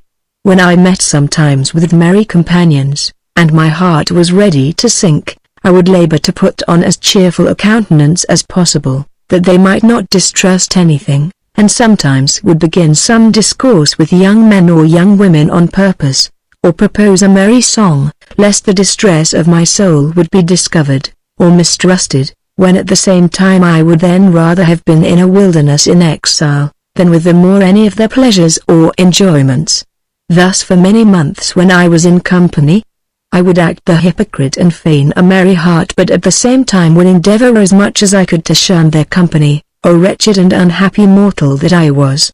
Everything I did, and wherever I went, I was still in a storm, and yet I continued to be the chief contriver and ringleader of the frolics for many months after, though it was a toil and torment to attend them, but the devil and my own wicked heart drove me about like a slave, telling me that I must do this and do that, and bear this and bear that, and turn here and turn there, to keep my credit up, and retain the esteem of my associates, and all this while I continued as strict as possible in my duties, and left no stone unturned to pacify my conscience, watching even against my thoughts, and praying continually wherever I went, for I did not think there was any sin in my conduct, when I was among carnal company, because I did not take any satisfaction there, but only followed it, I thought, for sufficient reasons.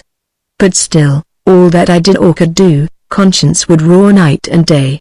Saint Augustine and Aline both emerged into the smooth waters of inner unity and peace, and I shall next ask you to consider more closely some of the peculiarities of the process of unification, when it occurs. It may come gradually, or it may occur abruptly, it may come through altered feelings, or through altered powers of action, or it may come through new intellectual insights, or through experiences which we shall later have to designate as mystical. However it comes, it brings a characteristic sort of relief, and never such extreme relief as when it is cast into the religious mold. Happiness. Happiness. Religion is only one of the ways in which men gain that gift. Easily, permanently, and successfully, it often transforms the most intolerable misery into the profoundest and the most enduring happiness. But to find religion is only one out of many ways of reaching unity, and the process of remedying inner incompleteness and reducing inner discord is a general psychological process, which may take place with any sort of mental material, and need not necessarily assume the religious form. In judging of the religious types of regeneration which we are about to study, it is important to recognize that they are only one species of a genus that contains other types as well.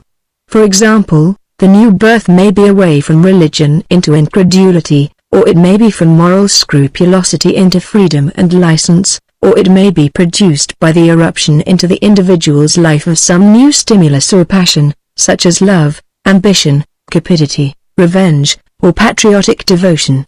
In all these instances we have precisely the same psychological form of event, a firmness, stability, and equilibrium succeeding a period of storm and stress and inconsistency. In these non-religious cases the new man may also be born either gradually or suddenly. The French philosopher Geoffroy has left an eloquent memorial of his own counter-conversion, as the transition from orthodoxy to infidelity has been well styled by Mr. Starbuck. Geoffroy's doubts had long harassed him, but he dates his final crisis from a certain night when his disbelief grew fixed and stable, and where the immediate result was sadness at the illusions he had lost. "I shall never forget that night of December," writes Geoffroy, "in which the veil that concealed from me my own incredulity was torn.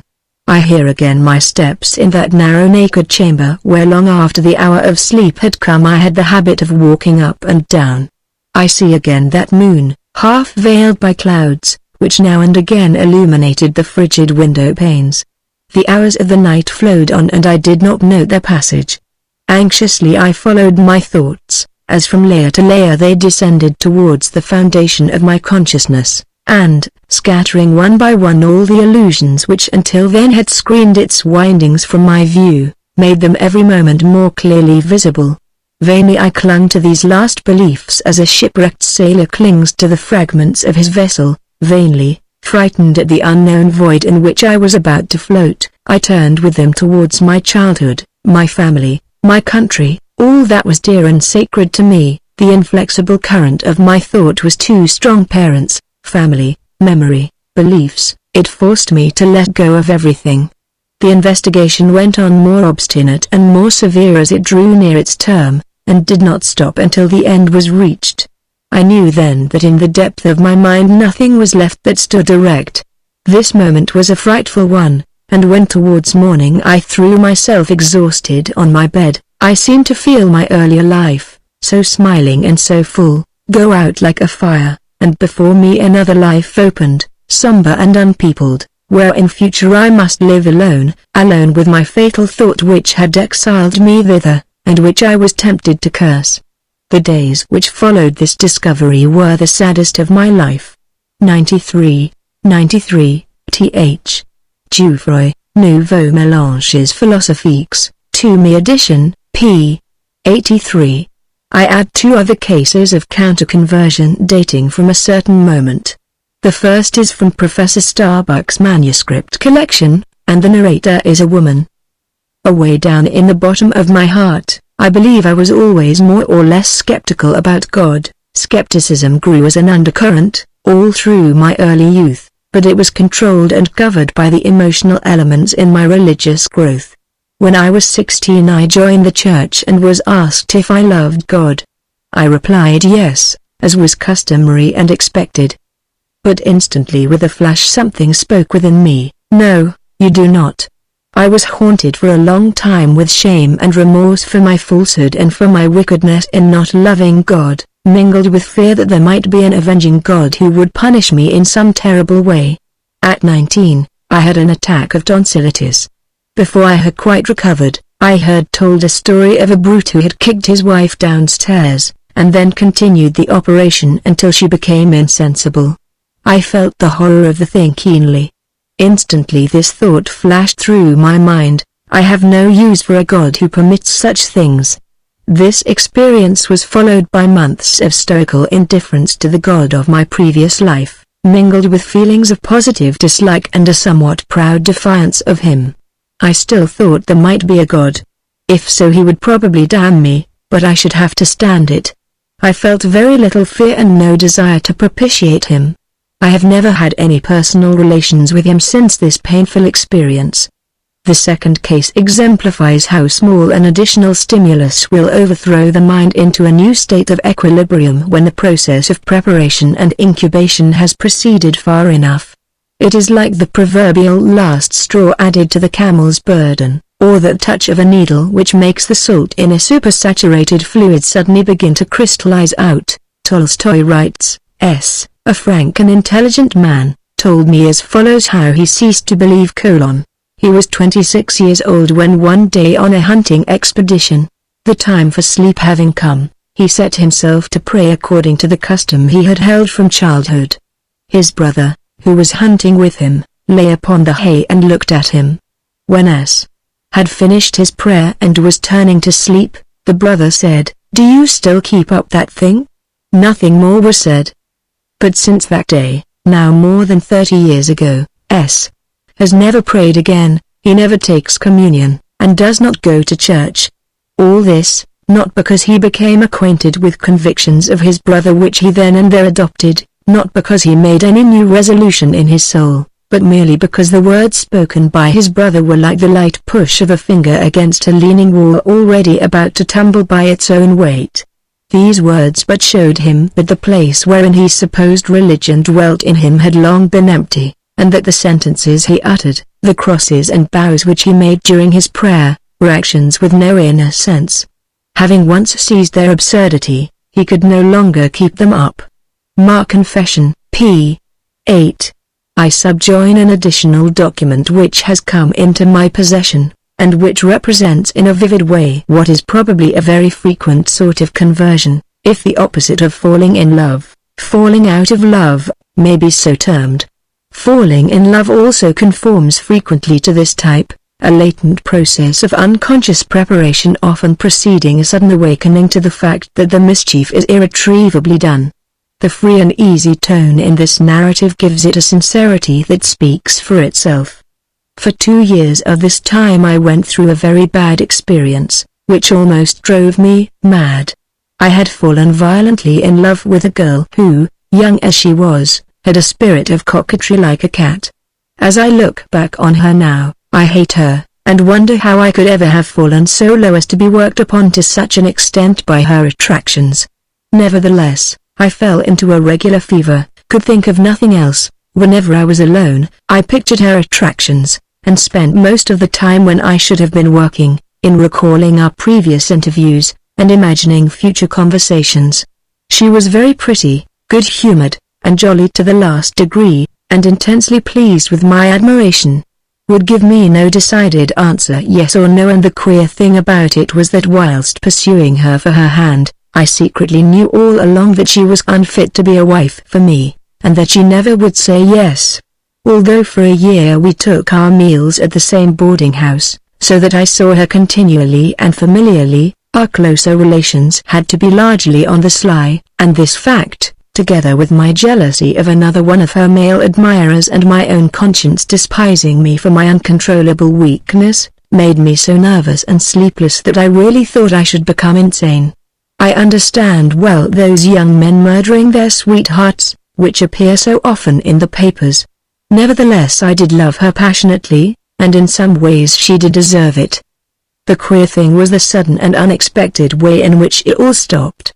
I was going to my work after breakfast one morning, thinking as usual of her and of my misery, when, just as if some outside power laid hold of me, I found myself turning round and almost running to my room, where I immediately got out all the relics of her which I possessed, including some hair, all her notes and letters and ambrotypes on glass. The former I made a fire of, the latter I actually crushed beneath my heel, in a sort of fierce joy of revenge and punishment. I now loathed and despised her altogether, and as for myself I felt as if a load of disease had suddenly been removed from me. That was the end. I never spoke to her or wrote to her again in all the subsequent years, and I have never had a single moment of loving thought towards one for so many months entirely filled my heart. In fact, I have always rather hated her memory, though now I can see that I had gone unnecessarily far in that direction. At any rate, from that happy morning onward I regained possession of my own proper soul, and have never since fallen into any similar trap.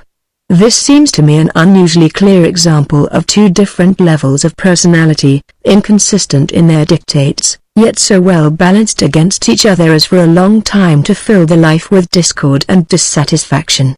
At last, not gradually, but in a sudden crisis, the unstable equilibrium is resolved, and this happens so unexpectedly that it is as if, to use the writer's words, some outside power laid hold. Professor Starbuck gives an analogous case, and a converse case of hatred suddenly turning into love, in his Psychology of Religion, p. 141. Compare the other highly curious instances which he gives on pages 137 to 144, of sudden non-religious alterations of habit or character. He seems right in conceiving all such sudden changes as results of special cerebral functions unconsciously developing until they are ready to play a controlling part when they make irruption into the conscious life. When we treat of sudden conversion, I shall make as much use as I can of this hypothesis of subconscious incubation.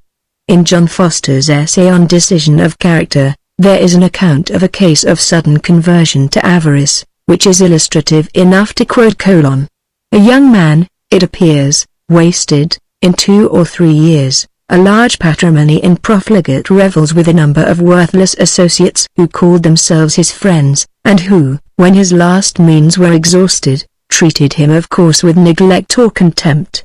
Reduced to absolute want, he one day went out of the house with an intention to put an end to his life, but wandering a while almost unconsciously, he came to the brow of an eminence which overlooked what were lately his estates. Here he sat down, and remained fixed in thought a number of hours, at the end of which he sprang from the ground with a vehement, exulting emotion. He had formed his resolution, which was, that all these estates should be his again. He had formed his plan, too, which he instantly began to execute. He walked hastily forward, determined to seize the first opportunity, of however humble a kind, to gain any money, though it were ever so despicable a trifle, and resolved absolutely not to spend, if he could help it, a farthing of whatever he might obtain. The first thing that drew his attention was a heap of coals shot out of carts on the pavement before a house. He offered himself to shovel or wheel them into the place where they were to be laid, and was employed. He received a few pence for the labor, and then, in pursuance of the saving part of his plan, requested some small gratuity of meat and drink, which was given him. He then looked out for the next thing that might chance, and went, with indefatigable industry, through a succession of servile employments in different places, of longer and shorter duration, still scrupulous in avoiding, as far as possible, the expense of a penny. He promptly seized every opportunity which could advance his design, without regarding the meanness of occupation or appearance. By this method he had gained, after a considerable time, money enough to purchase in order to sell again a few cattle, of which he had taken pains to understand the value. He speedily but cautiously turned his first gains into second advantages, retained without a single deviation his extreme parsimony, and thus advanced by degrees into larger transactions and incipient wealth. I did not hear, or have forgotten, the continued course of his life, but the final result was, that he more than recovered his lost possessions, and died an inveterate miser, worth L60,000. 94. 94, Op. Cit. Letter 3, abridged. Let me turn now to the kind of case, the religious case, namely, that immediately concerns us. Here is one of the simplest possible type, an account of the conversion to the systematic religion of healthy-mindedness of a man who must already have been naturally of the healthy-minded type.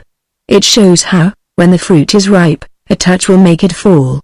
Mr. Horace Fletcher, in his little book called Menticulture, relates that a friend with whom he was talking of the self-control attained by the Japanese through their practice of the Buddhist discipline said: "You must first get rid of anger and worry."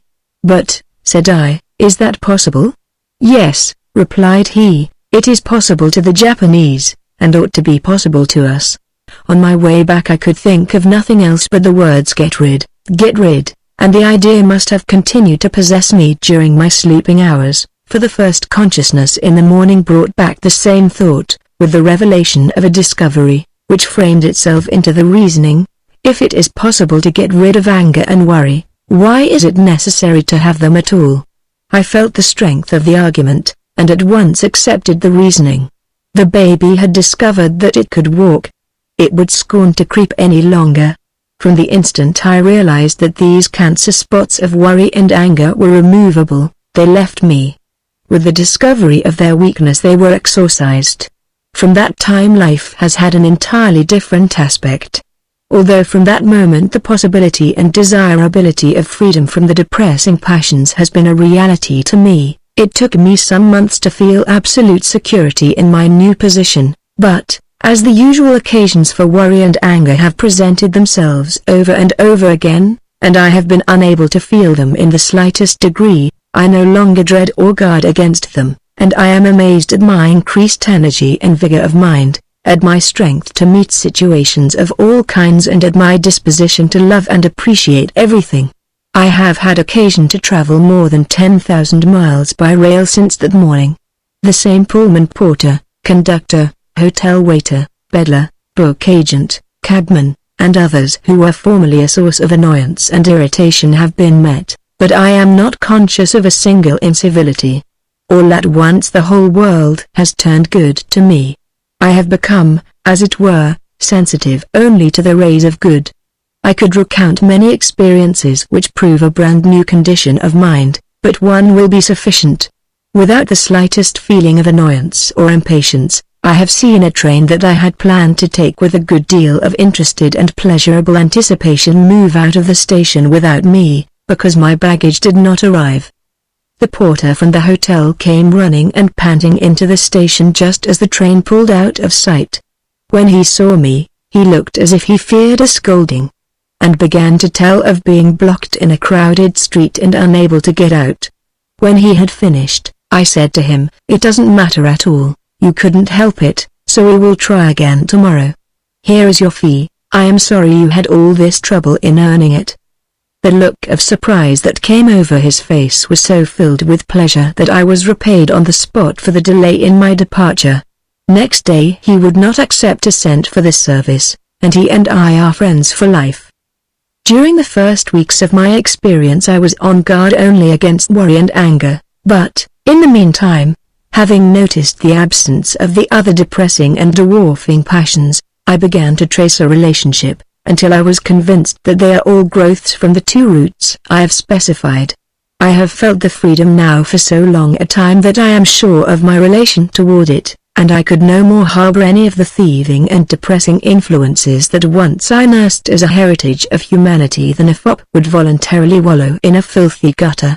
There is no doubt in my mind that pure Christianity and pure Buddhism, and the mental sciences and all religions fundamentally teach what has been a discovery to me, but none of them have presented it in the light of a simple and easy process of elimination. At one time I wondered if the elimination would not yield to indifference and sloth. In my experience, the contrary is the result. I feel such an increased desire to do something useful that it seems as if I were a boy again and the energy for play had returned. I could fight as readily as, and better than, ever, if there were occasion for it. It does not make one a coward. It can't, since fear is one of the things eliminated. I notice the absence of timidity in the presence of any audience.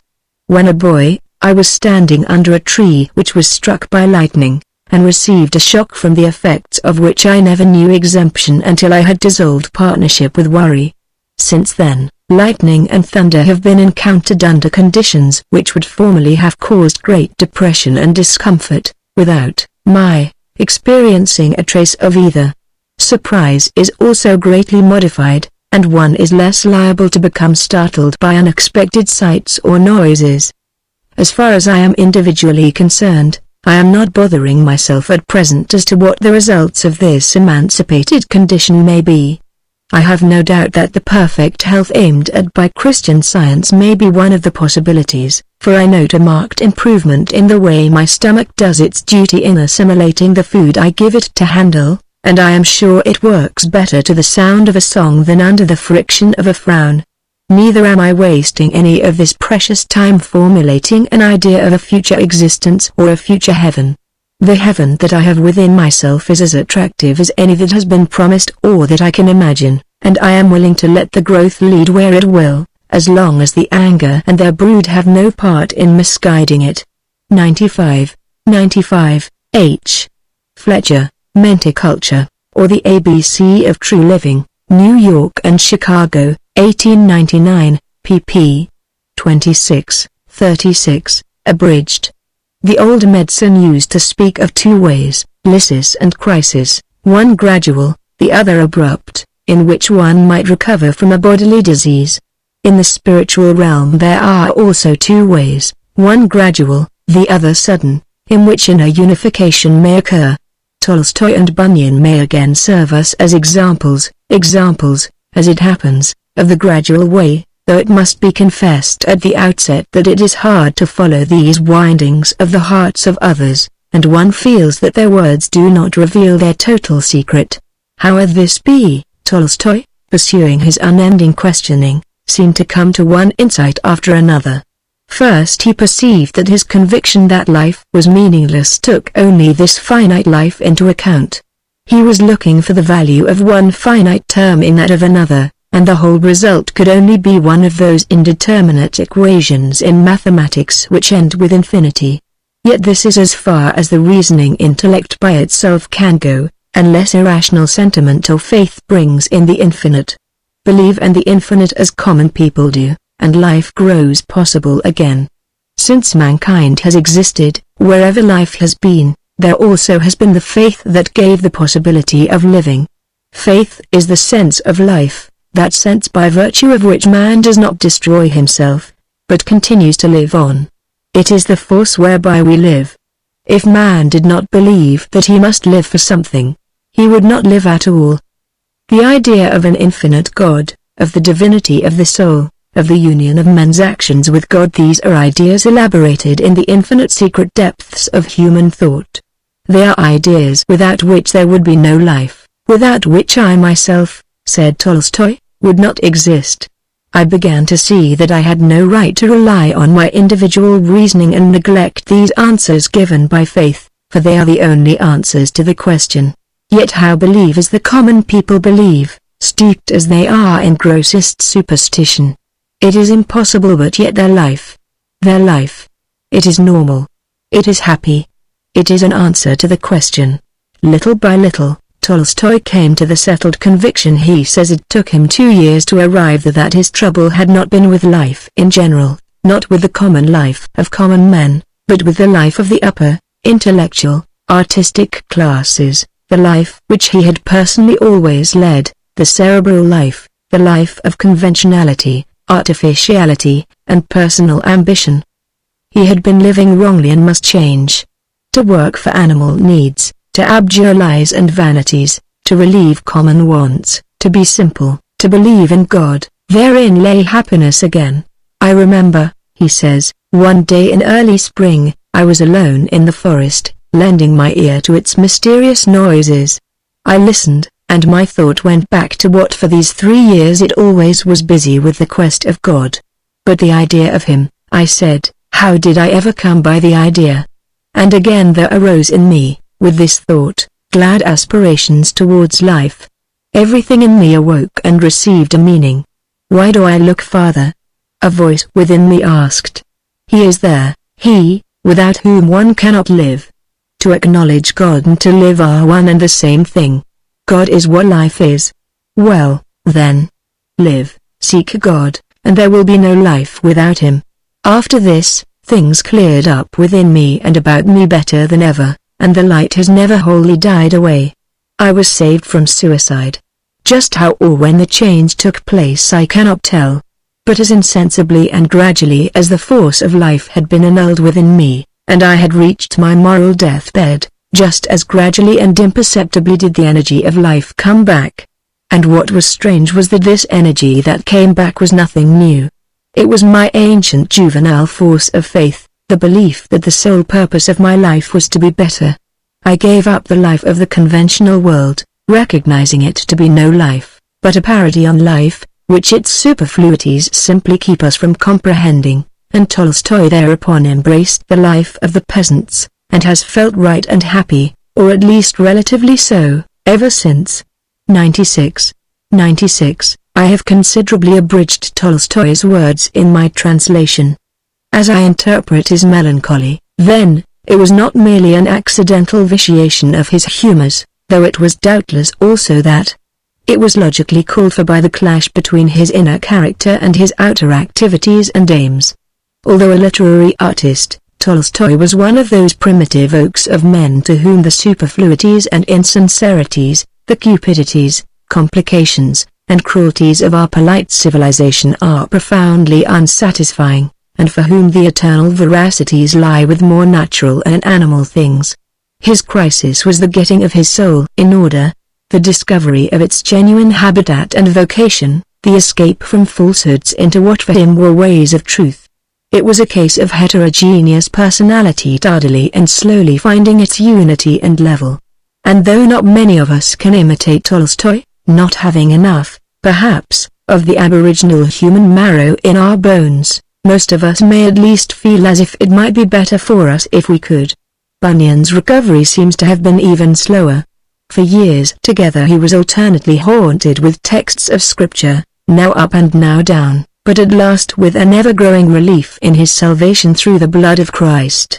My peace would be in and out 20 times a day, comfort now and trouble presently, peace now and before I could go a furlong as full of guilt and fear as ever heart could hold. When a good text comes home to him, this, he writes, gave me good encouragement for the space of 2 or 3 hours, or this was a good day to me, I hope I shall not forget it, or the glory of these words was then so weighty on me that I was ready to swoon as I sat, yet, not with grief and trouble, but with solid joy and peace, or this made a strange seizure on my spirit, it brought light with it, and commanded a silence in my heart of all those tumultuous thoughts that before did use, like masterless hellhounds, to roar and bellow and make a hideous noise within me. It showed me that Jesus Christ had not quite forsaken and cast off my soul.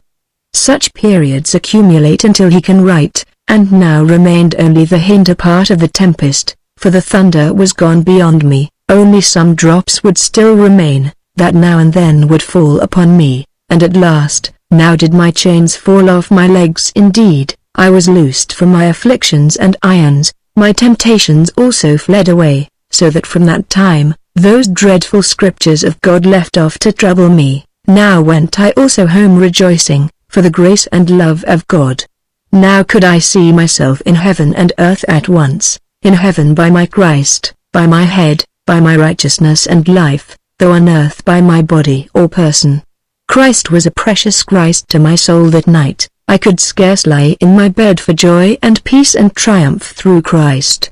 Bunyan became a minister of the gospel, and in spite of his neurotic constitution, and of the 12 years he lay in prison for his nonconformity, his life was turned to active use. He was a peacemaker and doer of good, and the immortal allegory which he wrote has brought the very spirit of religious patience home to English hearts. But neither Bunyan nor Tolstoy could become what we have called healthy-minded. They had drunk too deeply of the cup of bitterness ever to forget its taste, and their redemption is into a universe 2 stories deep. Each of them realized a good which broke the effective edge of his sadness, yet the sadness was preserved as a minor ingredient in the heart of the faith by which it was overcome. The fact of interest for us is that as a matter of fact they could and did find something welling up in the inner reaches of their consciousness, by which such extreme sadness could be overcome. Tolstoy does well to talk of it as that by which men live, for that is exactly what it is, a stimulus, an excitement, a faith, a force that reinfuses the positive willingness to live, even in full presence of the evil perceptions that erewhile made life seem unbearable. For Tolstoy's perceptions of evil appear within their sphere to have remained unmodified. His later works show him implacable to the whole system of official values, the ignobility of fashionable life, the infamies of empire, the spuriousness of the church, the vain conceit of the professions, the meannesses and cruelties that go with great success, and every other pompous crime and lying institution of this world. To all patients with such things his experience has been for him a permanent ministry of death. Bunyan also leaves this world to the enemy.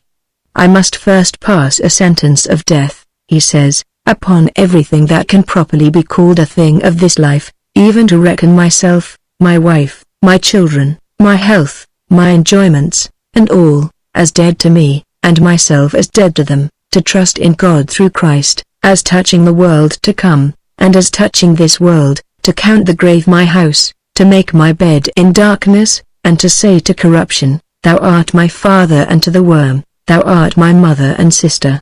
The parting with my wife and my poor children hath often been to me as the pulling of my flesh from my bones, especially my poor blind child who lay nearer my heart than all I had besides. Poor child, thought I, what sorrow art thou like to have for thy portion in this world? Thou must be beaten, must beg, suffer hunger, cold, nakedness, and 1,000 calamities, though I cannot now endure the wind should blow upon thee. But yet I must venture you all with God, though it goeth to the quick to leave you. 97. 97. In my quotations from Bunyan I have omitted certain intervening portions of the text. The hue of resolution is there, but the full flood of ecstatic liberation seems never to have poured over poor John Bunyan's soul. These examples may suffice to acquaint us in a general way with the phenomenon technically called conversion. In the next lecture I shall invite you to study its peculiarities and concomitants in some detail. Lecture 9, Conversion. To be converted, to be regenerated, to receive grace, to experience religion, to gain an assurance, are so many phrases which denote the process, gradual or sudden, by which a self hitherto divided, and consciously wrong, inferior and unhappy, becomes unified and consciously right, superior and happy, in consequence of its firmer hold upon religious realities. This at least is what conversion signifies in general terms, whether or not we believe that a direct divine operation is needed to bring such a moral change about. Before entering upon a minuter study of the process, let me enliven our understanding of the definition by a concrete example. I choose the quaint case of an unlettered man, Stephen H. Bradley, whose experience is related in a scarce American pamphlet. 98. 98. A sketch of the life of Stephen H. Bradley, from the age of 5 to 24 years, including his remarkable experience of the power of the Holy Spirit on the second evening of November, 1829. Madison, Connecticut, 1830. I select this case because it shows how in these inner alterations one may find one unsuspected depth below another, as if the possibilities of character lay disposed in a series of layers or shells, of whose existence we have no premonitory knowledge. Bradley thought that he had been already fully converted at the age of 14. I thought I saw the Savior, by faith, in human shape, for about 1 second in the room, with arms extended, appearing to say to me, "Come."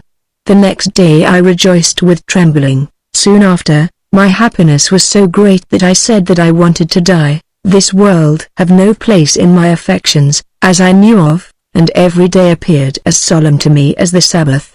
I had an ardent desire that all mankind might feel as I did. I wanted to have them all love God supremely.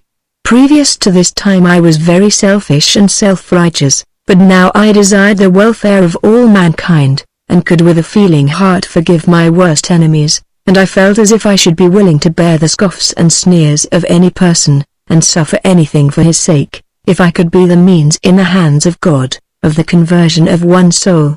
9 years later, in 1829, Mr. Bradley heard of a revival of religion that had begun in his neighborhood. Many of the young converts, he says, would come to me when in meeting and ask me if I had religion, and my reply generally was, "I hope I have." This did not appear to satisfy them. They said they knew they had it. I requested them to pray for me, thinking with myself, that if I had not got religion now, after so long a time professing to be a Christian, that it was time I had, and hoped their prayers would be answered in my behalf. One Sabbath, I went to hear the Methodist at the Academy. He spoke of the ushering in of the day of general judgment, and he set it forth in such a solemn and terrible manner as I never heard before. The scene of that day appeared to be taking place, and so awakened were all the powers of my mind that, like Felix, I trembled involuntarily on the bench where I was sitting, though I felt nothing at heart. The next day evening I went to hear him again. He took his text from Revelation, and I saw the dead, small and great, stand before God. And he represented the terrors of that day in such a manner that it appeared as if it would melt the heart of stone. When he finished his discourse, an old gentleman turned to me and said, "This is what I call preaching." I thought the same, but my feelings were still unmoved by what he said, and I did not enjoy religion, but I believe he did. I will now relate my experience of the power of the Holy Spirit which took place on the same night. Had any person told me previous to this that I could have experienced the power of the Holy Spirit in the manner which I did, I could not have believed it, and should have thought the person deluded that told me so. I went directly home after the meeting, and when I got home I wondered what made me feel so stupid. I retired to rest soon after I got home, and felt indifferent to the things of religion until I began to be exercised by the Holy Spirit, which began in about 5 minutes after, in the following manner: At first, I began to feel my heart beat very quick all on a sudden, which made me at first think that perhaps something is going to ail me, though I was not alarmed, for I felt no pain. My heart increased in its beating, which soon convinced me that it was the Holy Spirit from the effect it had on me. I began to feel exceedingly happy and humble, and such a sense of unworthiness as I never felt before. I could not very well help speaking out, which I did, and said, "Lord, I do not deserve this happiness," or words to that effect, while there was a stream, resembling air in feeling, came into my mouth and heart in a more sensible manner than that of drinking anything, which continued, as near as I could judge, 5 minutes or more, which appeared to be the cause of such a palpitation of my heart. It took complete possession of my soul, and I am certain that I desired the Lord, while in the midst of it, not to give me any more happiness, for it seemed as if I could not contain what I had got. My heart seemed as if it would burst, but it did not stop until I felt as if I was unutterably full of the love and grace of God. In the meantime, while thus exercised, a thought arose in my mind, "What can it mean?" And all at once, as if to answer it, my memory became exceedingly clear, and it appeared to me just as if the New Testament was placed open before me, 8th chapter of Romans, and as light as if some candle lighted was held for me to read the 26th and 27th verses of that chapter, and I read these words, "The Spirit helpeth our infirmities with groanings which cannot be uttered." And all the time that my heart was beating, it made me groan like a person in distress, which was not very easy to stop, though I was in no pain at all, and my brother being in bed in another room came and opened the door, and asked me if I had got the toothache. I told him no, and that he might get to sleep. I tried to stop. I felt unwilling to go to sleep myself. I was so happy, fearing I should lose it, thinking within myself, my willing soul would stay in such a frame as this. And while I lay reflecting, after my heart stopped beating, feeling as if my soul was full of the Holy Spirit, I thought that perhaps there might be angels hovering round my bed. I felt just as if I wanted to converse with them, and finally I spoke, saying, "O ye affectionate angels, how is it that ye can take so much interest in our welfare, and we take so little interest in our own?" After this, with difficulty I got to sleep, and when I awoke in the morning my first thoughts were, "What has become of my happiness?" And, feeling a degree of it in my heart, I asked for more, which was given to me as quick as thought. I then got up to dress myself, and found to my surprise that I could but just stand. It appeared to me as if it was a little heaven upon earth. My soul felt as completely raised above the fears of death as of going to sleep, and like a bird in a cage, I had a desire, if it was the will of God, to get released from my body and to dwell with Christ, though willing to live to do good to others, and to warn sinners to repent. I went downstairs feeling as solemn as if I had lost all my friends, and thinking with myself, that I could not let my parents know it until I had first looked into the Testament. I went directly to the shelf and looked into it, at the 8th of Romans, and every verse seemed to almost speak and to confirm it to be truly the word of God, and as if my feelings corresponded with the meaning of the word. I then told my parents of it, and told them that I thought that they must see that when I spoke, that it was not my own voice, for it appeared so to me. My speech seemed entirely under the control of the Spirit within me. I do not mean that the words which I spoke were not my own, for they were. I thought that I was influenced similar to the apostles on the day of Pentecost, with the exception of having power to give it to others, and doing what they did. After breakfast I went round to converse with my neighbors on religion, which I could not have been hired to have done before this, and at their request I prayed with them, though I had never prayed in public before. I now feel as if I had discharged my duty by telling the truth, and hope by the blessing of God, it may do some good to all who shall read it. He has fulfilled his promise in sending the Holy Spirit down into our hearts, or mine at least, and I now defy all the deists and atheists in the world to shake my faith in Christ. So much for Mr. Bradley and his conversion, of the effect of which upon his later life we gain no information. Now for a minuter survey of the constituent elements of the conversion process. If you open the chapter on association, of any treatise on psychology, you will read that a man's ideas, aims, and objects form diverse internal groups and systems, relatively independent of one another. Each aim which he follows awakens a certain specific kind of interested excitement, and gathers a certain group of ideas together in subordination to it as its associates, and if the aims and excitements are distinct in kind, their groups of ideas may have little in common. When one group is present and engrosses the interest, all the ideas connected with other groups may be excluded from the mental field.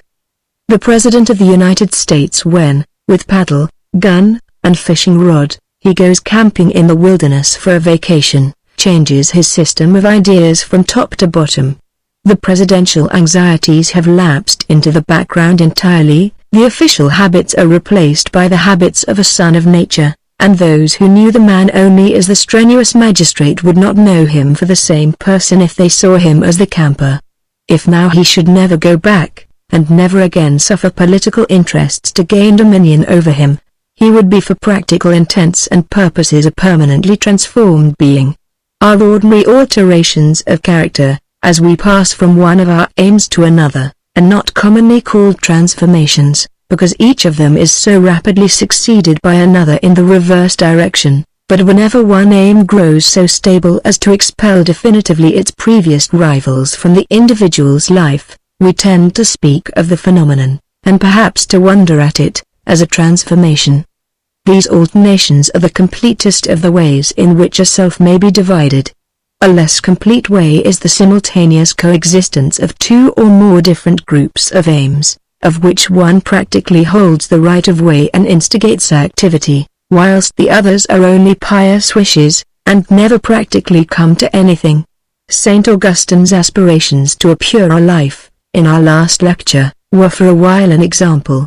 Another would be the President in his full pride of office, wondering whether it were not all vanity, and whether the life of a woodchopper were not the wholesome destiny. Such fleeting aspirations are mere velleitates, whimsies. They exist on the remoter outskirts of the mind, and the real self of the man, the center of his energies, is occupied with an entirely different system. As life goes on, there is a constant change of our interests, and a consequent change of place in our systems of ideas, from more central to more peripheral, and from more peripheral to more central parts of consciousness. I remember, for instance, that one evening when I was a youth, my father read aloud from a Boston newspaper that part of Lord Gifford's will which founded these 4 lectureships. At that time I did not think of being a teacher of philosophy, and what I listened to was as remote from my own life as if it related to the planet Mars. Yet here I am, with the Gifford system part and parcel of my very self, and all my energies, for the time being, devoted to successfully identifying myself with it. My soul stands now planted in what once was for it a practically unreal object, and speaks from it as from its proper habitat and center. When I say soul, you need not take me in the ontological sense unless you prefer to, For although ontological language is instinctive in such matters, yet Buddhists or humans can perfectly well describe the facts in the phenomenal terms which are their favorites. For them the soul is only a succession of fields of consciousness, yet there is found in each field a part, or subfield, which figures as focal and contains the excitement, and from which, as from a center, the aim seems to be taken. Talking of this part, we involuntarily apply words of perspective to distinguish it from the rest, words like here, this, now, mine, or me, and we ascribe to the other parts the positions there, then, that, his or thine, it, not me. But a here can change to a there, and a there become a here, and what was mine and what was not mine change their places. What brings such changes about is the way in which emotional excitement alters. Things hot and vital to us today are cold tomorrow. It is as if seen from the hot parts of the field that the other parts appear to us, and from these hot parts personal desire and volition make their sallies. They are in short the centers of our dynamic energy, whereas the cold parts leave us indifferent and passive in proportion to their coldness. Whether such language be rigorously exact is for the present of no importance. It is exact enough, if you recognize from your own experience the facts which I seek to designate by it. Now there may be great oscillation in the emotional interest, and the hot places may shift before one almost as rapidly as the sparks that run through burnt-up paper. Then we have the wavering and divided self we heard so much of in the previous lecture. Or the focus of excitement and heat, the point of view from which the aim is taken, may come to lie permanently within a certain system, and then, if the change be a religious one, we call it a conversion, especially if it be by crisis, or sudden. Let us hereafter, in speaking of the hot place in a man's consciousness, the group of ideas to which he devotes himself, and from which he works, call it the habitual center of his personal energy. It makes a great difference to a man whether one set of his ideas, or another, be the center of his energy, and it makes a great difference, as regards any set of ideas which he may possess, whether they become central or remain peripheral in him. To say that a man is converted means, in these terms, that religious ideas, previously peripheral in his consciousness, now take a central place, and that religious aims form the habitual center of his energy. Now if you ask of psychology just how the excitement shifts in a man's mental system, and why aims that were peripheral become at a certain moment central, psychology has to reply that although she can give a general description of what happens, she is unable in a given case to account accurately for all the single forces at work. Neither an outside observer nor the subject who undergoes the process can explain fully how particular experiences are able to change one's center of energy so decisively, or why they so often have to bide their hour to do so. We have a thought, or we perform an act, repeatedly, but on a certain day the real meaning of the thought peals through us for the first time, or the act has suddenly turned into a moral impossibility. All we know is that there are dead feelings, dead ideas, and cold beliefs, and there are hot and live ones, and when one grows hot and alive within us, everything has to recrystallize about it. We may say that the heat and liveliness mean only the motor efficacy, long deferred but now operative, of the idea, but such talk itself is only circumlocution, for whence the sudden motor efficacy? And our explanations then get so vague and general that one realizes all the more the intense individuality of the whole phenomenon. In the end we fall back on the hackneyed symbolism of a mechanical equilibrium. A mind is a system of ideas, each with the excitement it arouses, and with tendencies impulsive and inhibitive, which mutually check or reinforce one another. The collection of ideas alters by subtraction or by addition in the course of experience, and the tendencies alter as the organism gets more aged. A mental system may be undermined or weakened by this interstitial alteration just as a building is, and yet for a time keep upright by dead habit. But a new perception, a sudden emotional shock, or an occasion which lays bare the organic alteration, will make the whole fabric fall together, and then the center of gravity sinks into an attitude more stable, for the new ideas that reach the center and the rearrangement seem now to be locked there, and the new structure remains permanent. Formed associations of ideas and habits are usually factors of retardation in such changes of equilibrium. New information, however acquired, plays an accelerating part in the changes, and the slow mutation of our instincts and propensities, under the unimaginable touch of time, has an enormous influence. Moreover, all these influences may work subconsciously or half unconsciously. 99. And when you get a subject in whom the subconscious life of which I must speak more fully soon is largely developed, and in whom motives habitually ripen in silence, you get a case of which you can never give a full account, and in which, both to the subject and the onlookers, there may appear an element of marvel. Emotional occasions, especially violent ones, are extremely potent in precipitating mental rearrangements. The sudden and explosive ways in which love, jealousy, guilt, fear, remorse, or anger can seize upon one are known to everybody. 100. Hope, happiness, security, resolve, emotions characteristic of conversion, can be equally explosive. And emotions that come in this explosive way seldom leave things as they found them. 99. Jouffroy is an example. Down this slope it was that my intelligence had glided, and little by little it had got far from its first faith. But this melancholy revolution had not taken place in the broad daylight of my consciousness. Too many scruples, too many guides and sacred affections had made it dreadful to me, so that I was far from avowing to myself the progress it had made.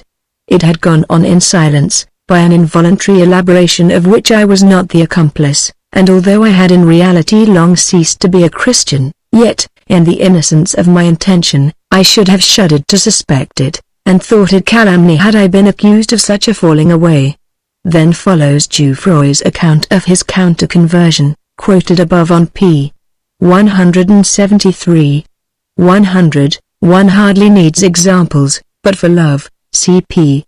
176, note, for fear, p.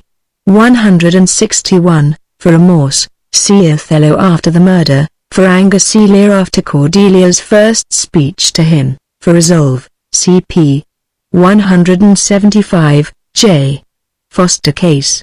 Here is a pathological case in which guilt was the feeling that suddenly exploded. One night I was seized on entering bed with a rigor, such as Swedenborg describes as coming over him with a sense of holiness, but over me with a sense of guilt.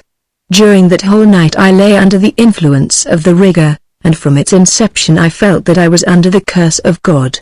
I have never done one act of duty in my life since against God and man, beginning as far as my memory goes back a wildcat in human shape. In his recent work on the psychology of religion, Professor Starbuck of California has shown by a statistical inquiry how closely parallel in its manifestations the ordinary conversion which occurs in young people brought up in evangelical circles is to that growth into a larger spiritual life which is a normal phase of adolescence in every class of human beings. The age is the same, falling usually between 14 and 17. The symptoms are the same: sense of incompleteness and imperfection, brooding, depression, morbid introspection, and sense of sin, anxiety about the hereafter, distress over doubts, and the like.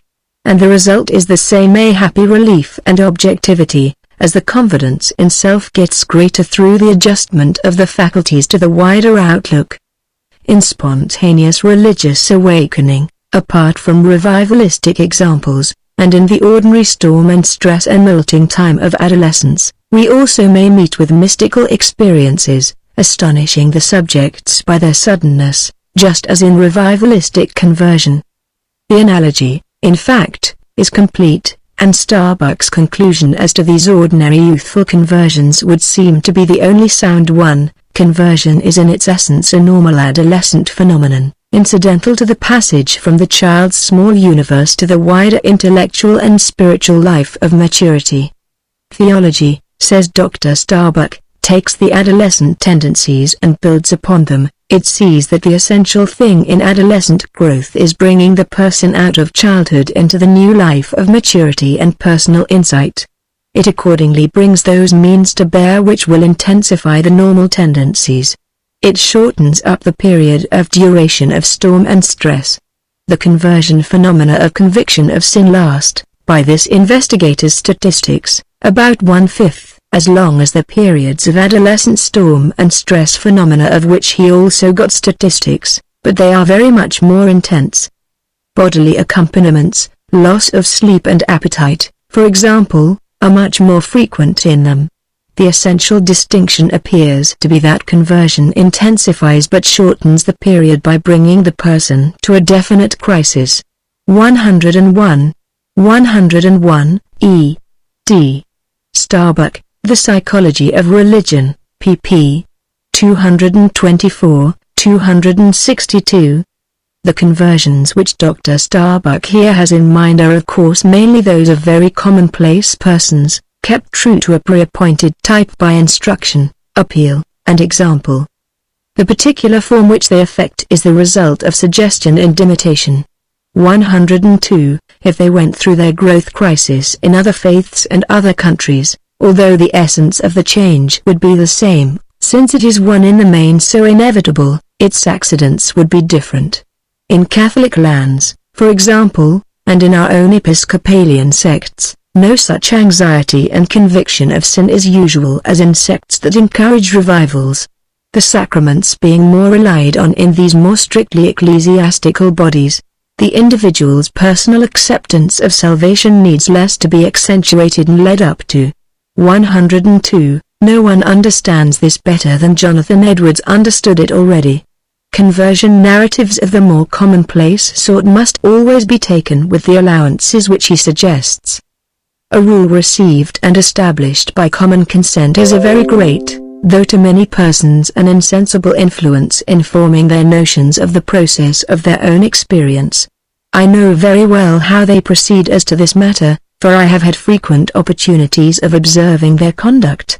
Very often their experience at first appears like a confused chaos, but then those parts are selected which bear the nearest resemblance to such particular steps as are insisted on, and these are dwelt upon in their thoughts, and spoken of from time to time, till they grow more and more conspicuous in their view, and other parts which are neglected grow more and more obscure.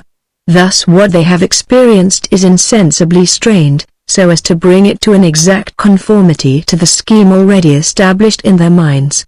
And it becomes natural also for ministers, who have to deal with those who insist upon distinctness and clearness of method, to do so too. Treatise on Religious Affections.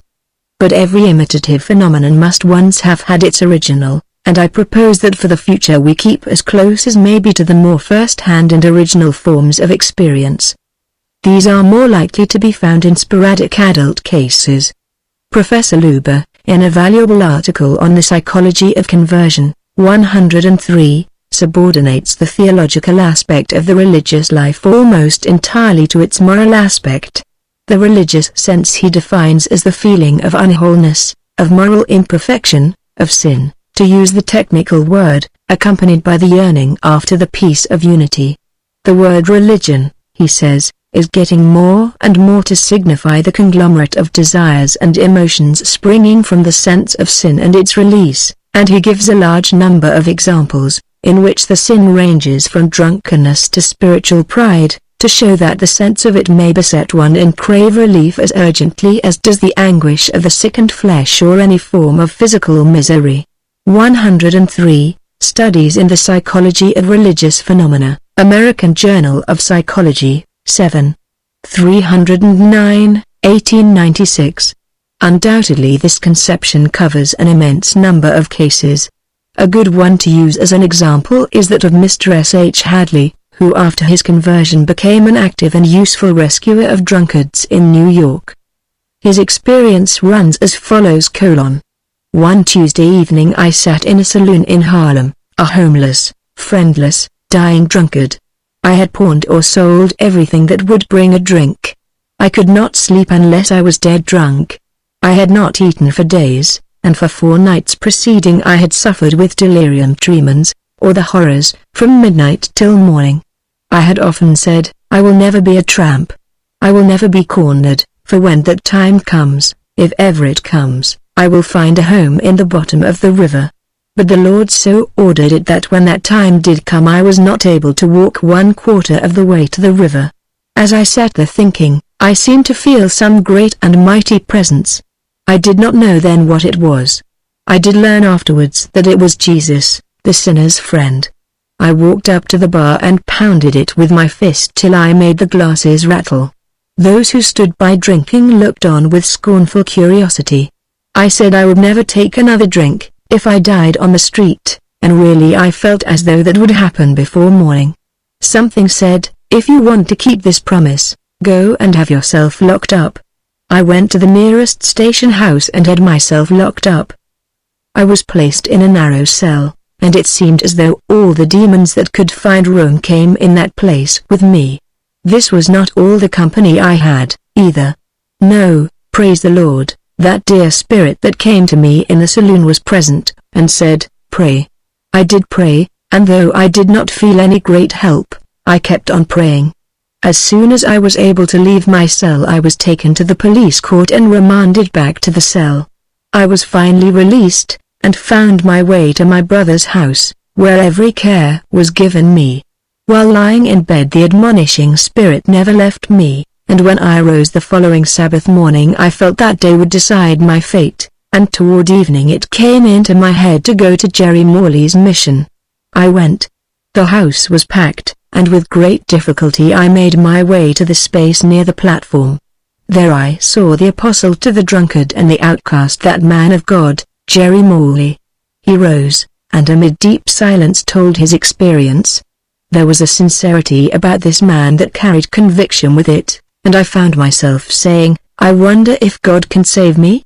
I listened to the testimony of 25 or 30 persons, every one of whom had been saved from rum, and I made up my mind that I would be saved or die right there. When the invitation was given, I knelt down with a crowd of drunkards. Jerry made the first prayer. Then Mrs. Morley prayed fervently for us. Oh, what a conflict was going on for my poor soul. A blessed whisper said, come, the devil said, be careful. I halted but a moment, and then, with a breaking heart, I said, Dear Jesus, can you help me? Never with mortal tongue can I describe that moment. Although up to that moment my soul had been filled with indescribable gloom, I felt the glorious brightness of the noonday sun shine into my heart. I felt I was a free man. Oh, the precious feeling of safety, of freedom, of resting on Jesus. I felt that Christ with all his brightness and power had come into my life, that, indeed, old things had passed away and all things had become new. From that moment till now I have never wanted a drink of whiskey, and I have never seen money enough to make me take one. I promised God that night that if he would take away the appetite for strong drink, I would work for him all my life. He has done his part, and I have been trying to do mine. 104. 104. I have abridged Mr. Hadley's account. For other conversions of drunkards, see his pamphlet, Rescue Mission Work, published at the Old Jerry Morley Water Street Mission, New York City. A striking collection of cases also appears in the appendix to Professor Luber's article. Dr. Luber rightly remarks that there is little doctrinal theology in such an experience, which starts with the absolute need of a higher helper, and ends with the sense that he has helped us. He gives other cases of drunkards' conversions which are purely ethical, containing, as recorded, no theological beliefs whatever. John B. Goff's case, for instance, is practically, says Dr. Luber, the conversion of an atheist, neither God nor Jesus being mentioned. 105. But in spite of the importance of this type of regeneration, with little or no intellectual readjustment, this writer surely makes it too exclusive. It corresponds to the subjectively centered form of morbid melancholy, of which Bunyan and Aline were examples. But we saw in our 7th lecture that there are objective forms of melancholy also, in which the lack of rational meaning of the universe, and of life anyhow, is the burden that weighs upon one. You remember Tolstoy's case. 106. So there are distinct elements in conversion, and their relations to individual lives deserve to be discriminated. 107. 105. A restaurant waiter served provisionally as Goff's savior. General Booth, the founder of the Salvation Army, considers that the first vital step in saving outcasts consists in making them feel that some decent human being cares enough for them to take an interest in the question whether they are to rise or sink. 106. The crisis of apathetic melancholy, no use in life, into which J.S. Mill records that he fell, from which he emerged by the reading of Marmontel's memoirs, Heaven Save the Mark, and Wordsworth's poetry, is another intellectual and general metaphysical case. See Mill's Autobiography, New York, 1873, pp. 141, 148, 107. Starbuck, in addition to Escape from Sin, discriminates spiritual illumination as a distinct type of conversion experience. Psychology of Religion, p. 85. Some persons, for instance, never are, and possibly never under any circumstances could be, converted. Religious ideas cannot become the center of their spiritual energy. They may be excellent persons, servants of God in practical ways, but they are not children of His kingdom. They are either incapable of imagining the invisible, or else, in the language of devotion, they are lifelong subjects of barrenness and dryness. Such inaptitude for religious faith may, in some cases, be intellectual in its origin. Their religious faculties may be checked in their natural tendency to expand, by beliefs about the world that are inhibitive, the pessimistic and materialistic beliefs, for example, within which so many good souls, who in former times would have freely indulged their religious propensities, find themselves nowadays, as it were, frozen, or the agnostic vetoes upon faith, as something weak and shameful, under which so many of us today lie cowering, afraid to use our instincts. In many persons such inhibitions are never overcome. To the end of their days they refuse to believe, their personal energy never gets to its religious center, and the latter remains inactive in perpetuity. In other persons the trouble is profounder. There are men anesthetic on the religious side, deficient in that category of sensibility. Just as a bloodless organism can never, in spite of all its goodwill, attain to the reckless animal spirits enjoyed by those of sanguine temperament, so the nature which is spiritually barren may admire and envy faith in others, but can never compass the enthusiasm and peace which those who are temperamentally qualified for faith enjoy. All this may, however, turn out eventually to have been a matter of temporary inhibition. Even late in life some thaw, some release may take place, some bolt be shot back in the barrenest breast, and the man's hard heart may soften and break into religious feeling. Such cases more than any others suggest the idea that sudden conversion is by miracle. So long as they exist, we must not imagine ourselves to deal with irretrievably fixed classes. Now there are two forms of mental occurrence in human beings, which lead to a striking difference in the conversion process, a difference to which Professor Starbuck has called attention. You know how it is when you try to recollect a forgotten name. Usually you help the recall by working for it, by mentally running over the places, persons, and things with which the word was connected. But sometimes this effort fails. You feel then as if the harder you tried the less hope there would be, as through the name were jammed, and pressure in its direction only kept it all the more from rising. And then the opposite expedient often succeeds. Give up the effort entirely, think of something altogether different, and in half an hour the lost name comes sauntering into your mind, as Emerson says, as carelessly as if it had never been invited. Some hidden process was started in you by the effort, which went on after the effort ceased, and made the result come as if it came spontaneously. A certain music teacher, says Dr. Starbuck, says to her pupils after the thing to be done has been clearly pointed out, and unsuccessfully attempted, stop trying and it will do itself. 108. 108. Psychology of Religion, p. 117. There is thus a conscious and voluntary way and an involuntary and unconscious way in which mental results may get accomplished, and we find both ways exemplified in the history of conversion, giving us two types, which Starbuck calls the volitional type and the type by self-surrender respectively. In the volitional type the regenerative change is usually gradual, and consists in the building up, piece by piece, of a new set of moral and spiritual habits. But there are always critical points here at which the movement forward seems much more rapid. This psychological fact is abundantly illustrated by Dr. Starbuck. Our education in any practical accomplishment proceeds apparently by jerks and starts just as the growth of our physical bodies does. An athlete sometimes awakens suddenly to an understanding of the fine points of the game and to a real enjoyment of it, just as the convert awakens to an appreciation of religion. If he keeps on engaging in the sport, there may come a day when all at once the game plays itself through him when he loses himself in some great contest. In the same way, a musician may suddenly reach a point at which pleasure in the technique of the art entirely falls away, and in some moment of inspiration he becomes the instrument through which music flows. The writer has chanced to hear two different married persons, both of whose wedded lives had been beautiful from the beginning, relate that not until a year or more after marriage did they awake to the full blessedness of married life. So it is with the religious experience of these persons we are studying. 109. 109, Psychology of Religion, p. 385. Compare, also, pages 137 to 144 and 262. We shall ere long hear still more remarkable illustrations of subconsciously maturing processes eventuating in results of which we suddenly grow conscious.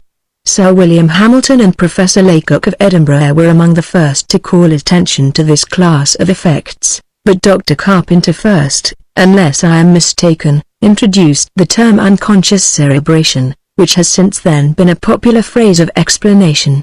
The facts are now known to us far more extensively than he could know them, and the adjective unconscious, being for many of them almost certainly a misnomer, is better replaced by the vaguer term subconscious or subliminal. Of the volitional type of conversion it would be easy to give examples, 110, but they are as a rule less interesting than those of the self-surrender type, in which the subconscious effects are more abundant and often startling. I will therefore hurry to the latter, the more so because the difference between the two types is after all not radical. Even in the most voluntarily built-up sort of regeneration there are passages of partial self-surrender interposed, and in the great majority of all cases, when the will had done its uttermost towards bringing one close to the complete unification aspired after, it seems that the very last step must be left to other forces and performed without the help of its activity. In other words, self-surrender becomes then indispensable. The personal will, says Dr. Starbuck, must be given up. In many cases relief persistently refuses to come until the person ceases to resist, or to make an effort in the direction he desires to go. 110, for instance, c. G. Finney italicizes the volitional element. Just at this point the whole question of gospel salvation opened to my mind in a manner most marvelous to me at the time. I think I then saw, as clearly as I ever have in my life, the reality and fullness of the atonement of Christ. Gospel salvation seemed to me to be an offer of something to be accepted, and all that was necessary on my part to get my own consent to give up my sins and accept Christ. After this distinct revelation had stood for some little time before my mind, the question seemed to be put, "Will you accept it now, today?" I replied, "Yes, I will accept it today, or I will die in the attempt." He then went into the woods, where he describes his struggles. He could not pray, his heart was hardened in its pride. I then reproached myself for having promised to give my heart to God before I left the woods. When I came to try, I found I could not. My inward soul hung back, and there was no going out of my heart to God. The thought was pressing me, of the rashness of my promise that I would give my heart to God that day, or die in the attempt. It seemed to me as if that was binding on my soul, and yet I was going to break my vow. A great sinking and discouragement came over me, and I felt almost too weak to stand upon my knees. Just at this moment I again thought I heard someone approach me, and I opened my eyes to see whether it was so. But right there the revelation of my pride of heart, as the great difficulty that stood in the way, was distinctly shown to me. an overwhelming sense of my wickedness in being ashamed to have a human being see me on my knees before God took such powerful possession of me, that I cried at the top of my voice, and exclaimed that I could not leave that place if all the men on earth and all the devils in hell surrounded me. What? I said, such a degraded sinner as I am, on my knees confessing my sins to the great and holy God, and ashamed to have any human being, and a sinner like myself, find me on my knees endeavoring to make my peace with my offended God. The sin appeared awful, infinite. It broke me down before the Lord.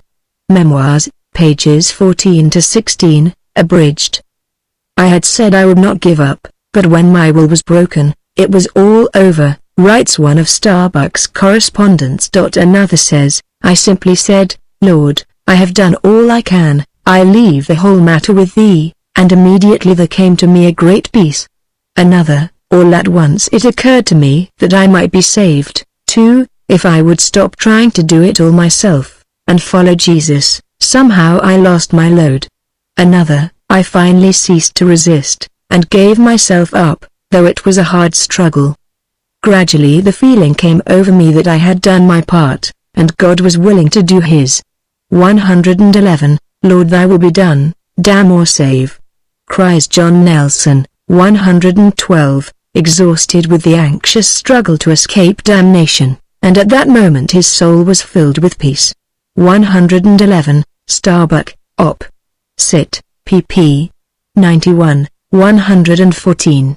112, extracts from the Journal of Mr. John Nelson, London, no date, p. 24. Dr. Starbuck gives an interesting, and it seems to me a true, account so far as conceptions so schematic can claim truth at all of the reasons why self-surrender at the last moment should be so indispensable. To begin with, there are two things in the mind of the candidate for conversion. First, the present incompleteness or wrongness, the sin which he is eager to escape from, and, second, the positive ideal which he longs to compass. Now with most of us the sense of our present wrongness is a far more distinct piece of our consciousness than is the imagination of any positive ideal we can aim at. In a majority of cases, indeed, the sin almost exclusively engrosses the attention, so that conversion is a process of struggling away from sin rather than of striving towards righteousness. 113, a man's conscious wit and will, so far as they strain towards the ideal, are aiming at something only dimly and inaccurately imagined. Yet all the while the forces of mere organic ripening within him are going on towards their own prefigured result, and his conscious strainings are letting loose subconscious allies behind the scenes, which in their way work towards rearrangement, and the rearrangement towards which all these deeper forces tend is pretty surely definite, and definitely different from what he consciously conceives and determines.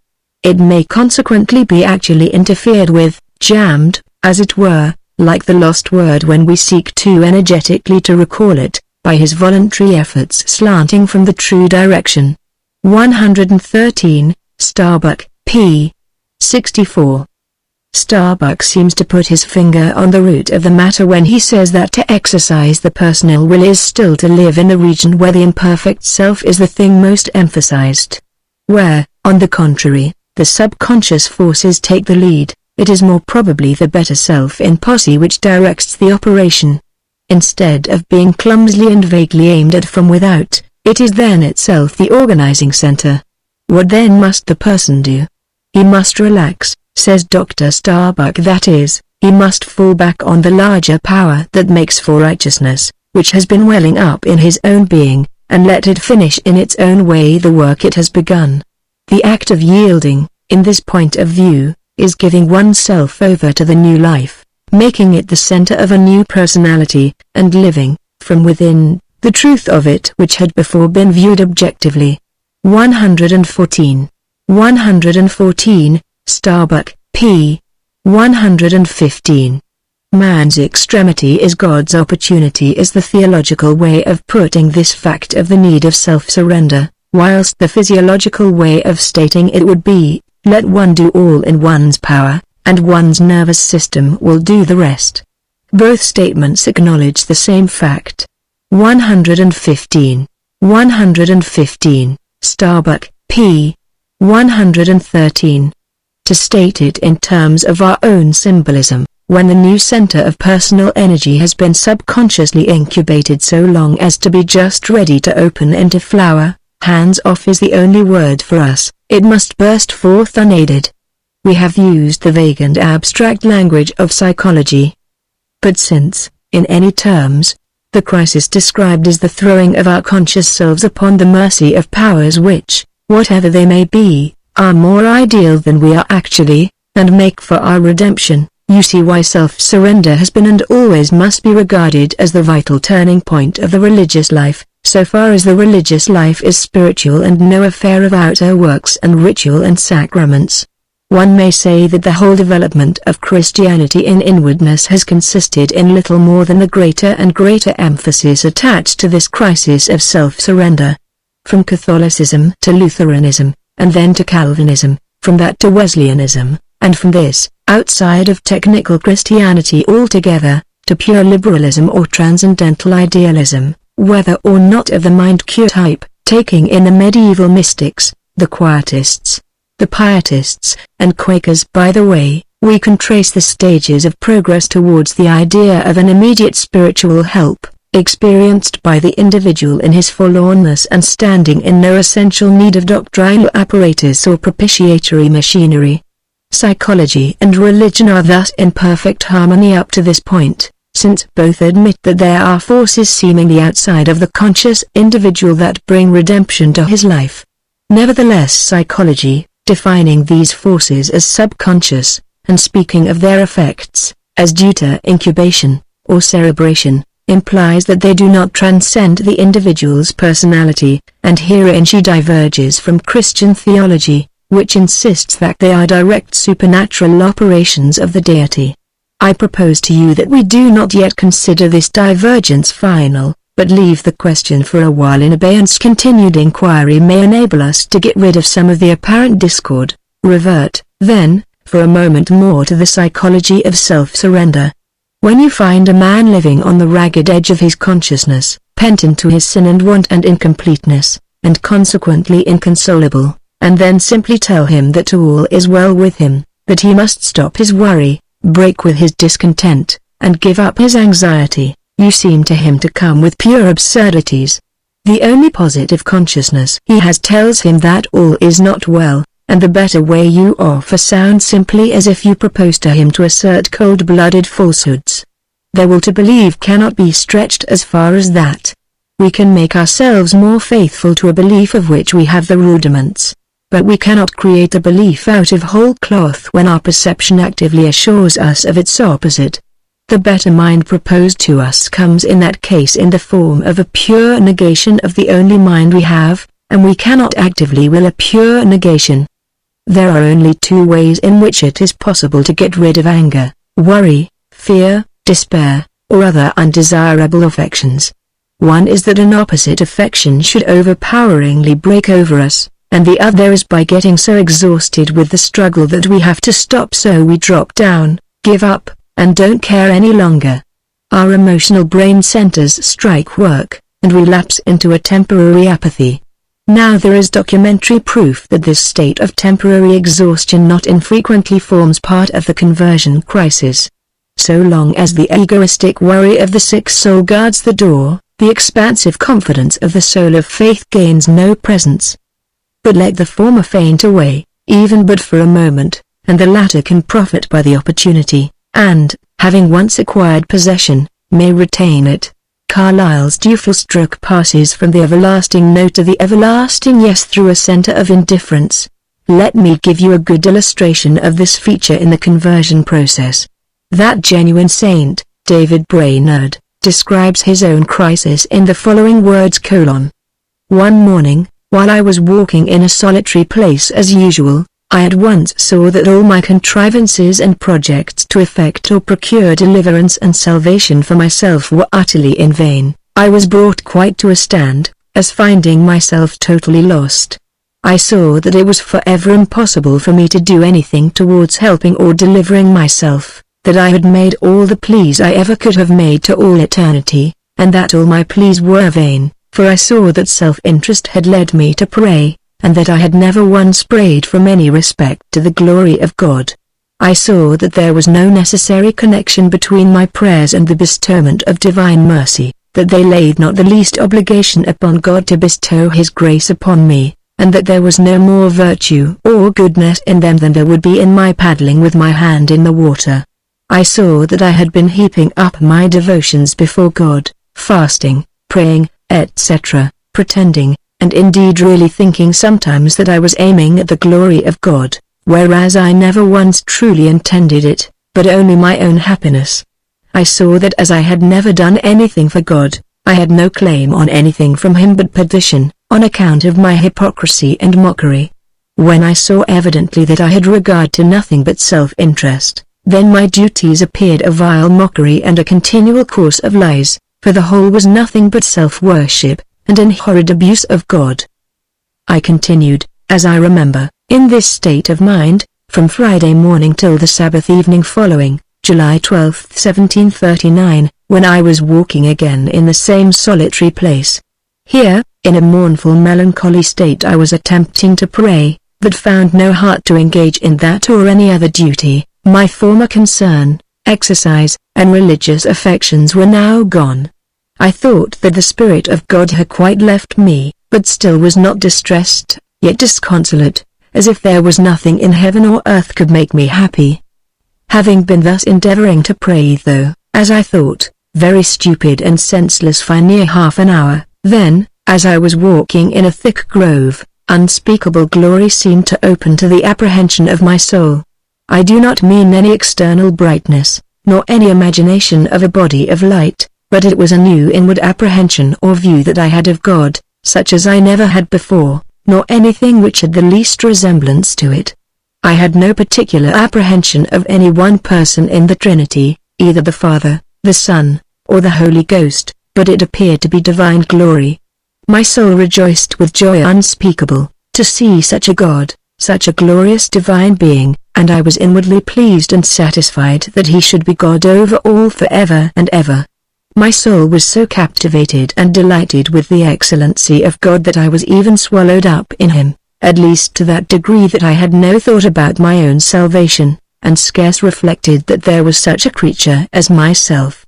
I continued in this state of inward joy, peace, and astonishing, till near dark without any sensible abatement, and then began to think and examine what I had seen, and felt sweetly composed in my mind all the evening following. I felt myself in a new world, and everything about me appeared with a different aspect from what it was wont to do. At this time, the way of salvation opened to me with such infinite wisdom, suitableness, and excellency, that I wondered I should ever think of any other way of salvation, was amazed that I had not dropped my own contrivances, and complied with this lovely, blessed, and excellent way before. If I could have been saved by my own duties or any other way that I had formerly contrived, my whole soul would now have refused it. I wondered that all the world did not see and comply with this way of salvation, entirely by the righteousness of Christ.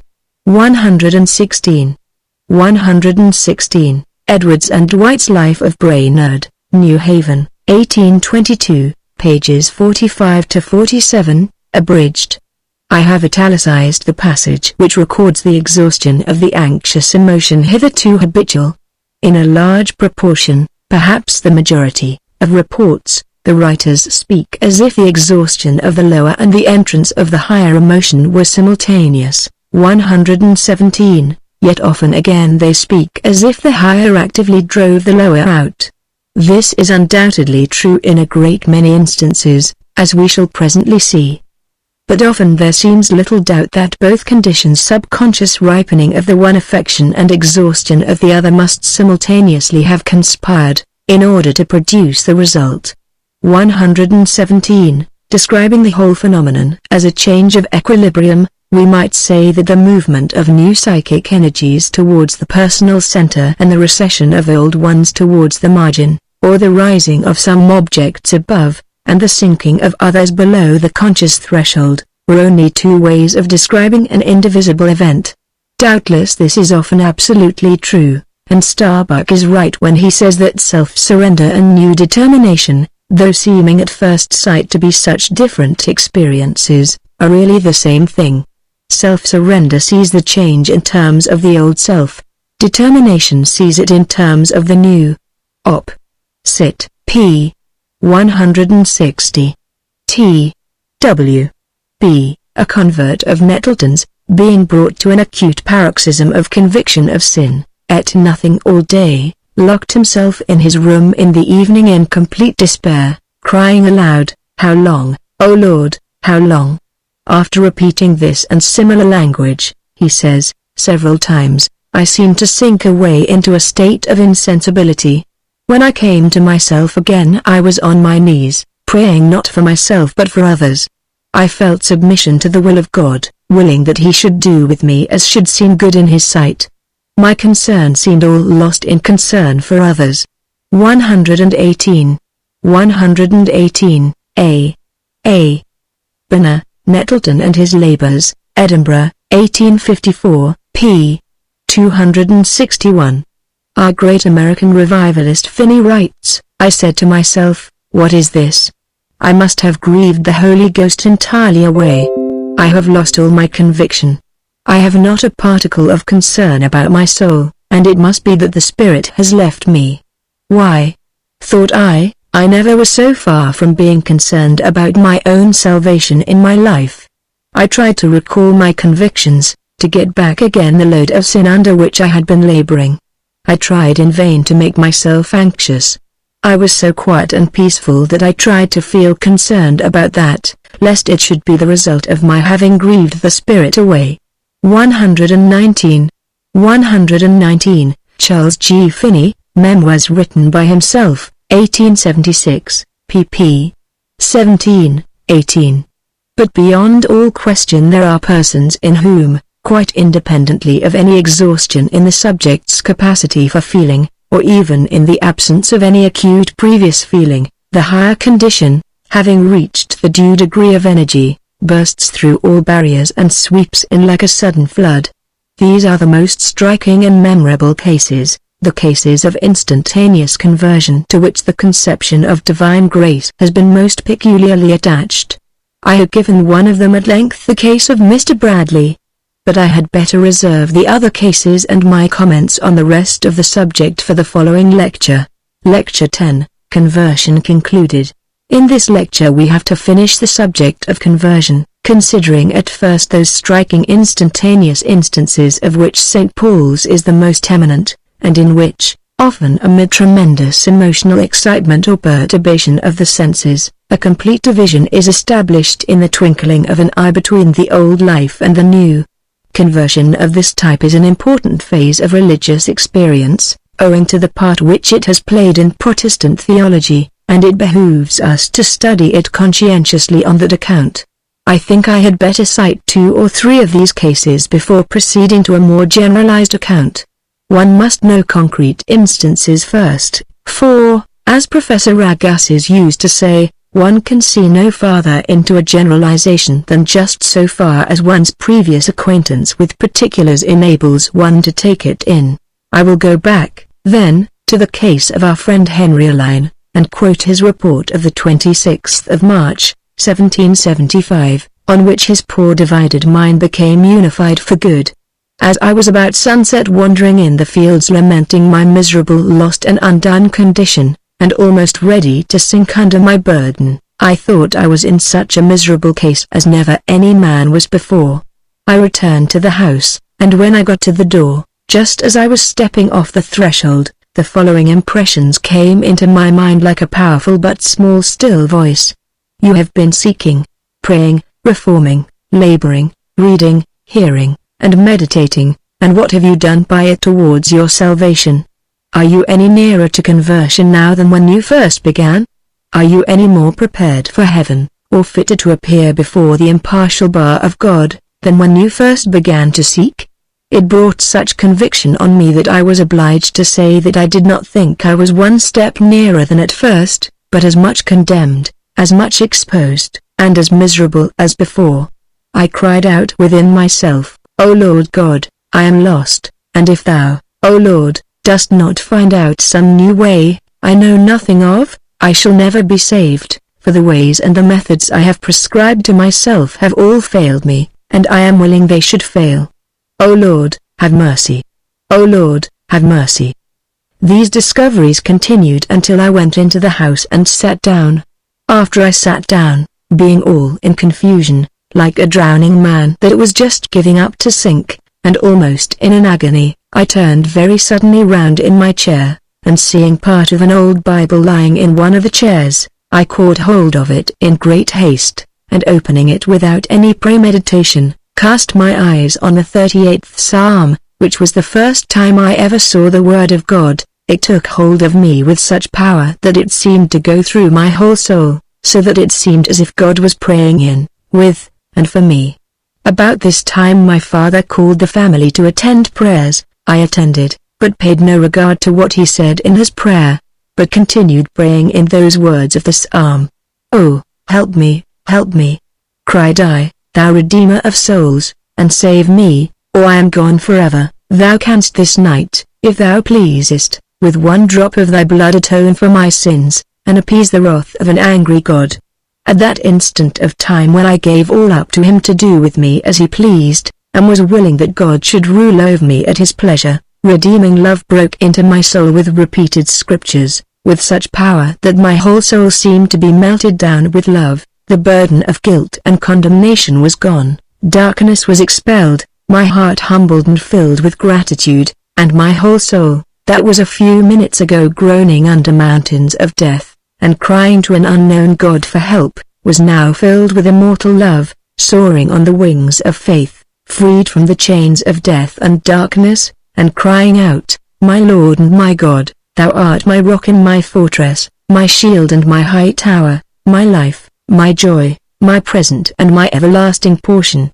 Looking up, I thought I saw that same light. He had on more than one previous occasion seen subjectively a bright blaze of light, though it appeared different, and as soon as I saw it, the design was opened to me, according to his promise, and I was obliged to cry out, "Enough, enough, O blessed God!"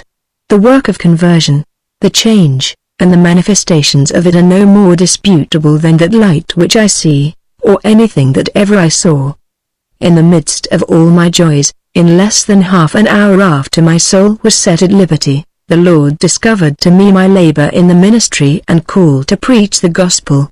I cried out, "Amen, Lord, I'll go, send me, send me." I spent the greatest part of the night in ecstasies of joy, praising and adoring the Ancient of Days for his free and unbounded grace.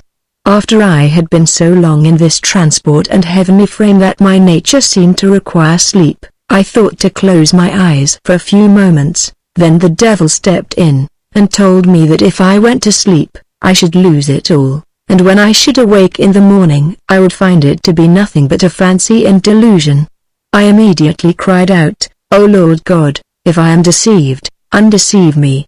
I then closed my eyes for a few minutes, and seemed to be refreshed with sleep, and when I awoke, the first inquiry was, "Where is my God?" And in an instant of time, my soul seemed awake in and with God, and surrounded by the arms of everlasting love.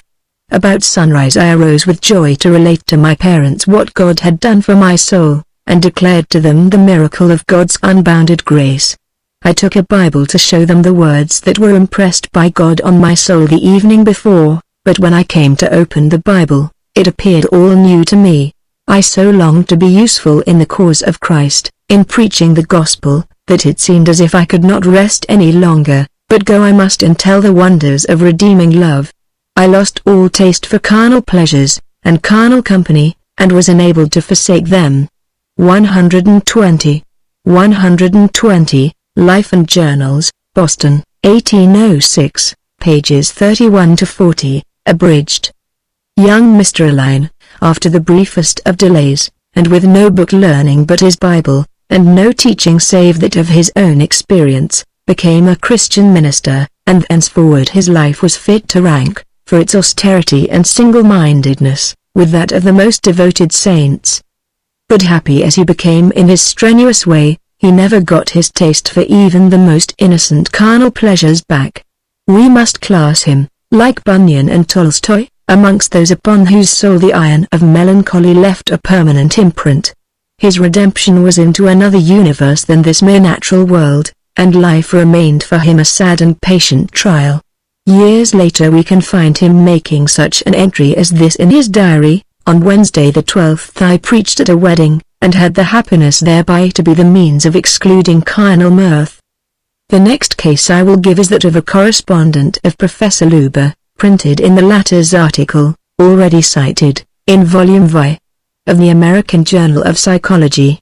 This subject was an Oxford graduate, the son of a clergyman, and the story resembles in many points the classic case of Colonel Gardner, which everybody may be supposed to know.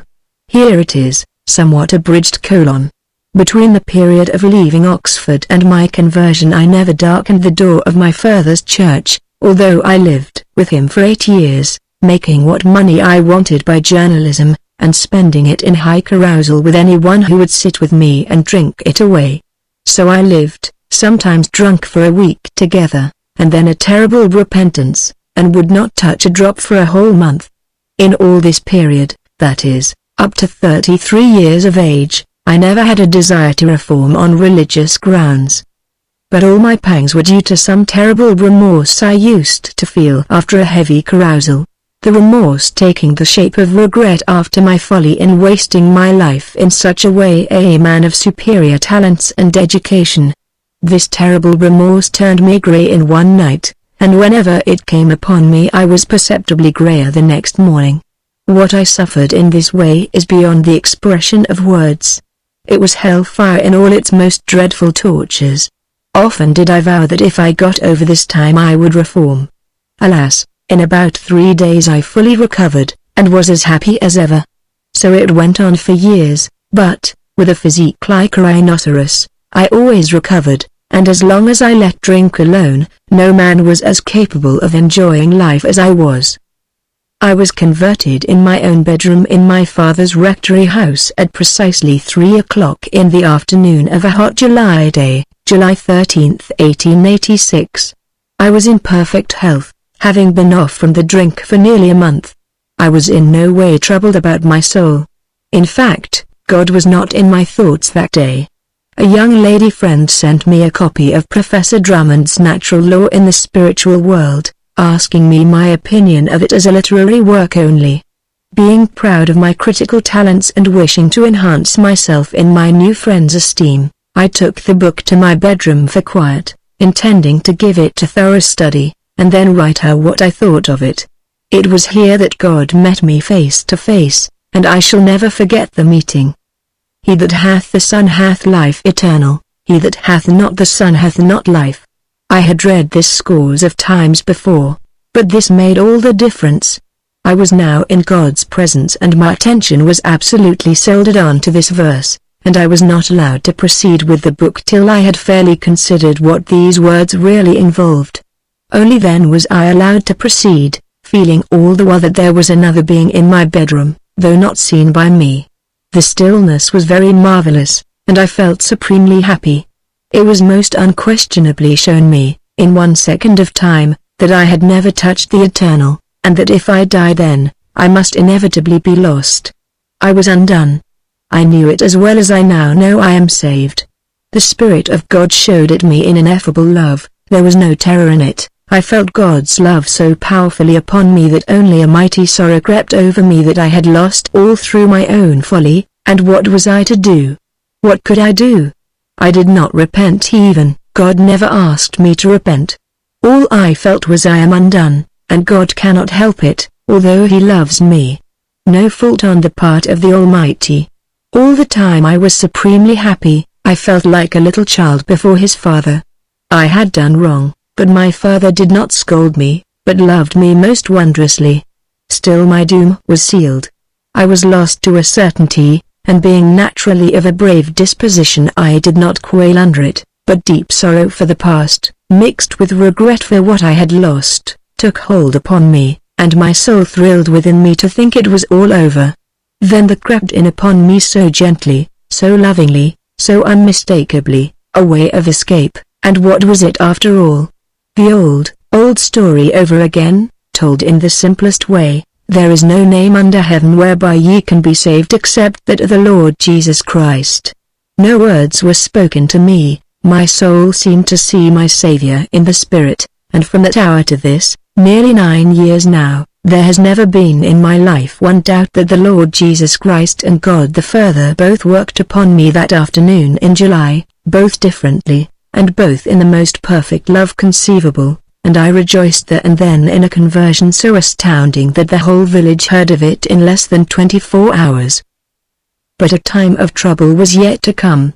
The day after my conversion I went into the hayfield to lend a hand with the harvest, and not having made any promise to God to abstain or drink in moderation only, I took too much and came home drunk. My poor sister was heartbroken, and I felt ashamed of myself and got to my bedroom at once, where she followed me weeping copiously. She said I had been converted and fallen away instantly. But although I was quite full of drink, not muddled, however, I knew that God's work begun in me was not going to be wasted. About midday I made on my knees the first prayer before God for 20 years. I did not ask to be forgiven, I felt that was no good, for I would be sure to fall again. Well, what did I do? I committed myself to Him in the profoundest belief that my individuality was going to be destroyed, that He would take all from me, and I was willing. In such a surrender lies the secret of a holy life. From that hour drink has had no terrors for me. I never touch it, never want it. The same thing occurred with my pipe. After being a regular smoker from my 12th year the desire for it went at once, and has never returned. So with every known sin, the deliverance in each case being permanent and complete. I have had no temptation since conversion, God seemingly having shut out Satan from that course with me. He gets a free hand in other ways, but never on sins of the flesh. Since I gave up to God all ownership in my own life, He has guided me in 1,000 ways, and has opened my path in a way almost incredible to those who do not enjoy the blessing of a truly surrendered life. So much for our graduate of Oxford, in whom you notice the complete abolition of an ancient appetite as one of the conversion's fruits. The most curious record of sudden conversion with which I am acquainted is that of M. Alphonse Ratisbonne, a free-thinking French Jew, to Catholicism, at Rome in 1842. In a letter to a clerical friend, written a few months later, the convert gives a palpitating account of the circumstances. 121. The predisposing conditions appear to have been slight. He had an elder brother who had been converted and was a Catholic priest. He was himself irreligious, and nourished an antipathy to the apostate brother and generally to his cloth. Finding himself at Rome in his 29th year, he fell in with a French gentleman who tried to make a proselyte of him, but who succeeded no further after 2 or 3 conversations than to get him to hang, half jocosely, a religious medal round his neck, and to accept and read a copy of a short prayer to the Virgin. M. Ratisbonne represents his own part in the conversations as having been of a light and chaffing order, but he notes the fact that for some days he was unable to banish the words of the prayer from his mind, and that the night before the crisis he had a sort of nightmare, in the imagery of which a black cross with no Christ upon it figured. Nevertheless, until noon of the next day he was free in mind and spent the time in trivial conversations. I now give his own words. 121. My quotations are made from an Italian translation of this letter in the Biografia del Sig. M. A. Ratisbonne, Ferrara, 1843, which I have to thank Monsignor D. O'Connell of Rome for bringing to my notice. I abridge the original. If at this time anyone had accosted me, saying, "Alphonse, in a quarter of an hour you shall be adoring Jesus Christ as your God and Savior, you shall lie prostrate with your face upon the ground in a humble church, you shall be smiting your breast at the foot of a priest, you shall pass the carnival in a college of Jesuits to prepare yourself to receive baptism, ready to give your life for the Catholic faith, you shall renounce the world and its pomps and pleasures, renounce your fortune, your hopes, and if need be, your betrothed, the affections of your family, the esteem of your friends, and your attachment to the Jewish people, You shall have no other aspiration than to follow Christ and bear his cross till death. If, I say, a prophet had come to me with such a prediction, I should have judged that only one person could be more mad than he whosoever, namely, might believe in the possibility of such senseless folly becoming true. And yet that folly is at present my only wisdom, my sole happiness. Coming out of the café I met the carriage of Monsieur B., the proselyting friend. He stopped and invited me in for a drive, but first asked me to wait for a few minutes whilst he attended to some duty at the church of San Andrea del Fratte. Instead of waiting in the carriage, I entered the church myself to look at it. The church of San Andrea was poor, small, and empty. I believe that I found myself there almost alone. No work of art attracted my attention, and I passed my eyes mechanically over its interior without being arrested by any particular thought. I can only remember an entirely black dog which went trotting and turning before me as I mused. In an instant the dog had disappeared, the whole church had vanished, I no longer saw anything. Or more truly I saw, oh my God, one thing alone. Heavens, how can I speak of it? Oh no. Human words cannot attain to expressing the inexpressible. Any description, however sublime it might be, could be but a profanation of the unspeakable truth. I was there prostrate on the ground, bathed in my tears, with my heart beside itself, when M.B. called me back to life. I could not reply to the questions which followed from him one upon the other. But finally I took the medal which I had on my breast, and with all the effusion of my soul I kissed the image of the Virgin, radiant with grace, which it bore. Oh, indeed, it was she. It was indeed she. What he had seen had been a vision of the Virgin. I did not know where I was, I did not know whether I was Alphonse or another. I only felt myself changed and believed myself another me. I looked for myself in myself and did not find myself. In the bottom of my soul I felt an explosion of the most ardent joy. I could not speak, I had no wish to reveal what had happened. But I felt something solemn and sacred within me which made me ask for a priest. I was led to one, and there alone, after he had given me the positive order, I spoke as best I could, kneeling, and with my heart still trembling. I could give no account to myself of the truth of which I had acquired a knowledge and a faith. All that I can say is that in an instant the bandage had fallen from my eyes, and not one bandage only, but the whole manifold of bandages in which I had been brought up. One after another they rapidly disappeared, even as the mud and ice disappear under the rays of the burning sun. I came out as from a sepulchre, from an abyss of darkness, and I was living, perfectly living. But I wept, for at the bottom of that gulf I saw the extreme of misery from which I had been saved by an infinite mercy, and I shuddered at the sight of my iniquities, stupefied, melted, overwhelmed with wonder and with gratitude. You may ask me how I came to this new insight, for truly I had never opened a book of religion nor even read a single page of the Bible, and the dogma of original sin is either entirely denied or forgotten by the Hebrews of today, so that I had thought so little about it that I doubt whether I ever knew its name. But how came I, then, to this perception of it? I can answer nothing save this, that on entering that church I was in darkness altogether, and on coming out of it I saw the fullness of the light. I can explain the change no better than by the simile of a profound sleep or the analogy of one born blind who should suddenly open his eyes to the day. He sees, but cannot define the light which bathes him and by means of which he sees the objects which excite his wonder.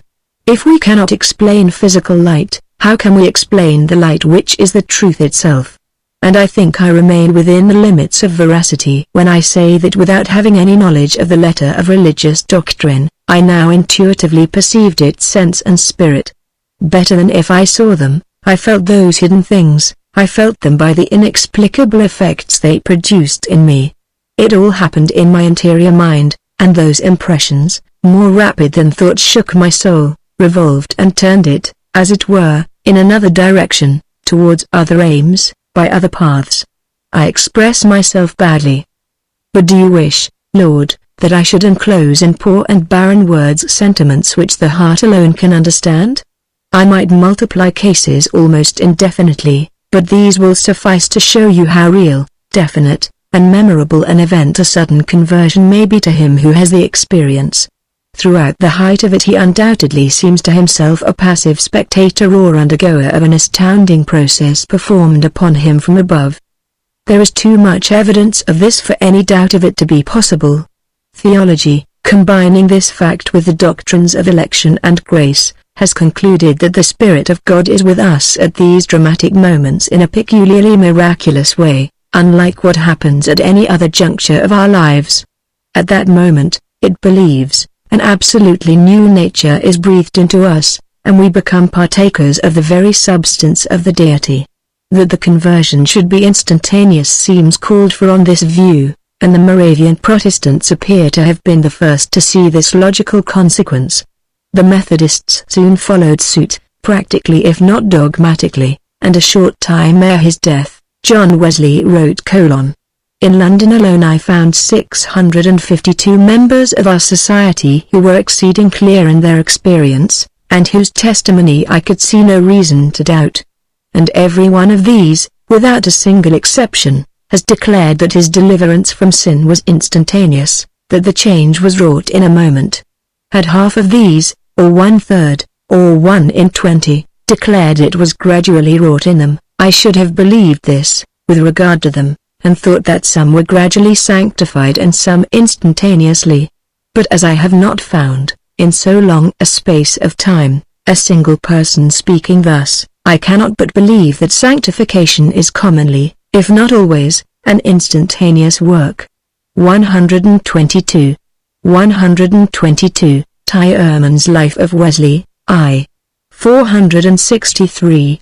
All this while the more usual sects of Protestantism have set no such store by instantaneous conversion. For them as for the Catholic Church, Christ's blood, the sacraments, and the individual's ordinary religious duties are practically supposed to suffice to his salvation, even though no acute crisis of self-despair and surrender followed by relief should be experienced. For Methodism, on the contrary, unless there have been a crisis of this sort, salvation is only offered, not effectively received, and Christ's sacrifice in so far forth is incomplete. Methodism surely here follows, if not the healthier-minded, yet on the whole the profounder spiritual instinct. The individual models which it has set up as typical and worthy of imitation are not only the more interesting dramatically, but psychologically they have been the more complete. In the fully evolved revivalism of Great Britain and America we have, so to speak, the codified and stereotyped procedure to which this way of thinking has led. In spite of the unquestionable fact that saints of the once-born type exist, that there may be a gradual growth in holiness without a cataclysm, in spite of the obvious leakage, as one may say, of much mere natural goodness into the scheme of salvation, revivalism has always assumed that only its own type of religious experience can be perfect. You must first be nailed on the cross of natural despair and agony, and then in the twinkling of an eye be miraculously released. It is natural that those who personally have traversed such an experience should carry away a feeling of its being a miracle rather than a natural process. Voices are often heard, lights seen, or visions witnessed, automatic motor phenomena occur, and it always seems, after the surrender of the personal will, as if an extraneous higher power had flooded in and taken possession. Moreover, the sense of renovation, safety, cleanness, rightness, can be so marvelous and jubilant as well to warrant one's belief in a radically new substantial nature. Conversion, writes the New England Puritan, Joseph Alleine, is not the putting in a patch of holiness, but with the true convert holiness is woven into all his powers, principles, and practice. The sincere Christian is quite a new fabric, from the foundation to the top stone. He is a new man, a new creature. And Jonathan Edwards says in the same strain, those gracious influences which are the effects of the Spirit of God are altogether supernatural, are quite different from anything that unregenerate men experience. They are what no improvement, or composition of natural qualifications or principles will ever produce, because they not only differ from what is natural, and from everything that natural men experience in degree and circumstances, but also in kind, and are of a nature far more excellent.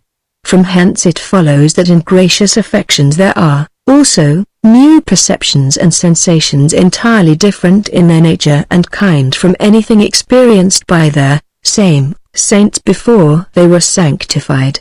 The conceptions which the saints have of the loveliness of God, and that kind of delight which they experience in it, are quite peculiar, and entirely different from anything which a natural man can possess, or of which he can form any proper notion.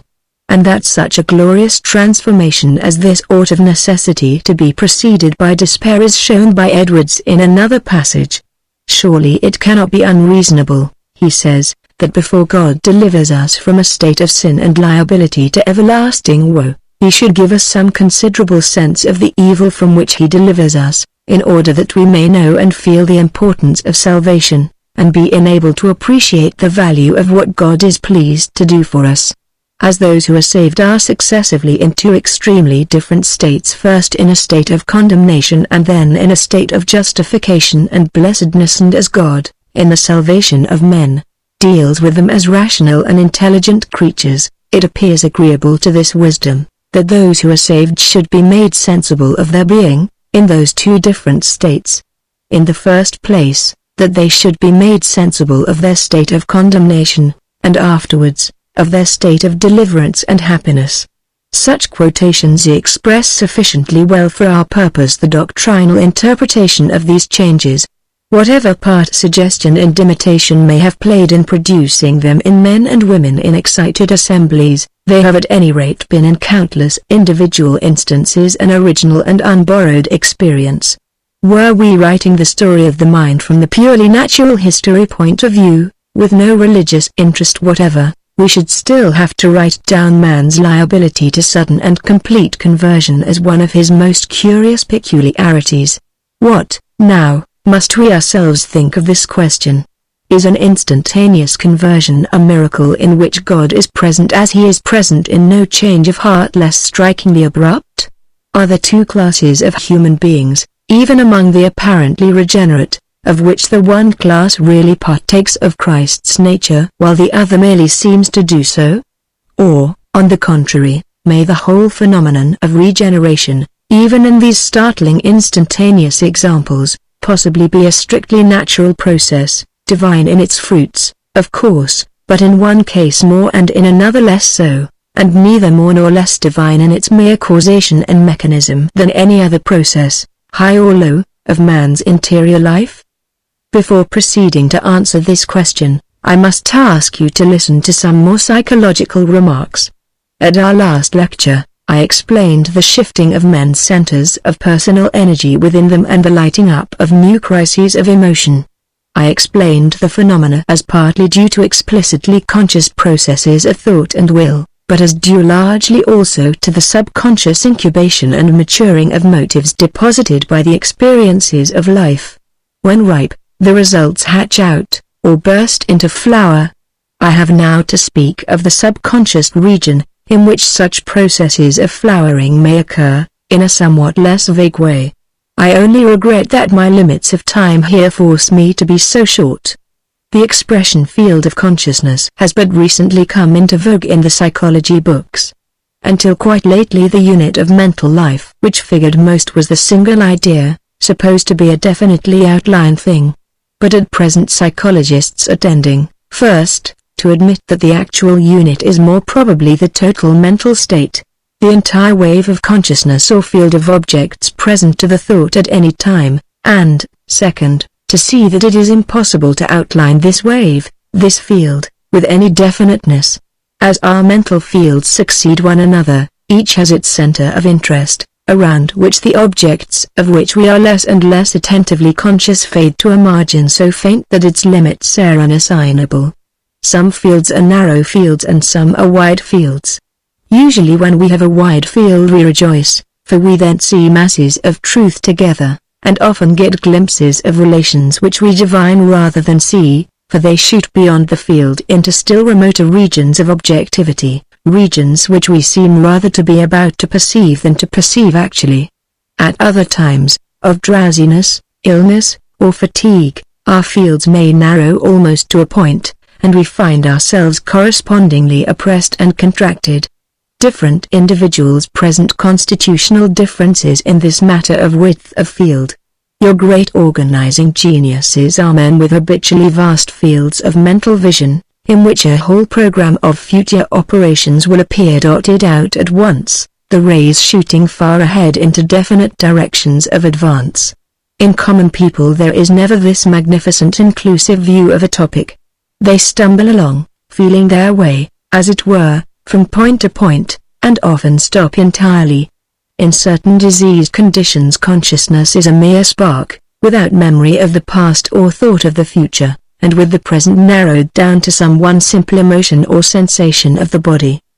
The important fact which this field formula commemorates is the indetermination of the margin. Inattentively realized as is the matter which the margin contains, it is nevertheless there, and helps both to guide our behavior and to determine the next movement of our attention. It lies around us like a magnetic field, inside of which our center of energy turns like a compass needle, as the present phase of consciousness alters into its successor. Our whole past store of memories floats beyond this margin, ready at a touch to come in, and the entire mass of residual powers, impulses, and knowledges that constitute our empirical self stretches continuously beyond it.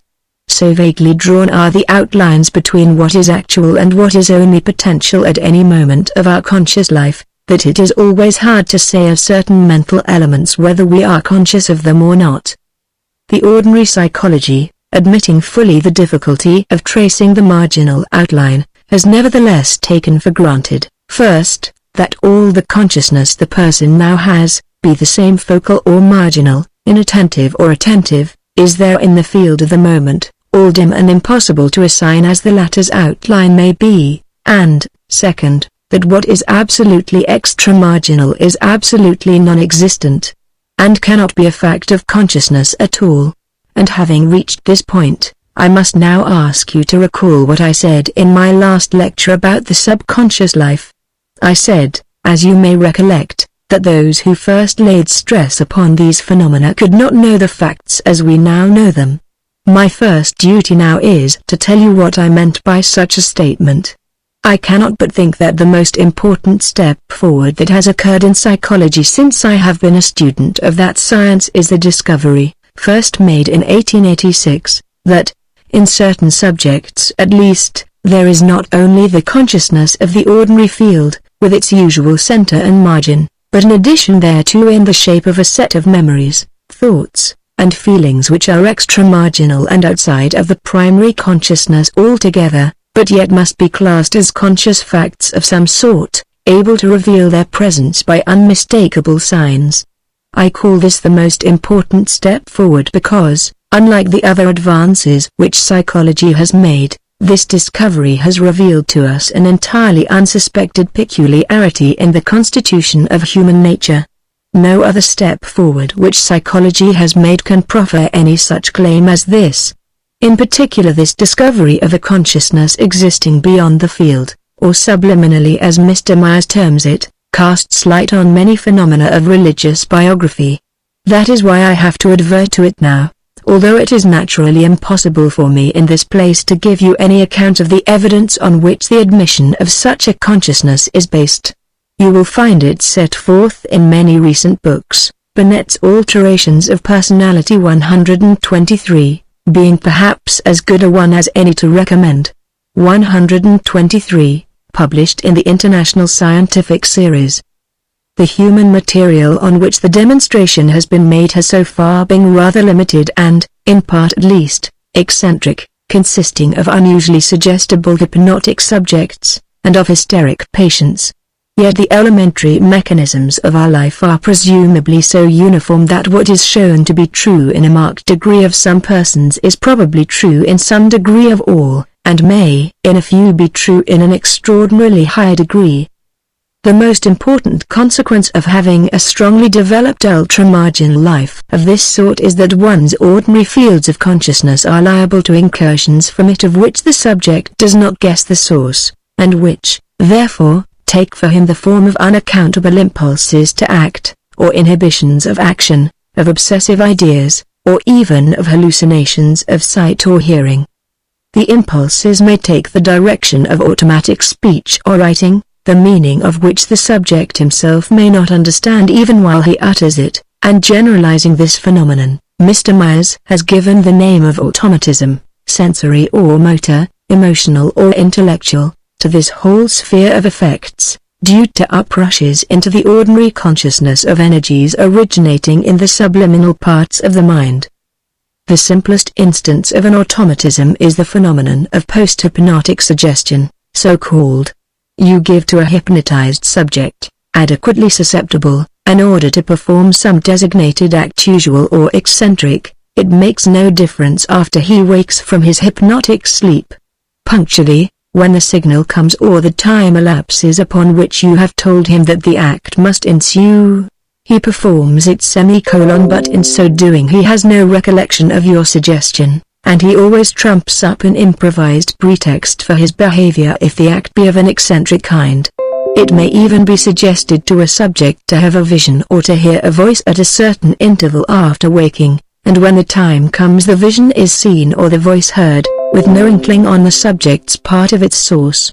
In the wonderful explorations by Binet, Janet, Brewer, Freud, Mason, Prince, and others, of the subliminal consciousness of patients with hysteria, we have revealed to us whole systems of underground life, in the shape of memories of a painful sort which lead a parasitic existence, buried outside of the primary fields of consciousness, and making eruptions thrinter with hallucinations, pains, convulsions, paralyses of feeling and of motion, and the whole procession of symptoms of hysteric disease of body and of mind.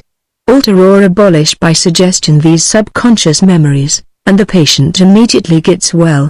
His symptoms were automatisms, in Mr. Myers's sense of the word. These clinical records sound like fairy tales when one first reads them, yet it is impossible to doubt their accuracy, and, the path having been once opened by these first observers, similar observations have been made elsewhere. They throw, as I said, a wholly new light upon our natural constitution.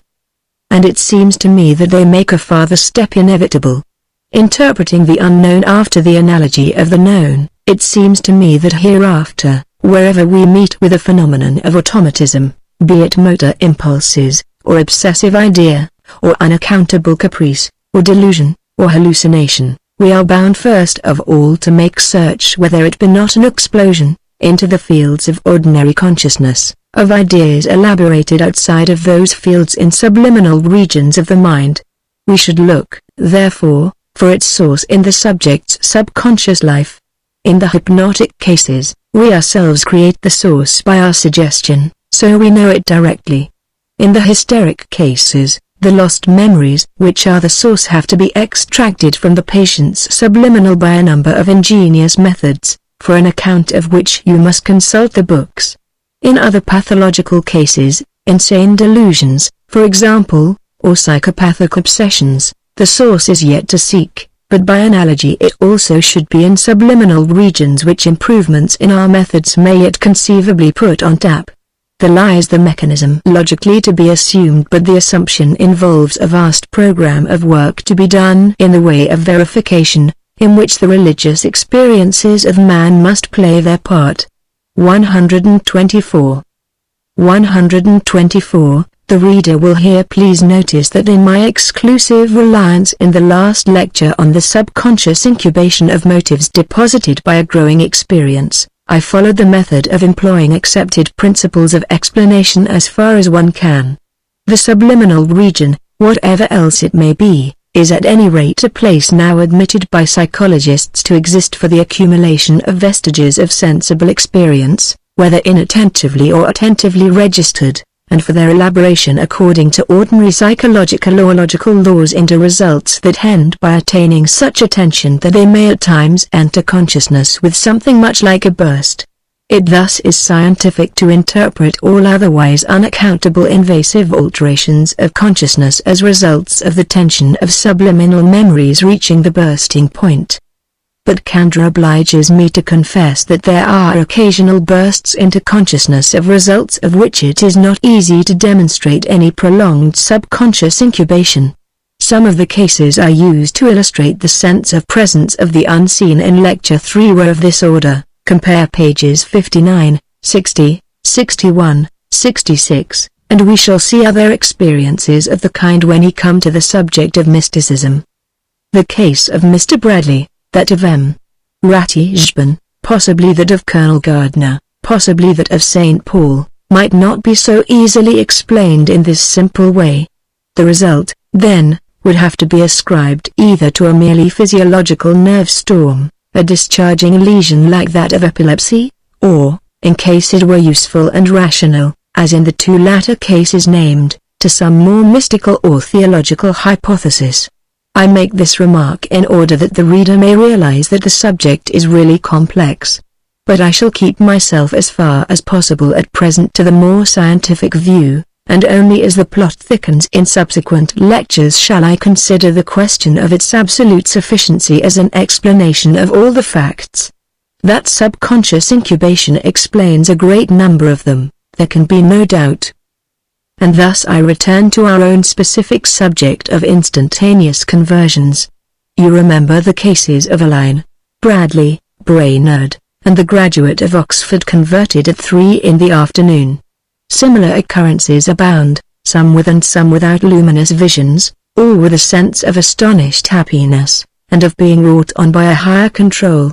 If, abstracting altogether from the question of their value for the future spiritual life of the individual, we take them on their psychological side exclusively, so many peculiarities in them remind us of what we find outside of conversion that we are tempted to class them along with other automatisms, and to suspect that what makes the difference between a sudden and a gradual convert is not necessarily the presence of divine miracle in the case of one and of something less divine in that of the other, but rather a simple psychological peculiarity, the fact, namely, that in the recipient of the more instantaneous grace we have one of those subjects who are in possession of a large region in which mental work can go on subliminally, and from which invasive experiences, abruptly upsetting the equilibrium of the primary consciousness, may come. I do not see why Methodists need object to such a view. Pray go back and recollect one of the conclusions to which I sought to lead you in my very first lecture. You may remember how I there argued against the notion that the worth of a thing can be decided by its origin. Our spiritual judgment, I said, our opinion of the significance and value of a human event or condition, must be decided on empirical grounds exclusively. If the fruits for life of the state of conversion are good, we ought to idealize and venerate it, even though it be a piece of natural psychology. If not, we ought to make short work with it, no matter what supernatural being may have infused it. Well, how is it with these fruits? If we accept the class of preeminent saints of whom the names illumine history, and consider only the usual run of saints, the shopkeeping church members and ordinary youthful or middle-aged recipients of instantaneous conversion, whether at revivals or in the spontaneous course of Methodistic growth, you will probably agree that no splendor worthy of a wholly supernatural creature fulgurates from them, or sets them apart from the mortals who have never experienced that favor.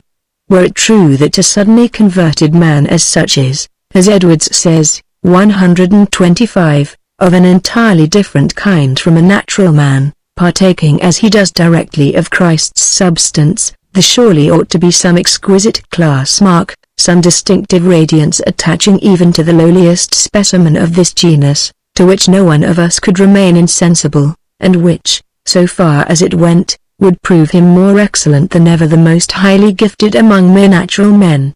But notoriously there is no such radiance.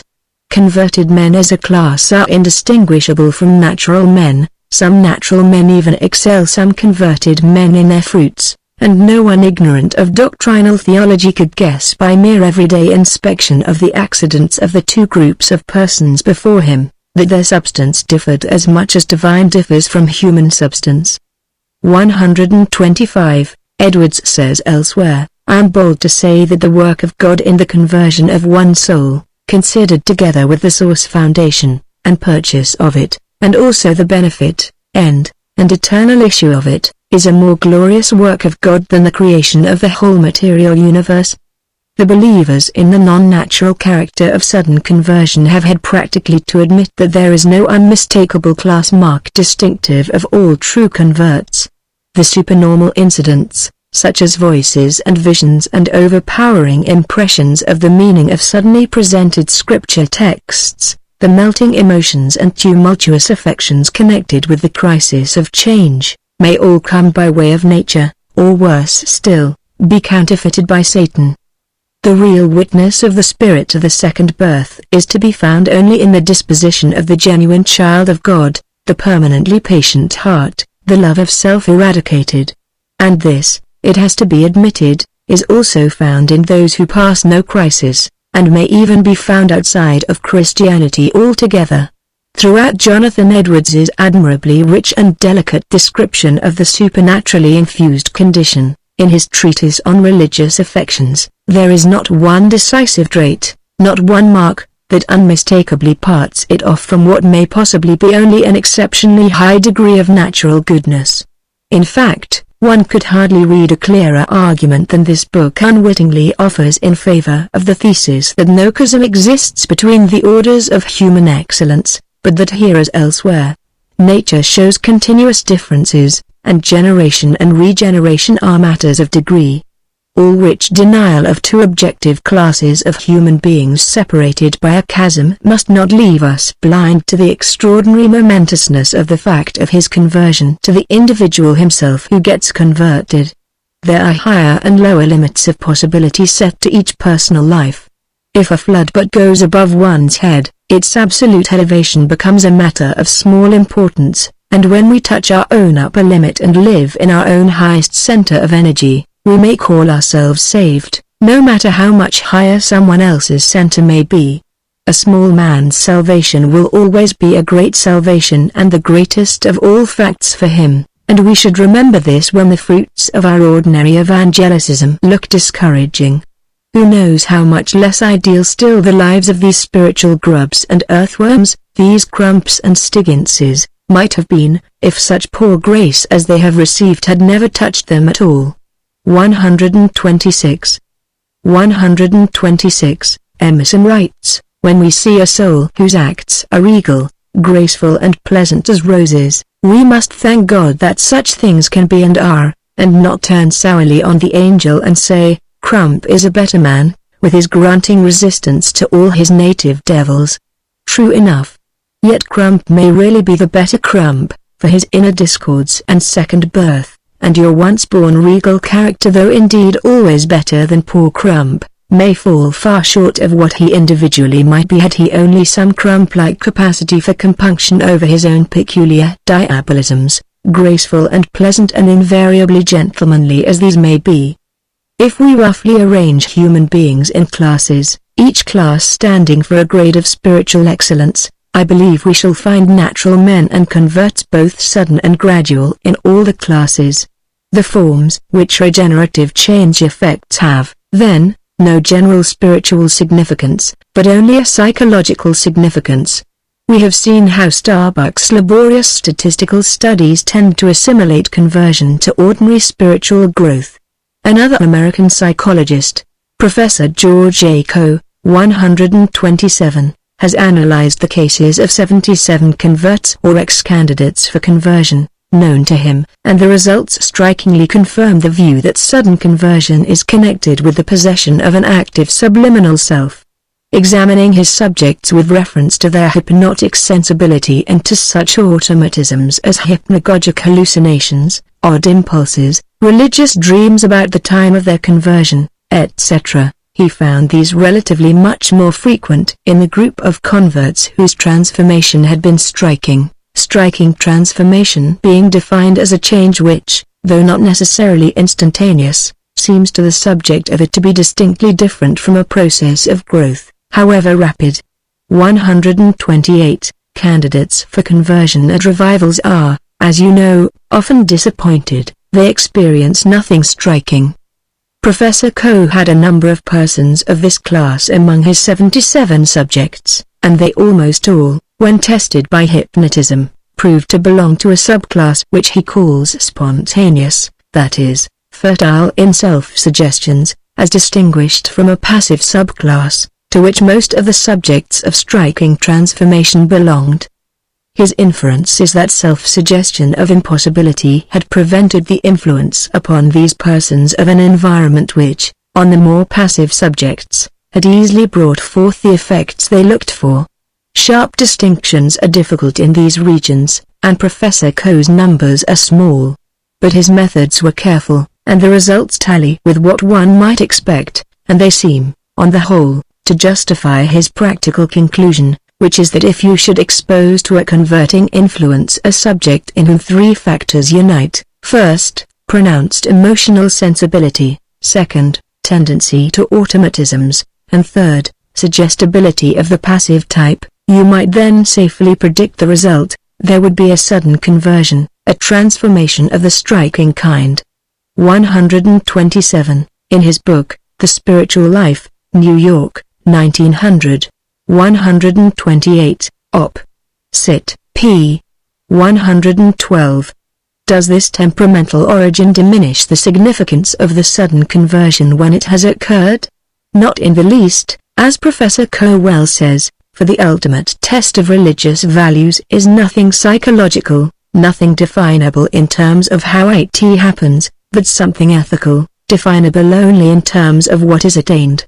129. 129, Op. Cit. p. 144.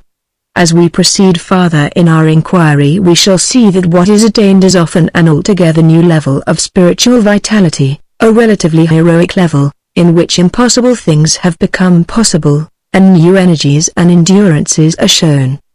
The personality is changed, the man is born anew. Whether or not his psychological idiosyncrasies are what give the particular shape to his metamorphosis. Sanctification is the technical name of this result, and ere long examples of it shall be brought before you. In this lecture I have still only to add a few remarks on the assurance and peace which fill the hour of change itself. One word more, though, before proceeding to that point, lest the final purpose of my explanation of suddenness by subliminal activity be misunderstood.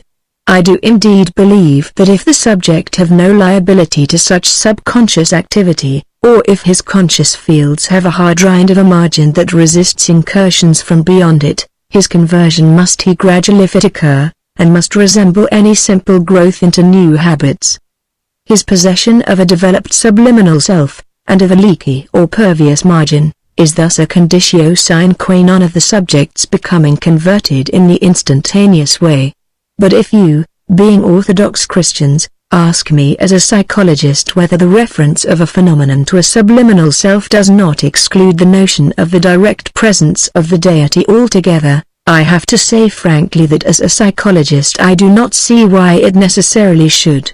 The lower manifestations of the subliminal, indeed, fall within the resources of the personal subject. His ordinary sense material, inattentively taken in and subconsciously remembered and combined, will account for all his usual automatisms. But just as our primary wide-awake consciousness throws open our senses to the touch of things material, so it is logically conceivable that if there be higher spiritual agencies that can directly touch us, the psychological condition of their doing so might be our possession of a subconscious region which alone should yield access to them. The hubbub of the waking life might close a door which in the dreamy subliminal might remain ajar or open.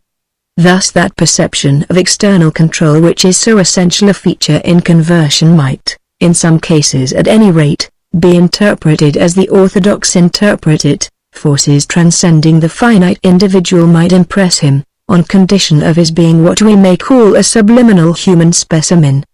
But in any case the value of these forces would have to be determined by their effects, and the mere fact of their transcendency would of itself establish no presumption that they were more divine than diabolical.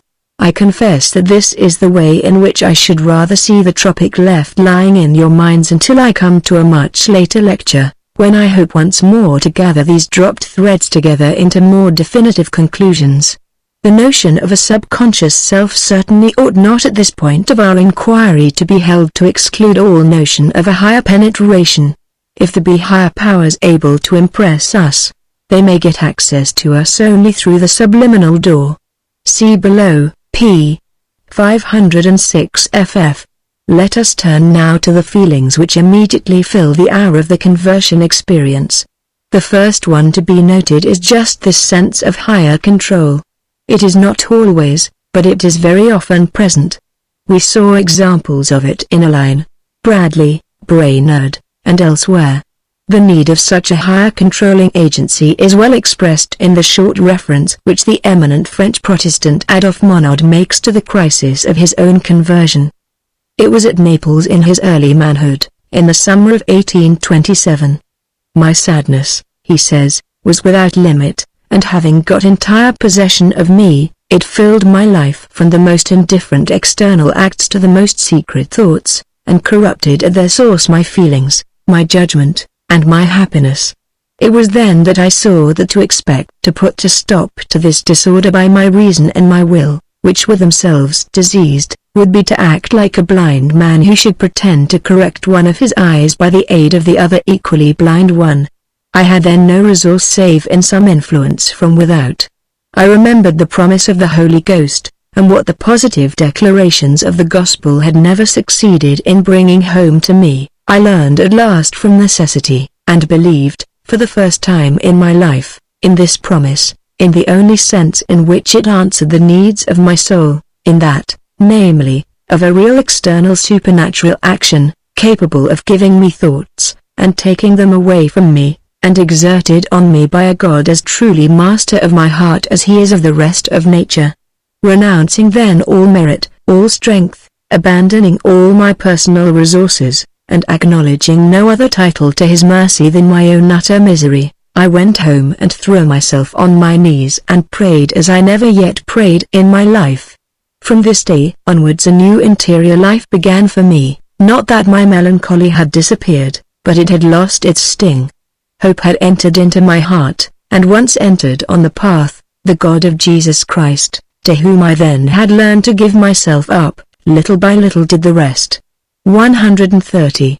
130. I pieced together a quotation made by W. Monod, in his book La Vie, and a letter printed in the work, Adolphe Monod, I. Souvenirs de sa vie, 1885, p. 433. It is needless to remind you once more of the admirable congruity of Protestant theology with the structure of the mind as shown in such experiences. In the extreme of melancholy the self that consciously is can do absolutely nothing. It is completely bankrupt and without resource, and no works it can accomplish will avail. Redemption from such subjective conditions must be a free gift or nothing, and grace through Christ's accomplished sacrifice is such a gift.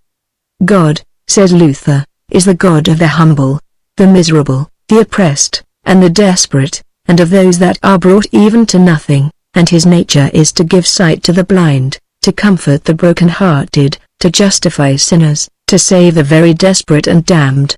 Now that pernicious and pestilent opinion of man's own righteousness, which will not be a sinner, unclean, miserable, and damnable, but righteous and holy, suffereth not God to come to his own natural and proper work. Therefore God must take this maul in hand, the law, I mean, to beat in pieces and bring to nothing this beast with her vain confidence, that she may so learn at length by her own misery that she is utterly forlorn and damned. But here lieth the difficulty, that when a man is terrified and cast down, he is so little able to raise himself up again and say, now I am bruised and afflicted enough, now is the time of grace, now is the time to hear Christ. The foolishness of man's heart is so great that then he rather seeketh to himself more laws to satisfy his conscience. If I live, saith he, I will amend my life, I will do this, I will do that. But here, except thou do the quite contrary, except thou send Moses away with his law, and in these terrors and this anguish lay hold upon Christ who died for thy sins, look for no salvation.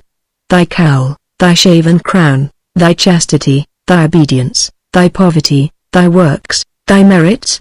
What shall all these do? What shall the law of Moses avail?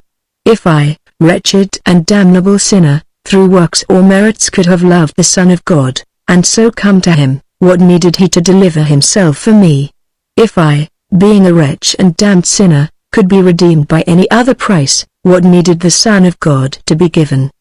But because there was no other price, therefore he delivered neither sheep, ox, gold, nor silver, but even God himself, entirely and wholly for me, even for me, I say, a miserable, wretched sinner.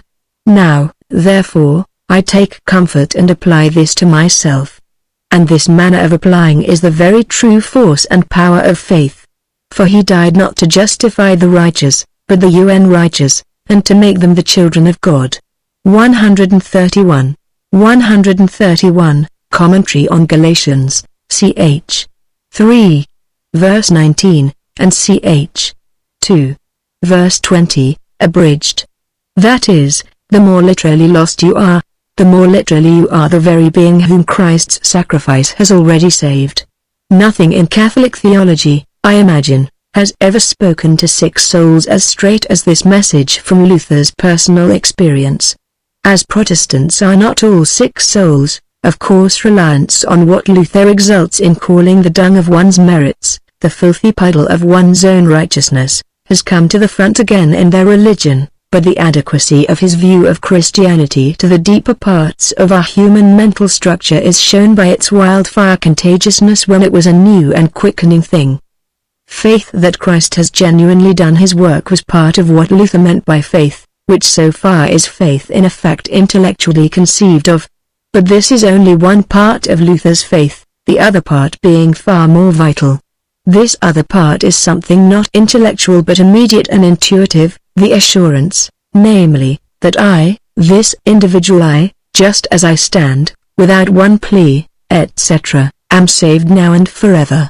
132.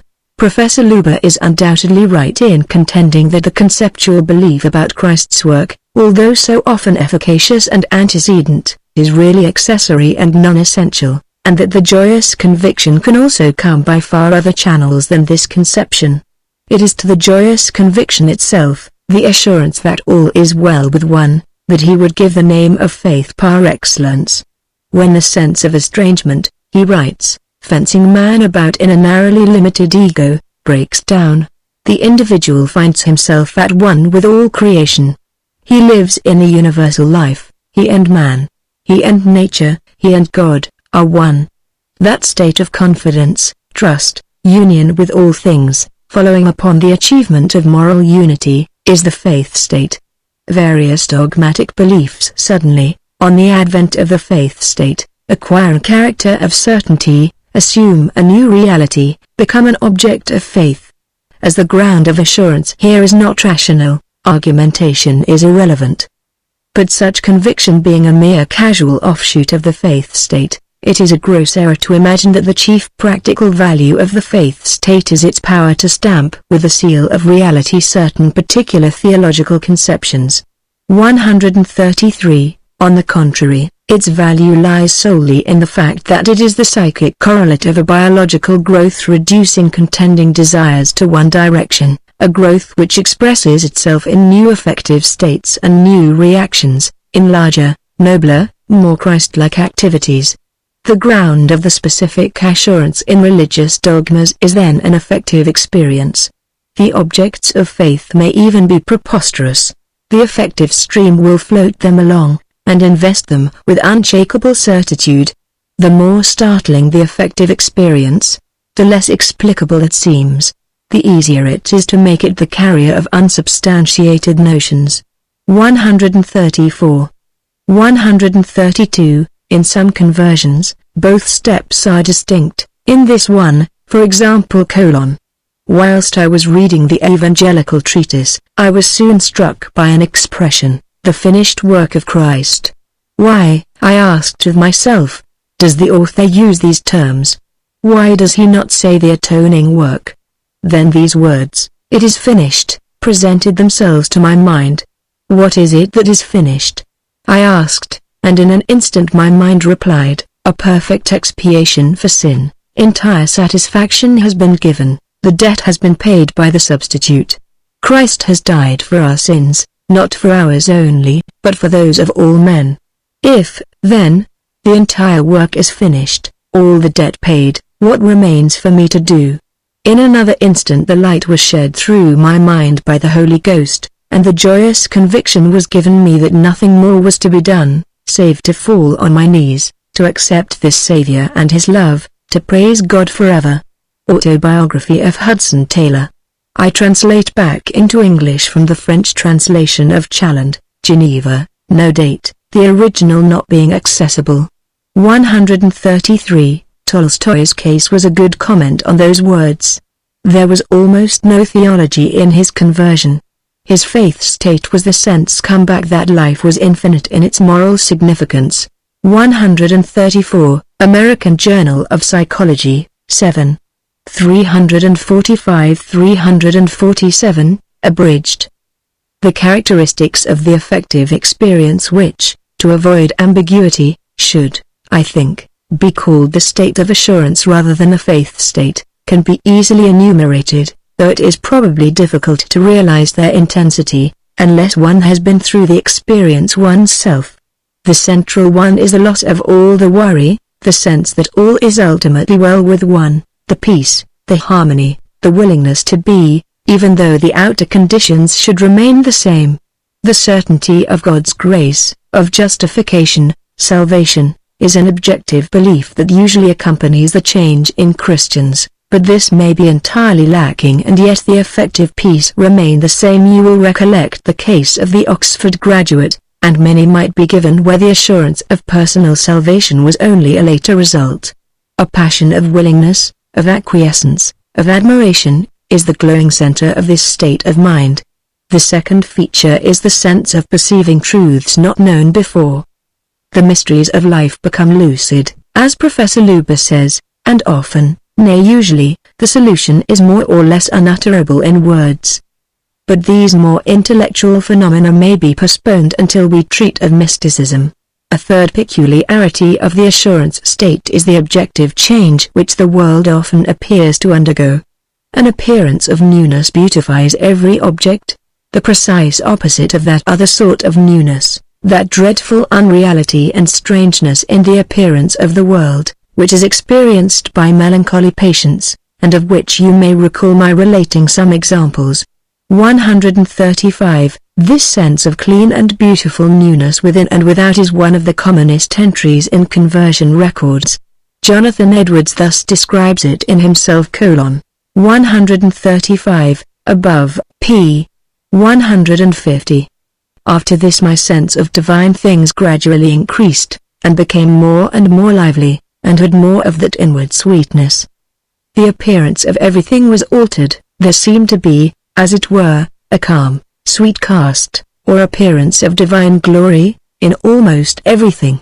God's excellency, His wisdom, His purity and love, seemed to appear in everything, in the sun, moon, and stars, in the clouds and blue sky, in the grass, flowers, and trees, in the water and all nature, which used greatly to fix my mind. And scarce anything, among all the works of nature, was so sweet to me as thunder and lightning. Formerly nothing had been so terrible to me. Before, I used to be uncommonly terrified with thunder, and to be struck with terror when I saw a thunderstorm rising, but now, on the contrary, it rejoices me. 136. 136, Dwight, Life of Edwards, New York, 1830, p. 61, abridged. Billy Bray, an excellent little illiterate English evangelist, records his sense of newness thus: I said to the Lord, Thou hast said, They that ask shall receive, they that seek shall find, and to them that knock the door shall be opened, and I have faith to believe it. In an instant the Lord made me so happy that I cannot express what I felt. I shouted for joy. I praised God with my whole heart. I think this was in November, 1823, but what day of the month I do not know. I remember this, that everything looked new to me, the people, the fields, the cattle, the trees. I was like a new man in a new world. I spent the greater part of my time in praising the Lord. 137. 137, W. F.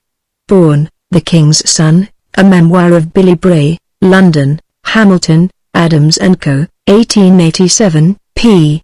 9. Starbuck and Luber both illustrate this sense of newness by quotations. I take the two following from Starbuck's manuscript collection. 1. A woman, says : I was taken to a camp meeting, mother and religious friends seeking and praying for my conversion. My emotional nature was stirred to its depths. Confessions of depravity and pleading with God for salvation from sin made me oblivious of all surroundings. I plead for mercy, and had a vivid realization of forgiveness and renewal of my nature. When rising from my knees I exclaimed, "Old things have passed away, all things have become new." It was like entering another world, a new state of existence.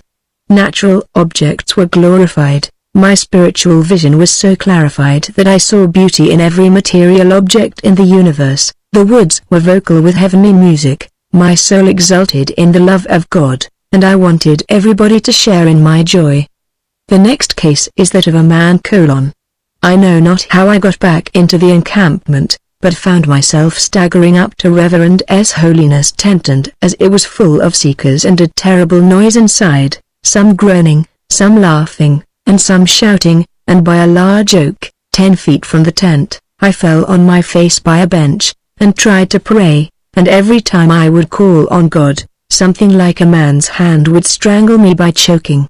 I don't know whether there were anyone around or near me or not. I thought I should surely die if I did not get help, but just as often as I would pray, that unseen hand was felt on my throat and my breath squeezed off. Finally something said, "Venture on the atonement, for you will die anyway if you don't."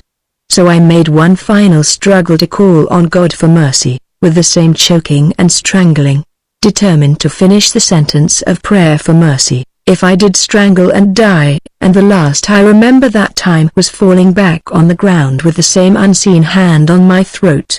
I don't know how long I lay there or what was going on. None of my folks were present. When I came to myself, there were a crowd around me praising God. The very heavens seemed to open and pour down rays of light and glory. Not for a moment only, but all day and night, floods of light and glory seemed to pour through my soul, and oh, how I was changed, and everything became new. My horses and hogs and even everybody seemed changed. This man's case introduces the feature of automatisms, which in suggestible subjects have been so startling a feature at revivals since, in Edwards's, Wesley's and Whitfield's time, these became a regular means of gospel propagation. They were at first supposed to be semi-miraculous proofs of power on the part of the Holy Ghost, but great divergence of opinion quickly arose concerning them.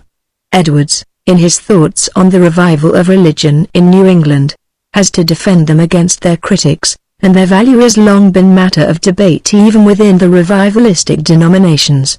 138. They undoubtedly have no essential spiritual significance, and although their presence makes his conversion more memorable to the convert, it has never been proved that converts who show them are more persevering or fertile in good fruits than those whose change of heart has had less violent accompaniments.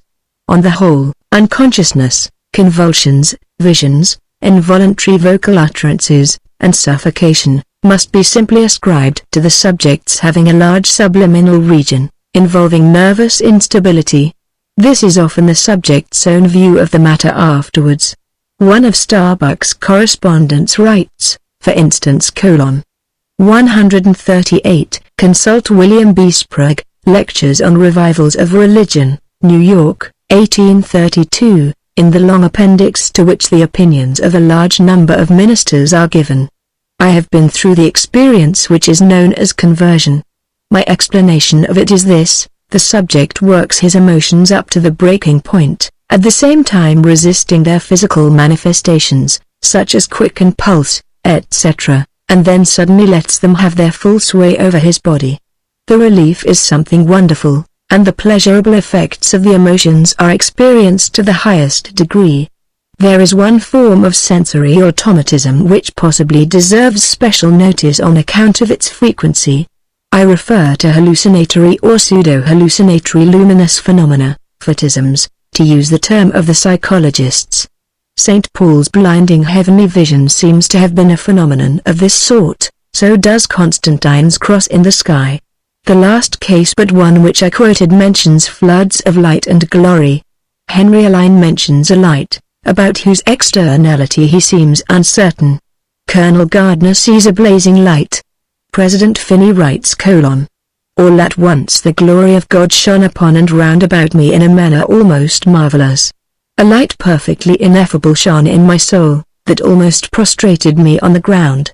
This light seemed like the brightness of the sun in every direction. It was too intense for the eyes.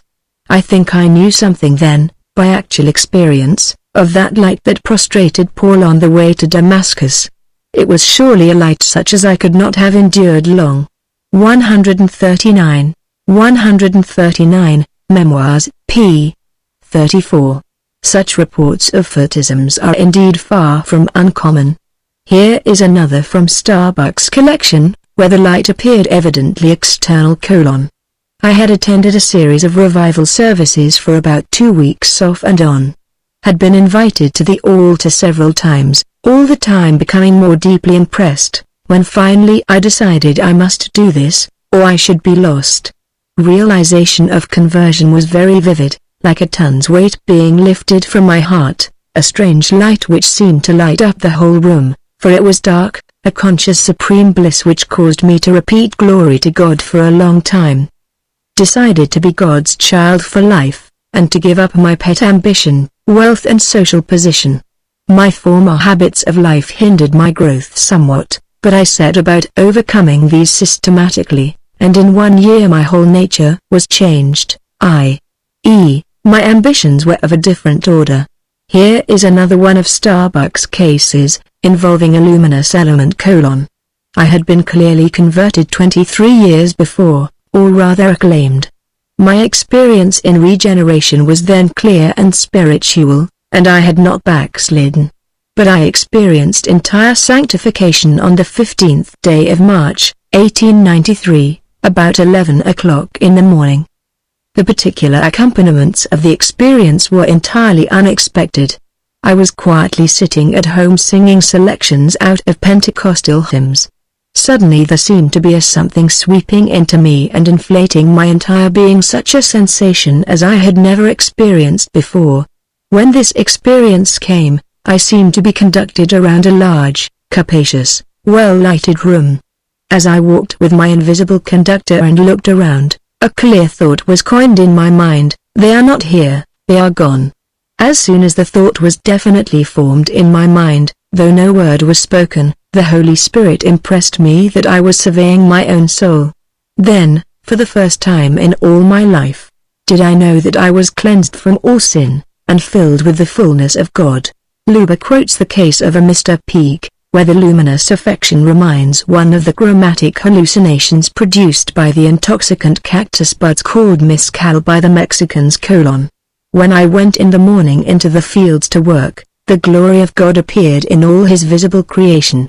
I well remember we reaped oats, and how every straw and head of the oats seemed, as it were, arrayed in a kind of rainbow glory, or to glow, if I may so express it, in the glory of God.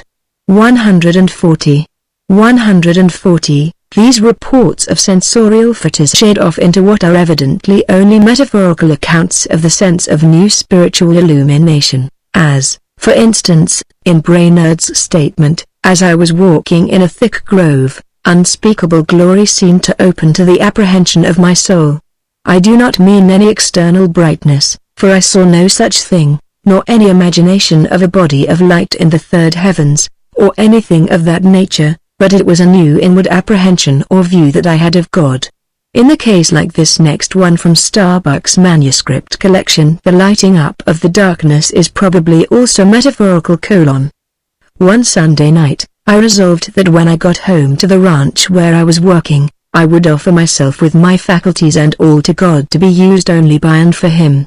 It was raining and the roads were muddy, but this desire grew so strong that I kneeled down by the side of the road and told God all about it, intending then to get up and go on.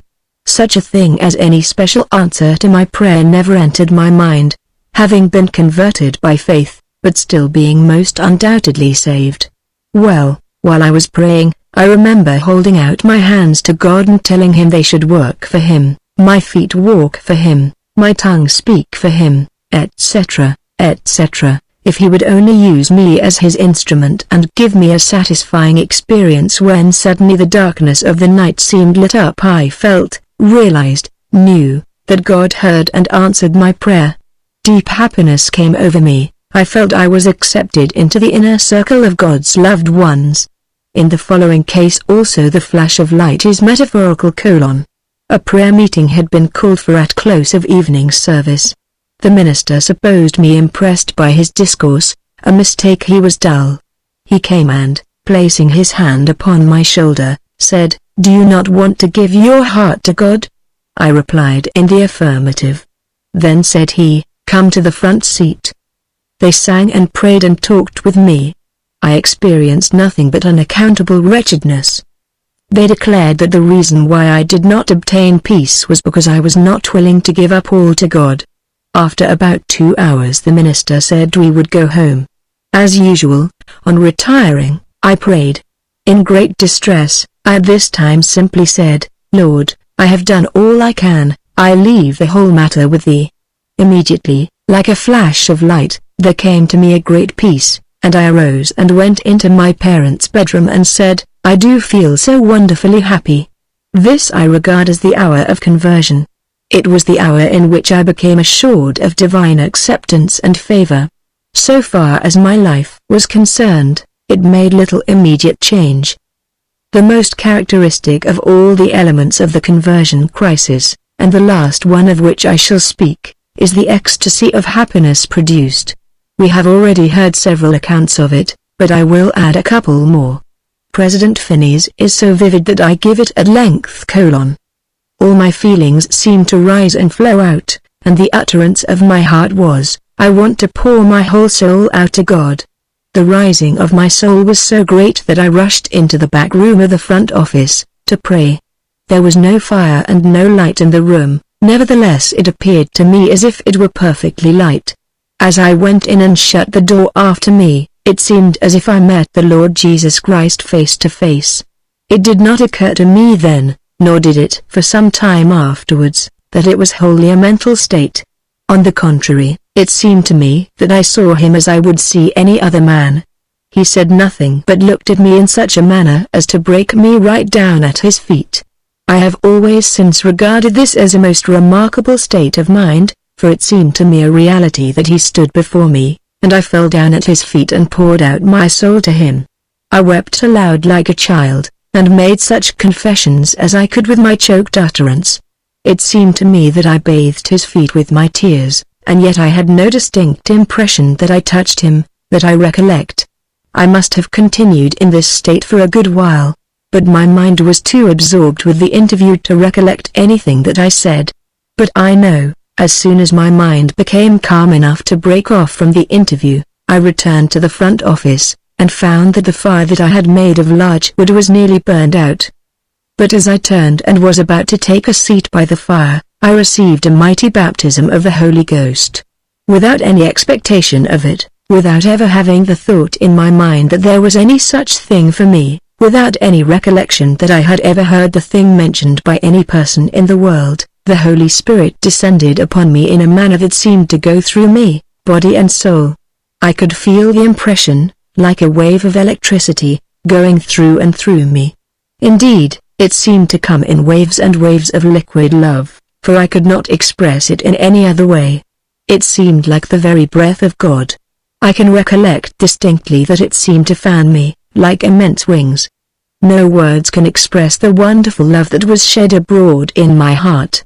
I wept aloud with joy and love, and I do not know but I should say I literally bellowed out the unutterable gushings of my heart. These waves came over me, and over me, and over me, one after the other, until I recollect I cried out, "I shall die if these waves continue to pass over me." I said, "Lord, I cannot bear any more," yet I had no fear of death. How long I continued in this state, with this baptism continuing to roll over me and go through me, I do not know. but I know it was late in the evening when a member of my choir, for I was the leader of the choir, came into the office to see me. He was a member of the church. He found me in this state of loud weeping, and said to me, "Mr. Finney, what ails you?" I could make him no answer for some time. He then said, "Are you in pain?" I gathered myself up as best I could, and replied, "No, but so happy that I cannot live." I just now quoted Billy Bray. I cannot do better than give his own brief account of his post-conversion feelings: "I can't help praising the Lord.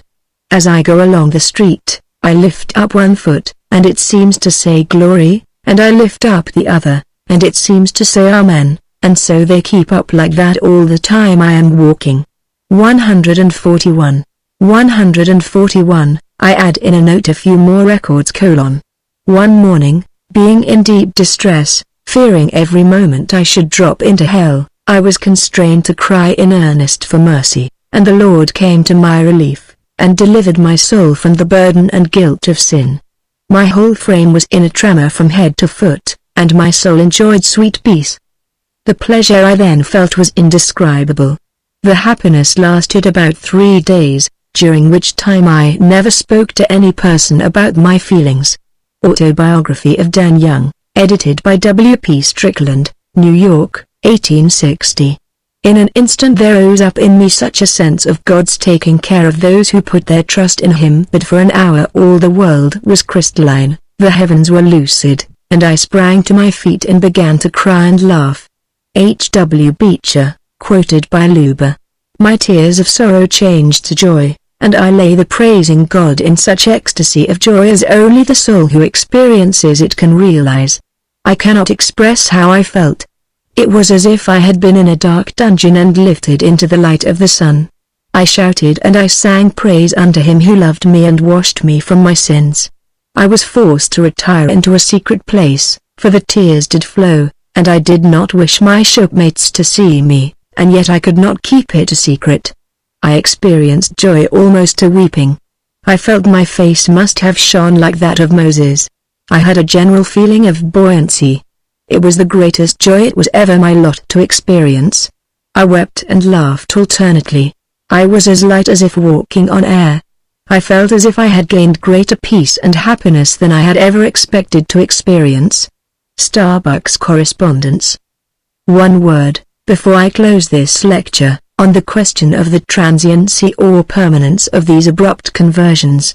Some of you, I feel sure, knowing that numerous backslidings and relapses take place, make of these their perceiving mass for interpreting the whole subject, and dismiss it with a pitying smile at so much hysterics. Psychologically, as well as religiously, however, this is shallow. It misses the point of serious interest, which is not so much the duration as the nature and quality of these shiftings of character to higher levels. Men lapse from every level. We need no statistics to tell us that. Love is, for instance, well known not to be irrevocable, yet, constant or inconstant, it reveals new flights and reaches of ideality while it lasts. These revelations form its significance to men and women, whatever be its duration. So with the conversion experience, that it should for even a short time show a human being what the high water mark of his spiritual capacity is, this is what constitutes its importance, an importance which backsliding cannot diminish, although persistence might increase it. As a matter of fact, all the more striking instances of conversion, all those, for instance, which I have quoted, have been permanent. The case of which there might be most doubt, on account of its suggesting so strongly an epileptoid seizure, was the case of M. Ratijban. Yet I am informed that Ratijban's whole future was shaped by those few minutes.